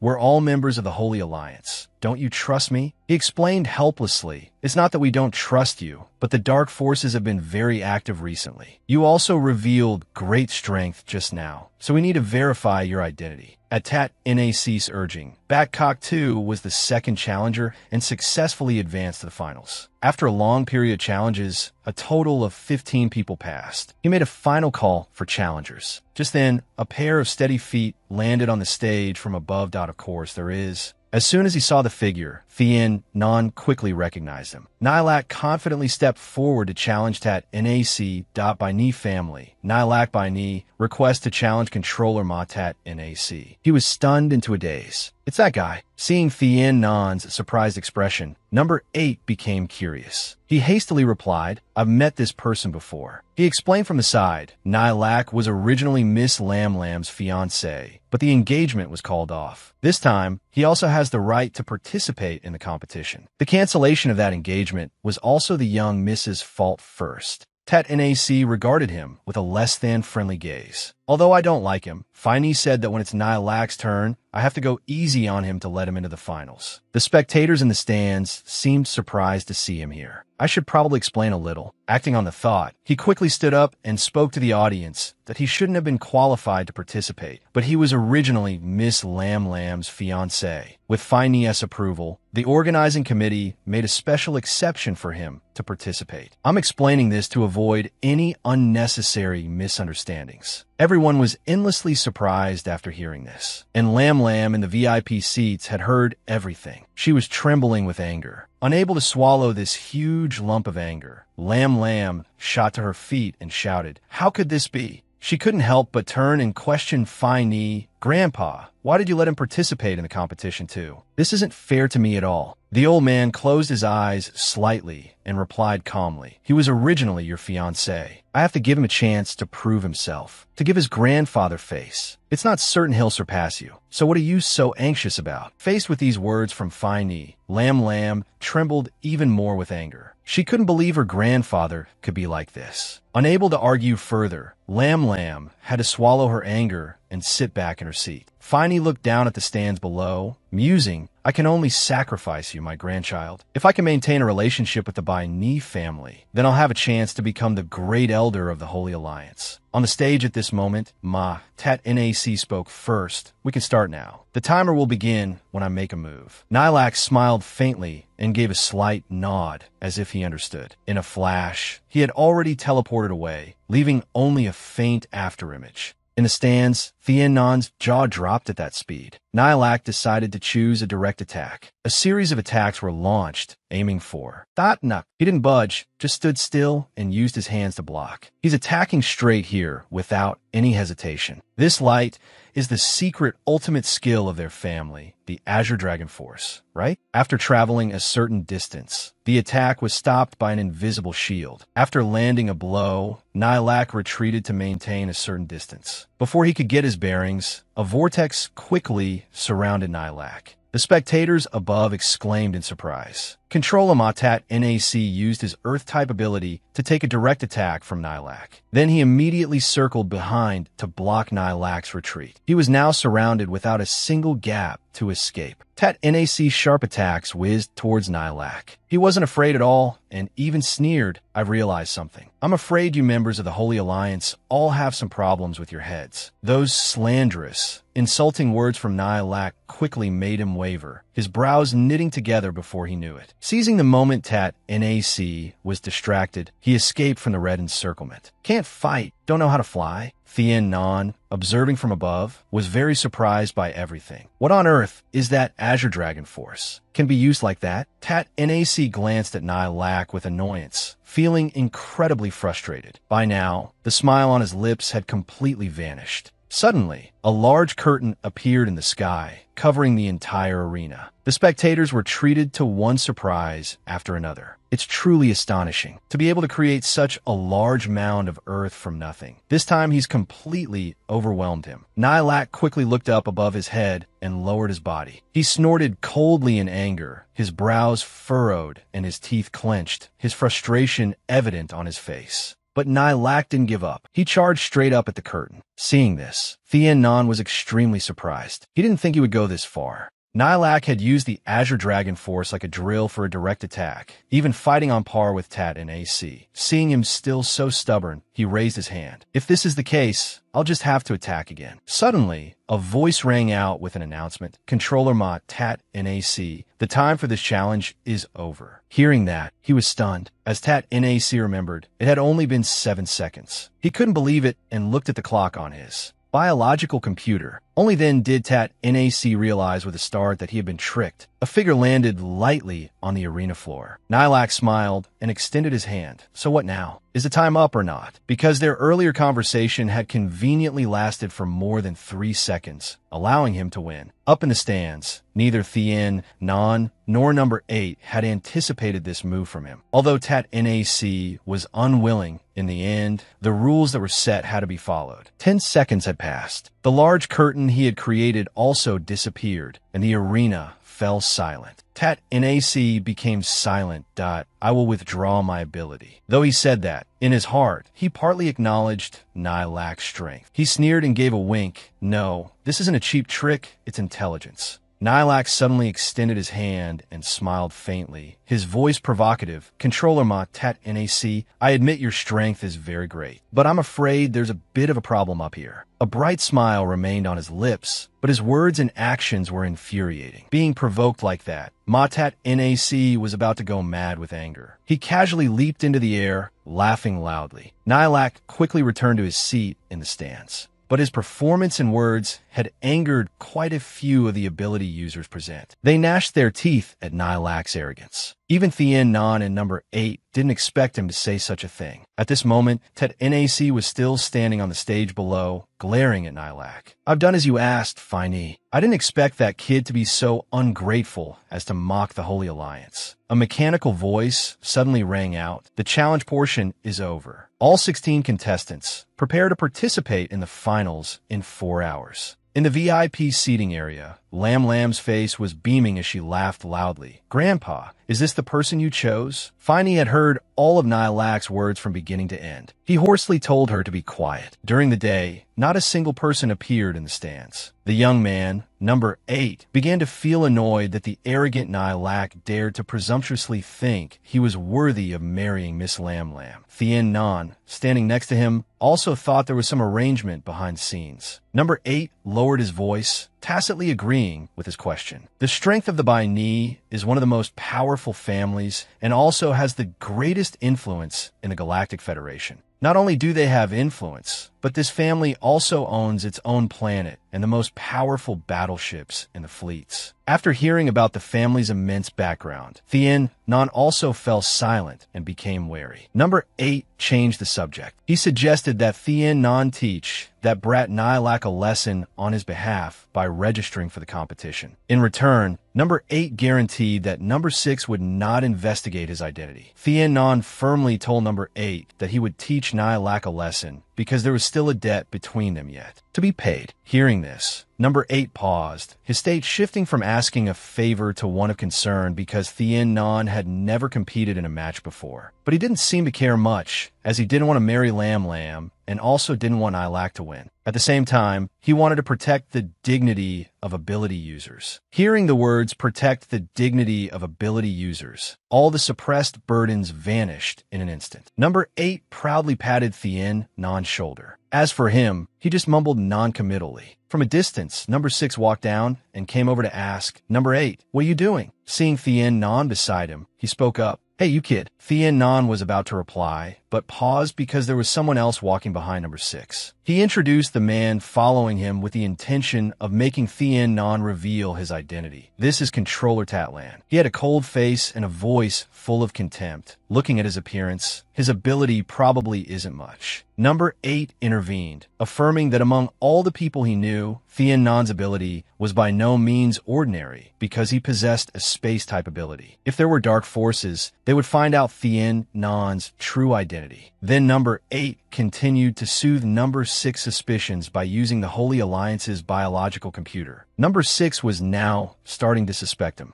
Tatlan also didn't understand why number 8 kept protecting Thien Non. He asked him directly how Thien Non could prove his identity. Seeing that he could no longer shield him, number 8 invited the two of them to sit down and recounted what had just happened. After hearing the account, number 6 was puzzled. Can he defeat him when the Bai Ni family's Azure Dragon force is not easy to deal with? Even Master Phi Ni couldn't predict it. Thien Non replied nonchalantly that if that guy wins in the final match, he would personally step up, but in return, he had a small request. Thien Non did not hesitate to make the following requests. He did not want to marry Miss Lam Lam because he already had someone he loved, and he hoped everyone would cooperate. After hearing the request, number 6 was a bit hesitant. Why did Thien Non have to hide his identity, unless he was a member of the Holy Alliance? He also thought Miss Lam Lam wouldn't dare to break up someone's family. He paused for about 2 seconds because upon hearing that, Thien Non felt this guy seemed to have misunderstood his meaning. He said he came from Hades Star and was an external staff member of the Alliance. Controller Mo was his master and was currently on a mission to guard the Demon God Temple. He hoped everyone would not reveal his identity. Tatlan was half believing, half doubting. You must present a token, he said, while also pointing out a few suspicious details. In his heart, he had to respect his extensive experience. But luckily, Thien Non had prepared a backup and put his hand into a small wormhole. Then he held out his hand. It was a small sphere with an exquisitely carved snake inside. After seeing the small sphere, Tatlana's facial muscles relaxed. He admitted that the two of them were old friends and that he had heard about it before. He assured him he would keep his secret. Thien Non smoothly continued the story. The reason he couldn't reveal his identity was because he remembered old Master Mo's words, and he was only here to learn. Besides that, he said with hidden meaning that someone was deliberately humiliating the Holy Alliance, and he would not allow it. Tatlan had to admit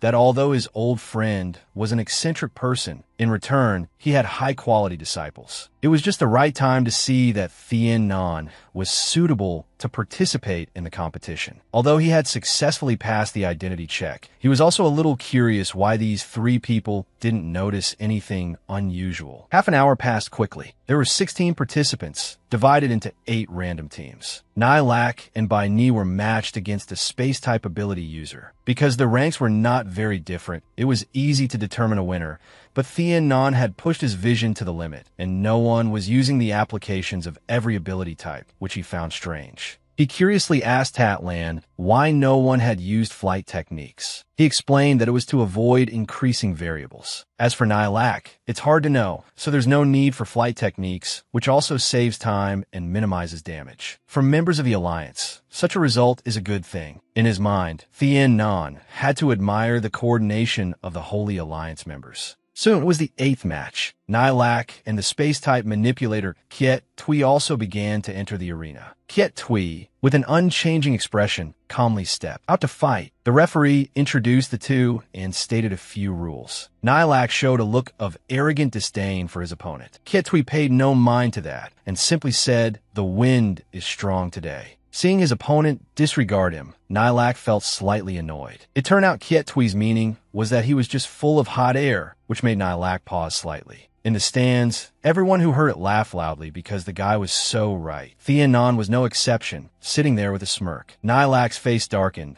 "If you're looking for death, then you can't blame me." He didn't hesitate to fly forward as if he wanted to eat Kiet Tui alive. Nilak gritted his teeth and unleashed his power to attack. The energy source rushed forward like a tornado, but was easily dodged by the opponent. Even though the figures were constantly moving, he remained extremely calm and challenged them. "Is hiding all you know how to do?" Without even glancing, Nilak could still know the enemy's position and attack. Even Kietui couldn't help but feel wary of him. As expected of the sole heir of the Baini family, Nilak, on his side, was feeling extremely annoyed. He let the little mouse escape again. A plan had already formed in his mind. To deal with people with space abilities, observation only makes one see illusions. Using spiritual power is the best way. Nilak was condensing his power into a net. As time went on, the connecting threads became denser. Immediately, Nilak caught a signal. He reflexively raised his hand to block it. A space-type attack? The people outside also began to discuss that surprise attack. However, Thien Non had keenly noticed something strange. It seemed something protected him. Kiet Tui, in the middle of the battle, was very angry. It's that Azure Dragon Force again. He decided to fight in a more extreme way. If I'm discovered, I can only take the hit. 3 more strikes. 3 streams of energy immediately shot out at his command. No matter how strong Kiet Tui was, he was almost blown away by the backlash.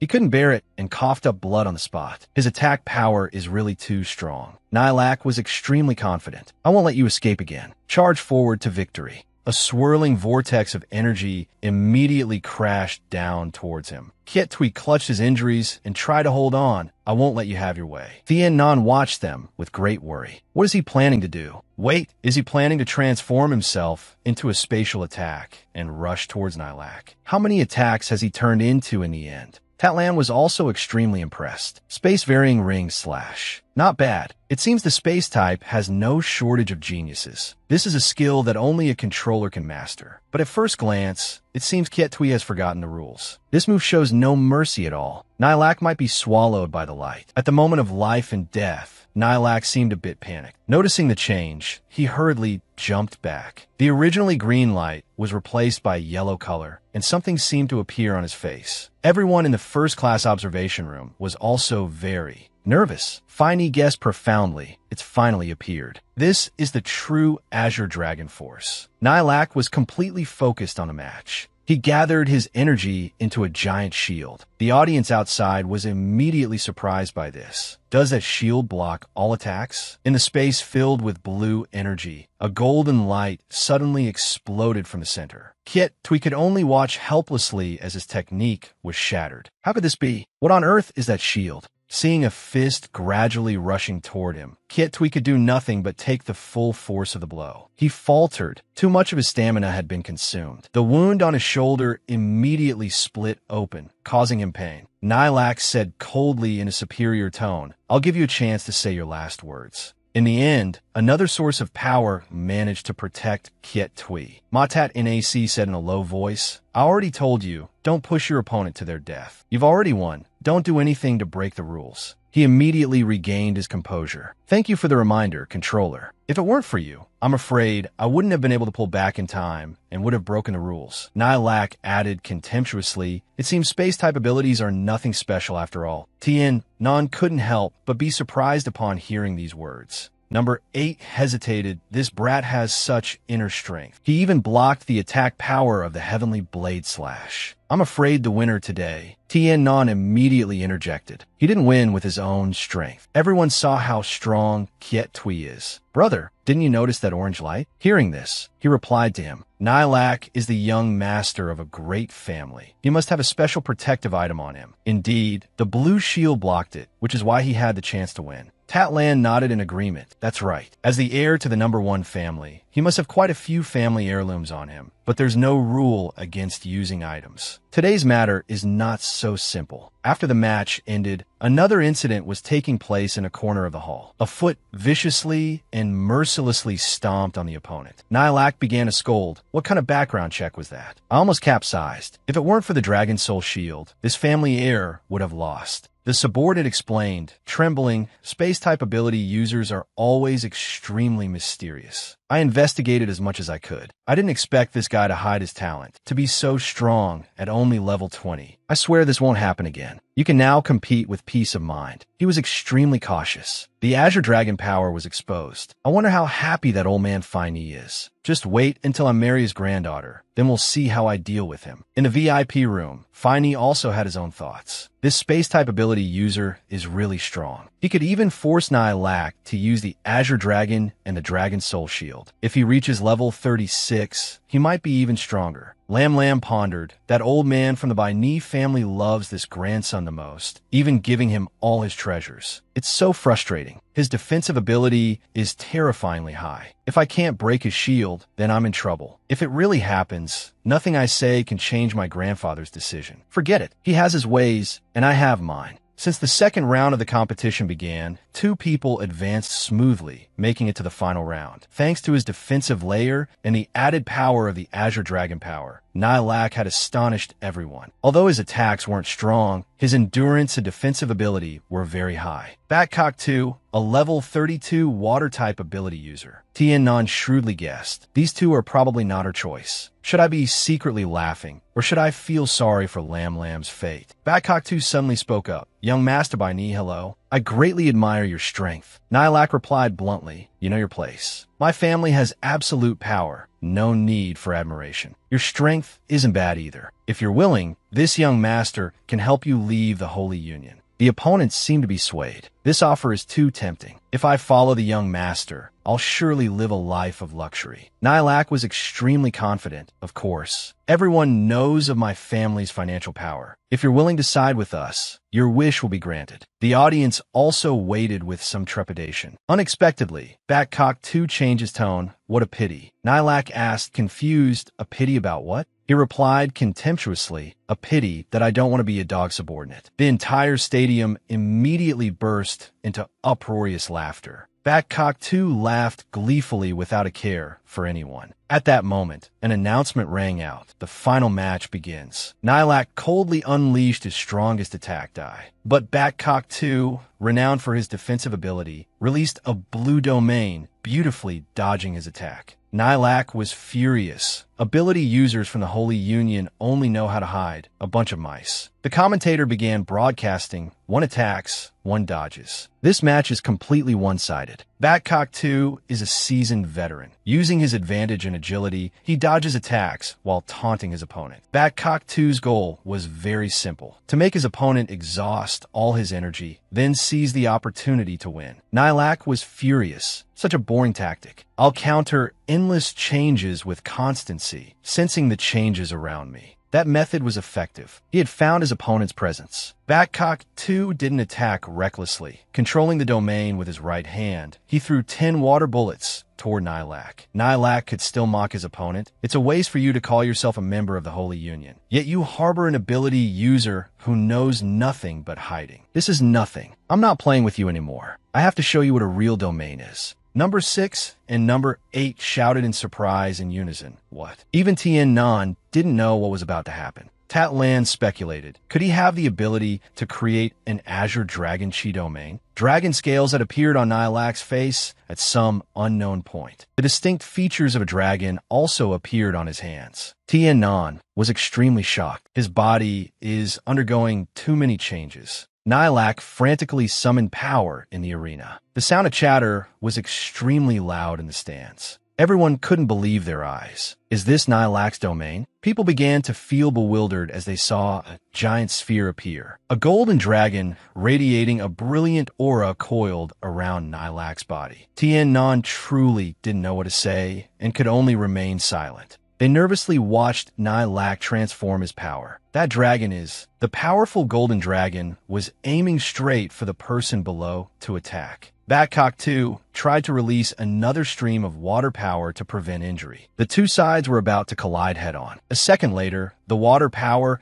suddenly formed a giant sphere, while the golden dragon split into other streams of light that enveloped it. Nihilak gritted his teeth. Although it could weaken his attack, he would still be injured himself. He had to retreat to avoid being blown away by the air pressure. Let's see how you break my attack. Batcock 2 was struggling greatly. Although my attack weakened this dragon a little, to take this blow, I still have to try my best. The only way is to use all my strength to break it down. Suddenly, a sheet of ice appeared in front of him. That's enough. Batcock 2 stared at it, stunned. A blue glass shield? Nilak also didn't expect this strange turn of events. He trembled with anger. Mr. Fine, why are you interfering in this matter? Is this really fair? Fine calmly replied, since I have acted, I will certainly ensure you get fairness. You are indeed stronger than Batcock Tuesday. Since you've won, there's no need to continue. The old man said sternly, I declare that Nilak is the complete victor and has the right to challenge Lam Lam. After announcing the result, Fine led Batcock 2 back to the stands. The competition result was out. The entire arena fell silent. Every ability user here felt a sense of stifled anger. Seeing this, Nilak spoke arrogantly. Not convinced? But why isn't anyone stepping up to fight me? If you're not convinced, just come down here. The Baini family's Azure Dragon power is ready to accept any challenge. I, Nilak, am invincible. Number 8 wondered, Luke Deep, are you still not going to show yourself? Now is the chance. Don't let us brothers be ashamed. He pondered, although I previously felt that Lam Lam marrying such a terrible person would be satisfying. That's all in the past. If I'm not magnanimous, then what's the difference between me and Nilak? Besides, I can't stand to watch this anymore. Down below, Nilak was still very smug. You're all trash, wasting the abilities you have. The Azure Dragon power is the strongest. Today, you have all witnessed it. 2 figures appeared on the stage almost at the same time, one gray and one blue. In a flash, the 2 were in the middle of the arena. Lam Lam angrily scolded, What nonsense are you talking about? You haven't defeated me yet. Wanting to be my husband isn't that simple. Tien Nan stood silently watching them. Lam Lam is here too? A firm footstep stepped forward. Tien Nan had volunteered, Hello, Miss Lam Lam. When dealing with someone like him, it's better to leave it to me. Nilak questioned indignantly, Who are you? Lam Lam hesitated. You intend to challenge him? She wondered, Who is this person? Why does he look so familiar? Tien Nan nodded. That's right, for no other reason than the dignity of ability users. Hearing this, Lam Lam felt even more confused. Why does he seem so unfamiliar? In fact, because Tien Nan was using the power of the dark mask, Lam Lam couldn't truly see his face, but she still felt it was strange. Nilak said contemptuously, Another one who isn't afraid of death. I wonder who will come to save you when you fail. Tien Nan replied coldly, I don't need anyone to save me. If I lose today, you won't have to do anything. I will kill myself right here. But rest assured, because you just fought several matches in a row, to be fair, I will give you time to recover. Last time, I passed the controller's trial. After that, I'll face you right away. That means you, Nilak,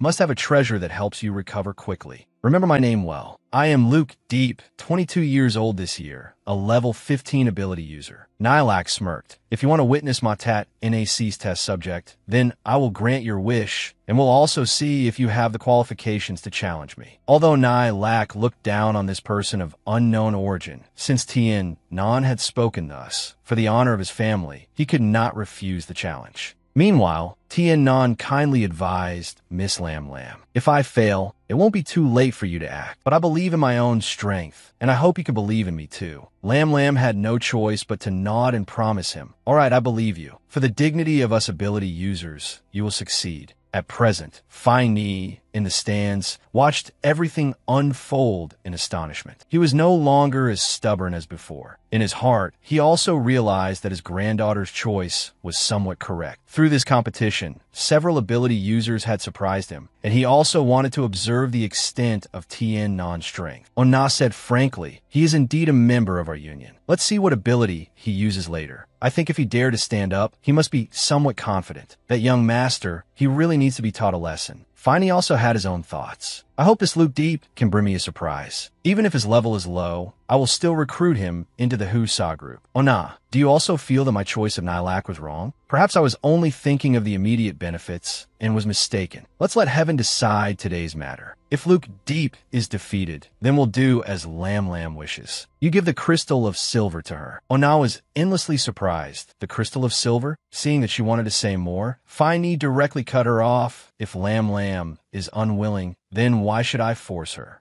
At her current level, with Lam Lam's strength increasing to that of controller, defeating the Azure Dragon power won't be difficult. She was moved upon hearing these words from her grandfather. From now on, Can Lam Lam decide her own marriage? Lam Lam came over and hugged his arm. Grandfather, you're the best. Finey still taught her sternly, don't cause trouble anymore in the future. You must improve your abilities as quickly as possible. You are a rare, naturally gifted ability user. This talent cannot be wasted. Ona was also very happy to see the harmonious scene just now. Finey and Lam Lam left the arena one after another. Tien Nan, under the alias Luke Deep, began to receive the challenge of Controller Ma, Tat, and AC. He carefully instructed, don't hold back, otherwise someone might complain that our holy union is being biased. Nilak could only snort coldly and observe from below. Matat NAC also agreed with him. Alright, then I'll begin. Tien Nan's spiritual power directly cut himself off from the 3 types of energy. 3 vortexes representing darkness, space, and cosmic chi soon gathered in front of his chest. The 3 colors of black, white, and cyan merged into a swirling vortex. A powerful aura suddenly erupted. The heavenly demon transformation appeared under the cover of the dark mask. Matat NAC was also a bit wary. Look at the biological computer on his right hand. This Luke Deep's strength has grown stronger again. He might have even reached the controller level, but his current strength is not only profound, it also makes others unable to guess it. It even seems to make me feel a sense of dread. The heavenly demon transformation, fused from Tien Nan's 3 types of power, gave rise to a purple hellfire. Thanks to the concealment of the dark mask, others only saw a white flame. He lightly stated his condition, if you step back, I win. How about it? Number 8 directly speculated. I'm afraid he wants to embarrass that brat Nilak. Ish Luke Deep Kreishi. Number 6 also nodded in addition. He's even increasing the difficulty. Matat NAC kindly advised, you can think it over carefully. You yourself said that Earth defense is the strongest. The light from his flame is truly strange. It doesn't seem to belong to any ability. A shield began to form. I'm afraid you don't have much of a chance. The ground in the arena began to undergo a strange change. It's coming.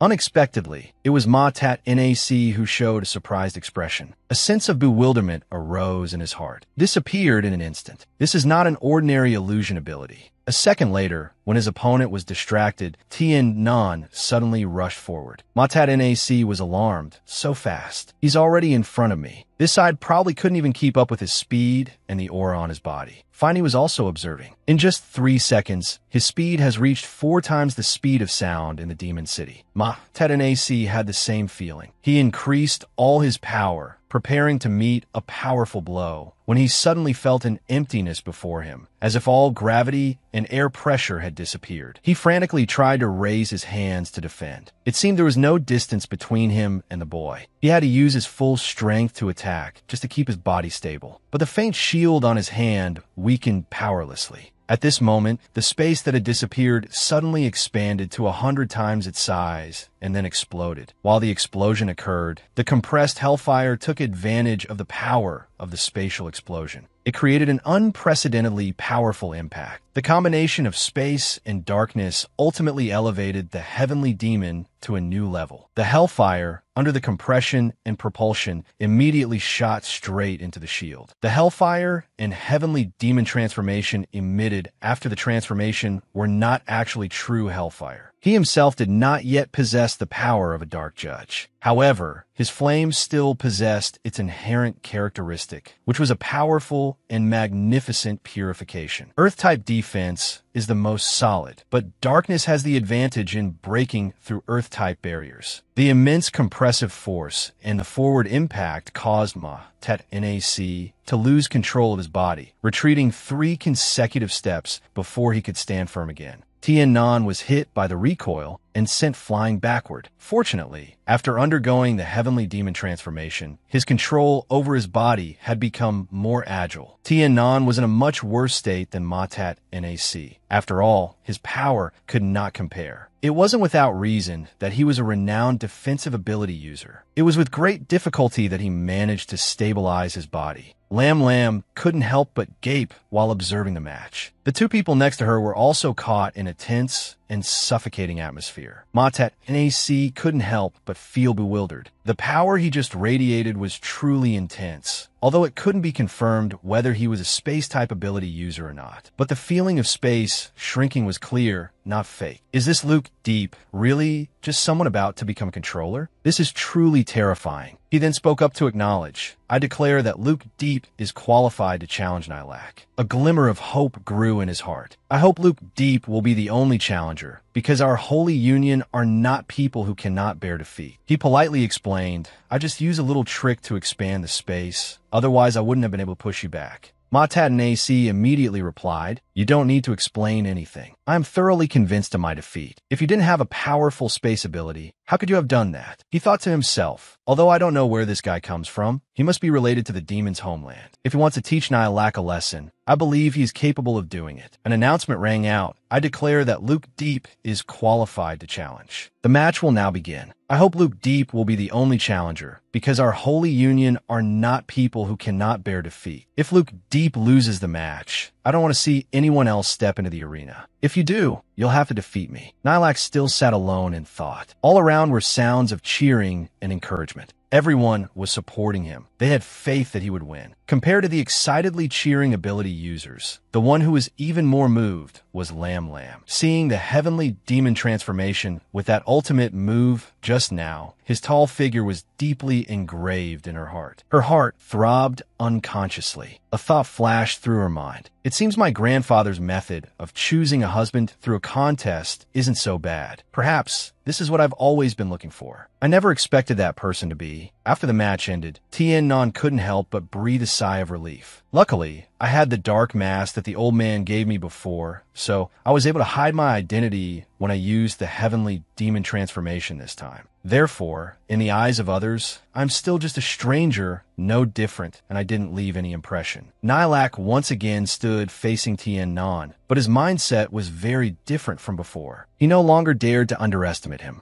Instead, he immediately displayed his strongest Azure Dragon power. Nilak was clearly put on guard by the previous match. I didn't expect there to be someone as formidable as you in the Holy Union. This time, I won't hold back. Tien Non knew one thing clearly in his heart. Time was up. The power of the heavenly demon transformation was limited. Even so, he still replied confidently, go ahead and use your full strength. I not only want to defeat Nilak, but I also want to successfully leave this place without being caught by the people behind me. Just as he was distracted, the power in front of him suddenly expanded. The golden light dazzled Tien Non. His body moved faster than his thoughts. The phantom image shift helped him avoid Nilak's surprise attack at the crucial moment. He said mockingly, as expected of someone from the Holy Union, still a mouse that only knows how to scurry and hide. Tien Non replied, not showing any weakness. So sneak attacks are your family's heirloom technique? After dodging Nilak's continuous attacks, Tien Non stretched his hand forward. The Hell Demon Fire created a huge flame, rushing straight toward Nilak. He wanted a quick victory. All the spectators held their breath. What will happen when Tien Non's unrefined Hell Demon Fire clashes with Nilak's amateurish Azure Dragon power? It's likely that neither of the two involved had ever considered this scenario. The expressions on both their faces grew more and more serious. In the eyes of others, it was just the heavenly demon transformation, which looked no different from white light, clashing with the power of the Azure Dragon power. But a scene that shocked everyone appeared. The white light directly formed a giant mouth that swallowed the golden light. Nilak looked around in confusion. What is this? The attack range of the Azure Dragon power suddenly dropped sharply. Tien Non became more excited. Although it's unclear what happened, I can feel the Azure Dragon power being turned into a source of reinforcement for the Hell Demon Fire. The dissipated power of the heavenly demon transformation is returning. The continuous overconsumption of power had caused Nilak to feel exhausted. The training from his childhood made him react more quickly. He immediately broke away. His body was suddenly repelled, which is how he escaped being swallowed. He stammered and asked Tien Non, what kind of ability do you have? He just snorted coldly at the one who had been so arrogant and conceded just a moment ago. Tien Non replied firmly, I just want to let you know, ability users will not be humiliated. Nilak was driven mad. You're really asking to die. Nilak couldn't believe that the power he considered the strongest in the world could be defeated. The cosmic chi and azure dragon power in his body immediately surged to their limits. The attack range increased sharply, enveloping him in an instant. Tien Nan's speed continued to be restricted under the influence of the azure dragon power. The power in his body fluctuated, and in an instant, he expanded the hell demon fire to cover his entire body. Tien Nan became more confident. He began to move at the fastest speed possible, rushing toward the enemy like a stream of light. A giant blade of light appeared in Tien Nan's right hand. Number 8 shouted in shock, What is that? Tien Nan's bulging muscles released an explosive power. His right arm was continuously infused with chi. It was as if a voice appeared in his head. Tien Nan suddenly shouted instinctively, Space-shattering dragon slayer. Wherever the blade passed, space gates opened like torn holes. The blade of light had struck the golden dragon. Everyone was so tense they didn't dare to breathe heavily for fear of affecting the match. Nilak's eyes widened. He truly couldn't react in time anymore. A sound echoed from the arena with each slash. For dignity, an explosion occurred, and rocks everywhere were shattered. Everyone in the VIP room also felt their backs drenched in sweat. Lam Lam was also at a loss for words, just waiting for the final result. At the center of the crack was Nilak, beaten to his knees. He stammered, How can this be? At this moment, Tien Nan suddenly called out, Nilak. He gnashed his teeth in anger. Those who humiliate others will be humiliated by others. I'm giving these words to you. Tien Nan's whole body emitted a source of power. Perhaps others would not attack Nilak anymore, but hitting a fleeing enemy is not my principle. Nilak knelt there trembling, as if awaiting his final judgment. Tien Nan used all his remaining strength, and a colored ball of light shot out, heading straight for Nilak. However, because of his relationship with the man's grandfather, Phi Ni appeared just in time. But unexpectedly, the white ball of light suddenly accelerated, hitting the ground in the blink of an eye. Everyone's faces turned pale as they anticipated the severe outcome. When the dust settled, only one person was left lying unconscious on the ground. It turned out that in the critical moment, Nilak had used the Azure Dragon Force shield, but was still heavily injured. Although his life was saved, he could not completely escape the attack. Tien Nan quickly realized the danger. If Phi Ni had appeared, he would have no more chances to strike, so he quickly left. He turned and said one last thing to him. Nilak, consider yourself lucky. Don't let me see you again. The watching espers erupted, the entire stadium filled with joyous cheers. Tien Nan also left quickly, speculating, one is heavily injured, and Phi Ni probably can't catch up to me. In the arena, Phi Ni pensively watched Tien Nan's retreating figure. As he flew past the stands, he saw the three of them signaling to him at the same time. With the help of the three, Tien Nan passed through the protective barrier, but suddenly a blue figure caught up with him. The person behind him called out, Wait up, wait for me. I can barely keep up. Tien Nan was surprised. Miss Lam Lam, why are you following me? Lam Lam asked back, puzzled, why are you running? She was a little exasperated. It's not like I'm going to eat you, am I? He explained awkwardly. I've finished my business. Why would I stay? What I wanted to do is done. You should go back. I have things to do, goodbye. Lam Lam gathered all her courage and called out to stop him. Wait. Even though he had turned away, she continued, You seem to be very afraid of me, don't you? Lam Lam asked worriedly, Is it because I'm very ugly? Tien Nan was extremely surprised to hear this. He shook his head, Of course not, but we've only just met, and I really do have things to do. She hesitated, but you should know why today's match was held. Didn't you act because of me? Tien Nan really wanted to say no, but in the end, he chose a polite reply. I only acted to teach Nilak a lesson, for your sake and for all the espers. Finally, he turned away. Besides, I haven't fought you yet, so things can still be salvaged. I know you don't want to marry someone you don't love, so I will concede. I lose to you. Goodbye. Perhaps we'll meet again. My name is Luke Deep. Lam Lam's eyes glistened as if she wanted to say more. However, in a flash, he had vanished. As if losing control, she silently called his name several times. Suddenly, a thought flashed through her mind. Could he be the one I'm looking for? Why wouldn't he stay a little longer? Could he be afraid of my grandfather? Why didn't I know there was someone like him in the Alliance before? The image of Thien Nan slaying the dragon was deeply engraved in Lam Lam's heart. Although his features were blurry, it made the feeling in her heart even stronger. The Sky Arena was incredibly lively, with cheers echoing everywhere. The feeling of holding their heads high brought joy to everyone's hearts. After confirming that Nilak was not in danger, Finey finally breathed a sigh of relief. At least the situation was still salvageable. The old man thought for a moment, then had no choice but to summon Tat Nac.